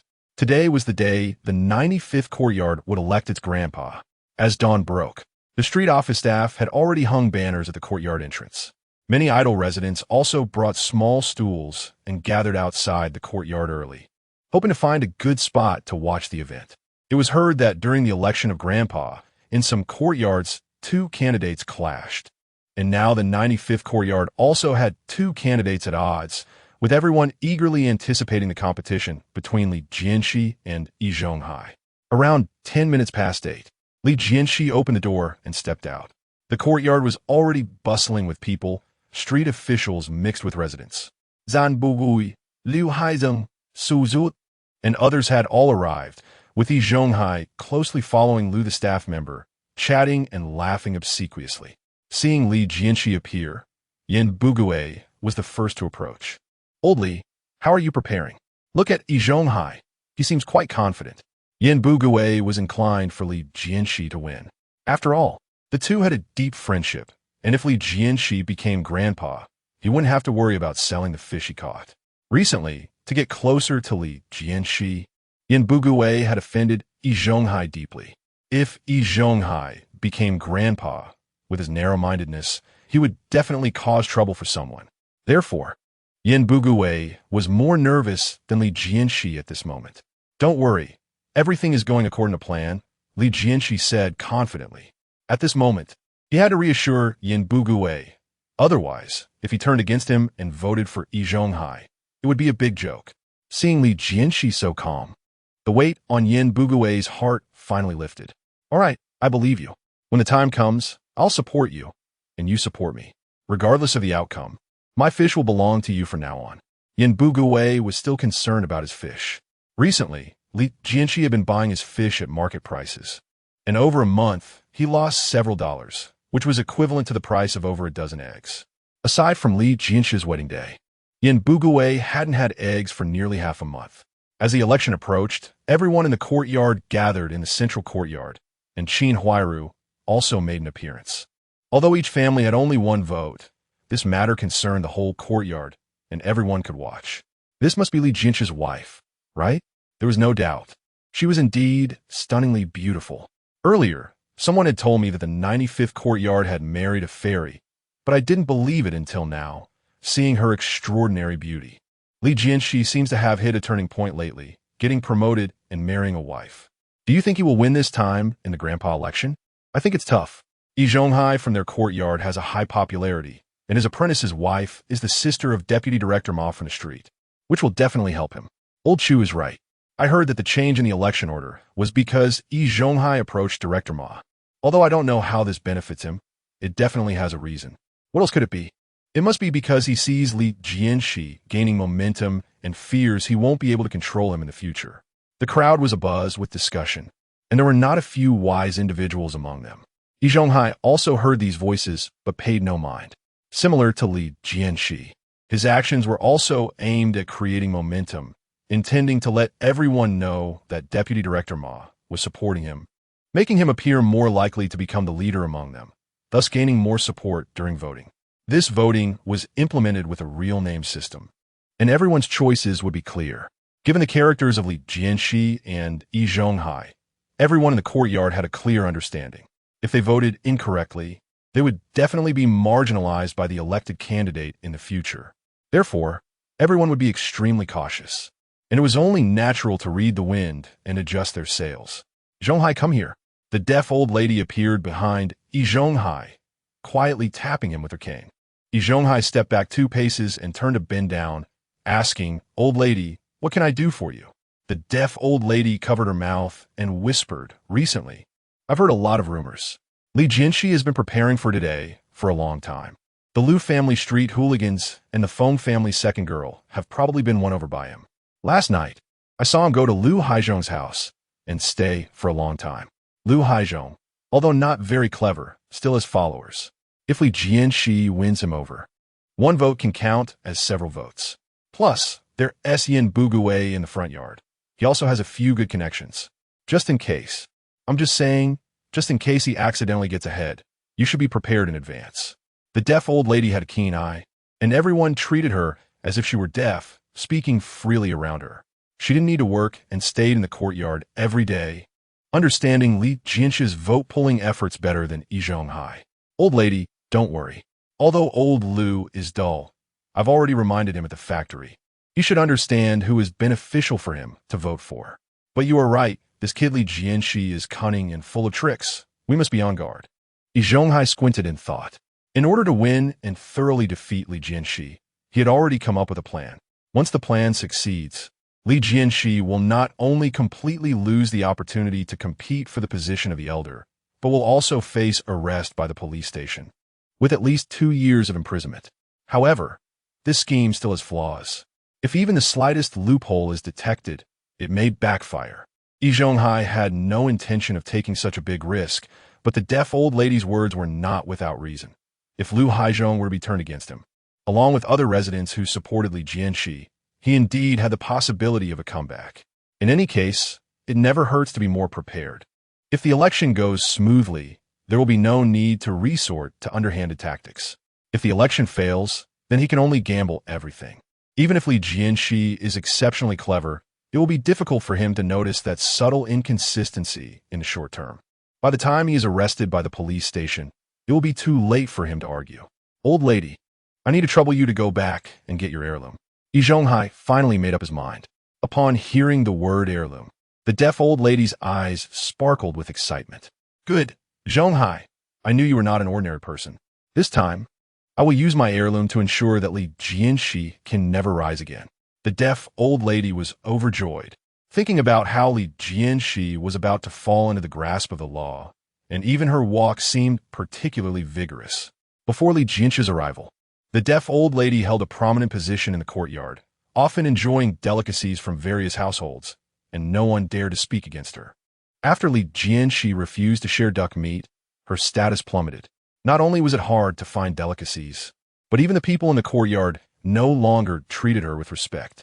Therefore, the deaf old lady's hatred for Li Jianshe was no less than that of Yi Zhonghai. Shortly after the deaf old lady left, she returned, nodding slightly to Yi Zhonghai, signaling that everything was ready. Just then, a commotion came from outside the courtyard. Deputy Director Ma Daqiang and the women's director entered one after another. Brother Ma Erhua was also in the courtyard, and upon seeing Ma Daqiang come to host the election, she greeted him without hesitation. Ma Daqiang smiled and nodded at her, but said little to appear impartial. Clerk Liu hurried over, briefly reporting to Deputy Director Ma, then turned to announce to everyone in the courtyard, "Ladies and gentlemen, the election for the managing elder of Courtyard 95 is about to begin. This election will be hosted by the women's director, Director Gua, with Deputy Director Ma supervising.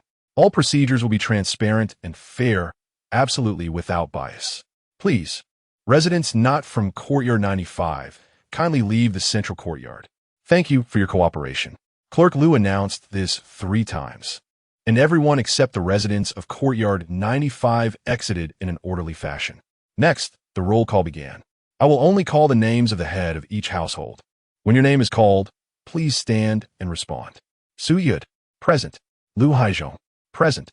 Wang Gingtian, present. The roll call proceeded one by one until it reached Yi's family when an unexpected situation arose.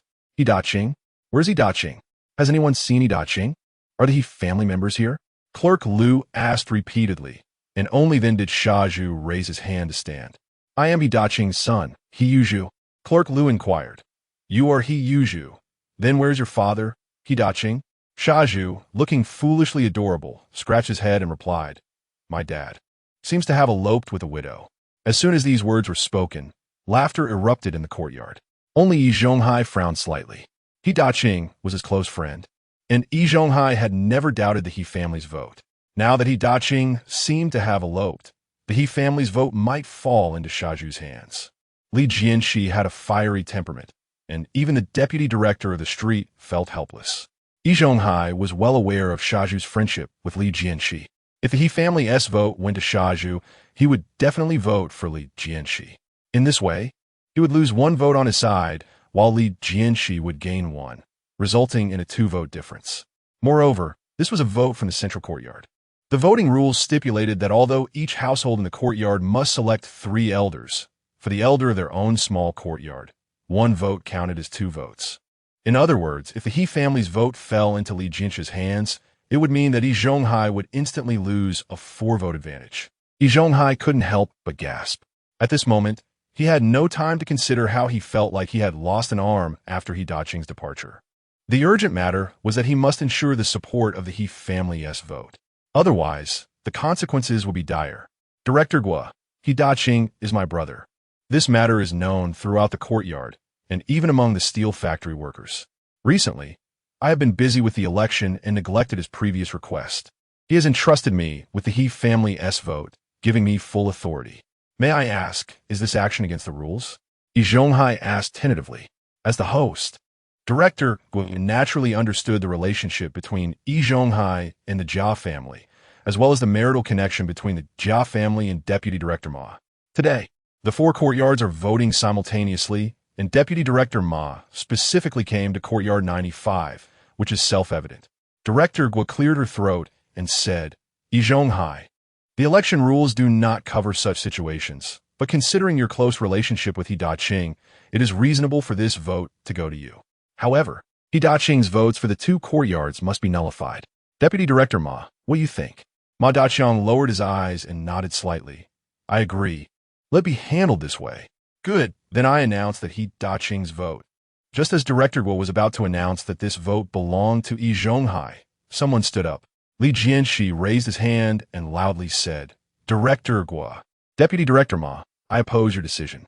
The election for the elder is for the courtyard, not for individuals. Yi Daqing has a vote not because of his parental identity, but because he is a resident of this courtyard. Now that everyone knows, Yi Daqing has left our courtyard. He is no longer a resident here, so his voting rights should naturally be invalidated. After all, no matter who becomes the elder, it has nothing to do with Yi Daqing. How can we allow someone with no connection to our courtyard to decide on the elder candidates who are closely related to us? Director Gua thought for a moment and decided to support Ma Daqiang. She shook her head and countered, Li Jianshe, you are mistaken. Although Yi Daqing has left, his children are still here. How can you say he has nothing to do with our courtyard? The deaf old lady also chimed in. Exactly, Li Jianshi. You have no family. How can you understand this blood relationship? As long as Shaju and his sister are still in this courtyard, He Daqing has voting rights. Yi Zhonghai also laughed and said, Li Jianshi, I know you care a lot about this election, but we must emphasize fair competition. Who in the courtyard doesn't know that Yi Daqing and I are brothers? If this vote is not cast for me, could it possibly be cast for you? At this moment, Ma Daqing lightly coughed and said, Li Jianshi, what Director Gua and they said is quite correct. Yi Daqing does have a connection to our courtyard, and your previous words are untenable. This vote should rightfully go to Yi Zhonghai. Chapter 31 Private Thoughts. Li Jianshi sneered, Director Ma, if you insist. I will also admit that Yi Daqing still has some connection with our courtyard. But, even if there's a connection, can it be closer than those who still live here? He Yuzhu and He Yushui, the siblings, will reside in this courtyard for a long time. Yushui is young and ignorant, perhaps without the right to vote, but He Yuzhu is nearly 16, old enough to take over the work.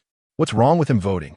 He Yuzhu is right in front of you, yet you choose to ignore him while bringing up Yi Daqing, who abandoned his wife and children to elope with a widow. Is it that you lack the ability, or is there some private motive mixed into this election? Li Jianshe's words had made the matter clear. The residents watching from the sidelines could also taste the underlying meaning. Ma Daqing's eyes flickered, his expression changing, and he asked Li Jianshi in a low voice, Li Jianshi, what do you mean by that? Li Jianshi coldly replied, Director Ma, my meaning couldn't be clearer. Today, all 4 courtyards are competing for the election, and Yi Zhonghai, as your brother-in-law's teacher, is participating in our courtyard's election for the elder. As Yi Zhonghai's friend, shouldn't you know to avoid conflicts of interest? Even if this is a street arrangement, if you don't wish to show favoritism, you should voluntarily resign and choose another courtyard. However, not only have you not avoided it, but you have also openly shown bias towards Yi Zhonghai. If I were to retreat any further, wouldn't I be a turtle withdrawing its head? Li Jianshe's words were sharp and merciless, showing no regard for Ma Daqing's face. At this moment, the power of the crowd outweighed the authority of the officials. The power of officials was far inferior to that of the masses. Officials in this era were also known as servants of the people. Therefore, Li Jianshi was not afraid of Ma Daqing's revenge. At most, Ma Daqing would dare to play some petty tricks, but if he dared to openly retaliate, Li Jianshi had countless ways to deal with it. This Li Jianshi was truly a strong-willed person. Was he not afraid of losing his position as the deputy director of the street and his eligibility for the election? I actually admire Li Jianshi. He is clear-headed and decisive in his actions. If our courtyard had such an elder, who would still dare to oppress us? Offending the street director while expecting to gain benefits? Just wait until the end of the year when the advanced courtyard selection comes around. With a little manipulation, all his previous efforts would be wasted. Bah, that's just your cowardice. With Li Jianshi so tough, who would dare to easily touch him? Indeed, it is true. Good people are often bullied. If Li Jianshi were elected as the elder, even if Courtyard 95 doesn't win the advanced award this year, it will definitely live better than us. He is still the head of the purchasing department, with a say in the steel mill. Yi Zhonghai will probably have no hope this time. Li Jianshe's courage to confront the street director not only did not worry his supporters, but also won the favor of more people. Throughout history, the masses have rarely fought against officials. Even in this era where the people are in charge, cadres are still seen as higher status. Although some people hold reservations about officials, more people still actively seek to curry favor. Li Jianshe's fearlessness in the face of power and his willingness to challenge officials directly undoubtedly resonated with many hearts. Yin Bugui clenched his fists tightly, muttering to himself, Li Jianshi, you really are something. Su Yid also shook his head in emotion. Fortunately, I stood on Li Jianshe's side early on. This guy dares to confront even the street director. If I had offended him, I would probably not be here now. Lu Haizhong's expression was also serious. Last night, Li Jianshi had sought him out with a clear purpose to get the vote in his hands. Lu Haizhong, who was indecisive, had been wavering between supporting Yi Zhonghai or not. But now, with Li Jianshi being so tough, even if Yi Zhonghai were elected, he would probably not be able to suppress him. Rather than facing trouble from him in the future, it would be better to vote for him now. After all, Even if Yi Zhonghai were elected, it wouldn't affect his status in the backyard. At that time, everyone would be leaders. Would he still dare to come to me for trouble, questioning me about voting for Li Jianshe? With this thought, Lu Haizhong finally made up his mind. Although his thoughts were far from reality, at least his choice was correct. Everyone, quiet down, quiet down. Director Gwyn noticed the situation was becoming increasingly tense. If Li Jianshe continued to stir things up, this election might evolve into a mass incident. She pounded the table, trying to calm the scene, then looked at Ma Daqiang with a pleading expression. Director Ma, I think Li Jianshe has a point. What do you think? Ma Daqiang also realized how tricky Li Jianshe was. Although he originally hoped someone would support Yi Zhonghai, he also needed to assess the situation and know when to stop. Li Jianshe was no longer just an ordinary resident of the courtyard. He was also an official in the steel mill. Even if he was just the lowest level section chief, being an official meant he had certain connections. Although Ma Daqiang was the deputy director of the street, due to the hierarchy difference, he was only 2 levels above Li Jianshe. If Li Jianshe refused to give him face, there was nothing he could do. Director Gua is right. I have not considered this properly. Since Li Daqiang's descendants still live in this courtyard, then this vote should go to his son. This matter is settled. The election continues. The election continues. Ma Daqiang reluctantly uttered these words. As the deputy director of the street, he was suppressed by an ordinary resident, losing all face. The atmosphere on site finally eased, and everyone sighed in relief. Yin Bugui and others were even more excited. Li Jianshe dared to challenge Deputy Director Ma directly and won, which was truly uplifting. They had thought the Deputy Director of the street was so impressive, but now it seemed he was nothing much. Those residents who originally considered voting for Yi Zhonghai out of fear of Ma Daqiang also changed their minds at this moment, deciding to support Li Jianshe instead. Ahem, the election has entered the second item, the canvassing. Please have the 6 candidates come forward and canvass for votes from all courtyard residents, with each person limited to 5 minutes. Who will go first? Clerk Lu looked around at Li Jianshe and the other 6 and asked. A middle-aged man, Ma Liang, who was also running for the position of elder in the front courtyard along with Yan Bugui, raised his hand with a silly smile. I'll go first. He walked to the front of the crowd, cleared his throat. Dear neighbors, we have been in this courtyard for a few years now, and everyone knows what kind of person I, Ma Liang, am. Although my abilities are limited, I speak with integrity. If everyone elects me as the elder, I promise to serve everyone wholeheartedly. Of course, for matters beyond my capability, I can't do anything about that, so please don't blame me. After finishing, Ma Liang bowed, clearly lacking experience in this sort of thing. Canvassing requires painting a grand picture first. As for whether it can be realized later, that's another matter. Once he becomes the elder, there will naturally be people to flatter and curry favor with him. At that time, who would still care about your empty promises from the past? Such straightforwardness is undoubtedly unworkable. Old Ma has taken the lead in demonstrating. Next, it's my turn to present my words. I am Yin Bugui. You may already be familiar with me, but Director Ma and Director Gu may not know me well. And there are many unfamiliar faces among the neighbors watching outside. So let me introduce myself more. I am a teacher at Hongxing Primary School, and many of your children are studying at my school. Perhaps they are even my students. I, Yin Bugui, have no other skills, but I have a bit more knowledge in my head than the average person.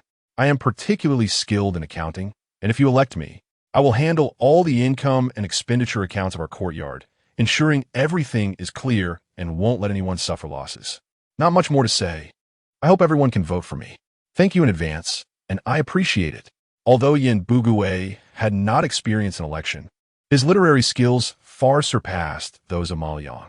He was good at self-promotion. Clearly, it was accounting, but he euphemistically called it calculation. The change of just 2 words carried entirely different meanings. Following that, Lu Haizhong and Su Yud also successively delivered their canvassing speeches. Although Su Yud was thoughtful, his vision was not broad and his courage was small. In contrast, Lu Haizhong, though a bit of a fool, was extremely confident, daring to imagine and exaggerate. After being elected as the elder, I envisioned a wonderful future that excited all the residents of the courtyard. This must be a talent.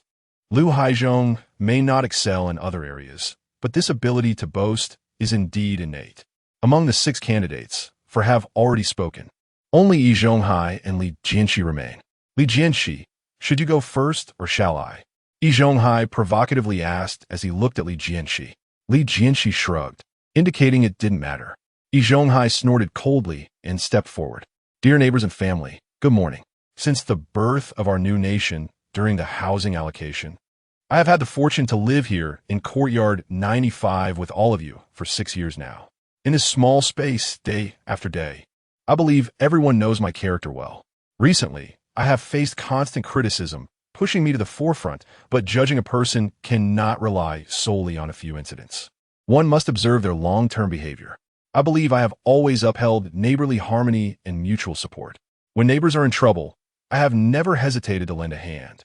For example, the elderly deaf lady in our courtyard, alone and helpless in her old age, it was I who worked hard to apply for her basic living allowance. And young Dongshu from the Jia family, who inherited his father's business at just 16 and started working as a machinist. It was I who sacrificed my rest time to tutor him, helping him advance to a second-level machinist in just a few years. Such good deeds are countless, and I want to elaborate due to time constraints. Some have accused me of forming cliques for personal gain, which is a narrow-minded view.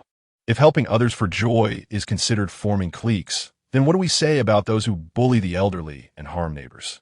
In this election for the elder, Yi Zhonghai, am not seeking personal gain. I truly aim to unite the hearts of everyone in our courtyard, fostering development and striving for progress. I hope all of you can discern right from wrong and not be misled by empty talk, nor fear retaliation. If elected, my first priority will be to eliminate the bad elements within our courtyard. I hope you all will trust me, old E, and trust our leaders. With the support of the street and Director Ma, what is there to fear? That's all I have to say. Thank you for listening. Yi Zhonghai's campaign speech was heartfelt and delivered brilliantly. Recently, although I have been somewhat suppressed by Li Jianshi, this is merely an isolated incident over the years. I subtly hinted that I have steadfast supporters whose strength far exceeds that of Li Jianshi. I spoke frankly, vowing to drive Li Jianshi out of this place, thus calming those residents who were anxious due to fear of retaliation from Li Jianshi. This move made many who were originally inclined to support him feel reassured, while Li Jianshi's supporters grew worried. At this moment, Ma Daqiang calmly added, "What Yi Zhonghai said is very true. Everyone can trust me and other leaders from our street. If anyone intimidates you or uses other means to force you to vote, please inform Yi Zhonghai. Once we receive a report, we will definitely punish them severely." After this, the surroundings fell into silence. Everyone knew that Ma Daqiang had resolved to support Yi Zhonghai. Just by Yi Zhonghai's word alone, it was hard to convince people that he could drive Li Jianshi out of the courtyard. But with the support of Deputy Director Ma Daqiang, the possibility greatly increased. At this moment, everyone's attention turned to Li Jianshi. They were eager to hear Li Jianshi's response to the remarks made by Yi Zhonghai and Ma Daqiang. After Yi Zhonghai returned to his team, Li Jianshi stepped into the crowd. Dear neighbors, I, Li Jianshi, have always been straightforward. Regarding this election for the elder, I will say just one thing. If I am elected, within a year, I will ensure that every household that votes for me will have meat to eat every day and wine to drink every month. That is all, thank you. With that, Li Jianshi returned to his campaign team. The residents who were voting erupted in excitement. Meat every day, wine every month. This is simply a paradise on earth. They wouldn't even dare to dream of such a thing. In these times of scarcity, each household only has a quota of 2 taels of meat per month. 2 taels of meat is so little that even a slightly larger eater cannot be satisfied with just 1 bite. Moreover, this quota is limited to urban households. While many who married into the courtyard are actually agricultural households and have no quota at all, let alone eating meat every day, even having meat once a month, with 3 days of cooking per week, is already rare. Damn it, to be able to eat meat every day, I have to vote for Li Jianshi. Don't even mention every day, just once a week would make people envious. Enough said, my vote is definitely going to Li Jianshi. Li Jianshi, go for it. We support you. Come on, Li Jianshi. Our votes are all for you. The residents were emotionally stirred, and cheers erupted. Yi Zhonghai had said so much, but it was all for himself. Yet Li Jianshi, with just a simple sentence, stood from everyone's perspective. In these times, no matter how grand the talk, is not as tangible as actually providing something for everyone to eat. In this regard, Li Jianshi was clearly much more perceptive than Yi Zhonghai. The scene was abuzz with excitement, and the residents were all thrilled. For them, who becomes the elder is not important. What matters is who can bring tangible benefits. Li Jianshe's promise of daily meat and monthly wine was the most attractive to them. This Li Jianshi really knows how to boast. The deaf old lady gritted her teeth. She did not doubt that Li Jianshi could get meat, but she absolutely did not believe he would share it with others. Otherwise, when Li Jianshi was eating duck before, why didn't he give her any when she asked? Wasn't it because he was stingy? The deaf old lady never considered that Li Jianshi wasn't unwilling to part with the duck. He simply couldn't stand her arrogant attitude at that time. So he deliberately didn't let her eat. Daily meat? How is that possible? Jianshe also looked disdainful. If it were really daily meat, with each family getting 2 tails, that would be 5 jin of meat. 5 jin a day means a pig in a month. Even if Li Jianshi is the purchaser, it is impossible to have a pig every month, right? Director Ma, I want to report. Just when everyone was immersed in Li Jianshe's promises, Yi Zhonghai suddenly raised his hand and said. Ma Daqiang's expression changed slightly as he said in a deep voice, Yi Zhonghai, who do you want to report?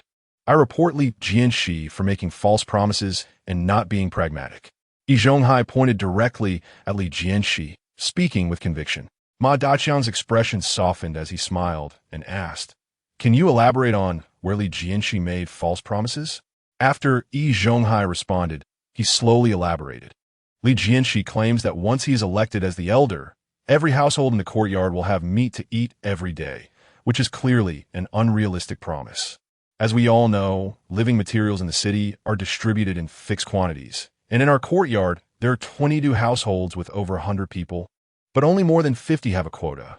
As a purchaser, Li Jianshi may have special channels, which are the conveniences provided by the steel plant to serve workers and leaders, and not tools for him to campaign or shields for illegal activities. I believe Li Jianshi may want to use his purchasing position to engage in illegal activities or is simply making false promises, trying to deceive votes first, and then disregard today's words after being elected. Therefore, I propose that the street strip Li Jianshi of his candidacy.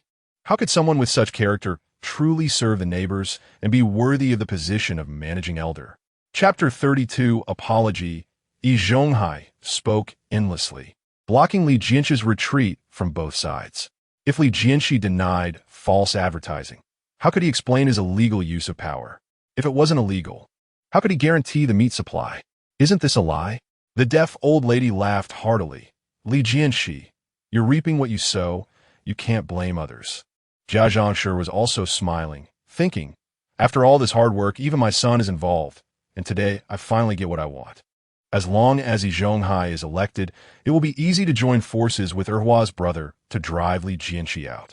By then, Li Jianshe's house will naturally belong to me. That's a spacious 2-bedroom apartment. How can they, as a couple, deserve to occupy 2 rooms alone? I should arrange for Dongxiu and Erhua to temporarily stay at Li Jianshe's house, while I stay at the Jia family's old house. After Erhua gives birth, these 3 rooms can accommodate everyone. As for Qin Huairu, she should be sent back to her original place.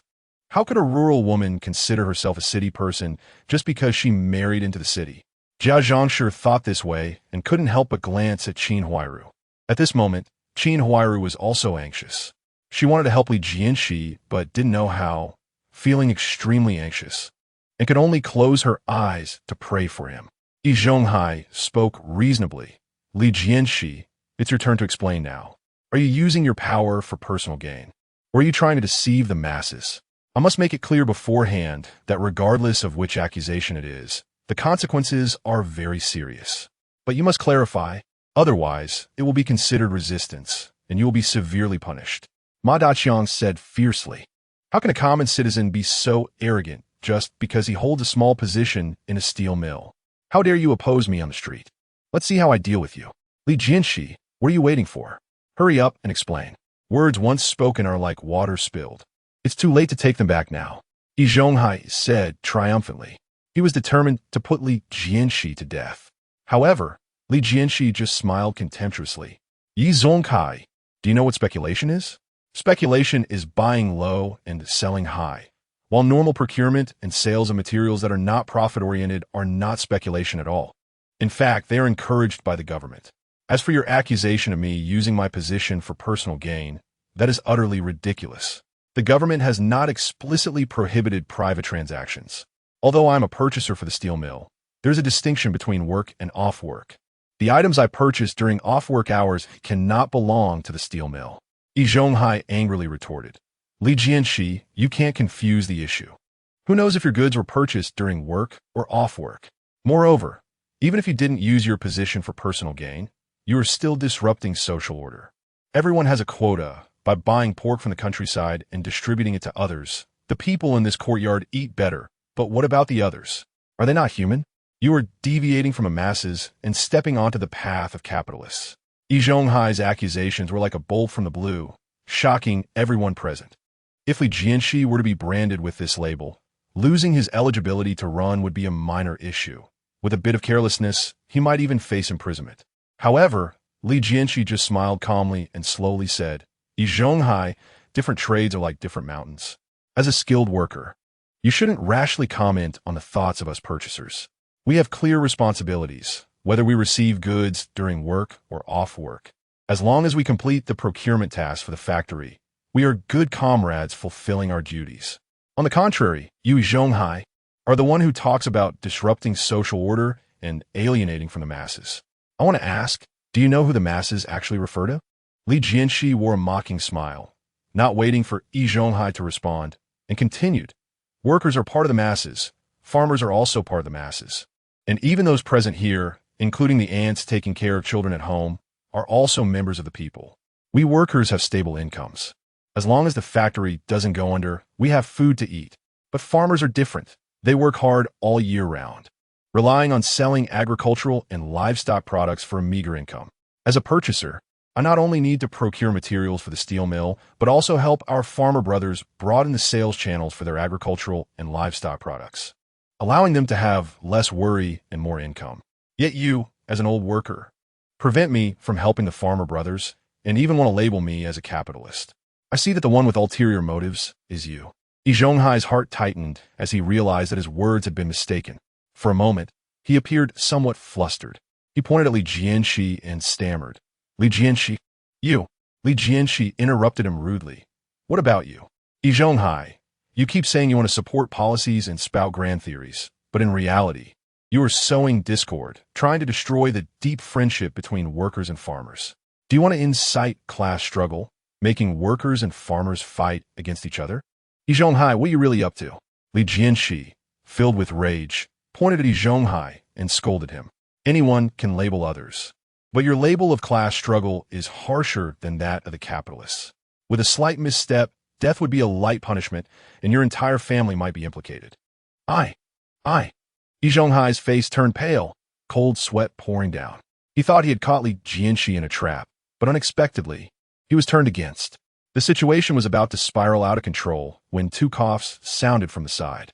Ahem, everyone. I believe Yi Zhonghai's words just now were unintentional. He is just an ordinary citizen. How could he understand class issues? Let's put this topic to rest and not mention it again. It's getting late. Let's continue the election for the elder. At this critical moment, it was still Ma Daqiang who kept his composure, wanting to downplay the situation. But Li Jianshe wouldn't let it go. Director Ma, rice can be eaten recklessly, but words cannot be spoken recklessly. Yi Zhonghai is indeed an ordinary citizen, but his words are anything but ordinary. A great man once said, a single spark can start a prairie fire. Today, in front of so many people, Yi Zhonghai said such words. If not handled seriously, it may become the spark that ignites a prairie fire. Ma Daqiang slammed the table and shouted, Li Jianshe, are you done yet? Today is the election for the elder. If you don't want to run, get out and stop causing trouble. Li Jianshe was also furious. He kicked over the table in the middle and pointed at Ma Daqiang. Cursing, Ma Daqiang, you're just a street director, and you actually think of yourself as the elder? Is the election for the elder more important? Or is inciting class struggle more serious? Today, I say it here. Yi Zhonghai must apologize to me and everyone present for his remarks just now. Otherwise, even if I have to sue you to the ends of the earth, I will take you down. Not even the King of Heaven can stop me. That's what I say. In the courtyard, it was so quiet that one could only hear the sound of breathing. Whether it was the residents in the courtyard, the two directors who came to oversee the election, or the neighbors from the front and outside courtyards who were watching, everyone was shocked into silence by Li Jianshe's tough attitude. An ordinary resident dared to kick over Director Ma's table and pointed directly at his nose, scolding him harshly. Who would believe such a scene? Ma Daqiang's face turned red, filled with anger, his body trembling with indignation as he said with a quivering voice, Li Jianshe, you are simply unreasonable. As the street director, how dare you publicly insult me? Do you have no respect for the law? Do you have no sense of justice? With your awareness like this, how can you still aspire to enter public office? Do you believe I can report you to your unit for severe punishment? In theory, he tried to exert pressure using his official position. However, even though he and Li Jianshe were both part of the system, Li Jianshe would not back down even a bit. This was during the time when great leaders were alive, right under the imperial city, amidst the chaos. Even those in power dare not act recklessly, or they will dig their own graves. As for petty tricks, they play right into Li Jianshe's hands. As a time traveler, seasoned by future intellectual battles, how could he fear a mere street deputy director? Ma Daqiang, what does it matter if I scold you? I respect the law of the land and uphold justice, but who do you think you are to claim to represent the law and justice? As a street deputy director, you should care for the community and seek the welfare of the people.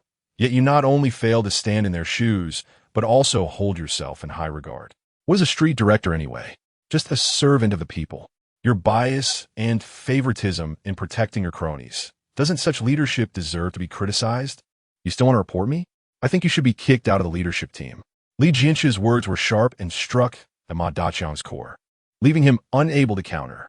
An ordinary resident pinned street deputy director Li Jianshe to the ground. This action won the hearts of the people. Someone in the crowd shouted, "Good. Li Jianshe, well done. We support you." Then, the crowd erupted into enthusiastic applause and loud cheers. Originally, the competition for the position of the elder was merely a private matter between Li Jianshe and Yi Zhonghai, a dispute within the 95th courtyard. Although people had their biases, they were not overly invested. However, due to Ma Daqiang's favoritism, what should have been a fair election turned unjust, escalating the internal election of the 95th courtyard into a confrontation between ordinary residents and the street authorities. As fellow ordinary residents, they naturally supported Li Jianshe from the bottom of their hearts. Witnessing Li Jianshe subdue Ma Daqiang, they all felt a sense of relief. This was not just Li Jianshe's victory, but a victory for all ordinary residents. Quiet, everyone, please be quiet. Director Guo tried to maintain order, but the crowd was too excited to listen. Everyone was cheering for Li Jianshe. The cheers gradually coalesced into a chorus. Li Jianshe go, Yi Zhonghai, Portuguese. The slogans grew louder and more synchronized. Yi Zhonghai finally realized he was in big trouble, his body trembling like a leaf in a storm. Ma Daqiang had also not anticipated that the situation would escalate to this degree. It was clearly a mass incident. He couldn't understand why a mere elder election had caused such an uproar led by Li Jianshe. Inside and outside the courtyard, many residents supported Li Jianshe, and it seemed unlikely that the situation would resolve without a fight today. Ahem, everyone, please be quiet. Do not be misled. Trust the government. Trust our street staff. I also bear some responsibility for what just happened. I was young and impulsive, and my words were inappropriate. That is my fault. I apologize to everyone. Ma Daqiang, young and capable, had earned his position as deputy director for a reason. He bowed publicly to apologize without hesitation. However, his apology was rather perfunctory and did not truly reflect on his mistakes. Moreover, he did not apologize to Li Jianshe, only bowing to the other residents. This gave the impression that he was not defeated by Li Jianshe, but was compromising to quell the public's anger. The common people were oblivious to this, but Li Jianshe saw through it clearly. Want to settle this easily? Not so simple. Director Ma, I accept your apology. Look, how does Li Jianshe respond? You avoid me and apologize to all the residents? If I take the initiative to talk, then your apology falls back on me, right? Then, Li Jianshe gave Ma Daqiang no chance to argue. He continued, since you have recognized your mistake, I am not one to nitpick. let this matter rest. However, your problem is minor, and I can overlook it, but Yi Zhonghai's issue is a serious ideological deviation. Just based on his 2 sentences earlier, I even suspect he might be an undercover agent among us. If we do not make him clarify today, even if I forgive him, the residents behind me will not agree to bring up the issue of an undercover agent. But the common people are like this. They only want to believe what they wish to believe. Whether Yi Zhonghai is an undercover agent is not important. The key is to make the officials bow their heads. Apologize. Apologize. Apologize. Apologize. Under Li Jianshe's urging, the crowd once again shouted in unison. Ma Daqiang now felt a sense of fear towards Li Jianshe. Officials always fear mass incidents. He shot a fierce glare at Yi Zhonghai and sternly ordered, Yi Zhonghai, now the crowd believes you are the wrong. What do you have to say for yourself? As the street deputy director, I demand you to apologize immediately to all the residents. Moreover, you must reflect deeply and sincerely apologize. If you cannot gain the public's understanding, then you need not participate in this elder election, since you have already lost. It's better to be straightforward. Be sincere, and it will help quell this matter sooner. Yi Zhonghai was already frightened out of his wits and quickly nodded. Yes. Director Ma, I will reflect immediately. Dear neighbors and friends, Yi Zhonghai reflect. I have spoken nonsense and used foul language. I absolutely have no ulterior motives. No, everything is my fault. I ask everyone to forgive my unintentional mistakes and give me a chance to make amends. Here, I apologize to everyone. This was Yi Zhonghai's first public reflection, and he surprisingly showed some talent. Li Jianshe did not intend to put him in a dead end. It was indeed not easy to topple Yi Zhonghai with just 1 sentence. To make him yield and diminish his arrogance was already a goal accomplished.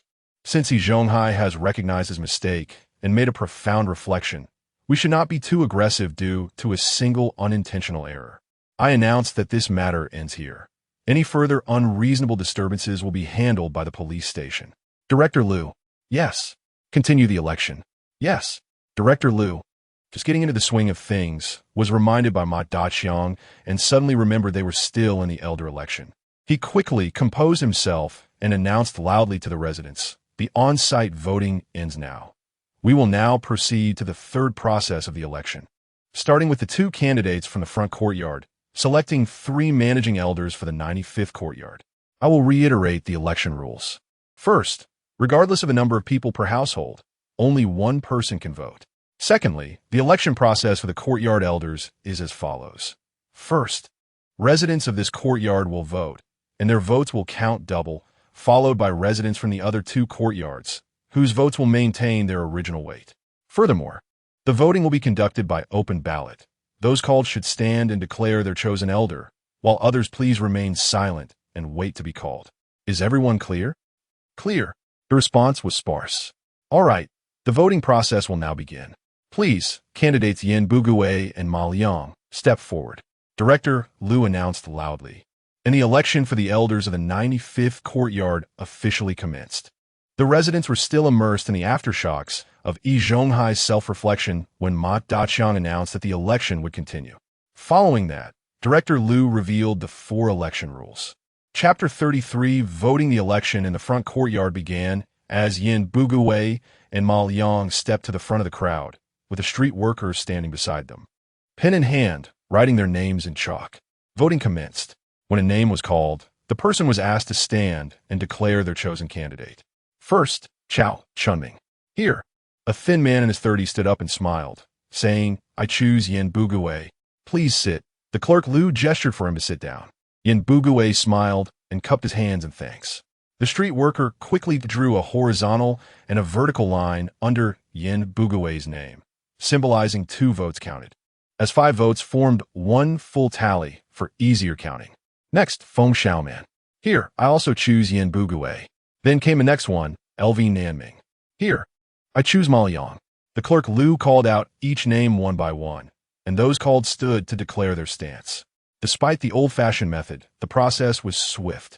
The voting in the front courtyard quickly concluded, and it was time for the middle courtyard.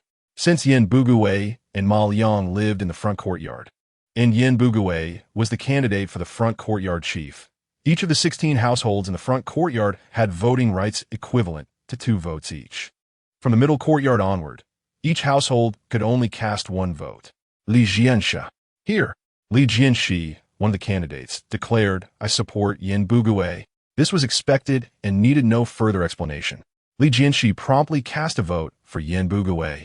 At this point, Yin Bugui had 3 full tally marks under his name, while his opponent had only half a tally mark. The result was not surprising. After all, 20 households, aside from the 2 candidates, had finished voting. Yin Bugui was successfully elected as the chief of the front courtyard. Congratulations, Yin Yi, on your election. May I take 3 minutes of your time to say a few words to the residents who voted for you? Clerk Liu smiled and asked Yin Bugui. Since the other party had been elected, they would inevitably have dealings in the future, making him somewhat of a colleague. Okay, thank you, Clerk Liu, and thank you, Director Ma and Director Hua. I also want to thank my neighbors who voted for me, as well as those who didn't vote for me. I said everything that needed to be said while campaigning just now. In short, since everyone trusts me, Yin Bugui, I will certainly do my utmost to serve everyone. Thank you all. That's all I have to say. As a teacher, Yin Bugui spoke effortlessly, finishing his remarks in less than 2 minutes. Clerk Liu cleared his throat and then announced, "Next, we will begin the election in the middle courtyard. Please, candidates Li Jianshe and Yi Zhonghai, step forward." Li Jianshe strode confidently to the front of the crowd, while Yi Zhonghai appeared somewhat dejected. Having been rebutted twice in succession by Li Jianshe, even Ma Daqiang had been left speechless. At this moment, faced with the election, Yi Zhonghai felt anxious, fearing his chances of failure were high. What he did not anticipate was that this election would not only be a failure for him, but a complete loss of face. Clerk Liu continued, "Now, we will start voting from the middle courtyard households, still counting 1 vote as 2 votes. He Zhu. Here, the simple-minded Zhu stood up, grinning at Li Jianshe. "I vote for Uncle Li Jianshe for chief." "Please sit," Clerk Liu said to Zhu. While the vote counter beside, Li Jianshe recorded 2 votes under his name. Next, Zhao Chunhua. Clerk Liu continued reading. Zhao Chunhua was a member of the middle courtyard and had previously been a supporter of Yi Zhonghai, although not as steadfast as Jianshe and the deaf old lady. Her vote was almost guaranteed.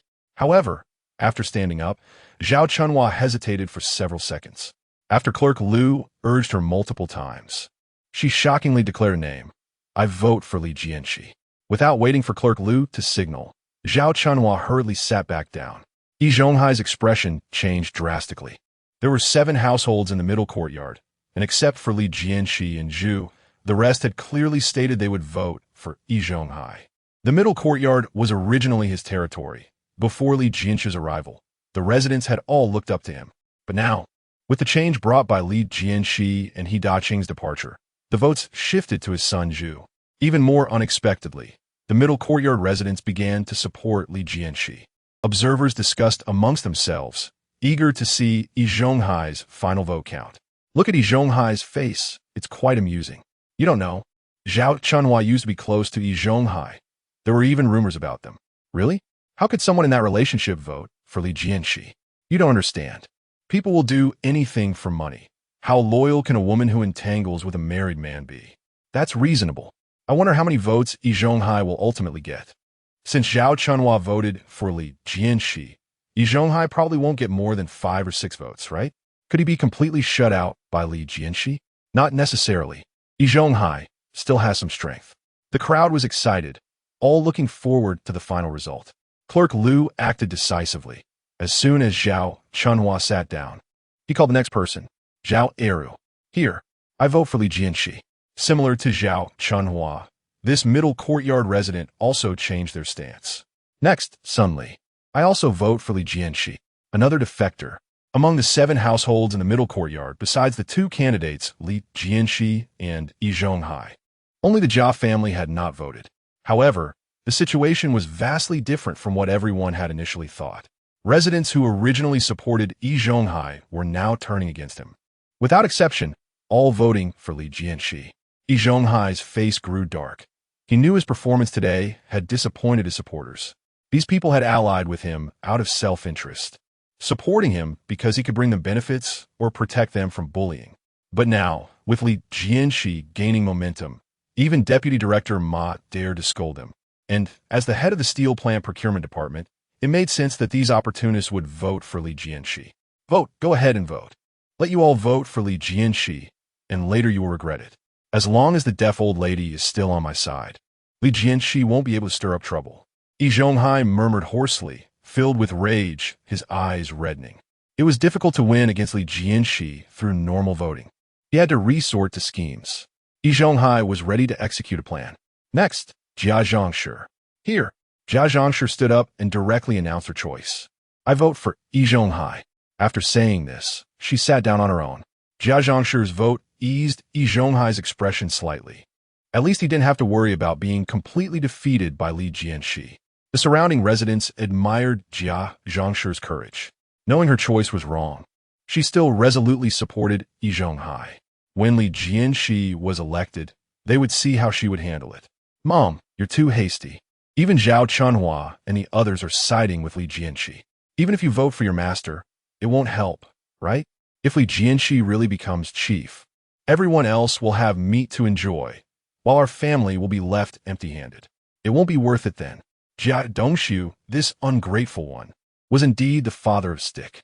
Yi Zhonghai had used him before, but he had also helped him a lot. After all, he viewed him as a support for his old age and would naturally give him some benefits. However, at this critical moment, he was pushing him into the fire pit. Just to taste a bit of meat, he was willing to betray Yi Zhonghai. Dongshu, my simple-minded son, you really know nothing about your master. Let me tell you, old Yi is very cunning. Don't be fooled by Li Jianshe's current advantage. Once old Yi seizes an opportunity, Li Jianshe will be severely injured if not dead. If you don't believe me, just wait and see if what I say comes true. As long as Li Jianshe becomes chief, it will be the day of his downfall. As Yi Zhonghai's capable assistant, Jianshe naturally understood Yi Zhonghai's ruthless tactics. In her view, that plan was flawless. She couldn't understand why Yi Zhonghai had not used it for so long. If he had used that ruthless move earlier, Li Jianshe would probably have been taken away by the police long ago. How could he have been so arrogant just now? The voting continued. Soon, all 20 households had cast their votes. Besides the Zhang family, Yi Zhonghai also gained the support of the deaf old lady. Li Jianshe won the remaining 18 votes. The people's will was clear, and he was almost unanimously elected. After the voting ended, the result was a foregone conclusion. Secretary Liu, with a beaming smile, said to Li Jianshe, Uncle Li, you are now the master of the courtyard. Do you have anything you want to say to your supporters? Li Jianshe cleared his throat, feeling pleased. First of all, thank you all for your support. I, Li Jianshe, have no other merits, just that I am honest and trustworthy. Within a year, I will ensure that those who support me will have meat every day and wine every month. However, I want to make it clear, anyone who causes trouble in this courtyard and does anything detrimental to everyone, don't blame me for being merciless. The applause erupted around him. Except for Yi Zhonghai, Jianshe, and a few others, the remaining residents clapped and cheered. However, some among them had yet to realize that Li Jianshe's words were not just a warning to Yi Zhonghai, the deaf old lady, and the Jia family. There were many unfaithful and unjust people in this courtyard. Li Jianshe would not indulge them just because they voted for him. Anyone who dared to cause trouble would be expelled from the courtyard. Yi Zhonghai's face darkened. He had long anticipated his defeat, but he did not expect it to be so thorough and so embarrassing. Out of 22 households in the courtyard, 20 participated in the voting. He only received 2 votes. In just 1 month, Li Jianshe had grown to this extent. If he did not eliminate him quickly, there would be no chance in the future. Yi Zhonghai exchanged glances with the deaf old lady and Jianshe. The two immediately understood each other. While everyone was cheering for Li Jianshe and no one was paying attention, the deaf old lady quietly took out the family heirloom she had prepared before the election from her pants pocket and handed it to Jianshe. All right, it's getting late. Please let Comrade Li Jianshe return to his position. Next, we will continue with the election for the master of the back courtyard. Hey, that one, Jianshe. What are you going to do?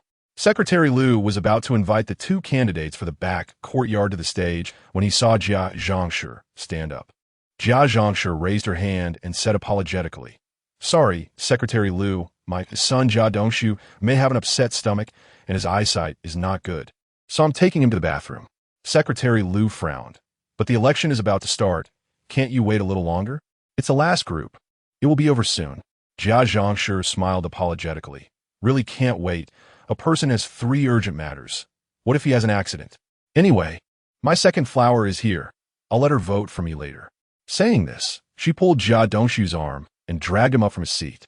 "Mom, I don't have a—" Jia Dongshu, still unclear about the situation, wanted to explain but was pinched hard under his armpit by Jia Zhongshi. He gasped in pain and immediately fell silent. "The meeting is in progress. Say less. Hold my hand, and I'll take you to the bathroom." Jia Zhongshi held Jia Dongshu's hand and dragged him out of the courtyard without giving him a chance to argue. The onlookers saw this and willingly made way for them. Seeing there was still someone from the Jia family, Secretary Liu did not continue to stop them. Next group, the candidates for the master of the back courtyard. Liu Haizhong and Comrade Suyud, please come forward. After leaving the front yard, there were significantly fewer people outside. Jia Zhongshi led Jia Dongshu, pretending to walk toward the alley, but suddenly turned and circled back to the vicinity of the courtyard. "Mom, are we going the wrong way?" Jia Dongshu, with poor eyesight, could still generally distinguish the path. He had walked this alley for many years and wouldn't get lost even with his eyes closed. "Should be quiet." Jia Zhongshi anxiously pulled Jia Dongshu, stopping after a few dozen steps. At this moment, they were only separated by one house from the central yard of number 95, which was Li Jianshe's home, and above their heads was the back window of the Li family. "Dongshu, it's your turn now. Whether your master can become the master or whether he can send Li Jianshe to prison depends on you." Jia Zhongshi excitedly took out an item from her bosom. "You take this and quietly put it in Li Jianshe's wardrobe. Can you do it?" This was a narrow alleyway, a dead end that no one passed through, only meant for separating the 2 quadrangles and for drainage. She let Jia Dongshu infiltrate Li's house from here, so he could do it undetected. Once they searched the house, wouldn't Li Jianshe's theft be a done deal? Such a clever plan. Jia Zhongshi wondered why Yi Zhonghai had delayed until now to execute it. If he had framed Li Jianshe earlier, how could he have been so arrogant until now? "Mom, do you mean for me to frame Li Jianshe?" Jia Dongshu was also feeling excited. Although he had just wavered and briefly considered siding with Li Jianshe, he was not foolish and knew it was better to stay close to Yi Zhonghai. At this moment, when Jia Zhongshi revealed the plan, Jia Dongshu immediately guessed his mother's and Yi Zhonghai's intentions. "Dongshu, you are really smart, my good son. You just need to place the item, and the rest will be handled by me and old Yi. By the way, with your eyesight like this, can you climb the window?" Jia Zhongshi's only concern was Jia Dongshu's eye condition, but she was obviously overthinking it. Jia Dongshu smiled confidently. "Mom, I can only see things vaguely. Climbing is no problem. I've entered Li Jianshe's house at least 80 times. I could do it with my eyes closed." Jia Zhongshi also smiled brightly. "All right, then you hurry up. Old Yi is waiting." Jia Dongshu nodded, took the item Jia Zhongshi handed him and tucked it into his pocket, then leaped up, grabbing the window ledge of Li Jianshe's house. Jia Dongshu was quite agile.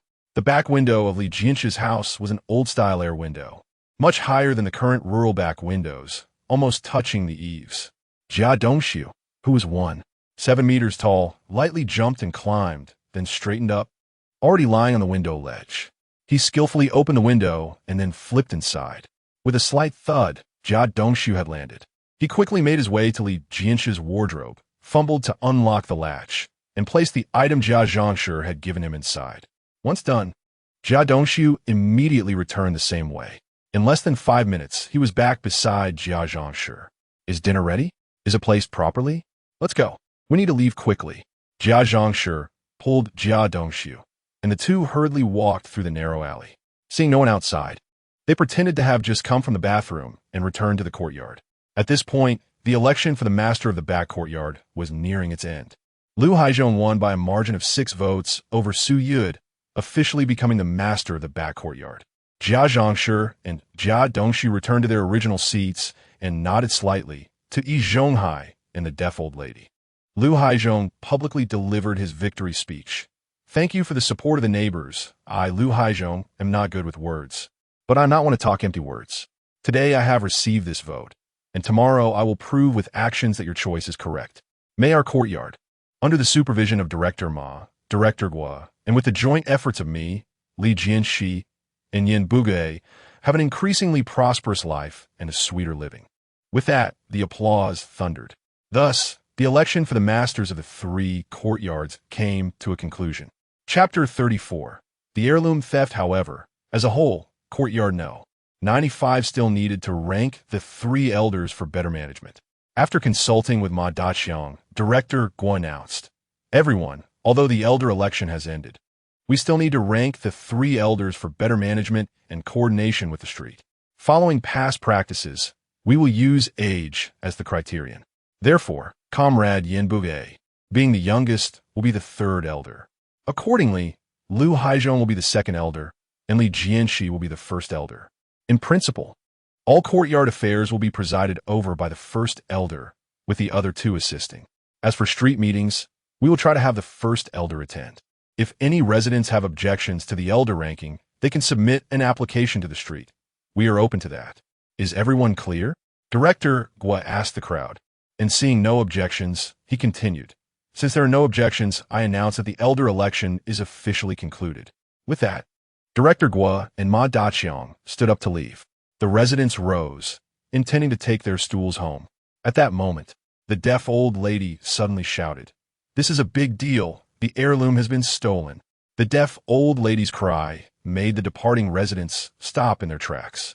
What is the commotion about? Who has lost something? It seemed that the deaf old lady had lost something. It's common for the elderly to forget things. Perhaps she just misplaced it. No need to make a fuss.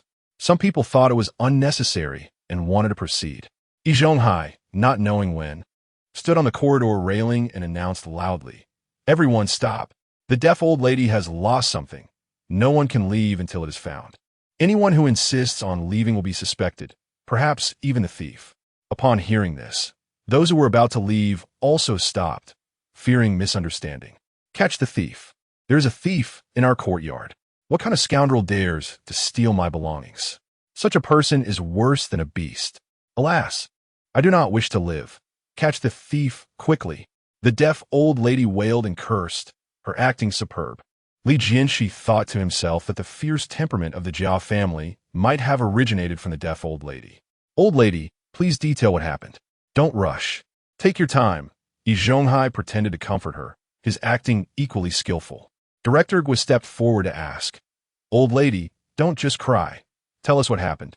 Otherwise we won't know anything." Ma Daqiang also spoke steadily from the side. "Speak directly. Crying is of no use. If there is really a thief, we will not stand by." Seeing Ma Daqiang and Director Guo approach, the deaf old lady's cries subsided a little. She held up a red handkerchief, waving it for everyone to see. "Look, everyone look, my heirloom has vanished without a trace. It was originally wrapped in this red handkerchief. I specially brought it out today, fearing that thieves would invade while we were holding a meeting. But this thief is too cunning. I kept it close, and in the blink of an eye it's gone. The thief must still be in our courtyard. Everyone stay alert and don't let him slip away." The deaf old lady spoke while sobbing. The crowd understood. It turned out that the old lady's heirloom was lost. However, few believed it was stolen. In this day and age, when resources are scarce, everything is precious. Even rotten vegetable leaves and needles are treasures, and if something is lost, it must be tracked down. The punishment for thieves is also extremely severe. It is not uncommon for someone to receive heavy penalties for theft. Jia Dongshu dared to steal from Li Jianshe only because Li Jianshe was weak before. Otherwise, how could he dare to target Li Jianshe's home and not touch others? Although no one knew the value of the old lady's heirloom, if it were genuinely stolen, it would definitely lead to at least half a year in detention. Neighbors, we are all family here. There are no outsiders. Perhaps the old lady was just careless, and the heirloom slipped from her pocket. If anyone finds it, please return it voluntarily. The old lady is already of advanced age, so don't make her anxious. Otherwise, if we find it ourselves, the consequences could be severe. Yi Zhonghai said nicely, seemingly defending the thief, but in reality, He knew that the old lady's heirloom was currently in Li Jianshe's home. No one would stand up to return it voluntarily. Old lady, you only said the heirloom is lost, but we don't even know what it looks like. Yes, what exactly is your heirloom? A resident asked, fearing that the item they might have picked up was the old lady's heirloom. It's a piece of jade. I lost a piece of jade. It was a treasure passed down from my grandfather, and it was stolen by a villain. I beg you, please return it to me. I will kneel before you. My old bones begging. After the deaf old lady finished speaking, she really knelt down, directly facing the direction of Li Jianshe. Old lady, this is not appropriate. Get up. Yes, we are here. We will definitely not let your heirloom go missing. Director Guo and Ma Daqiang hurriedly stepped forward, one on each side, to help the deaf old lady up. Yi Zhonghai's expression darkened as he addressed the crowd. Everyone knows the old lady's situation. That heirloom is her lifeline. Now, I will give one last opportunity. If it is returned voluntarily, I can persuade the old lady not to pursue the matter. But if I count to 10 and no one turns it in, then I will have to ask Director Ma and Director Guo to conduct a body search. Yi Zhonghai's words met with dissatisfaction from the crowd. They were not thieves. They were just holding a meeting in the courtyard. On what basis could they be searched? But seeing that Ma Daqiang and Director Guo remained silent, no one dared to rebut recklessly. 1, 2, 3, 8, 9, 10. Yi Zhonghai coldly said, I've counted to the end. It seems the thief is determined to possess the old lady's belongings. In that case, let's conduct a body search. Director Ma, you supervise the men, and Director Guo, you supervise the women. What do you two directors think? Director Guo looked at Ma Daqiang, who held a lower position than him. Ma Daqiang nodded in agreement. All right, the men will go to Yi Zhonghai's house for a search, and the women will go to Jia's house for inspection. Lu Gan, keep an eye on the courtyard. Anyone who tries to escape or cause trouble, note their names. And let the police handle it. I don't believe that a piece of jade can just disappear. Yes, Lu Gan replied, standing in a high position, monitoring the residents in the courtyard. The men and women were split into two teams. One team went to Zhonghai's house for a search by Ma Daqiang, and the other team went to Jia's house for a check by Director Guo. Li Jianshe stood in the queue, feeling uneasy. The deaf old lady's heirloom just happened to go missing on the day of the elder election, and thinking of her relationship with Yi Zhonghai, this was definitely not a coincidence. Li Jianshe suspected there must be something fishy about it and realized, if this matter truly involved a conspiracy, the aim must be to frame me. He was certain he could not possess the deaf old lady's heirloom, leading him to deduce that the heirloom must be hidden in his house. At that moment, he noticed the dust on Jia Dongshu's sleeve ahead. Everything seemed to have an answer. Li Jianshe guessed that Jia Dongshu's earlier departure was to frame him. However, Li Jianshe did not show any signs. Instead, he waited silently for the search to conclude. After the search was completed, all 108 residents, including children, were checked, but the heirloom was nowhere to be found. See, it must be that the old lady has a poor memory and forgot where she put it. Yes, our courtyard is not a place for hiding dirt. How can anyone steal? The residents were unhappy with the search and wanted to leave, but Yi Zhonghai stopped them. Wait until the old lady's heirloom is found. No one can leave. I just asked the old lady, and she last saw the heirloom when Lu Gan asked the outsiders to leave. This means that whoever stole the heirloom must be among us. Since no one has anything on them, the heirloom must be hidden in this courtyard, or perhaps even in one of our homes. Therefore, I earnestly request the assistance of our neighbors and friends to search our courtyard and several households together. If we still cannot find the elderly lady's heirloom, we will have to accept it. The previous search was merely a formality. It is now that Yi Zhonghai's true face is finally revealed. Li Jianshe is increasingly convinced that the elderly lady's heirloom is in his own home. However, he is not anxious. Yi Zhonghai's plan is full of flaws, and Li Jianshe even secretly wonders if this person can succeed. Such a clumsy frame-up shows that Yi Zhonghai is already desperate. Director Ma and Director Guo, I ask you both to continue supervising this matter. Let's start from my house. Today we must help the elderly lady find her heirloom. Now, please select a few people to begin searching my house. Yi Zhonghai, with his hands behind his back, opened his own door with a righteous face and then stood aside, waiting for others to search. Director Ma, what do you think? Director Guo asked for Ma Daqiang's opinion. At this moment, Ma Daqiang had vaguely sensed that this might be Yi Zhonghai's scheme against Li Jianshe. So he nodded calmly and said, Director Guo, as the street leaders, when a theft occurs in our jurisdiction, we must do our utmost to protect the interests of the community. Comrade Yi Zhonghai's actions are very appropriate and quite conscious. In that case, let's start with Yi Zhonghai's house and search each household. With Ma Daqiang's words, the search was set in motion. As for the selection of searchers, it was also obvious. The 6 people who had just been elected for the elder, minus Yi Zhonghai, along with the other 5, including Ma Daqiang and Director Guo, all entered Yi Zhonghai's house together. The door was wide open, and the windows were also opened by Yi Zhonghai. Everyone could see the situation inside the house. And the 7 quickly turned Yi Zhonghai's house upside down. No discobity. I haven't found any clues here. We've searched everywhere. It seems there's nothing in Yi Zhonghai's house. Then let's move on to the next house and search the Jia family next door. Lu Haizhong and others were busy sweating, and the onlookers looked particularly anxious. Li Jianshe didn't want to continue to be entangled with Yi Zhonghai and said to everyone, let's search my house first. As the elder in the courtyard, I must take the lead. The item is likely in Li Jianshe's house, and finding it early will put everyone at ease. Okay, I agree with Li Jianshe's suggestion. Then let's start with Li Jianshe's house. Both Ma Daqiang and Director Guo had no objections. The group left Yi Zhonghai's house and headed straight for Li Jianshe's house. Yi Zhonghai followed closely behind, while Li Jianshe deliberately avoided him. The residents who were originally in a hurry to leave, seeing the excitement, perked up. After entering the house, Yi Zhonghai and others immediately began to search. Yin Bugui opened the wardrobe and suddenly discovered a flawless white jade pendant quietly lying inside. The warm texture is something glass cannot compare to. Yin Bugui broke out in a cold sweat, realizing that it was Li Jianshe who had stolen the old lady's belongings. This is troublesome. If he hands over the jade pendant, Li Jianshe will surely suffer, and his previous investment will go to waste. And he may also face Yi Zhonghai's revenge in the future. If he doesn't hand over the jade pendant, won't he become an accomplice?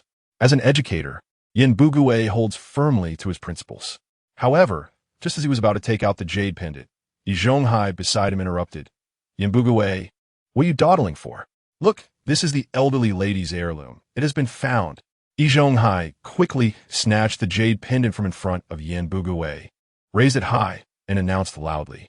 Ma Daqiang also ran over from the door to inquire, and Yi Zhonghai nodded in confirmation. Director Guo also leaned in to take a closer look, praising the texture of the jade pendant, but still had doubts. This is indeed the elderly lady's. Yi Zhonghai said with great certainty. I have seen the elderly lady take it out before.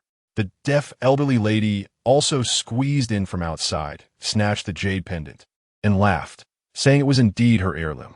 Li Jianshe, you dare to steal my heirloom and still won't admit it. Do you think everyone voted for you, so you can cover up your theft? The deaf elderly lady laughed and scolded. Yi Zhonghai echoed. The jade pendant was found in your family's wardrobe. Both Yin Bugui and I saw it. Now that the physical evidence is here, what else do you have to say? Jianshe shouted from the yard. There's nothing to say. Call the police to arrest him. Jia Dongshu also angrily scolded. Li Jianshe, you even steal from the elderly? You're truly a disgrace. Can you live up to everyone's trust? The other residents were all shocked, not expecting that it was Li Jianshe who had stolen the deaf elderly lady's heirloom. No, this is impossible. I left home with Li Jianshe in the morning, and he has been by my side the whole time, having no opportunity to steal. Our family has no worries about food and clothing. We have no need to steal. Someone must have placed it while Li and I were not at home. Qin Huairu argued with worry, firmly believing in Li Jianshe, and the two were inseparable. Except for that brief moment when Li Jianshe was on stage to campaign, he had never left her sight. Qin Huairu argued with reason, but these words seemed powerless. Qin Huairu, stop talking. The facts are right in front of you. Although I also do not want to believe that Li Jianshe would steal, the facts are clear. The elderly lady's heirloom was indeed stolen by him. Yin Bugui said tiredly. As a teacher, he is morally bound not to lie. Of course, perhaps it really wasn't Li Jianshe who stole it. At this moment, Lu Haizhong also interjected. He always wanted to attract attention, especially at this moment when he had to come out and express his opinion. Standing at the door of Li Jianshe's house, Liu Haizhong analyzed with his simple thinking. The elderly lady's heirloom may indeed not have been stolen by Li Jianshi, but rather by you, Qin Huairu. Everyone in the courtyard knows Li Jianshe's character. He is unlikely to steal, but the jade pendant was indeed found in his house. Although Qin Huairu is Li Jianshe's wife, she has only recently come to our courtyard, and everyone is still unfamiliar with her character. I have heard that rural people have a habit of taking small advantages. That jade pendant is so beautiful. As a woman, she loves beauty, and it is possible that she was tempted to possess it for a moment. Liu Haizhong's analysis was pure nonsense, but the residents in the courtyard surprisingly found it quite reasonable. Yes, it must be Qin Huairu who stole it. Although Li Jianshi has changed, I believe he would not steal. Since Li Jianshi left home, he has not returned, so naturally, he had no opportunity to return the heirloom. As for whether Qin Huairu has gone back, I cannot know. Look at where she is sitting. It is so close to her home. I suspect she may have already planned to take the stolen items back home. Discussions grew more intense. At this moment, Qin Huairu had no way to argue. Yi Zhonghai had not anticipated that the situation would evolve like this. He originally intended to frame Li Jianshi. Seeing everyone targeting Qin Huairu, almost convinced she was the thief, he could only hope that Li Jianshi would take the blame for Qin Huairu. Li Jianshi, the situation is already clear. The jade pendant was found in your house. Either you stole it, or Qin Huairu stole it. If you're a responsible person, don't be a coward. Today, either you or Qin Huairu must stand up. Yi Zhonghai set the tone for this matter. If Li Jianshi does not admit it, he plans to arrest Qin Huairu first. By then, although Li Jianshi would not lose his life, his prestige in front of everyone would surely suffer greatly. Chapter 35. Taking advantage of the country after all. If he couldn't even protect his own wife, how could he take care of the other residents? Seeing the emotions of those around him stirred by himself, Yi Zhonghai felt somewhat pleased. He forgot that his framing plan had a fatal flaw. Cough, you people are speaking so hastily, one after another, that it's hard for me to interject.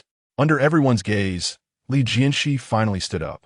With a calm smile on his face, he scanned the crowd and said, "Dear neighbors, I just want to ask one question. Why has something in my cabinet become deaf old ladies? That is a family heirloom passed down through generations, kept safely in my home.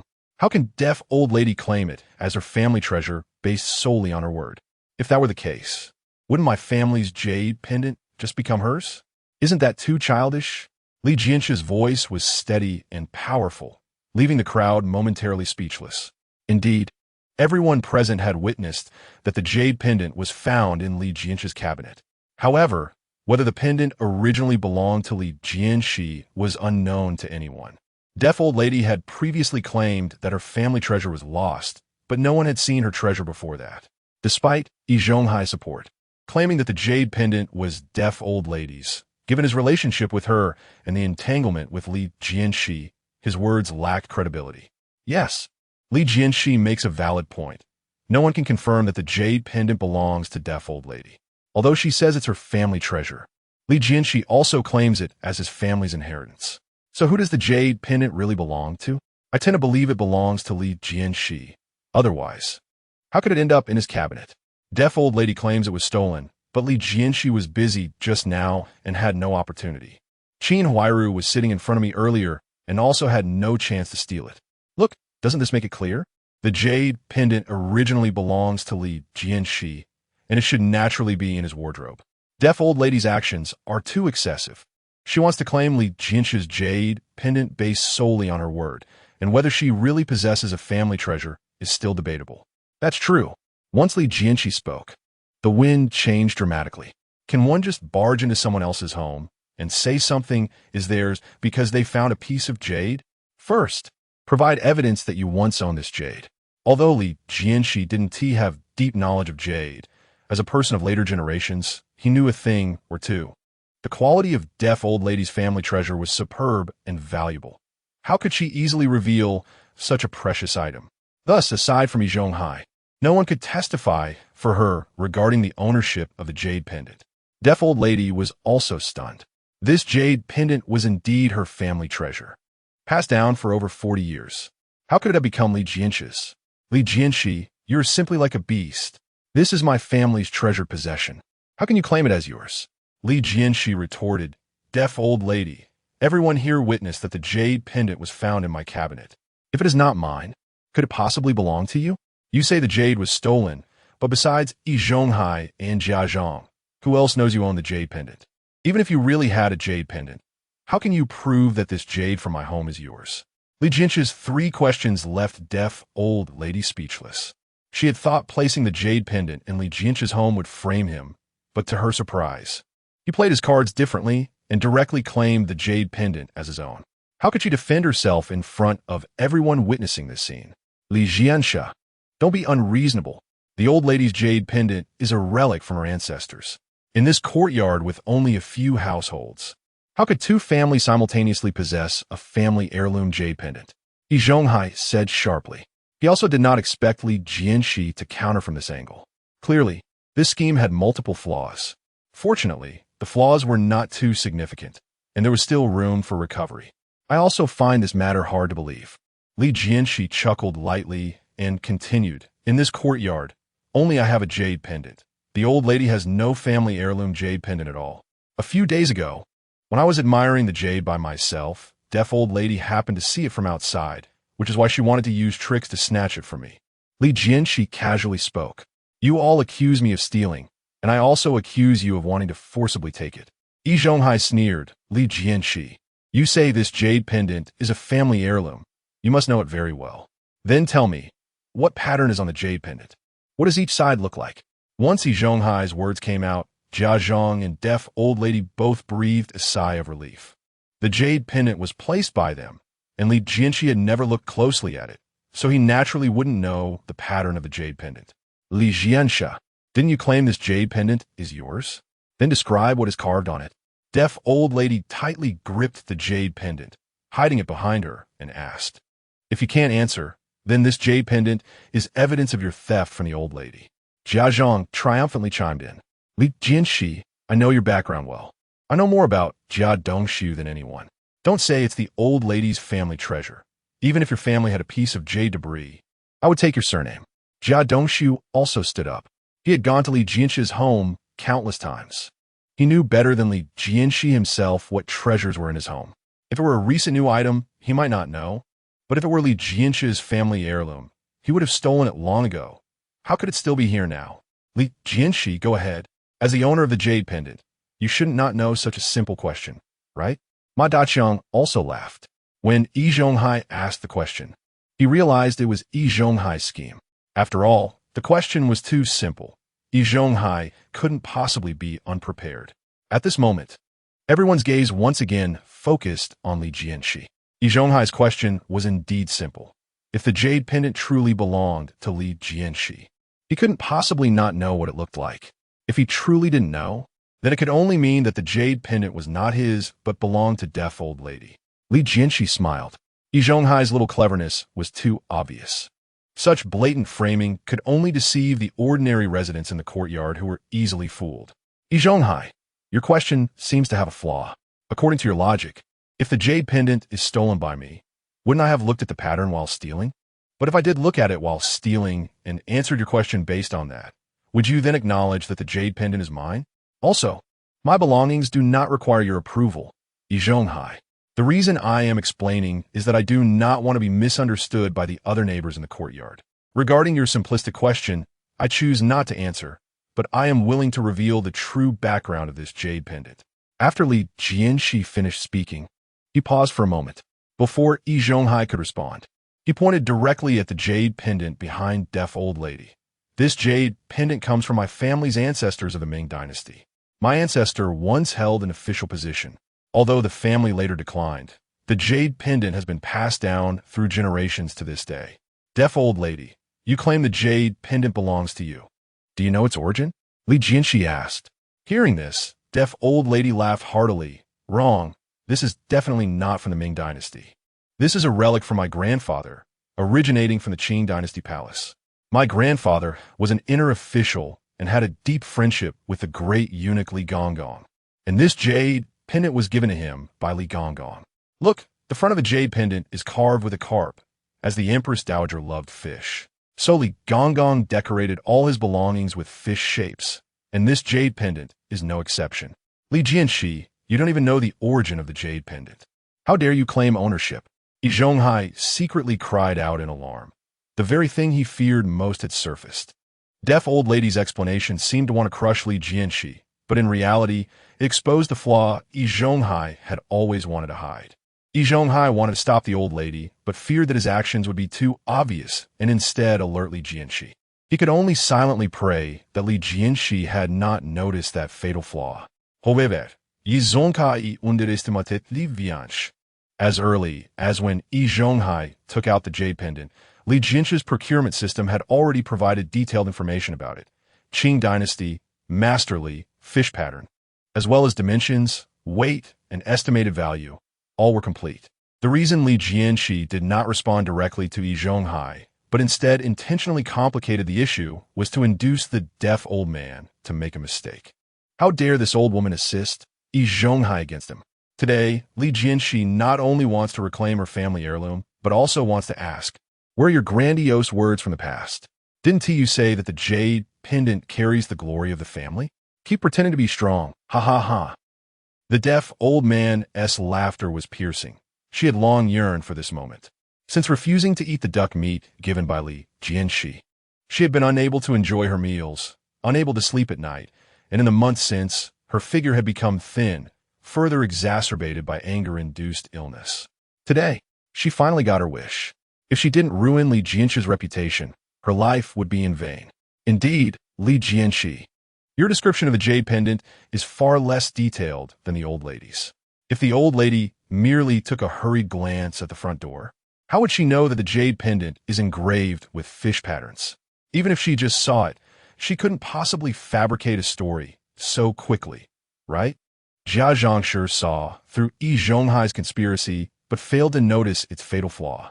Seeing Li Jianshi being restrained by the deaf old man, she couldn't wait to jump out and show off. Ma Daqiang sneered, his face showing a fierce expression in broad daylight under the royal city. Li Jianshi, how dare you steal the family heirloom of the elder? Even a deity coming down to earth couldn't save you this time. Lugan, come here. Go to the street police station quickly. Ask Director Zhang to come with people and state that there is a great thief at number 95 Courtyard, and order them to capture him. Yes. Lugan looked at Li Jianshi, whose calm demeanor seemed to imply that things were not simple. But Deputy Director Ma had already given the order, so he had no choice but to comply. He then turned and headed to the police station for help. The deaf old man was overjoyed, and Jianshe also had a beaming face. The neighbors all thought the situation was settled. Since Deputy Director Ma had sent Lu Gan for assistance, how could the situation change? However, the world is unpredictable. A sudden change occurred. Li Jianshi gently shook his head, let out a long breath, and said, Deaf old man, if my memory serves me right, you're the only one in our courtyard who is a 5-guarantee household, right? As soon as Li Jianshi said this, Yi Zhonghai's heart suddenly trembled. The redness on his face quickly faded, and soon it turned pale as paper. In the end, he was still detected by Li Jianshi. Li Jianshi, what do you mean by this? The old lady is a 5-guarantee household. This is known by everyone in the courtyard. But what does this have to do with you stealing her family heirloom? Lu Haizhong, who was intellectually challenged, always wanted to show off. He couldn't wait to jump out and question Li Jianshi. Li Jianshi glared at Lu Haizhong. Lu Haizhong, if you're not good with words, just mind your own business. That is my jade pendant. Who said I stole it?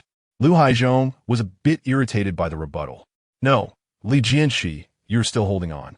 The old lady has clearly explained the origin of the jade pendant. You don't even know what the pendant looks like. Whose jade pendant is it? Need I say more? Li Jianshe lauga disvaimfuli. He pointed at Lu Haizhong. Lu Haizhong, only you, this fool, would think the deaf old man explained it clearly. You don't even understand why I asked about the deaf old man as 5-guarantee household. I really don't know how you became a master with such an IQ. Lu Haizhong's face turned red.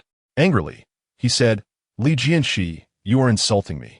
If you have the guts, be clear about what the old lady's 5-guarantee household has to do with the loss of the jade pendant. Jianshe echoed. Yes, Li Jianshi. We are now discussing why the old lady's jade pendant is in your wardrobe. Don't try to change the subject. Instead, it was the deaf old man who was feeling tense at this moment. The 5-guarantee household was her means of livelihood. Although she did not understand what this had to do with Li Jianshe and the jade pendant, for her, she absolutely could not lose the qualification of the 5 guarantee household. Liu Haizhong and Jia Zhongshi, who said these two matters are unrelated.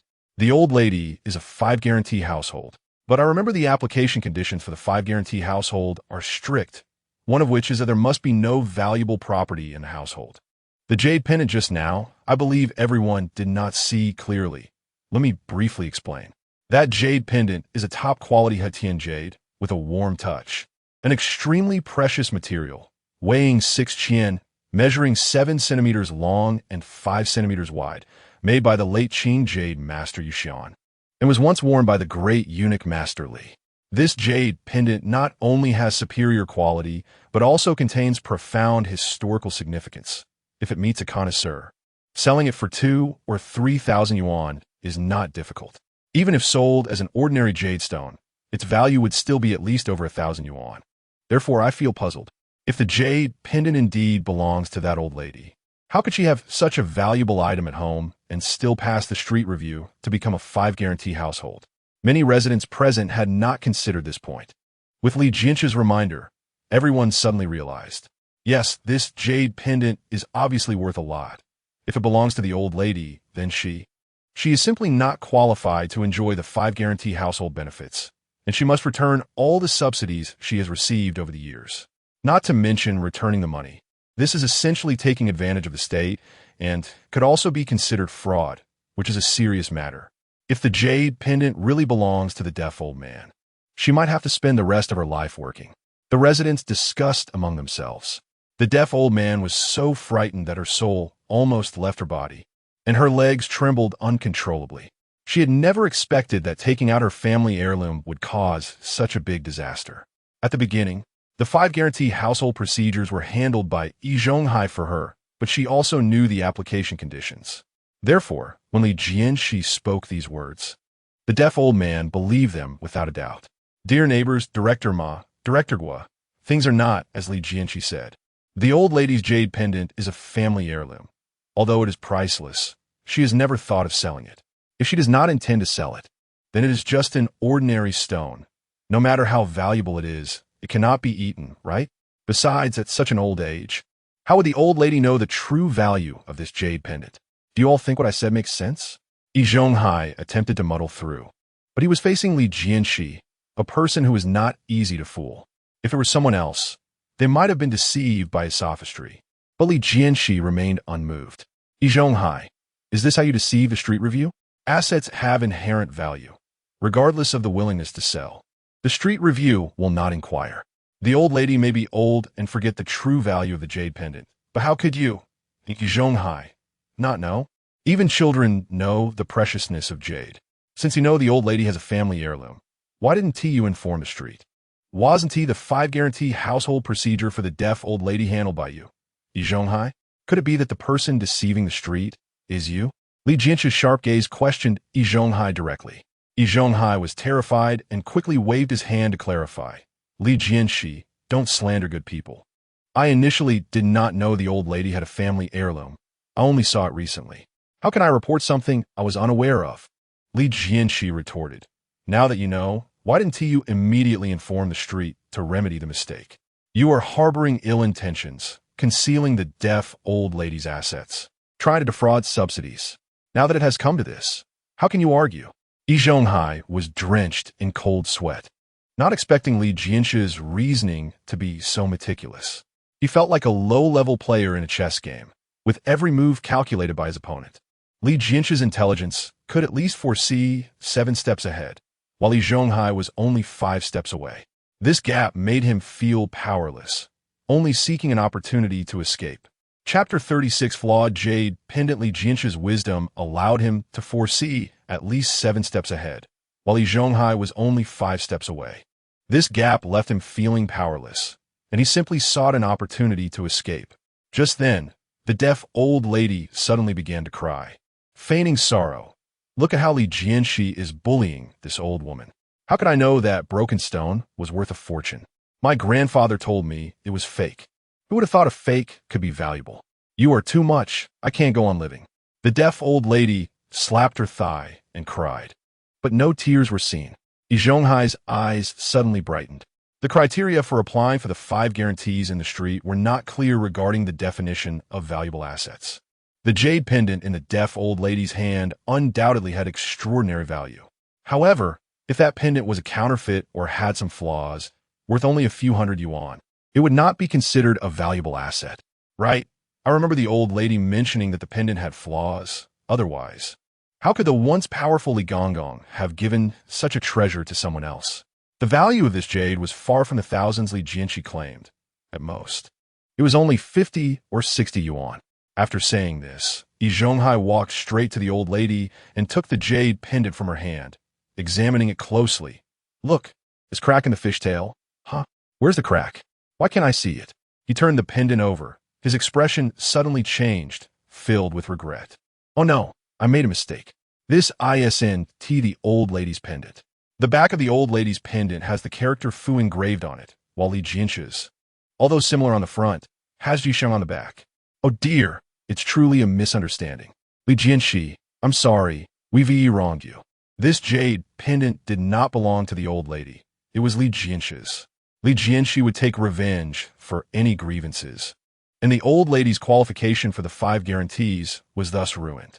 Yi Zhonghai smiled awkwardly, his back already soaked. To avoid imprisonment, he had no choice but to abandon the jade pendant. The value of the pendant was evident. Any expert could see through it, leaving no room for concealment. The only way out was to let it go. As long as everyone believed the pendant belonged to Li Jianshe, the old lady's asset issue would be resolved easily. With no asset worries, the 5 guarantees would naturally be legitimate.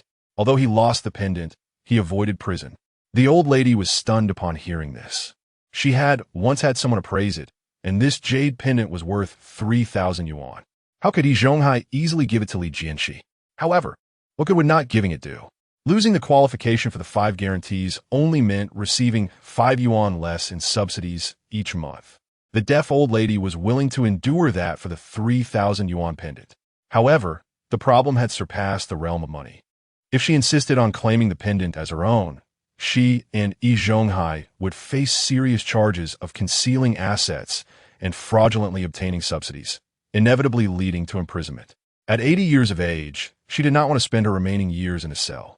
Deaf old lady, take a good look again. Is this pendant really your family heirloom? Li Jianshe asked with a smile. Yi Zhonghai was still too inexperienced to challenge Li Jianshe. The deaf old lady looked wilted at this moment, like a candle in the wind, shaking her head gently. No, I was mistaken. This is not my family heirloom. After saying this, she appeared even older, a hint of deathly silence revealed in her wrinkled face. After all, it was top-grade Tian jade, worth a lot, 3,000 yuan. Jia Dongshu earned only 37 yuan and 50 cents a month. He would need to work 80 months to save that amount. The jade pendant was taken by Li Jianshe, and the deaf old lady regretted helping Yi Zhonghai frame Li Jianshe. I knew it.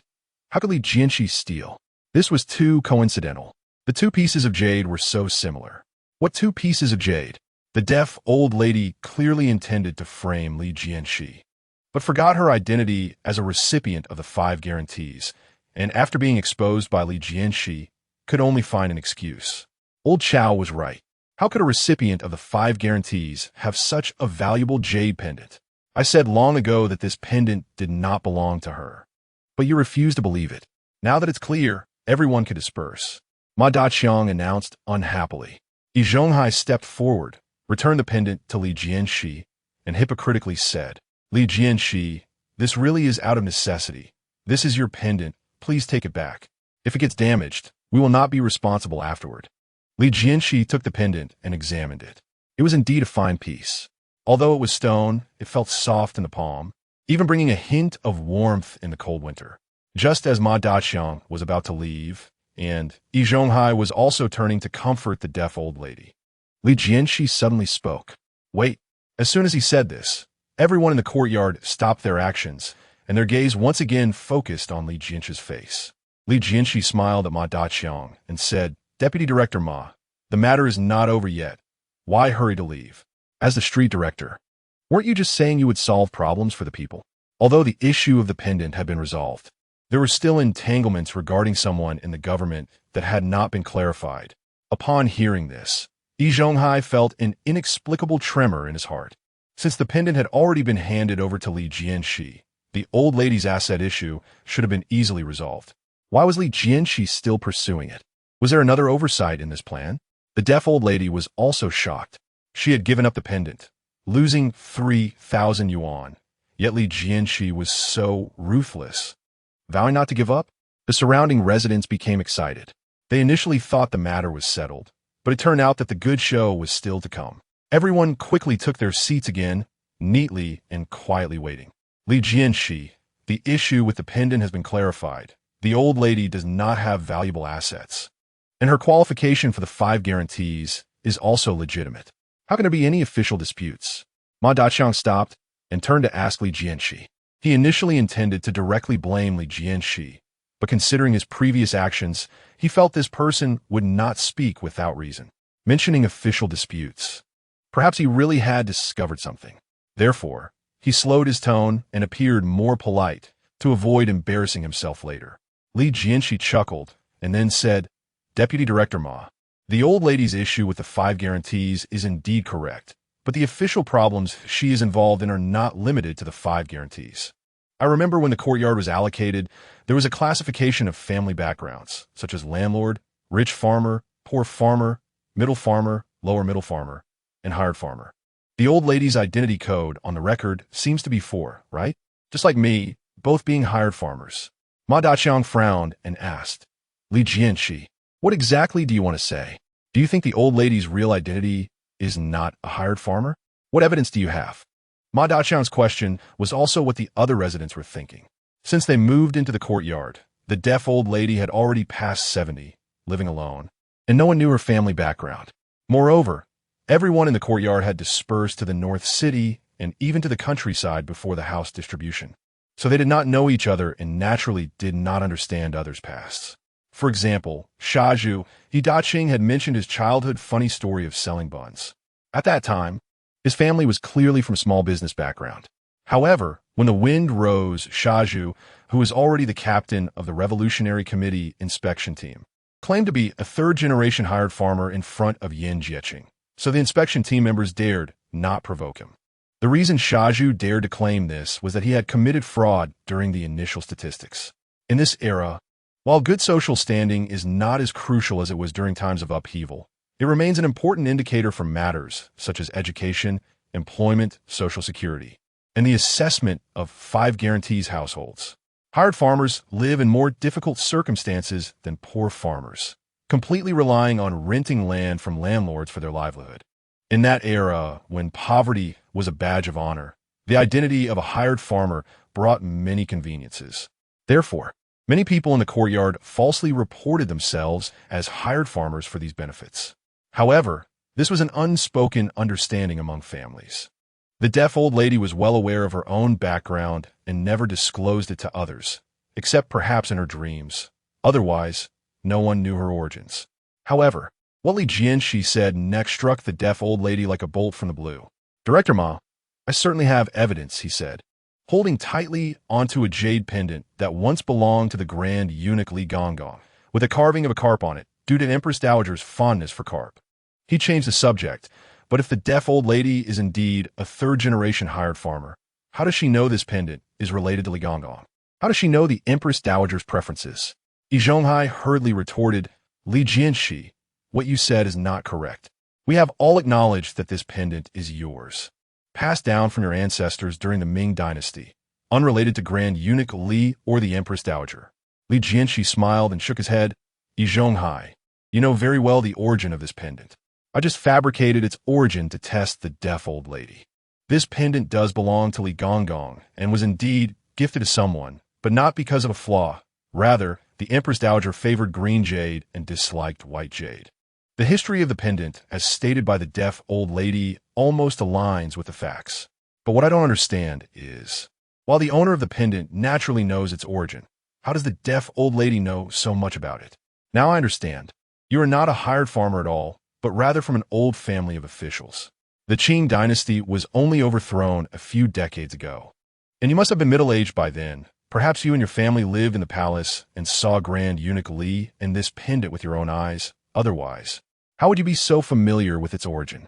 Deaf old lady, am I mistaken? Li Jianshe asked with a smile. He was always clear about his grudges. If the deaf old lady and Yi Zhonghai succeeded in framing him, Li Jianshe would inevitably face years of imprisonment. Thus, Li Jianshe's revenge would certainly be merciless. Forcing the deaf old lady to hand over the family heirloom was just the prelude. Li Jianshe's true goal was to expel this old woman from the courtyard. At this moment, faced with Li Jianshe's questioning, the deaf old lady was utterly astonished. Her legs trembled, leaving her speechless. So it turns out, the old lady came from the palace. No wonder she knew the origin of Li Jianshe's pendant. Unexpectedly, we have been living in the same room with someone from the palace for many years. I wonder what position she held in the palace. If she were just a maid, it would be hard for her to know many details about Grand Eunuch Li. I suspect she held a significant position in the palace. Otherwise, why would she be so harsh, as if everyone owed her something? I had wondered why this old woman had such sharp instincts, able to tell the delicious food from the neighbors. It must be due to her palace experience. No wonder she is so knowledgeable. This old thing has enjoyed a life of luxury for half her life. Yet in her old age, she still covets our meat. Last time, she ate half a chicken from my house. How could such a despicable person exist? She often assumes the role of an elder, while we have no ancestors from the old bureaucracy. Moreover, she is from the wild boarskin clan among the old officials, a type of person who should have been eliminated long ago. The residents were agitated, recalling the deaf old lady's misdeeds in the courtyard, gritting their teeth in anger. Considering the old lady's age, otherwise, if it were younger people, they would have acted long ago. Li Jianshe, I think your view is erroneous. I remember your family has also been hired farmers for 3 generations. According to your logic, if the old lady, as a hired farmer, should not know the origin of the pendant, then how could you, as a descendant of hired farmers, have it? Could it be that your relationship with Li Gonggong is even deeper? Did he directly gift it to your ancestors? Yi Zhonghai thought he had found a flaw in Li Jianshe's words and laughed as he asked. Li Jianshe shot him a glare and disdainfully replied, Our family's identity as hired farmers is indisputable, unlike the deaf old lady, whose origins are unknown. As for the pendant, it was because my mother once wove straw sandals for soldiers, and a soldier squad leader, in gratitude, gifted her this pendant along with its story. That soldier said the pendant was left by his great-grandfather, and since he had gone to war with an uncertain fate, he entrusted the pendant to my mother for safekeeping. So, strictly speaking, the pendant does not belong to me. We are merely safeguarding it for that missing soldier. Woven straw sandals? That sounds rather familiar. Yi Zhonghai was still unwilling to give up. That still doesn't prove the old lady is from the palace. You could learn about the pendant's origin from others. So why can't the old lady? Li Jianshe smiled and pointed at the old lady's feet. Yi Zhonghai, look closely. Do these feet look like those of a laboring person? Yi Zhonghai looked down and was instantly struck dumb. The deaf old lady's feet resembled triangular rice dumplings, not much smaller than a child's foot. This was due to the old practice of foot binding. Although only women from the palace were supposed to bind their feet, once bound, their movements were restricted, making it impossible for them to work. Even if the deaf old lady's family came from small merchants, this would still make sense. However, her identity record clearly states she is a hired farmer. How could a hired farmer's family, with no land and relying on renting to survive, allow a woman to bind her feet? In many farming families, women also bear heavy labor responsibilities. Yi Zhonghai, what else do you have to say? Li Jianshe sternly questioned. Faced with overwhelming evidence, Yi Zhonghai fell silent. The surrounding neighbors were all shocked. Such an obvious lie had gone unnoticed by them until now. How could a hired farmer of 3 generations have bound feet? This lie was truly clumsy. Damn it, we have all been deceived by this old hag. Thanks to Li Jianshe. Otherwise, we wouldn't have known how long we would have been taken in by this old hag. Li Jianshe is truly impressive, seeing through the deaf old lady's true nature at a glance. Such a person must not be allowed to stay in the courtyard any longer. Expel her. Let her go to jail. Yes, to jail. The residents were agitated, having been deceived for so long. Who could not feel indignant? Additionally, the deaf old lady's improper behavior, whether acting superior due to her age or forcefully begging for food, had long caused everyone distress. Please calm down. With Director Ma here, we will surely give everyone a satisfactory explanation. Director Guo quickly stood up to appease the situation. Li Jianshe turned to Deputy Director Ma and asked, Deputy Director Ma, while we cannot confirm the deaf old lady's official background, she is undoubtedly not a hired farmer. How will our street handle such fraudulent family backgrounds? Ma Daqiang answered calmly. Generally, it would result in imprisonment. Hearing this, Li Jianshe smiled and nodded in satisfaction. Very good. I have no further issues. Since Ma Daqiang also agreed that the deaf old lady should face imprisonment, there was no need to say more. Although today he could not bring down Yi Zhonghai, removing the deaf old lady was also a way to weaken his power. Yi Zhonghai's small group was already few in number. With Yi Daqiang taken away by the white melon woman and the deaf old lady about to be disgraced, only Jianshe and her son Dongxi remained. Yi Zhonghai would find it difficult to stir up trouble. As long as he removed the number one antagonist, Yi Zhonghai, from the courtyard, the remaining people like Lu Haizhong would be easy for Li Jianshe to handle. Chapter 37. Imprisonment. After all, their wits were far inferior to Yi Zhonghai's. Just then, a commotion of footsteps came from the front yard. Personnel from the police station had arrived at the scene. Director Ma and Director Zhang were here. Officer Liu reported breathlessly. In the face of the leader's tasks, one must show utmost seriousness. Even if they didn't run, they had to pretend to be exhausted. Director Zhang, a strong man in his 30s, strode towards Ma Daqiang. Director Ma, I heard someone committed a crime here. Who are we arresting? Ma Daqiang pointed at the deaf old lady. It's her. Take her away. Director Zhang was taken aback, and Officer Liu behind him was also stunned. Wasn't it said earlier that they were going to arrest Li Jianshe?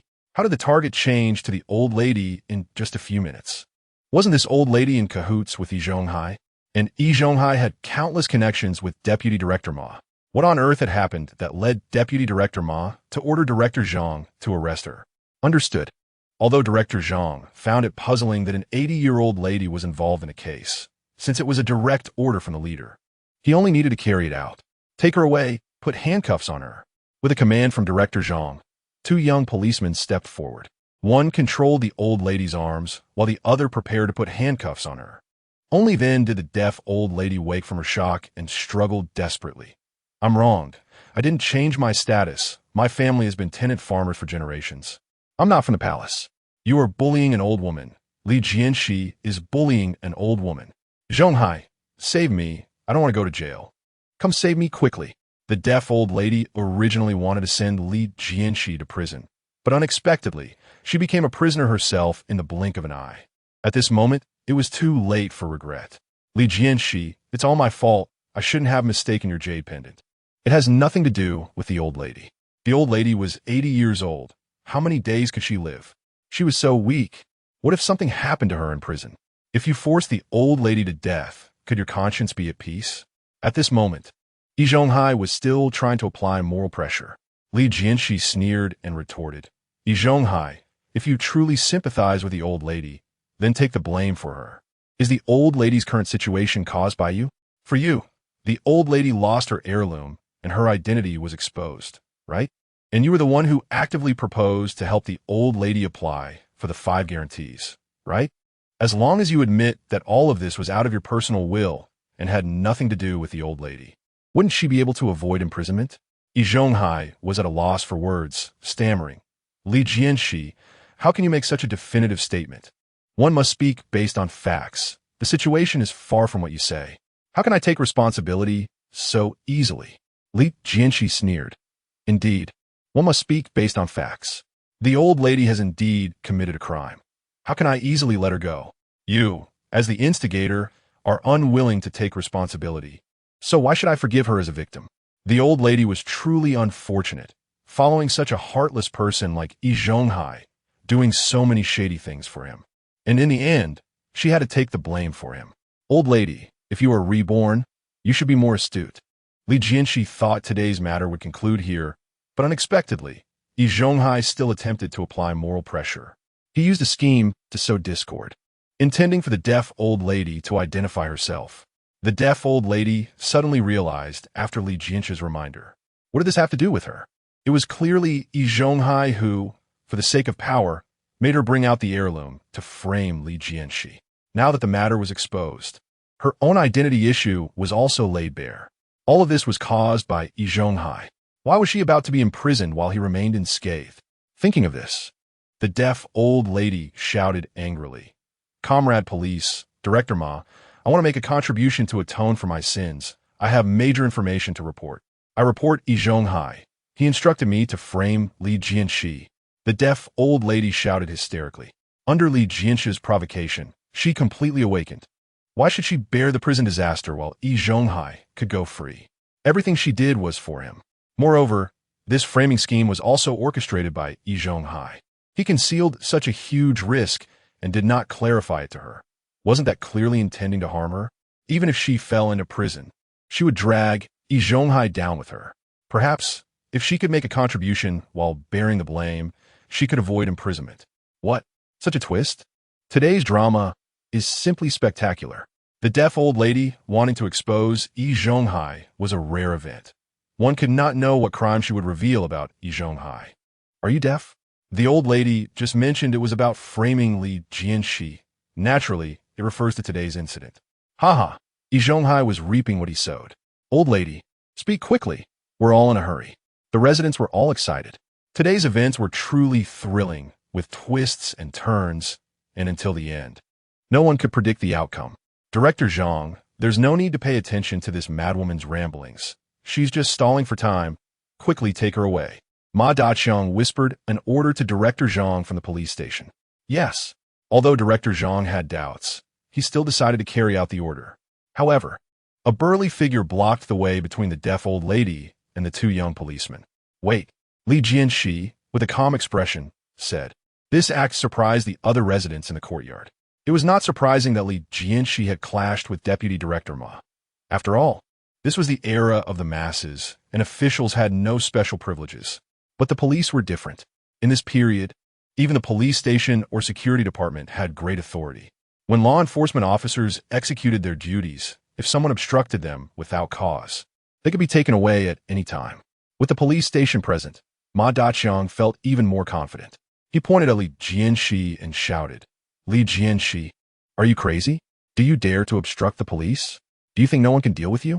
In stark contrast to Li Jianshe's reaction, he appeared unusually calm. Deputy Director Ma, perhaps you are overthinking this? The police handle cases according to national law, not just based on your word. Director Zhang, don't you think that's reasonable? Director Zhang nodded instinctively. Indeed, even if our internal personnel make mistakes, they must be handled according to the law, impartially. Li Jianshe nodded with a smile. What Director Zhang said makes sense. This is how the people's police should be. In contrast, some people, holding the title of Deputy Director of the Street, look down on others and do not give the masses a chance to speak up. Those who know him are aware that he is the Deputy Director of the Street, while those who do not know think they have returned to feudal times. Standing before an emperor, Ma Daqiang was speechless from Li Jianshe's words. After a long time, he gritted his teeth and said, Li Jianshe, speak your mind directly. Stop making personal attacks. Li Jianshe shukladligli. Deputy Director Ma, don't be angry. I'm just afraid my words are unclear, and you won't let me speak. Since you allow me to speak, then I will say a few more words. Just now, the old lady's words, everyone heard. I don't care what mistake she made in the past. At least at this moment, she is still a member of the courtyard. As the newly elected elder of Yard 95, if someone in the yard encounters difficulties, I will certainly do my best to help. Now, I just hope to let the old lady say what she wants to say. Deputy Director Ma, Director Zhang, and everyone present who agrees, who opposes. Li Jianshe looked around, and everyone fell silent. His aura was too strong, and no one dared to go against him. Who dares to oppose? Good, since no one opposes, old lady. You can now say what you want to say. Li Jianshe took 2 steps to the side, placing the old lady in front of everyone. At this moment, tears shimmered in the old lady's eyes. The feeling of being protected by Li Jianshe truly gave her a sense of security. Unfortunately, she stood on the wrong side. Opposing Li Jianshe. Otherwise, she wouldn't have ended up in such a predicament today. The old lady felt deeply regretful this time, wiped away her tears, took a deep breath, and said, I have decided to report Yi Zhonghai. It was he who instructed me to conspire against Li Jianshe, with the aim of being elected as the one in charge this time. In fact, I had known Yi Zhonghai before moving into the courtyard. At that time, I was all alone, struggling to make ends meet, and thought about selling my family heirloom for some money. Coincidentally, Yi Zhonghai was also at the pawn shop that day. Upon learning that my heirloom was quite valuable, he dissuaded me from selling it and offered to lend me money to get by. I couldn't bear to part with the jade pendant, knowing that he coveted my family heirloom, but I still accepted his assistance. Soon after, the allocation of the courtyard began. The old lady spoke slowly, her emotions fluctuating at first, but as the story deepened, she gradually calmed down. Her eyes sparkled with the light of memories. Starting from the day she met Yi Zhonghai, she then recounted how Yi Zhonghai helped her change her status and used connections to ensure that she and Yi Zhonghai lived in the same courtyard during the lottery. After that, Yi Zhonghai leveraged her age to position her as the elder of the courtyard. Speaking of this, a proud look appeared on the deaf old lady's face. Those days were the most glorious for me after the war, even more comfortable than when I was in the palace. Although the power of being an elder was not as great as in the palace, there weren't so many restrictions in the courtyard.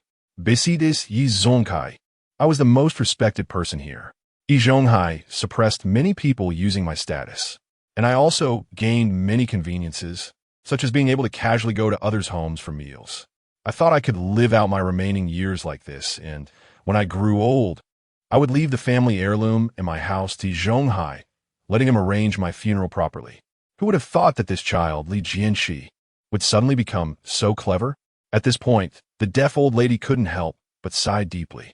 If it weren't for Li Jianshe's intervention, she could have run rampant in the courtyard with Yi Zhonghai, even if she had noticed Li Jianshe's changes earlier and reminded Yi Zhonghai not to provoke him. Perhaps the situation could still have been stable. However, reality does not entertain hypotheticals. The courtyard was silent, and the residents were all engrossed in the old lady's narration, while she continued her story calmly, until she mentioned how Yi Zhonghai had her pass the jade pendant to Jianshe, and then Jianshe left the courtyard with Jia Dongshu under the pretext of diarrhea. When they returned, the jade pendant had quietly been placed in Li Jianshe's wardrobe. All of this was Yi Zhonghai's scheme. I was deceived by him, using my family heirloom to assist in his wrongdoing, and ended up in today's situation. I brought this upon myself, but Yi Zhonghai, this scoundrel, is also not blameless. Although I had a temper in the past, I was never a rogue, nor would I frame others. My change was entirely due to Yi Zhonghai's corruption. The deaf old lady pointed directly at Yi Zhonghai, angrily accusing him. Yi Zhonghai's face turned pale. Today he had faced multiple betrayals, and he never expected that even the deaf old lady would turn against him. Under the gaze of many, he found it difficult to continue deceiving the old lady. The only option left was to decisively cut ties and draw a line with the deaf old lady. Yi Zhonghai, with a serious expression, said, "Old lady, I believe I have done nothing wrong to you. Why would you frame me like this? Isn't the matter of the jade pendant already clarified? Does your betrayal now mean that the jade pendant still belongs to you in Li Jianshe's hands? If not, how can you talk about your so-called conspiracy? Li Jianshe, can you admit that this jade pendant belongs to the deaf old lady?" Yi Zhonghai's reaction was quick, and even under pressure, he swiftly found the key defense. The jade pendant was valuable. Since Li Jianshe knew its origin, he must also understand its price. Yi Zhonghai found it hard to believe that Li Jianshe would give up this jade pendant worth 3,000 yuan just to deal with him. As long as he denied the pendant belonged to the deaf old lady, her previous conspiracy would collapse on its own. A habitual liar like the old lady. How credible could her words be? Yi Zhonghai's defense strategy was impeccable. Facing such a large sum of money, even Deputy Director Ma or the wealthy Chen Xiuru would probably find it hard to escape his trap. Yi Zhonghai's layout was flawless, but unfortunately, his opponent was Li Jianshe. Li Jianshe took out the jade pendant and examined it carefully under the sunlight. He exclaimed in surprise, "Strange, this doesn't seem to be mine. My koi is male, but this one looks more like a female." As soon as he said this, the residents of the courtyard couldn't help but laugh. Even Lu Gan and the police were amused. "What are you laughing at? Don't you know you can tell male from female by the appearance of the fish? My koi has a row of small white spots on its pectoral fins, while this one is smooth. Moreover, the The back of this koi is slightly bulging, which is a characteristic of female fish. It seems that this jade pendant indeed belongs to the deaf old lady. So where is my jade pendant? I haven't seen it for several months. Wouldn't have been stolen, would it? Li Jianshe's performance was somewhat exaggerated, but no one could refute it. His logic was tight and impeccable. Indeed, I often fish. Female fish have a bulging back, while male fish are concave. As for the small white spots on the pectoral fins, I hadn't paid attention to that. Yin Bugue also chimed in, saying that he fished every day and naturally understood the difference between male and female. Could it be that this jade pendant really belongs to the old lady? Although it was hard to believe, if the jade pendant did not belong to the deaf old lady, why would Li Jianshe use such a treasure to frame Yi Zhonghai? Indeed, this jade pendant was worth over 1,000 yuan, while my family's annual income was less than 500. Who would want to use such a valuable item to harm others? If it were me, I would rather not let Yi Zhonghai fall into a trap than to keep the jade pendant, pawn it, and gain many benefits. Everyone believed that the jade pendant undoubtedly belonged to the deaf old lady. Some mocked Li Jianshe, bluntly stating that the jade pendant was lost. Even the deaf old lady was surprised by Li Jianshe's straightforward admission of guilt. After Yi Zhonghai finished speaking, the deaf old lady felt a deep sense of despair. She thought no one would give up 3,000 yuan to help her. But Li Jianshe's actions made her lose face. She suddenly realized that this defeat was not unjust. If Li Jianshe were wronged, even heaven would find it hard to forgive. Old lady, the jade pendant is returned. I was wrong to suspect you. I'm sorry. Li Jianshe handed over the jade pendant without hesitation. It's just 3,000 yuan taken rightly. Chapter 38, Fabricating Lies. Even if the deaf old lady was deceived out of the jade pendant, it was her own doing, and returning it was no problem. After all, Li Jianshe possessed a procurement critical hit system and had no worries about wealth. What he sought was merely a breath of fresh air. However, the deaf old lady did not accept the jade pendant. Li Jianshe, you're a good child. The thing I regret the most is conspiring with Yi Zhonghai to harm you. You can keep the jade pendant as my apology. After saying this, the deaf old lady felt a sense of relief. Li Jianshe was momentarily taken aback, but quickly understood. In the deaf old lady's story, she revealed her various misdeeds with Yi Zhonghai, including changing quotas, handling 5 guarantees, and so on. Faced with numerous charges, even if Li Jianshe forgave her, she would find it hard to regain her freedom in this life. Alone and isolated, if she were to die in prison, the jade pendant might fall into unknown hands. Rather than let it be lost, it was better to give it to Li Jianshe. At least, the moment he protected her made her remember the warmth of being spoiled as a princess by her family in her childhood. Then I will accept it. Li Jianshe put the jade pendant into his pocket. How could he not feel pity for the 3,000 yuan that came to him so easily? At this moment, Yi Zhonghai pointed at Li Jianshe with dissatisfaction. Director Ma, in front of so many people, that is a jade pendant worth 3,000 yuan. How can it be easily given away? This is clearly a conspiracy between the deaf old lady and Li Jianshe. The jade pendant originally belonged to Li Jianshe. They fabricated lies to frame me. Director Ma, you know me. Do not let them slander me. Shut up, Ma Daqiang shouted, interrupting Yi Zhonghai.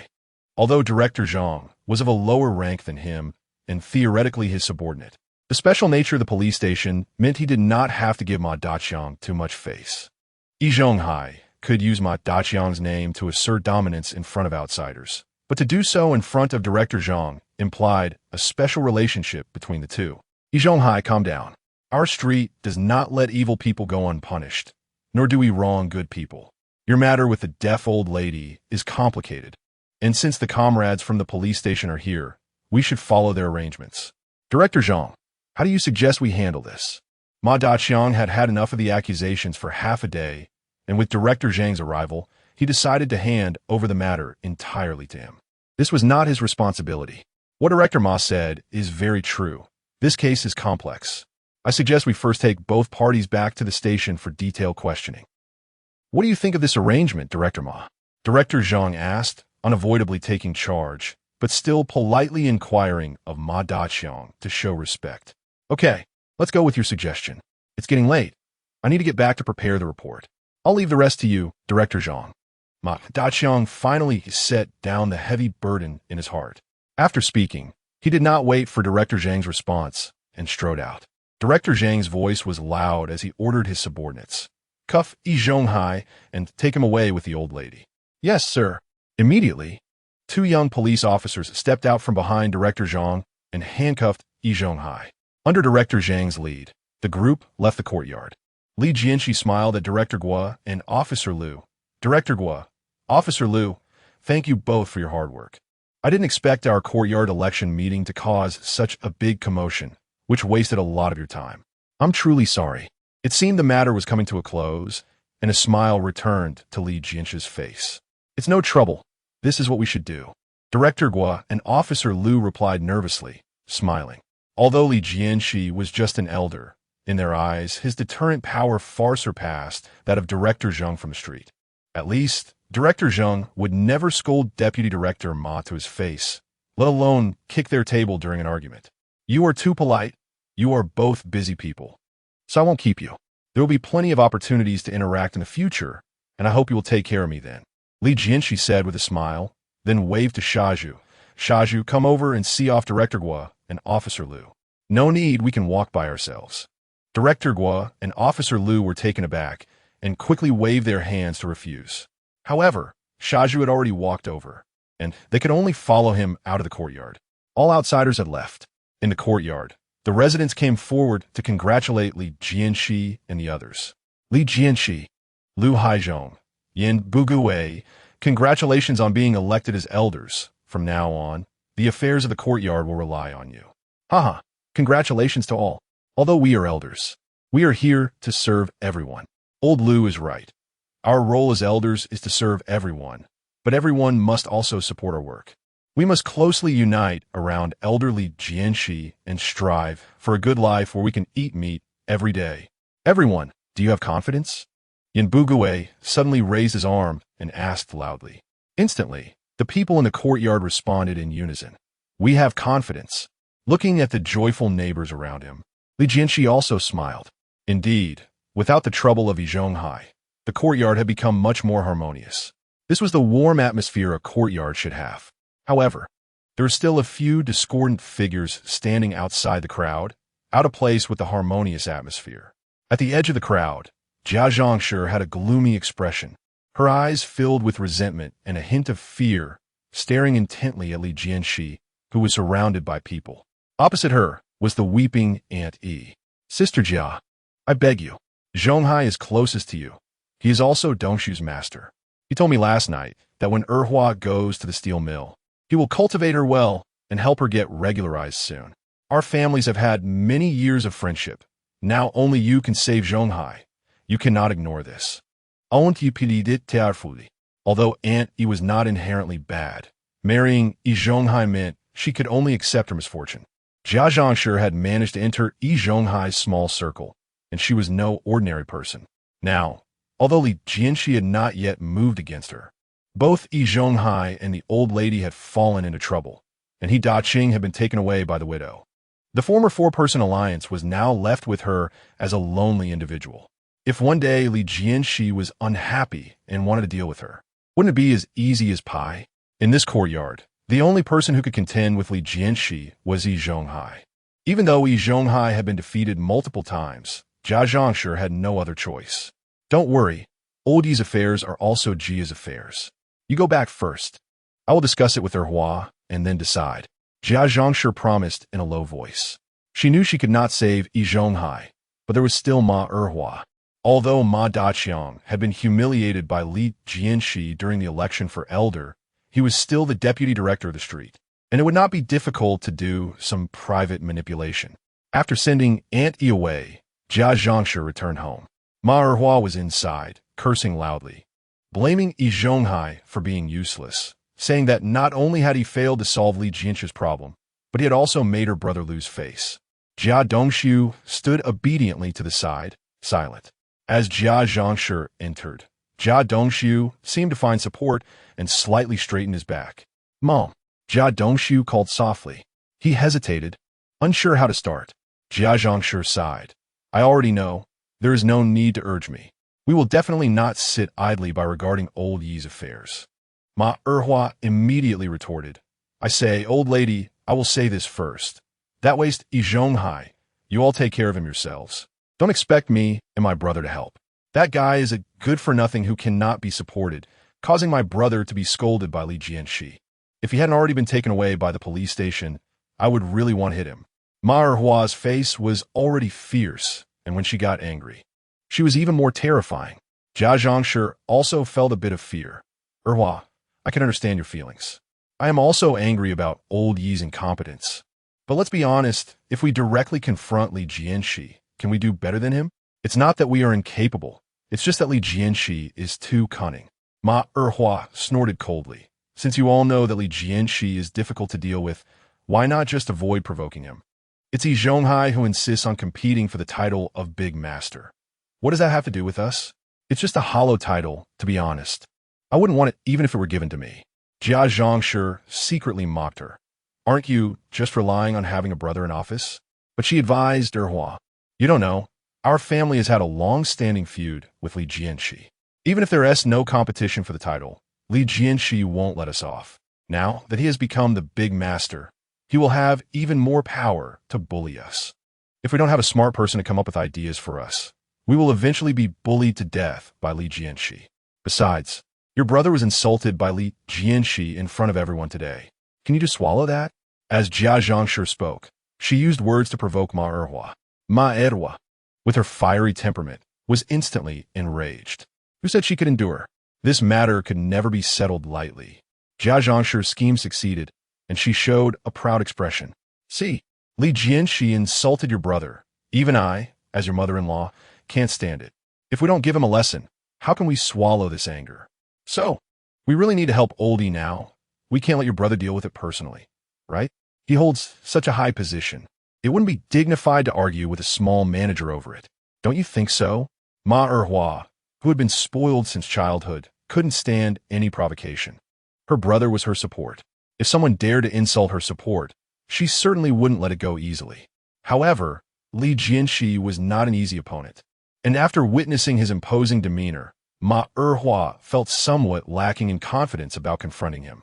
Jianshe noticed her hesitation, quietly walked over to her son Jia Dongshu, and whispered a few words. When Jia Dongshu nodded reluctantly, she then stood up and said to Ma Erhua, Oh, I suddenly remembered I have something urgent to deal with. Erhua, you stay at home to look after Dongshu. I might be out for a while and won't be back until before lunch. Before she finished speaking, Jianshe had already pushed the door open and locked it behind her. As she walked away, she smugly muttered to herself, Dongshu, it's all up to you now. As long as you can coax Erhua, why would she refuse to help Oldie? If you can win her over, that would be even better. Getting a grandson sooner would make the neighbors envious. On the other side, the celebratory occasion finally came to an end. After sending off the guests, Li Jianshe returned home with Qin Huairu. After closing the door, he took out the jade pendant left by the deaf old lady before she was taken away. The room was dimly lit, and the jade pendant seemed to emit a faint white light in the haze. What a treasure, Li Jianshe marveled. It's no wonder it belonged to the great eunuch Li. The quality is top-notch. Indeed, it cost 3,000 yuan, which was more than my family's annual income of less than 150 yuan. This is almost equivalent to a poor farmer's savings for half a lifetime. Qin Huairu commented. Her father was the production team leader of the 4th team, and although their family was slightly better off, their annual income was still only 150 yuan. For ordinary families, earning 100 or so yuan a year was already quite good, and that was because Qinjia village was a large village. In smaller villages, it was common to earn only 30 or 40 yuan a year. The value of this jade pendant could be equivalent to a poor farmer's lifetime income, or perhaps even more. Do you like it? If you do, wear it. Li Jianshe handed the jade pendant to Qin Huairu. This was a eunuch's item, and Li Jianshe felt a bit superstitious about it. If Qin Huairu wanted it, he would let her wear it. If not, he would keep it in his personal space and save it for a museum in the future when conditions allowed. Forget it. This jade pendant is too valuable. What if I lose it?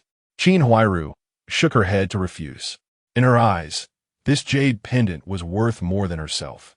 If she took it outside, even if it wasn't stolen, she would always be on edge. What do you mean return it? You've already given it to me.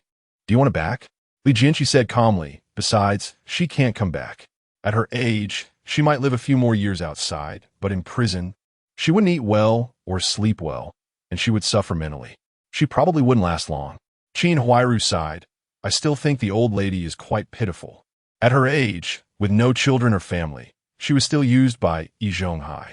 It's a pity she realized too late. Otherwise, she wouldn't have ended up like this. Li Jianshi laughed heartily and embraced her. Silly girl, you've only been in our courtyard for a few days. Do you really think she could wash herself clean just because she repented? Karma. The deaf old lady has what she deserves today, and it's all her own doing. If putting down the butcher's knife could turn one into a Buddha, wouldn't that be unfair to those who have gone through countless hardships to become Buddhists? The reason she repented was that she knew she couldn't escape this calamity. At the end of one's life, words become sincere. If she still had a chance to live, do you think she would repent?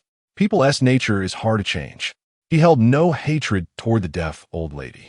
After all, she had already been imprisoned, and past grievances had dissipated with the wind. But as for sympathy, there was no need. The deaf old lady's actions could not be justified. The consequences she faced today were the fruits of her own actions. Brother Jianshe, you're right. I was too naive. Qin Huairu, quite clever, suddenly realized after Li Jianshe's words. You're not naive, just too kind. But in this harsh world, kind people are more easily deceived, Li Jianshe joked. Qin Huairu playfully replied, with brother Jianshe protecting me. Who dares to deceive me? That's natural, but what if I want to deceive you? Li Jianshe said with a sly smile, noticing Qin Huairu's cheeks turn red. He took the opportunity to pull her into his embrace, and the two spent some time napping together. By noon, Li Jianshe pushed open the door again, only to see a haggard figure hurriedly step into the front yard. Yi Zhonghai entered the courtyard just as Li Jianshe stood at the door, his gaze sharp. A flicker of resentment and fear passed through Yi Zhonghai's eyes. Then he quickly lowered his head and hurried towards his home. Brother Jianshe, what are you looking at? Qin Huairu stepped out from the inner room, her cheeks still flushed with the joy from earlier. Li Jianshe looked at Yi Zhonghai's fleeing back and replied with a cold smile. Yi Zhonghai is back. It must be Ma Daqiang supporting him from behind. What? What should we do? Qin Huairu felt anxious. Although she had just arrived at the courtyard, she knew well that Yi Zhonghai and Li Jianshe were at odds. Coupled with the sharp exchanges during the election today, it further reminded her of the sense of crisis during the war. She thought that, with his arrest, the threat was no longer there. Little did she expect that just half a day's time, Yi Zhonghai had been released and returned. It's fine when soldiers come. We will block them. When water comes, we will cover it. I already know Yi Zhonghai's methods. If I could bring him down once, I could do it countless times. Li Jianshe skufa. This time, he had little time to prepare for Li Jianshe. Mostly, it was Yi Zhonghai who took the initiative, while Li Jianshe had to respond passively. Even so, Yi Zhonghai still failed to defeat Li Jianshe. Now that Li Jianshe had risen to become the big master, Yi Zhonghai's chances were even slimmer. Huairu, you get busy cooking first. I'll step out for a bit. If I come back late, you can eat on your own. Don't wait for me. After informing Qin Huairu, Li Jianshe pushed his bicycle out of the courtyard. As he passed through the front yard, he was called over by Yan Bugui. Old Li, where are you going? Li Jianshe stopped and asked, I'm going out to run some errands. What's the matter? Yan Bugui looked around and leaned in to whisper, there's something I need to tell you. Around 10 this morning, someone saw Ma Erhua go to the street office and stayed for half an hour before leaving. I suspect she might be going to rescue Yi Zhonghai. I wanted to inform you earlier, but your door was tightly closed and no one answered when I knocked. At that time, Li Jianshe was resting with Qin Huairu, so he naturally had no time to pay attention. He nodded in response. I know. Yi Zhonghai just returned home. Yan Bugui was surprised to hear this. So soon? The waters at the street office are indeed deep. An elderly woman with hearing impairment made a formal complaint, yet they couldn't even detain her for half a day. The depth of these waters is evident. Li Jianshe smiled calmly and patted Yan Bugui's shoulder. Don't be afraid. The depths of the water cannot drown a determined person. I'm going to the street office to gather information. As the saying goes, knowing yourself and your enemy can lead to victory in 100 battles. Yan Bugui gave a thumbs up and joked. Li Jianshe, I suspect you have been secretly studying.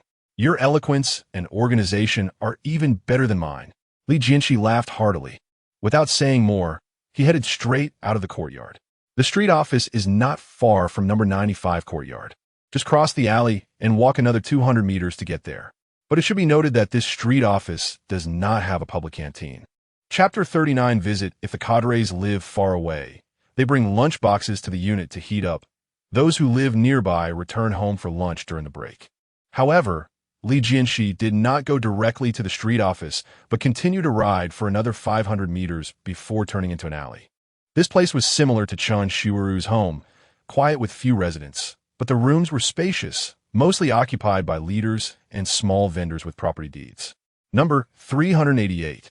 Here we are. Li Jianshe parked his bicycle and lightly knocked on the door. The door was slightly ajar, and someone inside peeked out and asked, "Who is it? Is this Director Zhang's home?" Li Jianshe replied, while stepping into the courtyard. The person inside came out to greet him. "Oh, it's Li Jianshe, right? Hold on. Let me guess why you're here. Is it about Yi Zhonghai?" The person was indeed the street office director, Director Zhang. Li Jianshe had met Director Zhang several times before, and this time he noticed that Zhang looked a bit older, probably in his 50s, similar in age to his former section chief, but his complexion and mindset were good. With a welcoming smile, he enthusiastically invited Li Jianshe. Come in, Li Jianshe, sit down. I wanted to come find you today. If you hadn't come to see me. Having a capable person like you in our street is very reassuring for me as the director." Director Zhang's attitude was friendly, and his words were pleasant. Seeing that Li Jianshe had not moved, he simply took his arm and led him inside. There was only Director Zhang in the room. "Li Jianshe, make yourself at home. Don't hold back. In the past, during the war, I got separated from my wife, and I've been searching for her for many years. But the new country is vast, and it's incredibly difficult to find her. I juggle work and household chores, so I can't avoid some negligence. Please don't take offense." Director Zhang spoke in a calm tone. Li Jianshe initially wanted to speak frankly, but felt a bit awkward at that moment. Quietly taking out 2 boxes of cigarettes from his side and placing them on the table. "Director Zhang, this is my first visit, and I didn't prepare a proper gift. I know you enjoy this, so I hope you find it agreeable." These cigarettes came from the hands of Li Jianshe's department's procurement officer. The department does not accept them, so the officer enjoys them himself.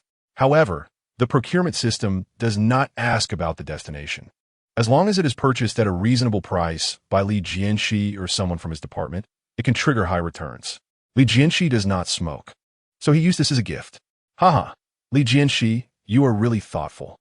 In my life, I have nothing better, just relying on these few tobacco leaves for fun."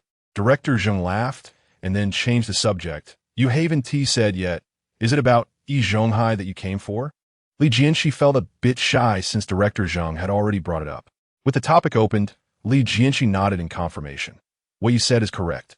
I came here for the matter of Yi Zhonghai's return. Although it's our first meeting, I feel you can be trusted. The deaf old lady has officially reported Yi Zhonghai, and this matter is almost settled. How could he regain his freedom? Moreover, just a few hours have passed. Even if Yi Zhonghai is innocent, how can the investigation be so swift?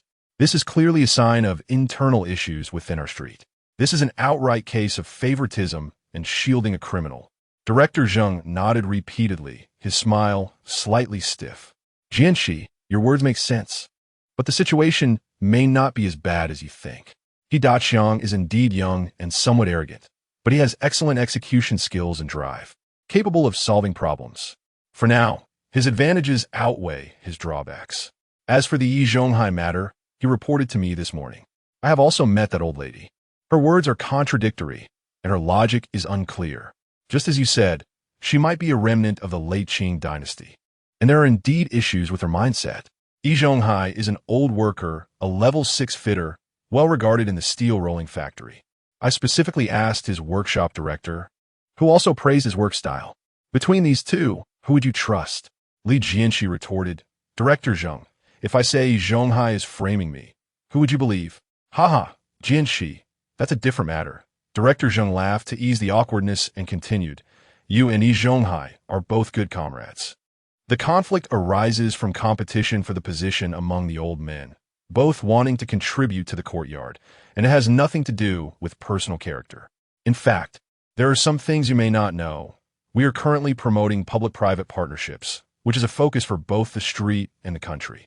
In the 30-some Siheyuan in Nanluo Guxiang, over 20 courtyards are occupied by small businessmen.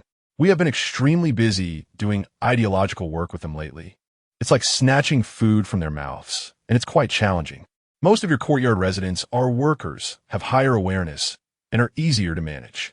Your ability, Li Jianshe, is among the best of the selected old men.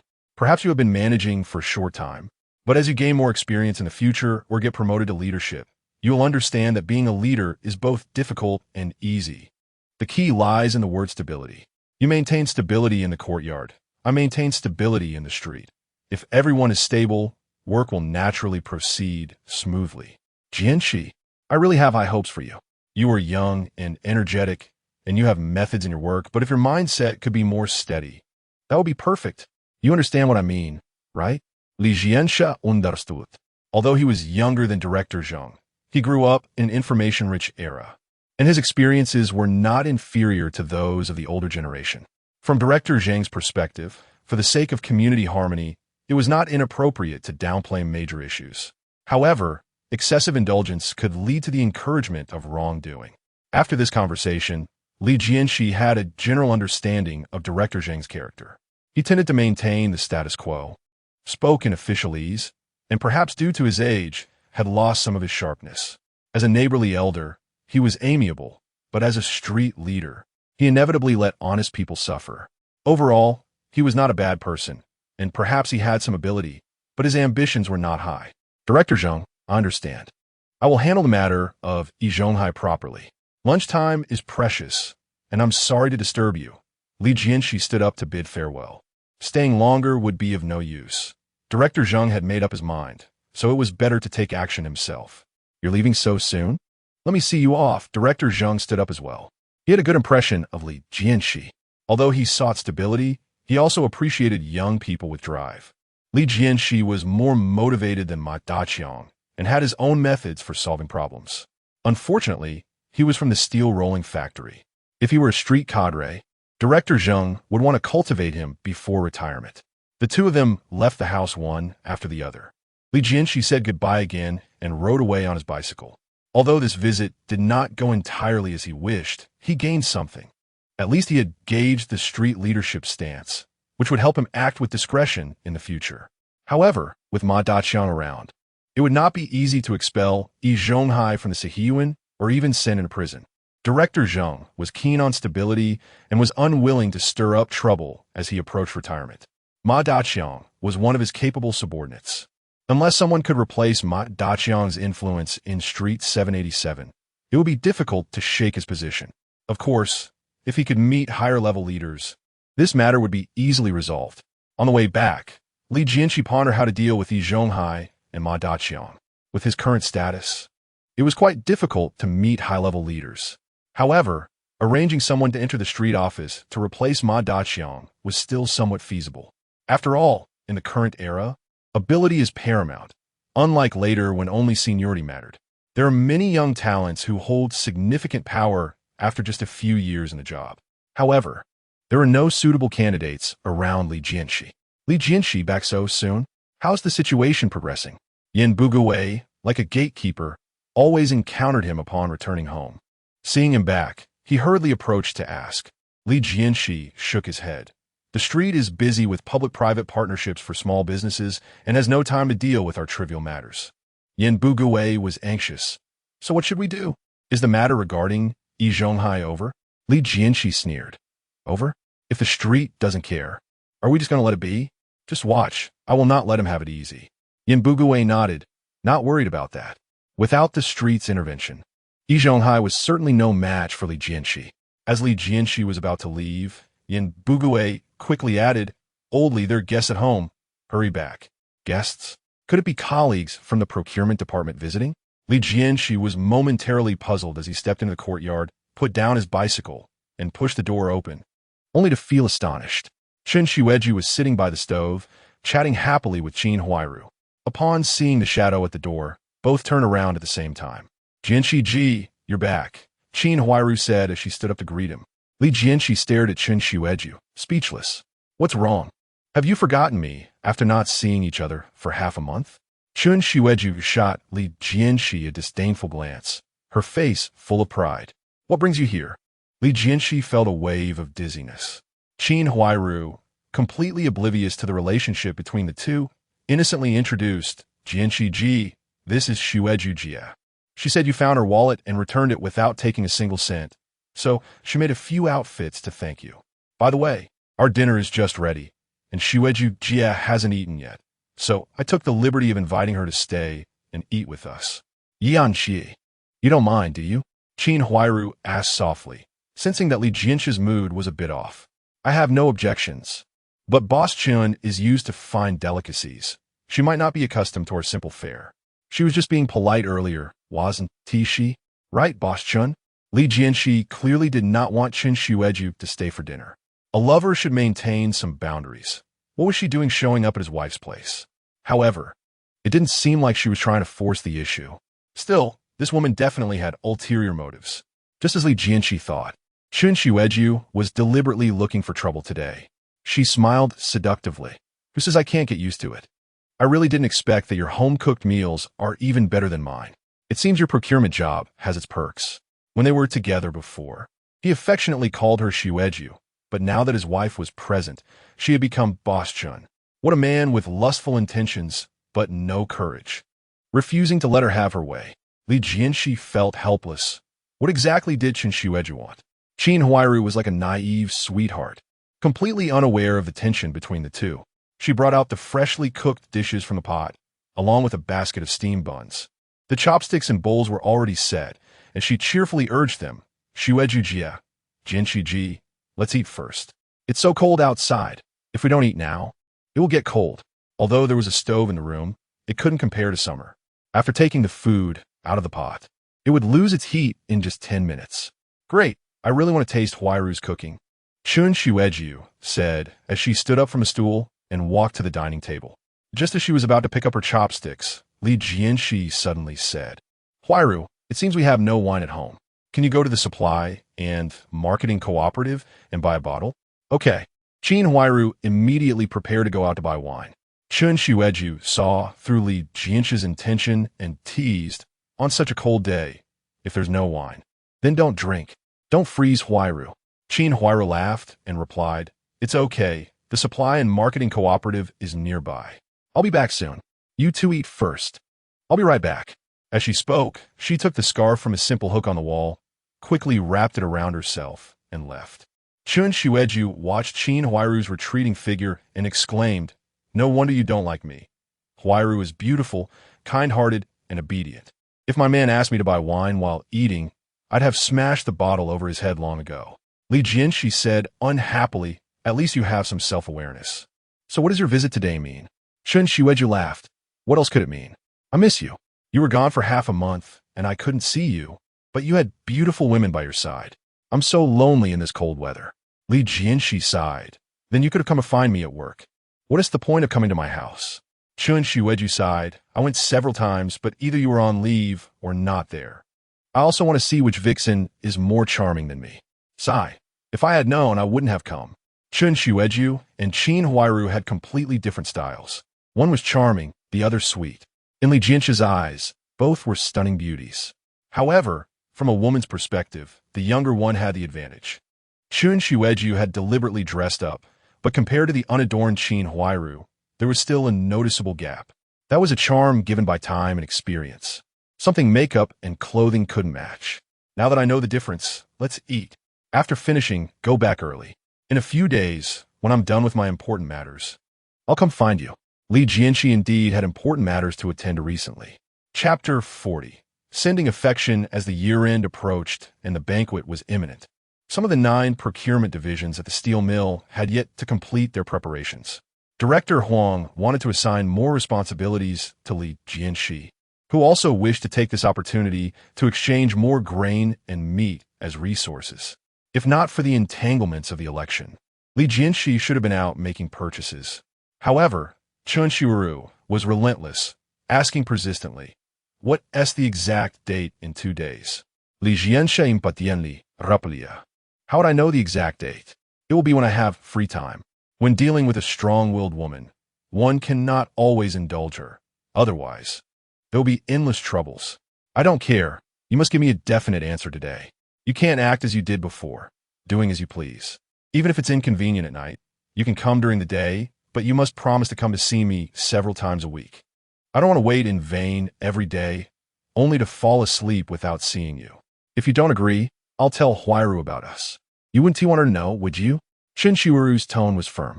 In pursuit of happiness, she was willing to risk everything. Li Jianshe felt utterly helpless. Chen Qiuru was indeed a heroine among women, bold in her actions.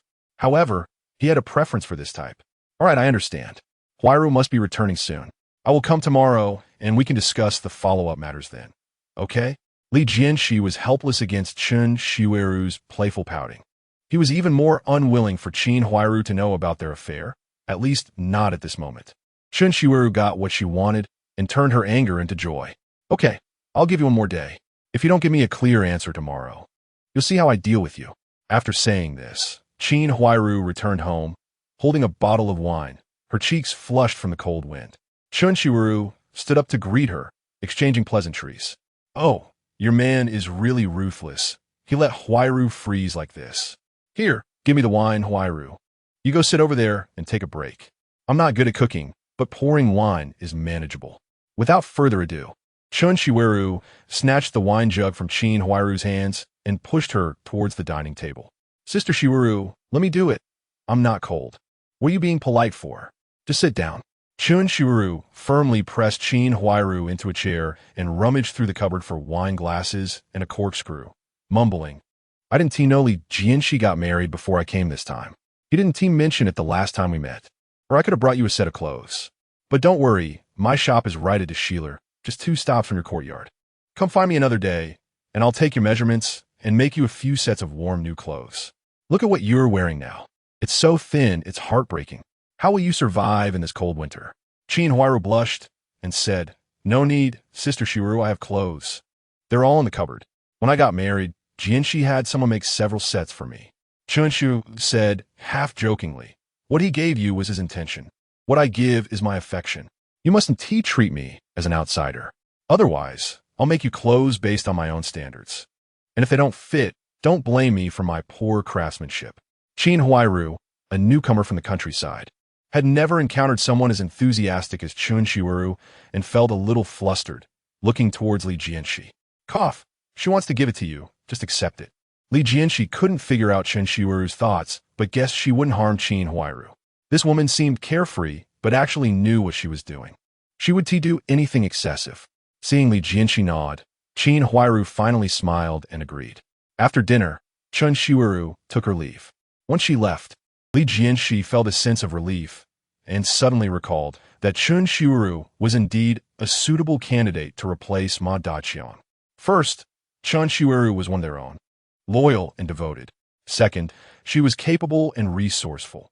Managing such a large silk shop alone should also not be a problem in taking on a leadership role. The issue was that as a small businesswoman, it was much harder for her to be promoted than for workers or farmers. But Li Jianshe had his own strategies. It was a time when public-private partnerships were being promoted. Chen Qiuru lived in Xianmen, and her household registration was there too, while her Qiuru silk shop was located at Schiller, now under the jurisdiction of Nanluo Guxiang. This meant her shop was also within the mobilization range of Director Zheng and others. If Chen Qiuru could actively respond to the street mobilization, given the scale of her shop, it shouldn't be difficult for her to secure a position as a worker. Once she entered the street system, with a little maneuvering on Li Jianshe's part, along with the fact that Chen Qiuru's family harbored an enemy spy, it would be a significant achievement. With such operations, even if Chen Qiuru couldn't be promoted to deputy director, at the very least, she could become the director of Women's Affairs. At that time, the street offices had not yet been subdivided into emergency, industry and commerce, urban construction, environmental protection, and other departments. The director of Women's Affairs was already a member of the leadership team and had considerable influence. Li Jianshe wanted to leverage Chen Qiuru's strength to join the street team to deal with Yi Zhonghai. Meanwhile, Yi Zhonghai was also plotting how to respond to Li Jianshe. Ma Daqiang was no longer usable. Today, During the rescue, Yi Zhonghai was scolded mercilessly. If it weren't for Jia Dongshu's trick against Ma Erhua, Ma Daqiang wouldn't even want to help. He Daqing had eloped with a widow, and the old lady was also in a difficult situation. Only Jia Jianshe remained, now like a startled bird, only able to cooperate in actions and unable to charge into battle. It seemed he needed to find new allies. Yi Zhonghai narrowed his eyes and thought. He was contemplating who in the courtyard could rival Li Jianshe. Completely defeating Li Jianshe was impossible.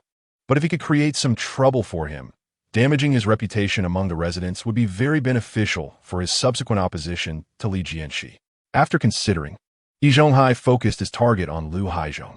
Although Lu Haizhong was inept, he had many followers, and among the 8 households in the backyard, 3 moved in tandem with him. That was why he could become the second master. "Oldie, where you going?" The auntie saw Yi Zhonghai wanted to go out without eating and couldn't help but ask. "I'm going to walk in the backyard. I'll be back soon." "You eat first." Yi Zhonghai put on his coat and left without looking back. The auntie knew he was plotting something again, wanting to advise him but hesitating, not knowing how to start. She could only watch Yi Zhonghai push open the door and step into the backyard. In the backyard, at Lu Haizhong's home, the Lu family of 5 was gathered around the lunch table. "Dad, Mom, I have a girlfriend." The eldest son, Lu Guangqi, suddenly announced while eating a steamed bun. Hearing this, the family stopped their movements and looked at him. "Brother, when did this happen? Who introduced her?" Lu Guangtian curiously asked. He was only 12 and still naive about romantic relationships, just wanted to join in the fun. Lu Guangfu, who was even younger, also widened his eyes, waiting for his brother's answer. "I met her at school. We've been exchanging letters for 2 years. Recently, she confessed to me, and I think she's nice. I want to hear your opinions." At this moment, Lu Haizhong had not yet gotten angry about his son marrying into the girl's family, and had always been fond of this academically successful son. He smiled and said, "It's fine. Finding someone on your own might not be worse than an introduction. At least you already know each other." "Which classmate is it?" "Have your mom and I met her." Lu Guangqi nodded in response. "She has been to our house. She has short hair, a baby face, and her name is Xiaofang." Upon hearing this name, Lu Haizhong's expression instantly darkened, and the auntie became nervous. "Guangqi, you're talking about that girl from the family that runs a small business?" Lu Guangqi nodded, and Lu Haizhong was furious, slamming the table. "No way, you can marry a widow, but I absolutely refuse to let you marry this woman." "Dad, why not?" Lu Guangqi was agitated. "Why do you even ask why? Her family is too overbearing, wanting my Lu family's son to marry in. I, Lu Haizhong, can't afford to lose face." Lu Haizhong roared, food flying everywhere. The second aunt stood up to pat his back in comfort. "Old Lu, don't get angry. Keep your voice down. It's not good if others hear." Lu Haizhong shook off the second aunt's hand and angrily said, "Keep it down? Your son is about to marry in. How can I keep it down? Guangqi, I can agree to other things, but marrying in is absolutely out of the question. Today I'll say it straight. If you dare to contact that woman again, don't recognize me as your father." Bang! Lu Guangqi suddenly stood up, shouting at Lu Haizhong, "Dad, you're too selfish. For the sake of your pride, you disregard my lifelong happiness? I have already pledged my life to Xiaofang. No matter if you agree or not, I will marry her. You unfilial son." Lu Haizhong was furious. "Aren't you a man? Can't you have a bit of self-respect?"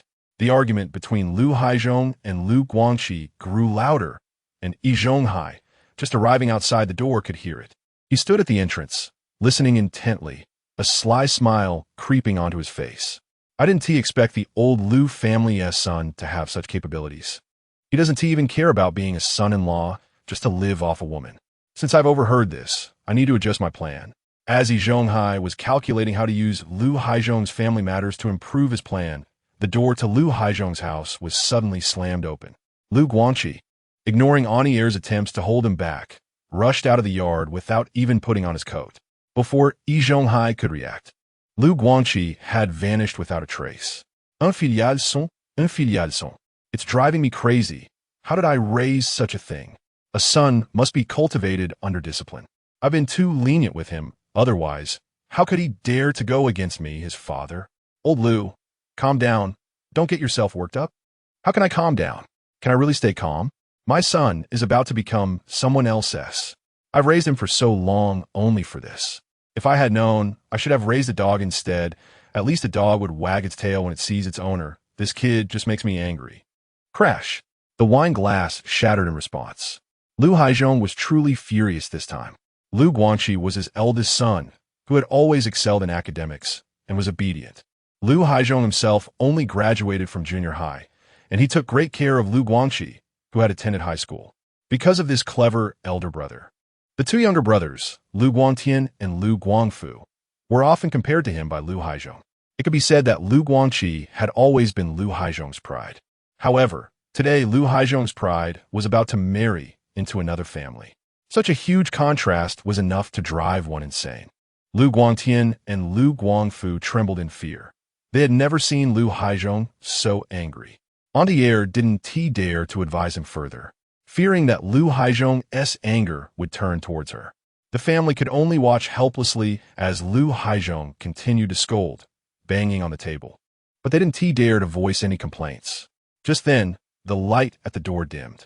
Yi Zhonghai walked in. "Old Lu, what are you making a fuss about? Your shouting could be heard throughout the courtyard. What is going on?" Before today, Yi Zhonghai had a good relationship with Lu Haizhong. At least, it was a mutually beneficial relationship.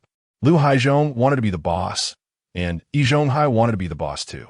Both had their supporters, and working together could pull in quite a few votes. However, today, Yi Zhonghai was suppressed by Li Jianshe, and Lu Haizhong didn't vote for Yi Zhonghai either. So their relationship had already broken down. Therefore, Lu Haizhong sarcastically retorted, "Yi Zhonghai, are you here to watch my joke? My son has turned out to be a prodigal. But you're not doing much better. You've worked hard for the position of boss, yet you're still being crushed by Li Jianshi. Even He Daqing and the deaf old lady have been kicked out of the courtyard by Li Jianshi. You're all alone now. What qualifications do you have to laugh at me?" Yi Zhonghai, that old fox, was very shrewd and remained unfazed by the verbal attack. He forced a smile and said, "Old Lu, we've each been neighbors for many years, without any conflicts of interest. Our relationship has always been harmonious. Why would I come here to mock you? Then why are you here?" Lu Haizhong asked unhappily. "Don't take me for a fool. Well, the deaf old lady said isn't false, right?" Lu Haizhong continued, "You Yi Zhonghai are deep-minded. Who would believe you if you say you want nothing?" Although Lu Haizhong's mind was simple and he was furious at the moment, he could see through Yi Zhonghai's intentions. Yi Zhonghai replied with a wry smile, "Old Lu, you're right. I came this time to ask for your help. I lost to Li Jianshi in the grandpa election, and we have a feud. He will definitely make things difficult for me in the future. So, I want to ask you for help. The old lady has already been detained, and the street committee claims her crimes are serious, and she might face life imprisonment. If she leaves, the house will be reclaimed. I think if no one in the courtyard wants this house, the street will eventually arrange for someone else to move in, and it's hard to predict if the newcomers will be good or bad. So it's better for me to move in next to you. Li Jianshi is ambitious. If you question him even a little in the meeting, he will turn dark. If he gains more power in the future, he will definitely covet your and old Yan's positions, turning the courtyard into his own territory. As long as you help me this time, I will surely follow you in the future. Although my reputation is already damaged, you should know my wisdom. With my help in planning, combined with your prestige in the backyard, Li Jianshi will have to think twice before moving against you." Yi Zhonghai first pretended to be weak to make Lu Haizhong look down on him and lower his guard. Then, he adopted a strategy of retreating to advance, outwardly seeking help, but actually wanting to influence Lu Haizhong's decision as a think tank. Lu Haizhong felt pleased by the flattering tone, and the anger that Lu Guangqi had stirred up earlier was also calmed down a lot. "Yi Zhonghai, given your sincerity this time, I'll trust you this once." However, Lu Haizhong's eyes turned, and he changed the subject. "I can't just hand over the old lady's house to you." Yi Zhonghai sneered inwardly, but pretended not to understand. "Why not? Is there someone else coveting the old lady's house?" Lu Haizhong nodded and continued. "Old Yi, you just saw it. My prodigal son Guangqi actually wants to run to his classmate's house to become a son-in-law, which is truly humiliating for our Lu family. But I can't blame Guangqi entirely. We have 3 sons in the family, but only 2 rooms. Guangqi doesn't want his wife to squeeze in with us. He'd rather marry and then live together. just because his classmate S family is a small business and the house is spacious. If you hadn't brought it up, I might have almost forgotten about the old lady S house. Chapter 41, auctioning the house. But now, I have to think about my son Guanxi first. So, oldie, I can't help you with this matter, Lu Haizhong said with a hint of apology. After all, he had never considered the old deaf lady's house before, and now it seemed that he had cut off Yi Zhonghai's hopes. That's easy. If Guanxi wants a house, he can live in mine. I'll move over and let him stay in a room in my courtyard, right? Yi Zhonghai smiled. However, Lu Haizhong still shook his head. Old E, let's be clear, this matter is not negotiable. How big can your house be? The old lady's room is the largest in our courtyard. Seeking refuge is a pretense. Wanting a bigger house is the real intention, right? Old Lu, how can you think of me like that? I'm genuinely afraid of being retaliated against by Li Jianshe. After all these years of friendship, you can't just stand by and watch me die. Yi Zhonghai's emotions were agitated, but he secretly felt pleased. Regarding Guanxi's matter, Yi Zhonghai had heard Lu Haizhong mention it once while they were having a meal at the steel factory. The reason Lu Guanxi insisted on marrying into the family was that the other party had a house. He intentionally mentioned that the old deaf lady's house had no owner, intending to hint to Lu Haizhong that he might discuss it with Li Jianshi and rent it to his son Lu Guanxi. However, Yi Zhonghai noticed that Li Jianshi had no good feelings towards Lu Haizhong and instead valued Yin Bugui quite a lot. Yin Bugui's family also had 3 sons and 1 daughter, with the eldest son, Yin Jieching, turning 18 soon and about to discuss marriage. As the big uncle of the courtyard, Li Jianshi needed to communicate with the street about the rental matters. If Lu Haizhong sought help from Li Jianshi and Li Jianshi favored Yin Bugui, wanting to give the house to Yin Jieching, then conflicts would arise from there. In the backyard of the Su family, the sounds of Lu Haizhong and Lu Guanxi's argument were heard by everyone in the backyard. Su Yi stood by the window, looking at the closed door of the Lu family's house, and waved to his son Su Damao. Damao, come here. Su Damao stepped forward. What's the matter, father? Su Yi smiled. Get a bowl and go to Li Jianche's house to inform him that Yi Zhonghai has been in Lu Haizhong's house for a while. If someone sees him, just say he borrowed some soybean paste. Su Damao's eyes flashed with excitement. Father, do you want to see Li Jianshi clash with Yi Zhonghai?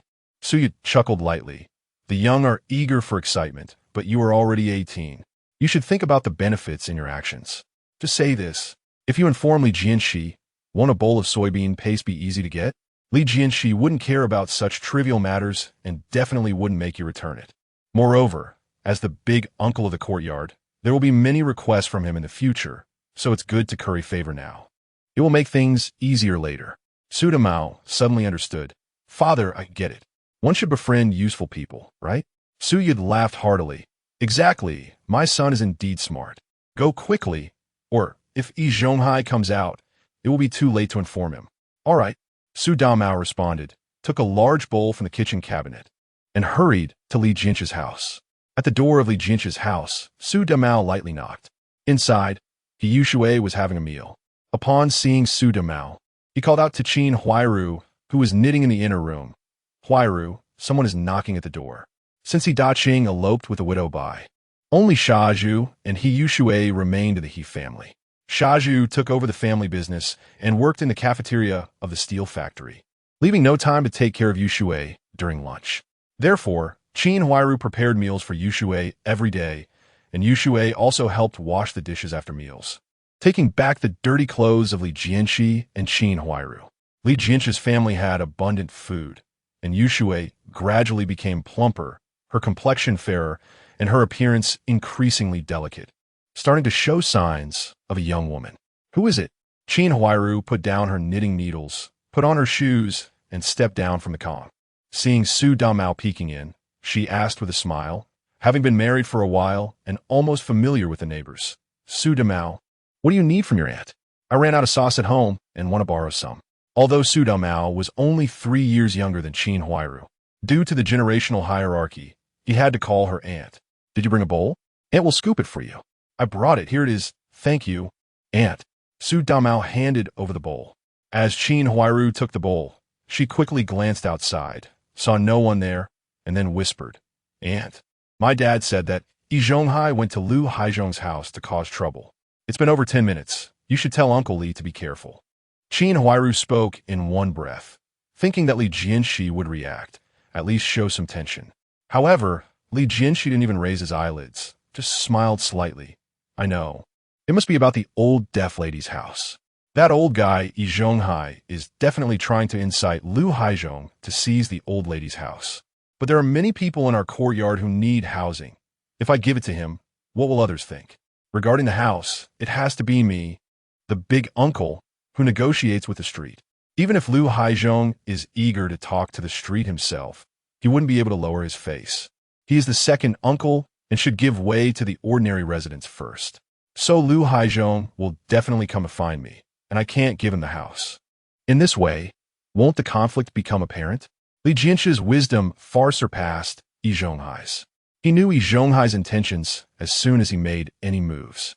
Lu Guanqi running away from home, Yi Zhonghai coming to offer advice, and Su Damao borrowing sauce.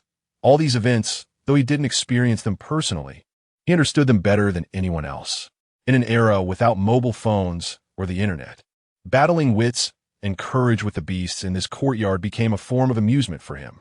Qin Huairu looked at Li Jianshi with admiration, puzzled in her heart.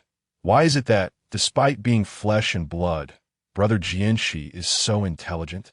How was his mind structured? You will understand soon. Li Jianshi smiled at Qin Huairu, did not answer, and then closed his eyes to rest. Before long, Yi Zhonghai quietly returned from the backyard, and without entering his house, directly he pushed open the door to the neighboring Jia family. Moments later, Lu Haizhong also entered the courtyard, standing at the door of Li Jianshe's house, lightly knocking. Li Jianshe, are you home? Yes, I'm here, second uncle. Brother Jianshi is taking a nap in the inner room. What do you need him for? Qin Huairu was already waiting in the outer room. Seeing Lu Haizhong visiting, she secretly praised her husband's foresight.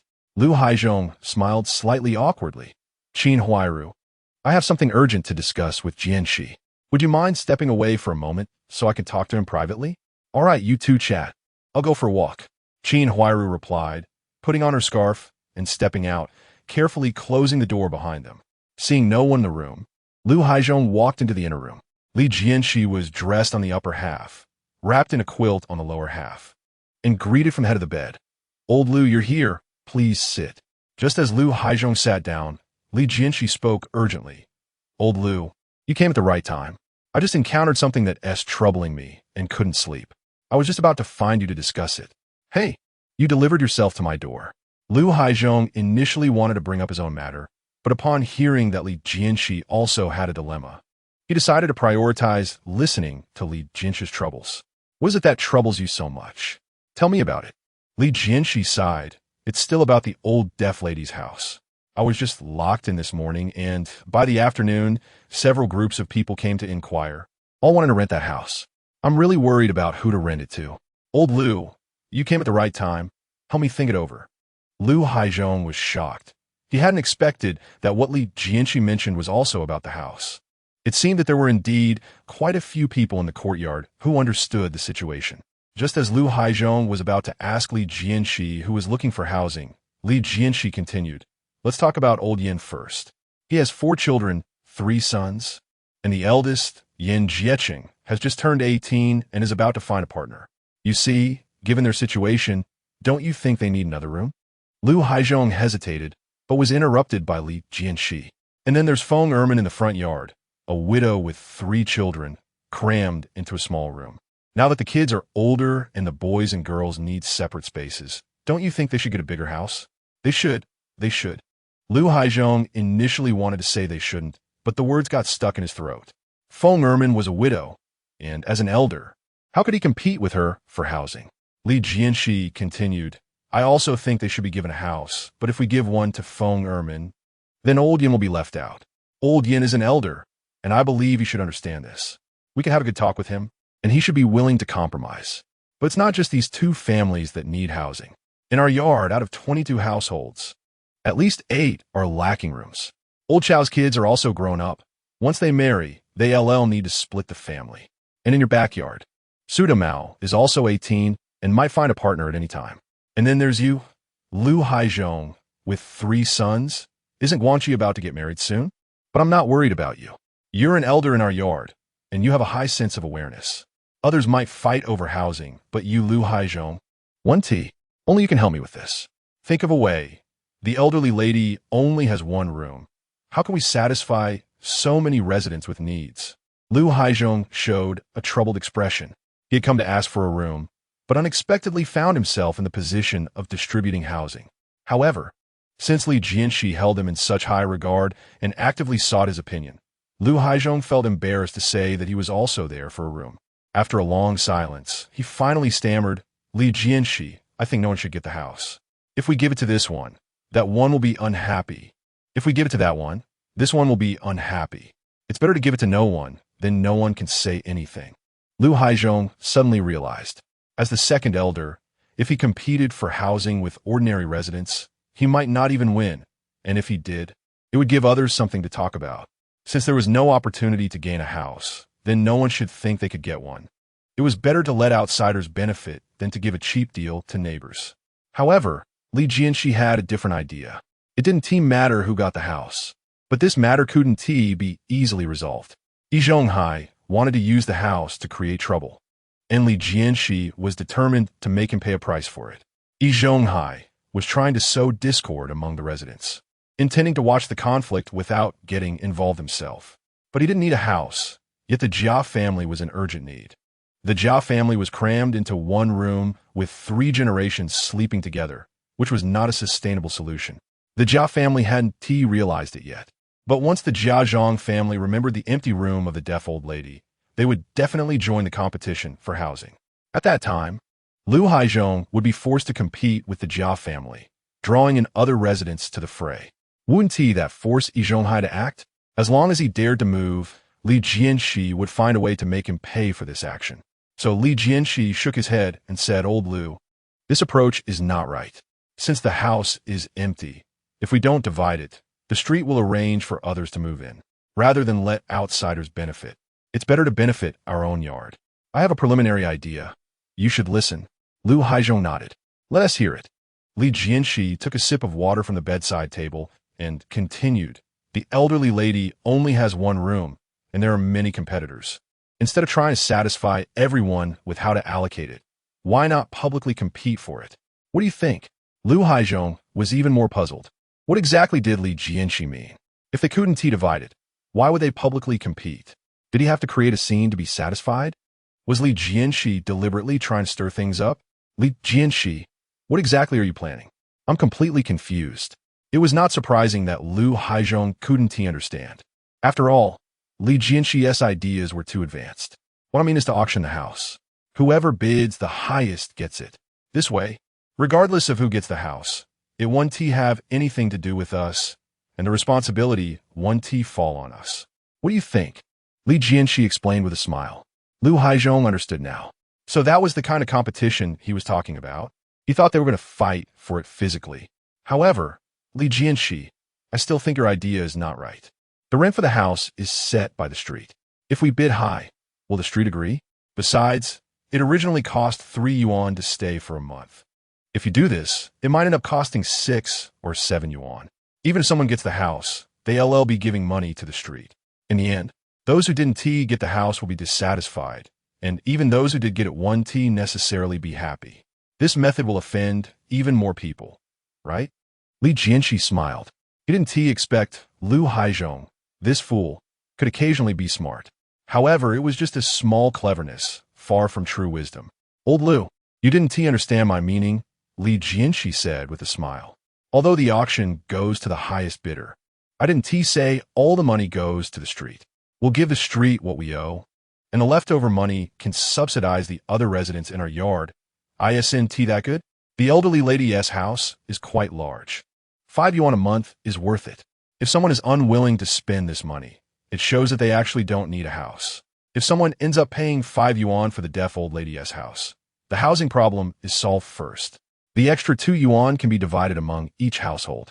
Although it's not much, it's still free money, equivalent to giving some comfort to those who didn't get the house. They'll feel a bit better. And naturally, there will be fewer complaints.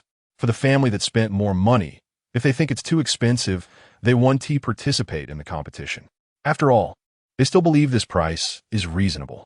Compared to those who didn't get the house, they have even less standing to complain. Don't you think so? Liu Haizhong furrowed his brows, increasingly feeling that Li Jianshe's idea was feasible. Following this approach, those who bought the house would feel fortunate and would be willing to spend a bit more. Those who didn't buy it would at least earn an extra yuan each month, and their mood wouldn't be too bad. More importantly, a public auction for the whole yard meant he would also have a chance to participate. Chapter 42 Custom-Made. Liu Haizhong is a level 5 blacksmith, with an income second only to Yi Zhonghai in the entire courtyard. If the whole courtyard participates in the bidding, his chances of winning will undoubtedly be much greater than others. Li Jianshe's move is simply custom-made for him. Li Jianshe, you really thought this through. I support your plan. How about we hold a meeting of the entire courtyard tonight to discuss the bidding for the old lady's house? Liu Haizhong grinned. Li Jianshe's planning impressed him. Indeed, anyone who can surpass Yi Zhonghai and take the position of the first elder is not to be underestimated. Good things should not be delayed. It's a waste to leave the house empty. Renting it out sooner will alleviate one worry. Li Jianshe smiled as well. Holding a meeting for the entire courtyard requires the agreement of 3 elders. Liu Haizhong had already agreed, so there would naturally be no problem with Yan Bugui. Thus, Li Jianshe decided to call the first meeting of the entire courtyard since he took office tonight. At 5 o'clock in the evening, during the winter month, it was already dark. After leaving Li Jianshe's home, Shaju walked straight to the bell at Yi Zhonghai's door, grabbed the rope, and shook it, producing a ringing sound. While shaking the bell, he shouted, "Meeting of the entire courtyard at 6 o'clock tonight. Everyone must attend. Please pass the word along. 6 o'clock meeting." After shouting 3 times and shaking the bell, Shaju let go of the rope and went back home. Yi Zhonghai leaned on the windowsill, watching Shaju walk away, a smug smile appearing on his face. A meeting of the entire courtyard? I had already anticipated this. Li Jianshe is nothing special. He won't be able to meet Liu Haizhong's demands and can only make things public, which is just what I want. Li Jianshe's decision to hold a meeting was within Yi Zhonghai's expectations. If Li Jianshe easily agreed to Liu Haizhong, it would only give others leverage against him. Even so, Yi Zhonghai already had a countermeasure. He quickly left his house and headed to the Jia family. Without waiting for a response, he knocked 3 times and entered directly. Jia Zhang and Jia Dongxi were used to it, but Ma Erhua was quite dissatisfied with Yi Zhonghai's casual entrance. "Old Yi, don't you know about manners? This isn't your home. How can you come and go as you please without even a greeting?" Yi Zhonghai, anxious, said in a low voice, "I'm sorry. I have urgent business with your mother-in-law. I will be more careful next time." "How many times have you said next time? I'm telling you, if you come to my house without permission again, don't blame me for being rude." Ma Erhua, straightforward in character, did not consider Yi Zhonghai's status as an elder. Perhaps once he became her master at the steel factory, he would be more restrained, but now she showed him no mercy. All right, there won't be a next time." Yi Zhonghai forced a smile while quietly gesturing to Jia Zhang. Jia Zhang put down her needlework and approached to ask, "What's wrong? What happened this time?" Yi Zhonghai countered, "Did you not hear Shaju shout just now? Do you know why we're having a meeting tonight?" Jia Zhang shook her head. "Why? Is it aimed at us?" Ma Erhua and Jia Dongxi, sitting on the Kong, perked up their ears upon hearing the conversation. Yi Zhonghai smiled. "Don't worry. Although Li Jianshe is an elder, as long as we haven't done anything wrong, he has no right to target us. Not to mention him, even the police wouldn't dare to arrest people without reason." Jia Zhang sighed in relief and asked again, "If it's not aimed at us, then what could it be about?" "It's about the house." "The house?" "Yes, the old lady's house," Yi Zhonghai said in a low voice. "You probably don't know yet, but the old lady might not be coming back. Her residence has been vacant. If no one in the courtyard claims it, the street will reclaim it and prepare to arrange for new tenants." Before Yi Zhonghai could finish, Jia Zhang anxiously exclaimed, "How can no one want it? If others don't want it, our family does. Dongxu and Erhua are newly married and about to have a baby. It's very inconvenient for me to live with them. We should have split up long ago. The old lady's house is perfect for Dongxu and Erhua. Why bother with a meeting?" Yi Zhonghai sighed inwardly, thinking that everyone would want that house.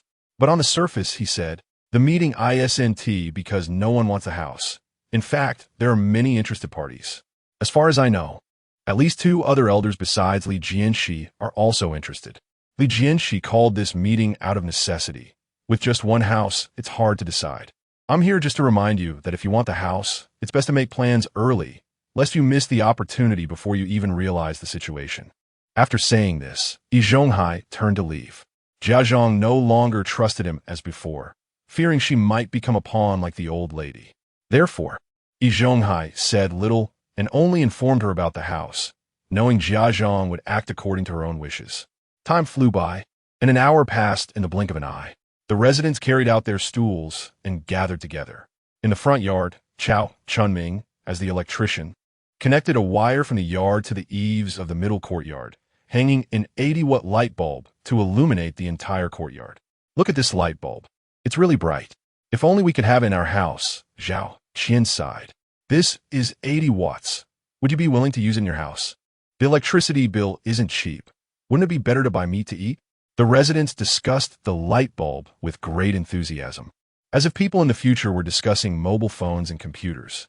Li Jianshi, Lu Haizhong, and Yin Bugui sat at the front of the crowd, with a square table placed in the center.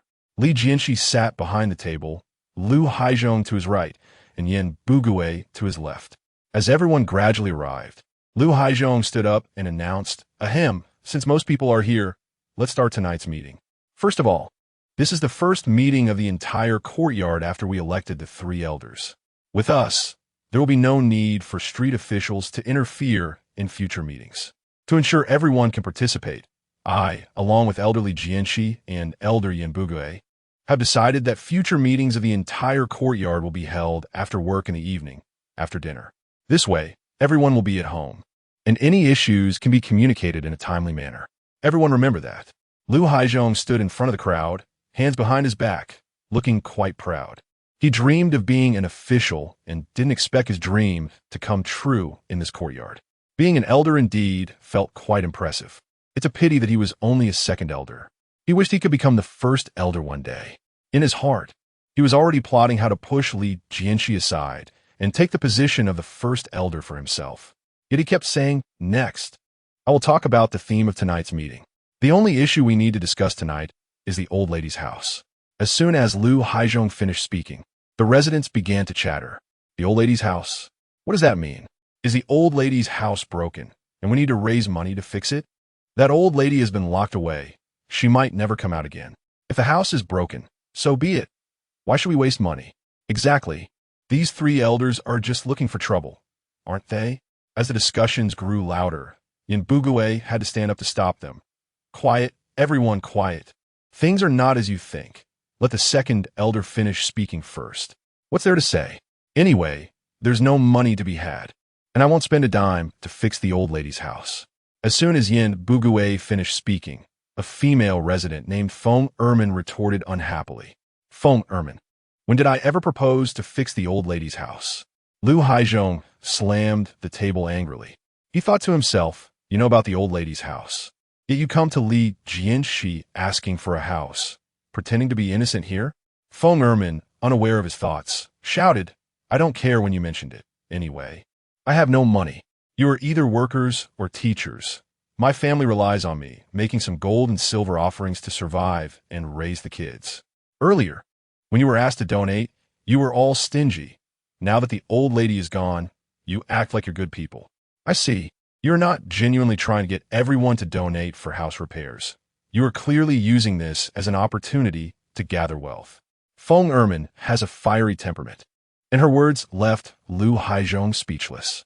Today, the 95th courtyard just elected a leader, whereas in the past, it was usually someone sent by the street committee presiding over meetings, which were infrequent and mostly just voting quickly wrapped up. The residents had not developed the habit of holding meetings, and it was common for people to curse on the spot. Lu Haizhong's face turned red as he was left speechless by Feng Ermin's retort.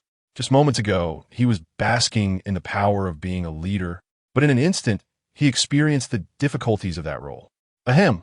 All right, let's stop arguing. Old Lu, you always like to keep people guessing. Just say it directly. Why create misunderstandings? Here's the situation." Li Jianshi saw that the meeting was in chaos and had to step forward to mediate. As soon as he spoke, the courtyard fell silent. After all, today was the election day, and this leader even dared to scold the deputy director of the street committee. The residents, who were usually timid, did not dare to provoke Li Jianshi easily. Seeing that everyone had quieted down, Li Jianshi continued. The reason for gathering everyone today is that the deaf old lady has passed away and her house has become vacant. I think if this house remains empty, the street will definitely arrange for outsiders to live in it, rather than letting it go to outsiders. It's better for us to resolve it internally. As soon as Li Jianshi said this, the perceptive ones already guessed his intention. Li Jianshi, my family of 5 is crammed into one room. If the old lady's house is empty, can my big dog and second dog move in? As soon as this was said, everyone immediately understood the reason and started to scramble. Why should your big dog and second dog get to live there? I have 3 kids too. I have 3 sons. This house should belong to my family. No way, your kids are still small. But my son is already 16 and will marry in a couple of years. This house is just right for us. As a widow with 4 kids. Who needs this house more than I do? You have no money. Even if you get the house, you can't afford the rent. The scene was in chaos. Li Jianshi was helpless. After all, it was the first general meeting of the courtyard, and it was already a feat for everyone to come. Expecting them to be quiet was indeed a tall order. About 5 minutes later, the arguing began to subside. Li Jianshi slowly spoke. Are you done arguing? Is there a conclusion? I gathered everyone on this cold day to discuss matters, not to have you quarrel. In future meetings, we must establish rules. Those who disrupt the order will lose courtyard benefits, such as the advanced courtyard benefits, meat benefits, etc., including the distribution of the deaf old lady's house today. Anyone who interrupts again will be completely disqualified from this house. Is that understood? With a low shout, everyone felt a chill in their hearts. He had considerable authority in the courtyard. Someone raised their hand, and Li Jianshi looked over. Feng Ermin, what do you have to say? Feng Ermin stood up and said loudly, Li Jianshi, it's fine not to allow discussion, but everyone knows my family has situation. This house must have a share for us, otherwise I will never agree. Yin Bugui interrupted. Feng Ermin, stop always calling him Li Jianshi. This is a general meeting. You must address him as first leader. Lu Haizhong coldly echoed. Absolutely no rules. Feng Ermin coldly replied. All right, first leader, then tell me. How do you plan to distribute this house? Is it one person from each family living in it, or what? Li Jianshi nodded and calmly said. Feng Ermin raised a good question. So I will briefly share my views on this house with second leader and third leader this afternoon. There is only one room, but at least 8 households in our courtyard lack housing. Besides those present, second leader Lu Haizhong's family also has 3 sons, and the eldest son Lu Guangqi is of marriageable age. Third leader Yin Bugui's family, although the kids are small, has 6 members for children, with only 1 midday room and 1 small room. Once the eldest son gets married, the remaining 3 children will have to share a room with their parents, which is also a problem. However, even if there is a housing shortage, it must be based on actual circumstances.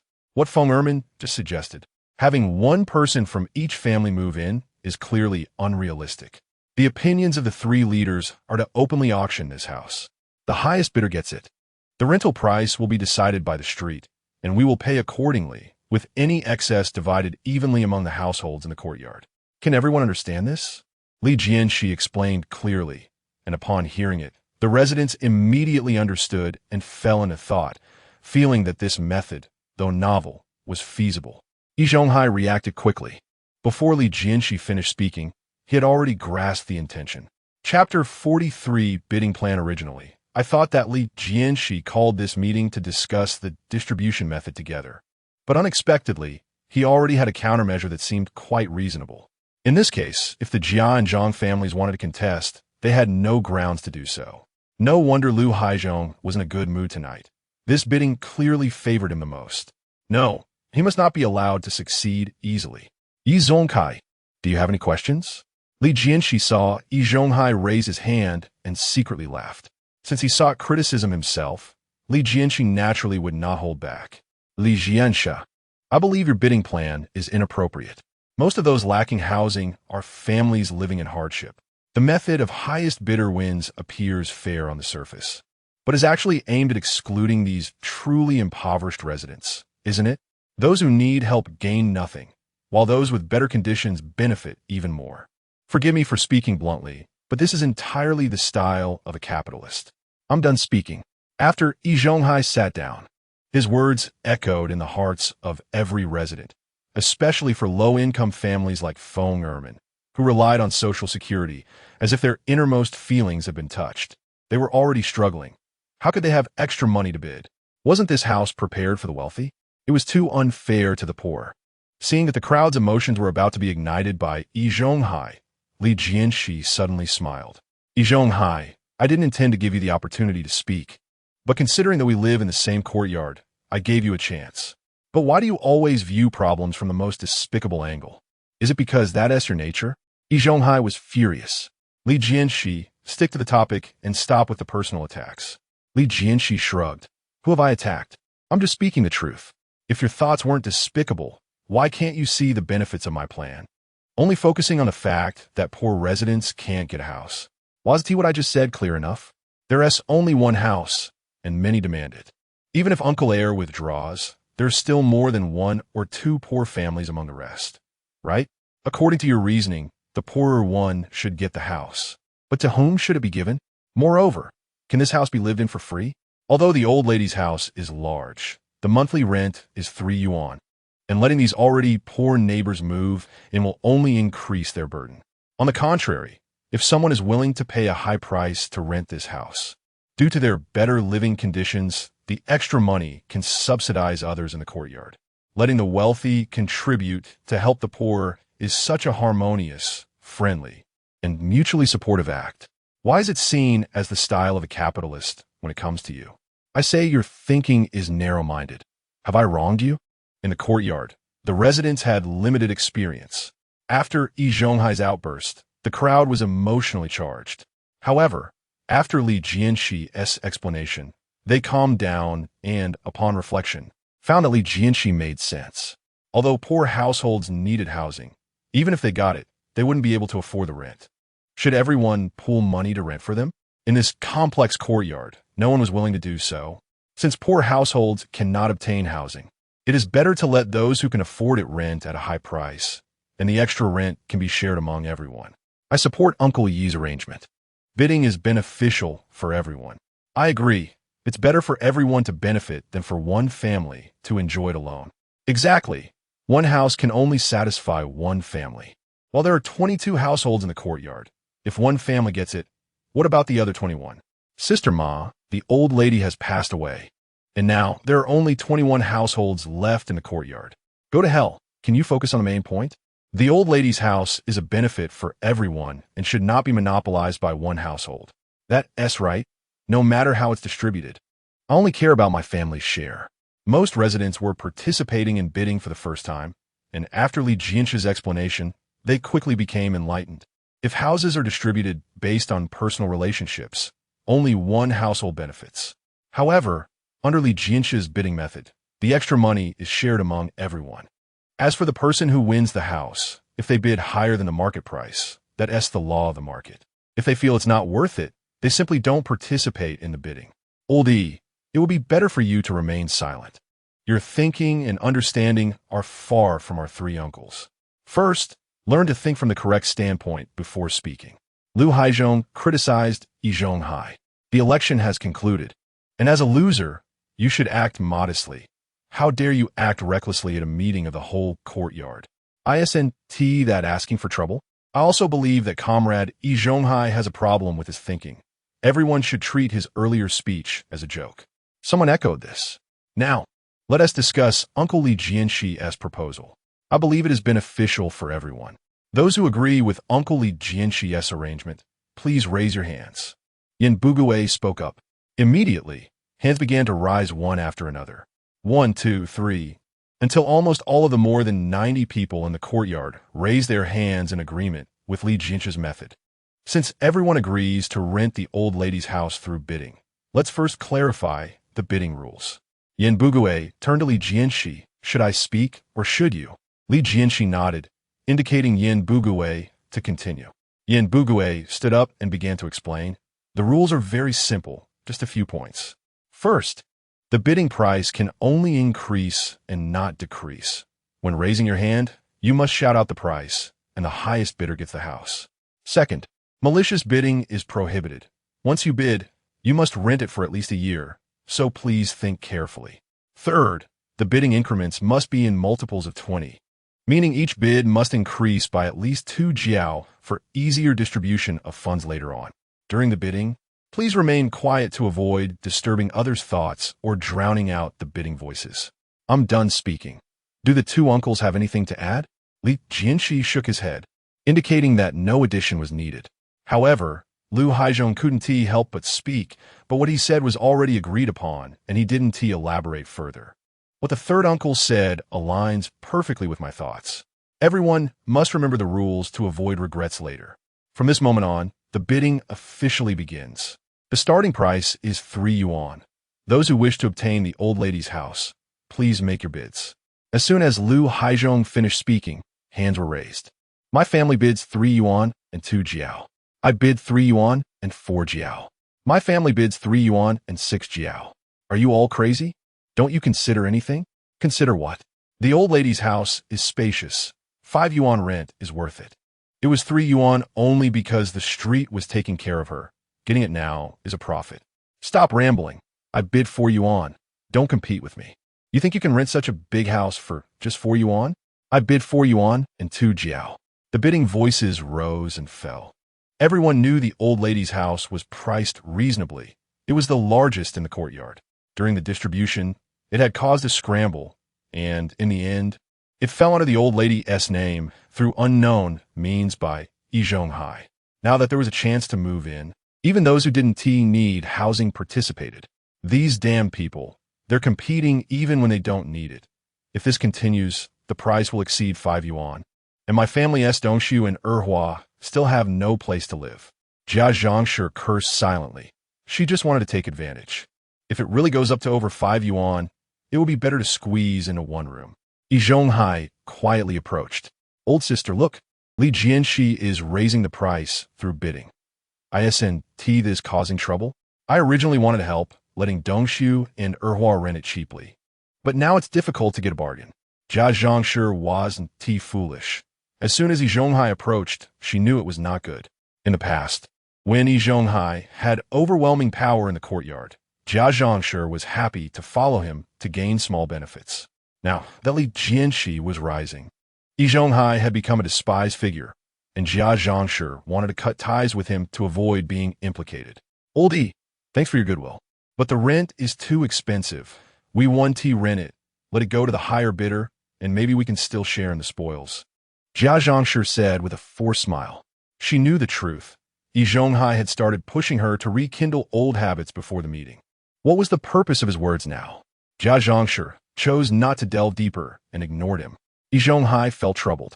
He Daqing and the deaf old lady have passed away, and the ally Jianshe is also growing wary, making actions increasingly difficult. However, in the face of adversity, he is more determined than ever, not to flaunt his strength, but to show everyone in the courtyard that he, Yi Zhonghai, has lost something and vows to take it back with his own hands. With this thought, Yi Zhonghai decides to make a bold move. Siheyuan, Dongshu, and Erhua are already married, and living together brings many inconveniences. Moreover, Erhua has not yet taken over Dongshu's work and has been without income for half a month. Why not do this? You offer a price, and I will cover the rent. You surely don't want Dongshu and Erhua to be disappointed, right? Jianshe is alert. Yi Zhonghai, why do you say this? How can you be so kind? Do you have other intentions? She knows that Yi Zhonghai must have a plan, but when it comes to benefits, she finds it hard to resist. Sai, what scheme could I have? You know my family situation. Huilan is unwell, and I am destined to have no children in this life. Although I am nominally Dongshu's master, I truly regard him as my own. Now that the child is married and is at the stage of having offspring, continuing to live together will inevitably cause many inconveniences. The rent is not high. Why not let me take care of it? When Dongshu calls me godfather, I will be satisfied. Yi Zhonghai's words moved Dongshu to tears. Mother, since the master has said so, what are you still hesitating about? Ma Erhua echoed. Mother-in-law, if you are unwilling to spend money, do you not want old Yi to contribute? I'll warn you, if you treat us this way, I want to give you a single cent of the money I earn in the future. Erhua, Jia Zhongshi was filled with frustration. At first, she urged Jia Dongshu to marry quickly, just so the woman could take over his work and maintain the family income. Who would have thought that marrying this fiery Ma Erhua would lead to chaos at home? And she even wants to save money secretly. If it were a gentle daughter-in-law, she would have been scolded or even hit by now. But in front of Ma Erhua, Jia Zhongshi could only swallow her anger. Fine, I have noted your words. If you don't contribute money when it's time to buy a house, Erhua and I will not let you off easily. Jia Zhongshi said angrily. The bidding has entered an intense phase, and those without money have all withdrawn. Only Lu Haizhong and Yin Bugui remain in confrontation. I bid 5 yuan.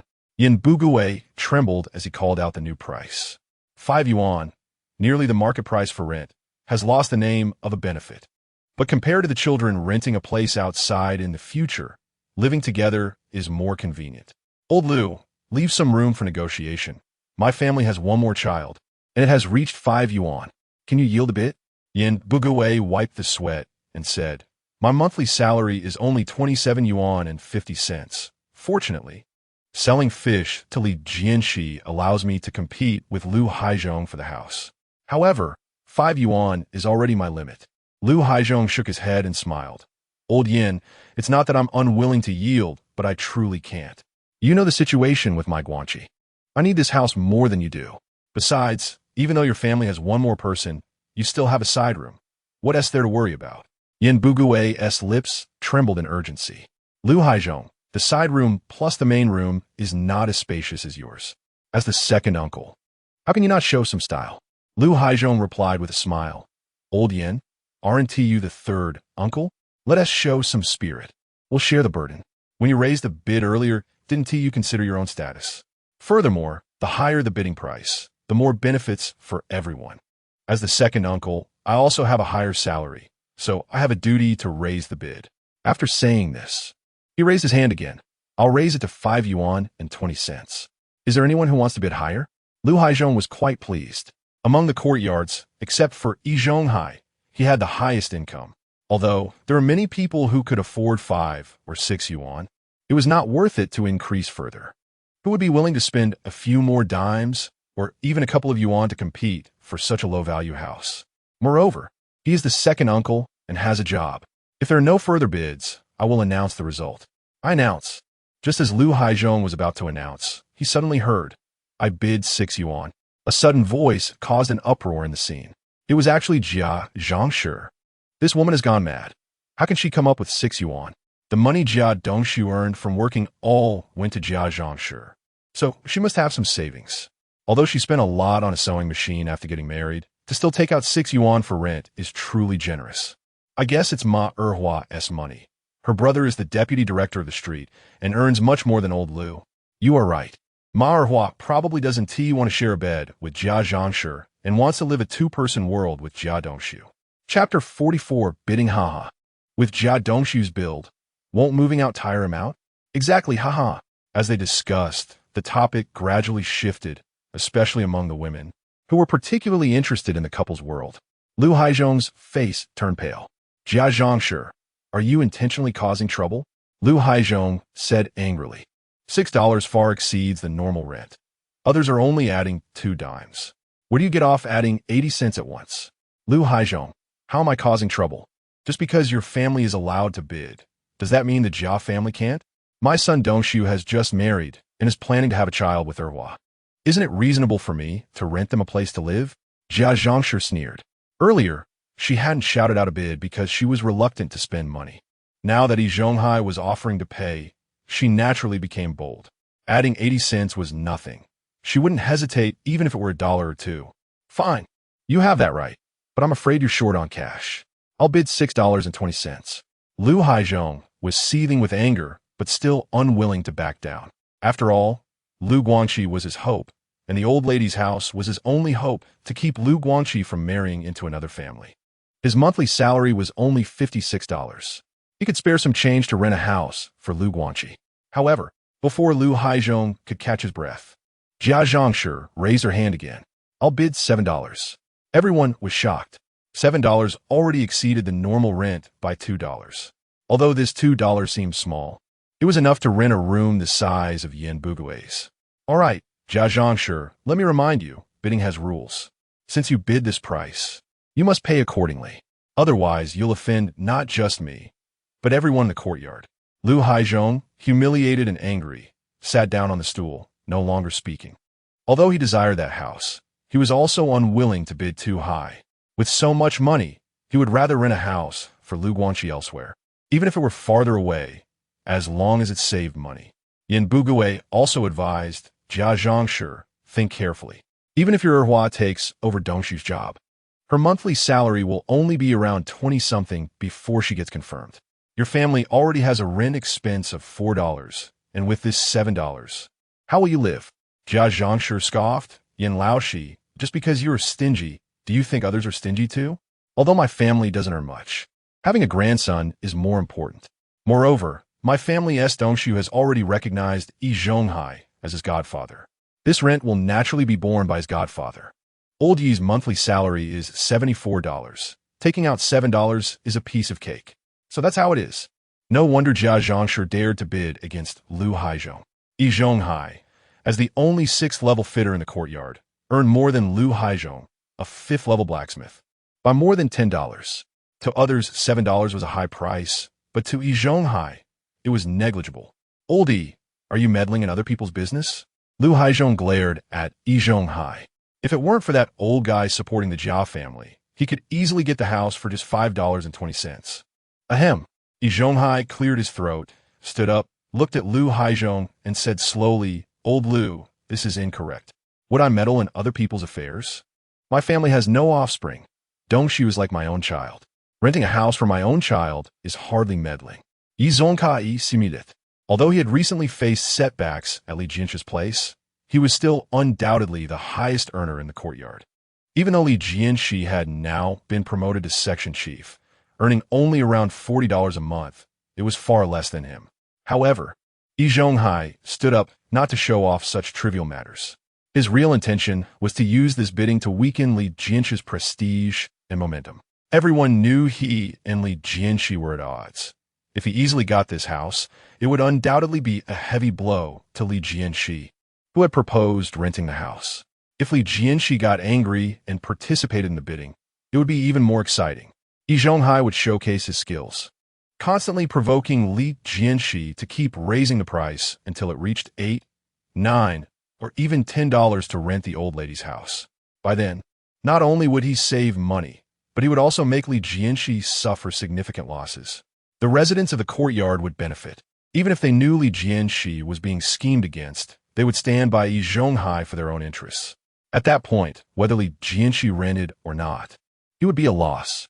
Seeing that Li Jianshe was unmoved, Yi Zhonghai became even more provocative. Old Lu, don't blame me. Blame the person who proposed renting the house. If you have money, you can rent the house. Naturally, it belongs to me. After all, who in this courtyard has a salary higher than mine? It's just a pity for you who truly need a house. Each of you getting 2 dimes won't solve your urgent needs at all. What do you say, Uncle Li? After speaking, Yi Zhonghai pointed directly at Li Jianshe. This was a blatant challenge. If Li Jianshe didn't respond, he would be suppressed by Yi Zhonghai.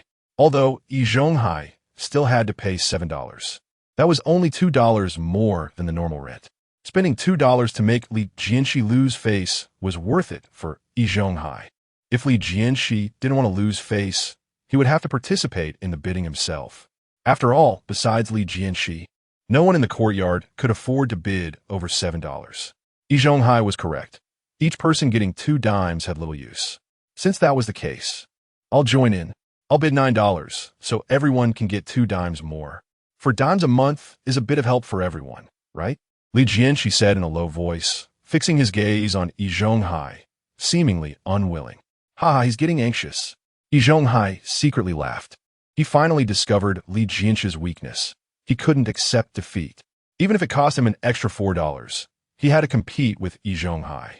Yi Zhonghai was initially worried that Li Jianshe would back down. While that would also make him lose face, it wouldn't be as satisfying.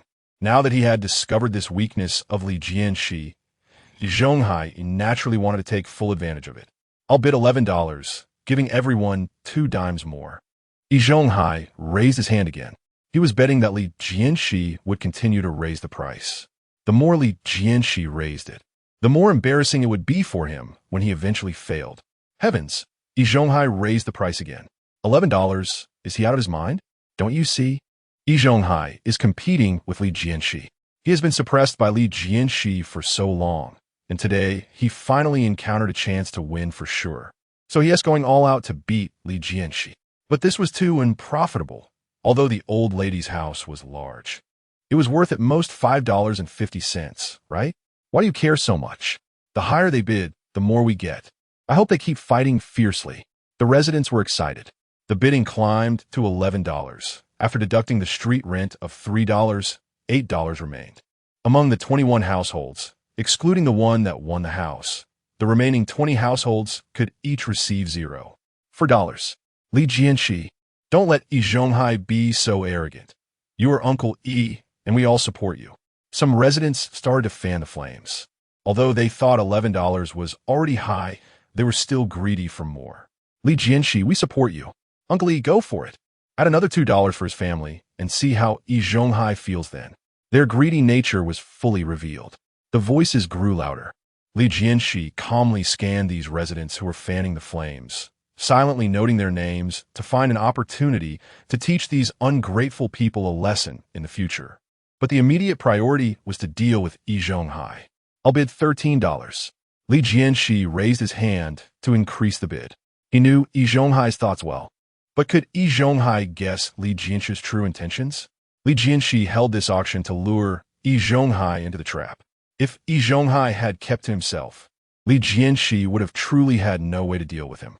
But by actively provoking, he played right into Li Jianshi's hands. At this moment, a translucent prompt box appeared above Yi Zhonghai's head. Item, deaf old lady's house for rent. Area, 41 price, 27 yuan, unreasonable. When the bidding started, Li Jianshi noticed that the procurement system had given a prompt, and at that time, there was no price above Yi Zhonghai's head, with the highest being only 2 yuan from Lu Hai. However, during the auction, after Yi Zhonghai communicated privately with the Jianshe family, the prompt box appeared above his head as seen by Li Jianshi. Moreover, every time Li Jianshi showed emotions like anger, impatience, vanity, or unwillingness to back down, the number in Yi Zhonghai's prompt box kept rising. It only stopped climbing when it reached 27 yuan. 27 yuan. This old guy, Yi Zhonghai, is really ruthless. Li Jianshi felt deeply impressed. Initially, when planning this matter, he thought raising the price to 9 to 11 yuan, making Yi Zhonghai pay 6 or 7 more yuan, would be the limit. Any more, and he probably wouldn't continue. He did not expect his vision to be so narrow. This old guy, Yi Zhonghai, actually dared to call out 27 yuan. If he succeeded, Li Jianshi would have to use almost all of his monthly salary to pay rent. Fortunately, with the procurement system's reminders, Li Jianshi was not worried about the high price being hard to sell. I bid 15 yuan. I bid 17 yuan. I bid 19 yuan. I bid 21 yuan. The price soared, and the residents fell into a frenzy. Siheyuan advised in the crowd, Uncle Li, don't shout anymore. This house isn't worth that much. Before he finished speaking, he was angrily rebuked by a few people nearby. Siheyuan, it's none of your business. You're just a kid. What do you understand? This isn't about worth, it's about a man's face. Since the price has reached this point, if Li Jianshi backs down, how will he hold his head up in the courtyard in the future? If you really want to help Uncle Li, just shut up. Right, he is our courtyard's elder. Do you want to see him lose to Yi Zhonghai? The residents glared at Siheyuan, as if they wanted to swallow him whole. Making Li Jianshi bid less was equivalent to making them lose money. Old Li, calm down. Yanbu also panicked, quietly advising from the side. Although he wanted a bigger share, the bidding between Li Jianshi and Yi Zhonghai had already shocked him. Over 20 yuan was almost as much as his monthly salary. However, Li Jianshi seemed to have lost his mind. He shouted at Yanbu, don't worry about me. I'm very calm. I'll add 2 more yuan. A total of 25 yuan. This house I must have today. Yi Zhonghai across from him would not back down. Li Jianshi, today I must win against you. My monthly salary is over 70 yuan. Even if I spend 30 yuan on rent, I still have more left than you. I bid 27 yuan. I don't believe you can keep up. Yi Zhonghai sneered repeatedly in his heart. He claimed he was willing to rent for 30 yuan, but in reality, he was revealing his psychological price to Li Jianshe. If Li Jianshe bid again, he would retreat. Imagining that Li Jianshe would win the right to live in the old lady's house for 29 yuan. Once he realized he had been tricked, he would definitely regret it and might even be so angry he would have a fit. Thinking of Li Jianshe's frustrated expression, Yi Zhonghai was impatient. Competing with me? Li Jianshe, you are still far from enough. Come on, as long as you bid again, I will help you. Hurry up and bid. Yi Zhonghai anxiously shouted in his heart. Chapter 45.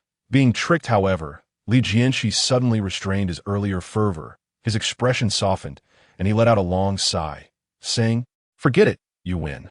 In the crowd, Yin Buguwei and the other residents looked bewildered. Yi Zhonghai also didn't understand. What did forget it mean? The crowd exchanged confused glances, suspecting they might have misheard. Ignoring the reactions of the others, Li Jianshe loudly announced, "Yi Zhonghai bids 27 yuan. Is there anyone who can bid higher? If not, I will start the countdown. 27 yuan, once. 27 yuan, twice. 27 yuan, 3 times. Bang! Li Jianshe slammed the table heavily and declared loudly, "Congratulations to Yi Zhonghai for winning the rental rights to the old lady's house at 27 yuan. Everyone congratulated Yi Zhonghai, but the applause was sparse, with only Li Jianshe clapping alone. The rest of the people stood frozen in place. The bidding had just been intense, as if it would erupt at any moment. How could it end in an instant? Finally, someone came to their senses and incredulously asked others, "Is it over?" It seemed, maybe, probably, it was over. Others also dared not be sure. The bidding had been fierce, yet Li Jianshe had suddenly withdrawn, leaving everyone struggling to adapt to this sudden change. Yi Zhonghai swallowed hard, his gaze blankly fixed on Li Jianshe, his mind a complete blank. Had he really given up? Not contesting anymore? Oh my, did this mean the house was won by me? I actually spent 27 yuan to win the rental rights to a house. Yi Zhonghai found it hard to breathe, as if his throat was blocked by something foreign. He had originally planned to let the bidding reach a stalemate when Li Jianshe bid again, allowing Li Jianshe to bear the consequences. Unexpectedly, Li Jianshe, who had been so fervent before, had decisively pulled back. "Haha, Dongshu, your godfather really cares for you, spending 27 yuan to help you rent this house. Dongsu, ehua. Hurry up and thank your godfather. Come on, why are you dawdling?" Jianshe laughed heartily. She was the only one besides Li Jianshe who hoped Yi Zhonghai would win. She didn't care how much Yi Zhonghai spent, only that the house could be rented for her son to live in. After all, whether Yi Zhonghai spent 70 yuan or more, it had nothing to do with her. "Thank you, godfather." "Thank you, oldie," prompted by Jianshe. Jia Dongshu and Ma Erhua also became excited. They were selfish people, not caring about Yi Zhonghai's expenditure, as long as they had a new house to live in. "Everyone, the bidding has concluded. Our beloved comrade, Yi Zhonghai, has won the rental rights to the old lady's house for 27 yuan. I roughly estimate that after deducting the 3 yuan rent to the street, each household can receive 1 yuan and 2 jiao. I suggest we give a warm round of applause to thank comrade Yi Zhonghai for his help to us, especially to the poor families. Let's all clap to express our gratitude." Yin Buguwei announced loudly, leading the applause. 27 yuan. Each person could get 1 yuan and 2 jiao. While good pork was only 6 jiao a pound, which was equivalent to 2 pounds of good meat for free. At this moment, the ordinary residents gradually understood that the bidding had ended. Hearing Yin Buguwei say that each household could receive more than 1 yuan, they all excitedly began to clap. It was unbelievable that they could receive so much. It seemed that having 2 opponents in the yard had its benefits. I work hard to stick to the yuan bao all day, only earning a few jiao, and this 1 yuan 2 jiao was equivalent to 2 or 3 days' income for me. That's right, Yi Zhonghai actually bid up to 27 yuan. He really was generous. Generous? Haven't you heard? He was tricked by Li Jianshe. Yi Zhonghai thought Li Jianshe would keep raising the price, but in the final moments, Li Jianshe pulled back, and the house fell into Yi Zhonghai's hands. Yi Zhonghai is really unlucky, being played by Li Jianshe so many times and still not learning his lesson. It's better that he doesn't learn, so he can get this money for free. 1 yuan and 2 jiao every month. Yi Zhonghai has to rent for a year. We can earn 14 yuan and 4 jiao per household a year. That is almost as much as my monthly salary. The residents were all smiles. The unexpected windfall of 1 yuan and 2 jiao was delightful. Only Yi Zhonghai was out of luck. He earned a lot, but the old lady was sick, and his monthly medical expenses were over 30. If he spent 27 yuan on rent, he would be left with only a few yuan from his monthly salary. No, it shouldn't be like this. Yi Zhonghai finally understood, screaming, "Neighbors, it's not like this. I never intended to rent the house. It was Jianshe who kept provoking me, intentionally leading me to raise the price. Jianshe, you harmed me. You tricked me." Yi Zhonghai finally realized that Jianshe didn't have any fear of failure. He was deliberately pretending not to want to lose to him, leading him to keep raising the price. He had foolishly thought he had found a flaw in Jianshe, constantly watching his expression to bid higher. Little did he know those expressions were all acted out by Jianshe. This acting was absolutely Oscar level. Yi Zhonghai, what do you mean by that? You said it yourself? Can Jianshe force you? Before Jianshe could speak, Lu Haizhong couldn't help but stand up. If it weren't for Yi Zhonghai and Jianshe causing trouble, this house would already be his. Although the current situation is still acceptable, and he can still earn 1 yuan and 2 jiao, he still feels a sense of loss compared to winning the old lady's property. Old Yi, you need to have evidence. There's so many witnesses in the yard. And Old Li has never cheated you. Yan Bugui said sternly to Yi Zhonghai. Jianshe glared angrily, sharply questioning Yi Zhonghai. Yi Zhonghai, you previously said you would recognize Dongshu as your godson and that you would pay to help him compete with Erhua for the old lady's house. Now you change your mind and say you won't compete. What do you mean? Do you not see us as people?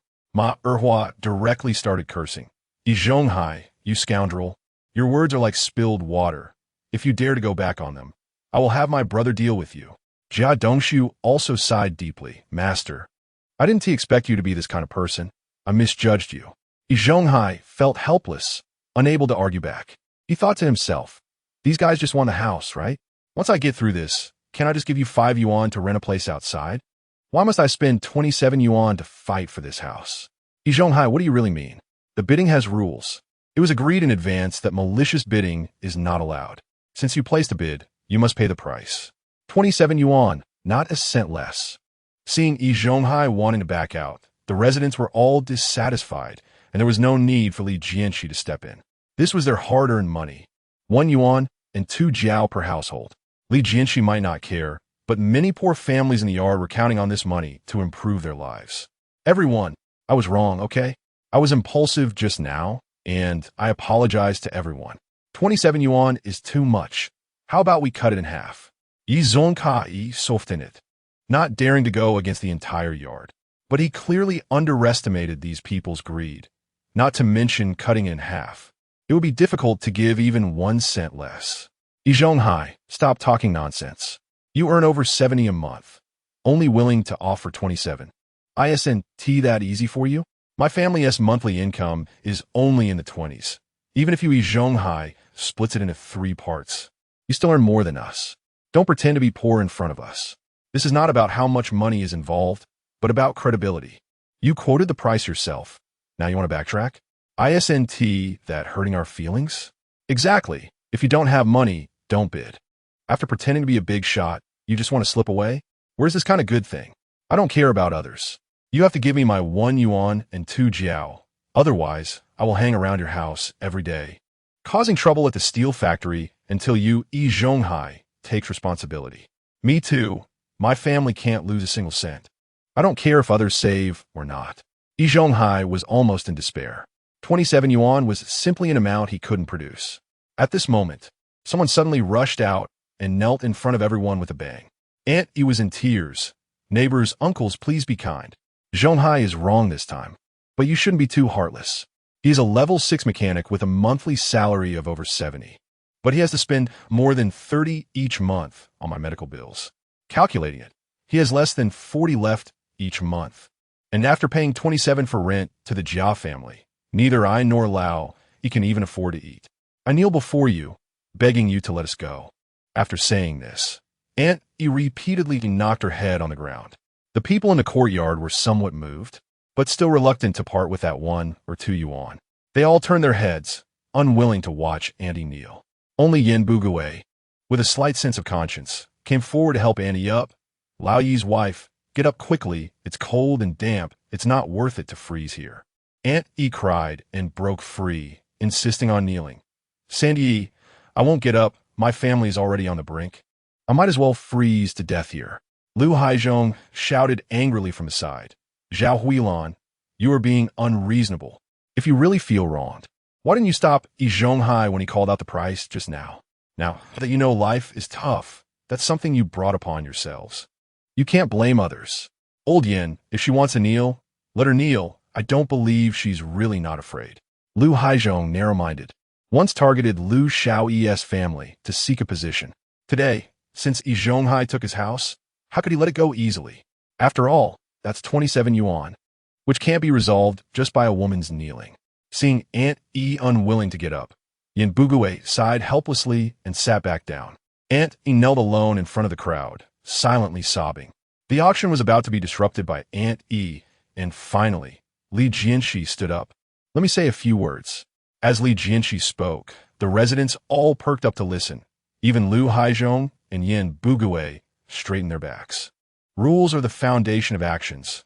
Whether in the country, on the street, or in our courtyard, we must abide by the rules. If someone is unwilling to comply, they can only be asked to leave. The previous bidding was in accordance with the rules, and everyone recognized it, so it must be enforced. Regarding Yi Zhonghai's failure to adhere to the bidding rules, I have two solutions. One is to expel Yi Zhonghai from the courtyard, as he is not a resident here and naturally does not need to follow our rules. At that time, the house will be re-auctioned, and everyone will return to their rightful owners. But the price will certainly not reach the sky-high figure of 27 yuan again. The second is for everyone to take a step back. If we drive Yi Zhonghai away, the next auction price might be even lower. If he can acknowledge his mistakes and sincerely apologize, we can consider giving him a chance for redemption. What does everyone think?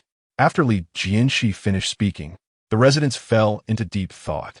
Everyone was indifferent to the expulsion of Yi Zhonghai, yet they were very particular about the amount of compensation. Before the residents could finish pondering, Li Jianshe directly addressed Yi Zhonghai. Lao Yi, don't blame me for not showing you any mercy. This is the time to see if you can repent. As a man, allowing your wife to kneel and beg, don't you feel ashamed? If you truly value that 27 yuan, then show your sincerity. As long as everyone is willing to accept your apology and reduce some rent, it can be discussed. Li Jianshe's words carried a hint of coercion, forcing Yi Zhonghai to kneel and apologize. Yi Zhonghai understood clearly. He clenched his teeth and fists tightly. For him, reputation was more important than anything. Kneeling was harder to bear than death. But what if he didn't kneel? That was a huge sum of 27 yuan. Unless he divorced Aunt Yi, he had no capacity to pay while bearing the burden of a sick wife. However, if he really broke up with Aunt Yi, he would definitely be burdened with the reputation of a heartless man. It was better to kneel before Li Jianshe. Yi Zhonghai struggled internally for a long time. Chapter 46. No apologies accepted suddenly. He loosened his jaw and unclenched his fists. He sighed heavily and slowly knelt down. Bang! Yi Zhonghai fell heavily to the ground. Uncle Yi, I'm sorry, I was wrong. Yi Zhonghai's voice was hoarse. Uncle Yi, I was wrong. I hope you can forgive me. His voice remained hoarse as he turned to Li Jianshe. In the cold wind, his cheeks felt as if they were burning. Li Jianshe smiled. He looked down at Yi Zhonghai and said, Yi Zhonghai, I accept your apology, but I can only speak for myself. Whether others are willing to give you a chance is between you and them. If they do not accept your apology, you will still have to leave this place. Upon hearing this, Yi Zhonghai was stunned. He had thought that kneeling to Li Jianshe alone would be enough. But he never expected to have to kneel to others as well. However, he was already kneeling, and even if he were to stand up afterwards, he had already lost all face. Reluctantly, just for that 27 yuan, he had to continue kneeling. Uncle Air, Uncle San, I realize my mistake. I hope both of you can be magnanimous and forgive my recklessness. Yi Zhonghai also apologized to Lu Haizhong and Yin Bugui. Although Yin Bugui was greedy, he was still thin-skinned and could not bear to see a grown man kneeling and begging him. Enough, enough, I forgive you. Go and apologize to the others. Lu Haizhong, however, was not willing to let it go easily and scolded. Yi Zhonghai, remember today's humiliation and don't cause trouble again. If it weren't for Li Jianshe's generosity today, if I were Uncle Yi, you wouldn't get away with paying less. Yi Zhonghai secretly mocked Lu Haizhong's incompetence. If the courtyard could only choose one uncle, how could the position of Uncle Heir go to him? But on the surface, he kept agreeing, what Uncle Heir said is very true. I will not dare to offend again. Lu Haizhong snorted coldly and said, all right, I'm not an unreasonable person. You should quickly go apologize to the others. Yi Zhonghai responded and turned to face the 70 or 80 ordinary households in the courtyard. The crowd was a sea of black, with men, women, the elderly, and children all present, including kids around 11 or 12 years old. Kneeling to Li Jianshe and the others was something Yi Zhonghai could accept, as Li Jianshe was several months older than him. But kneeling to a group of juniors was truly unbearable. I apologize, everyone. I, Yi Zhonghai, have caused you trouble. I hope everyone can. Before he could finish, there were shouts from below. Yi Zhonghai, stop pretending to be poor. You're the one who earns the most in our courtyard. Do you want to default on your debts? I'm Feng Ermin, and I won't agree to that. I don't care if others forgive you. I certainly won't. It's a total of 1 yuan and 20 cents, not a cent less. The speaker was a widow from the front courtyard, raising 3 children on her own. With no men in the family and a meager income, she counted every penny. If kneeling could mean paying less, she would definitely kneel like pounding garlic when buying vegetables or noodles. So how could she easily forgive Yi Zhonghai? I won't forgive either. Yi Zhonghai earned 74 yuan a month, with only 4 yuan for rent. Even with 30 yuan for his wife's medical expenses, after deducting the rent, he still had 17 yuan left. You two in your household, isn't 17 yuan enough for your expenses? One person took the lead, and soon everyone began to calculate. Yi Zhonghai earns the most in our courtyard. None of us have complained about being poor, yet he starts whining first. Do you think kneeling will get him to pay 10 more yuan less? Does he think his knees are made of gold? I don't care. My share must be a cent less. If not, I'll just eat and drink at his place until he pays. The residents expressed their positions, completely ignoring Yi Zhonghai's apology. Yi Zhonghai was utterly stunned. He had knelt down, yet they still refused to accept his apology? Wasn't he kneeling for nothing? Li Jianshe, look at this. Yi Zhonghai looked to Li Jianshe, hoping he would uphold justice for him. However, everything was as Li Jianshe had predicted. He knew these people in the courtyard all too well. It was as difficult as reaching the sky to get them to pay less. Although Li Jianshe verbally claimed that Yi Zhonghai's apology could save him money, he was actually toying with him. The public kneeling was merely to humiliate him. Li Jianshe had long anticipated that the crowd would not let Yi Zhonghai off easily. Now everything was just as he had expected, and they were only one step away from their final goal. Li Jianshe cleared his throat a couple of times and stood up. Everyone, please don't be impatient. I think Yi Zhonghai's apology is quite sincere. 27 yuan is indeed a bit much. If everyone doesn't agree to him and forces him to leave the courtyard, he might not even have 20 yuan left. Li Jianshe understood that the crowd had been blinded by money, and they wouldn't listen to these words at all. The reason he said this was to prevent them from regretting it later. After all, he had made the stakes clear many times. If they didn't agree, who could they blame? Sure enough, once Li Jianshe finished speaking, the residents immediately became agitated. Li Jianshe, stop rambling. That 27 yuan is what Yi Zhonghai himself said. Not a cent less. The courtyard earns 74 yuan. Can't even come up with 27? Who would believe that? If he doesn't want to pay, let him leave the courtyard. I don't believe Yi Zhonghai can afford to lose face. Right? If he doesn't give him money, he should leave. We don't welcome those who don't follow the rules. The crowd was excited, demanding Yi Zhonghai leave if he didn't pay. Li Jianshe turned to Yi Zhonghai. Old Yi, can you really not come up with 27 yuan? Yi Zhonghai was nearly in despair. Li Jianshe, no, Uncle Yi, I really don't have it. If I could come up with that much, I wouldn't have to humiliate myself like this. Aunt Yi, standing to the side, also cried out, Uncle, we really don't have that much money. Please, let's pay half. Li Jianshe sighed. Old Yi's wife, although I am Uncle Yi, I can't. How about this? I'll ask everyone for their opinions. Those who agree for old Yi to pay half, please raise your hand. No one responded. Li Jianshe asked again, then let me ask. Who wants Yi Zhonghai to leave without paying the full amount? Everyone raised their hands. Since that's the case, there's no other way. Jianshe said to Yi Zhonghai, Old Yi, you say you have no money, and everyone won't budge, so you'll have to move. The old lady's house, we'll auction it again another day. Today's meeting is adjourned. Shaju and Su Demao, pack up the tables and chairs. The rest of you disperse. Jianshe announced the end of the meeting. The scene fell into silence. Everyone looked bewildered. What was happening? The meeting was ending like this? If Yi Zhonghai moved, who would pay that 1 yuan and 20 cents? Would the money just disappear like that? After a long time, everyone finally realized they had personally pushed that 1 yuan and 20 cents out of the courtyard. Oh my God, what did I just do? That's a full 1 yuan and 20 cents. Even splitting it in half would be 60 cents. It's all gone. The courtyard was filled with voices of regret. Some wanted to backtrack, but Jianshe had already gone back inside. Moreover, they had previously clearly opposed Yi Zhonghai's rent reduction. How could they backtrack now? Wouldn't that be slapping themselves in the face? The 3 members of the Jia family were especially regretful. Having lost the house they had almost secured, feeling furious and helpless. The one most disappointed was Yi Zhonghai. He never expected to end up like this, kneeling before the entire courtyard, ultimately still facing the fate of being expelled. Had he known it would turn out this way, why not have been tougher from the beginning? This was simply a torment for the soul. Only Lu Haizhong remained in a good mood. This auction was invalid, and he would still have the chance to bid next time. If he could obtain the deaf old lady's house, wouldn't that be wonderful? Thinking of this, Lu Haizhong smiled and said, "Stop discussing it. Driving away Yi Zhonghai is everyone's decision. No need to debate further. Yi Zhonghai, you could stay one more night tonight, but you must find another place tomorrow and move out by tomorrow night. Otherwise, don't blame us for being rude." After speaking, Lu Haizhong hummed a tune and left. Yan Bugue also got up. Everyone disperse. It's cold and freezing.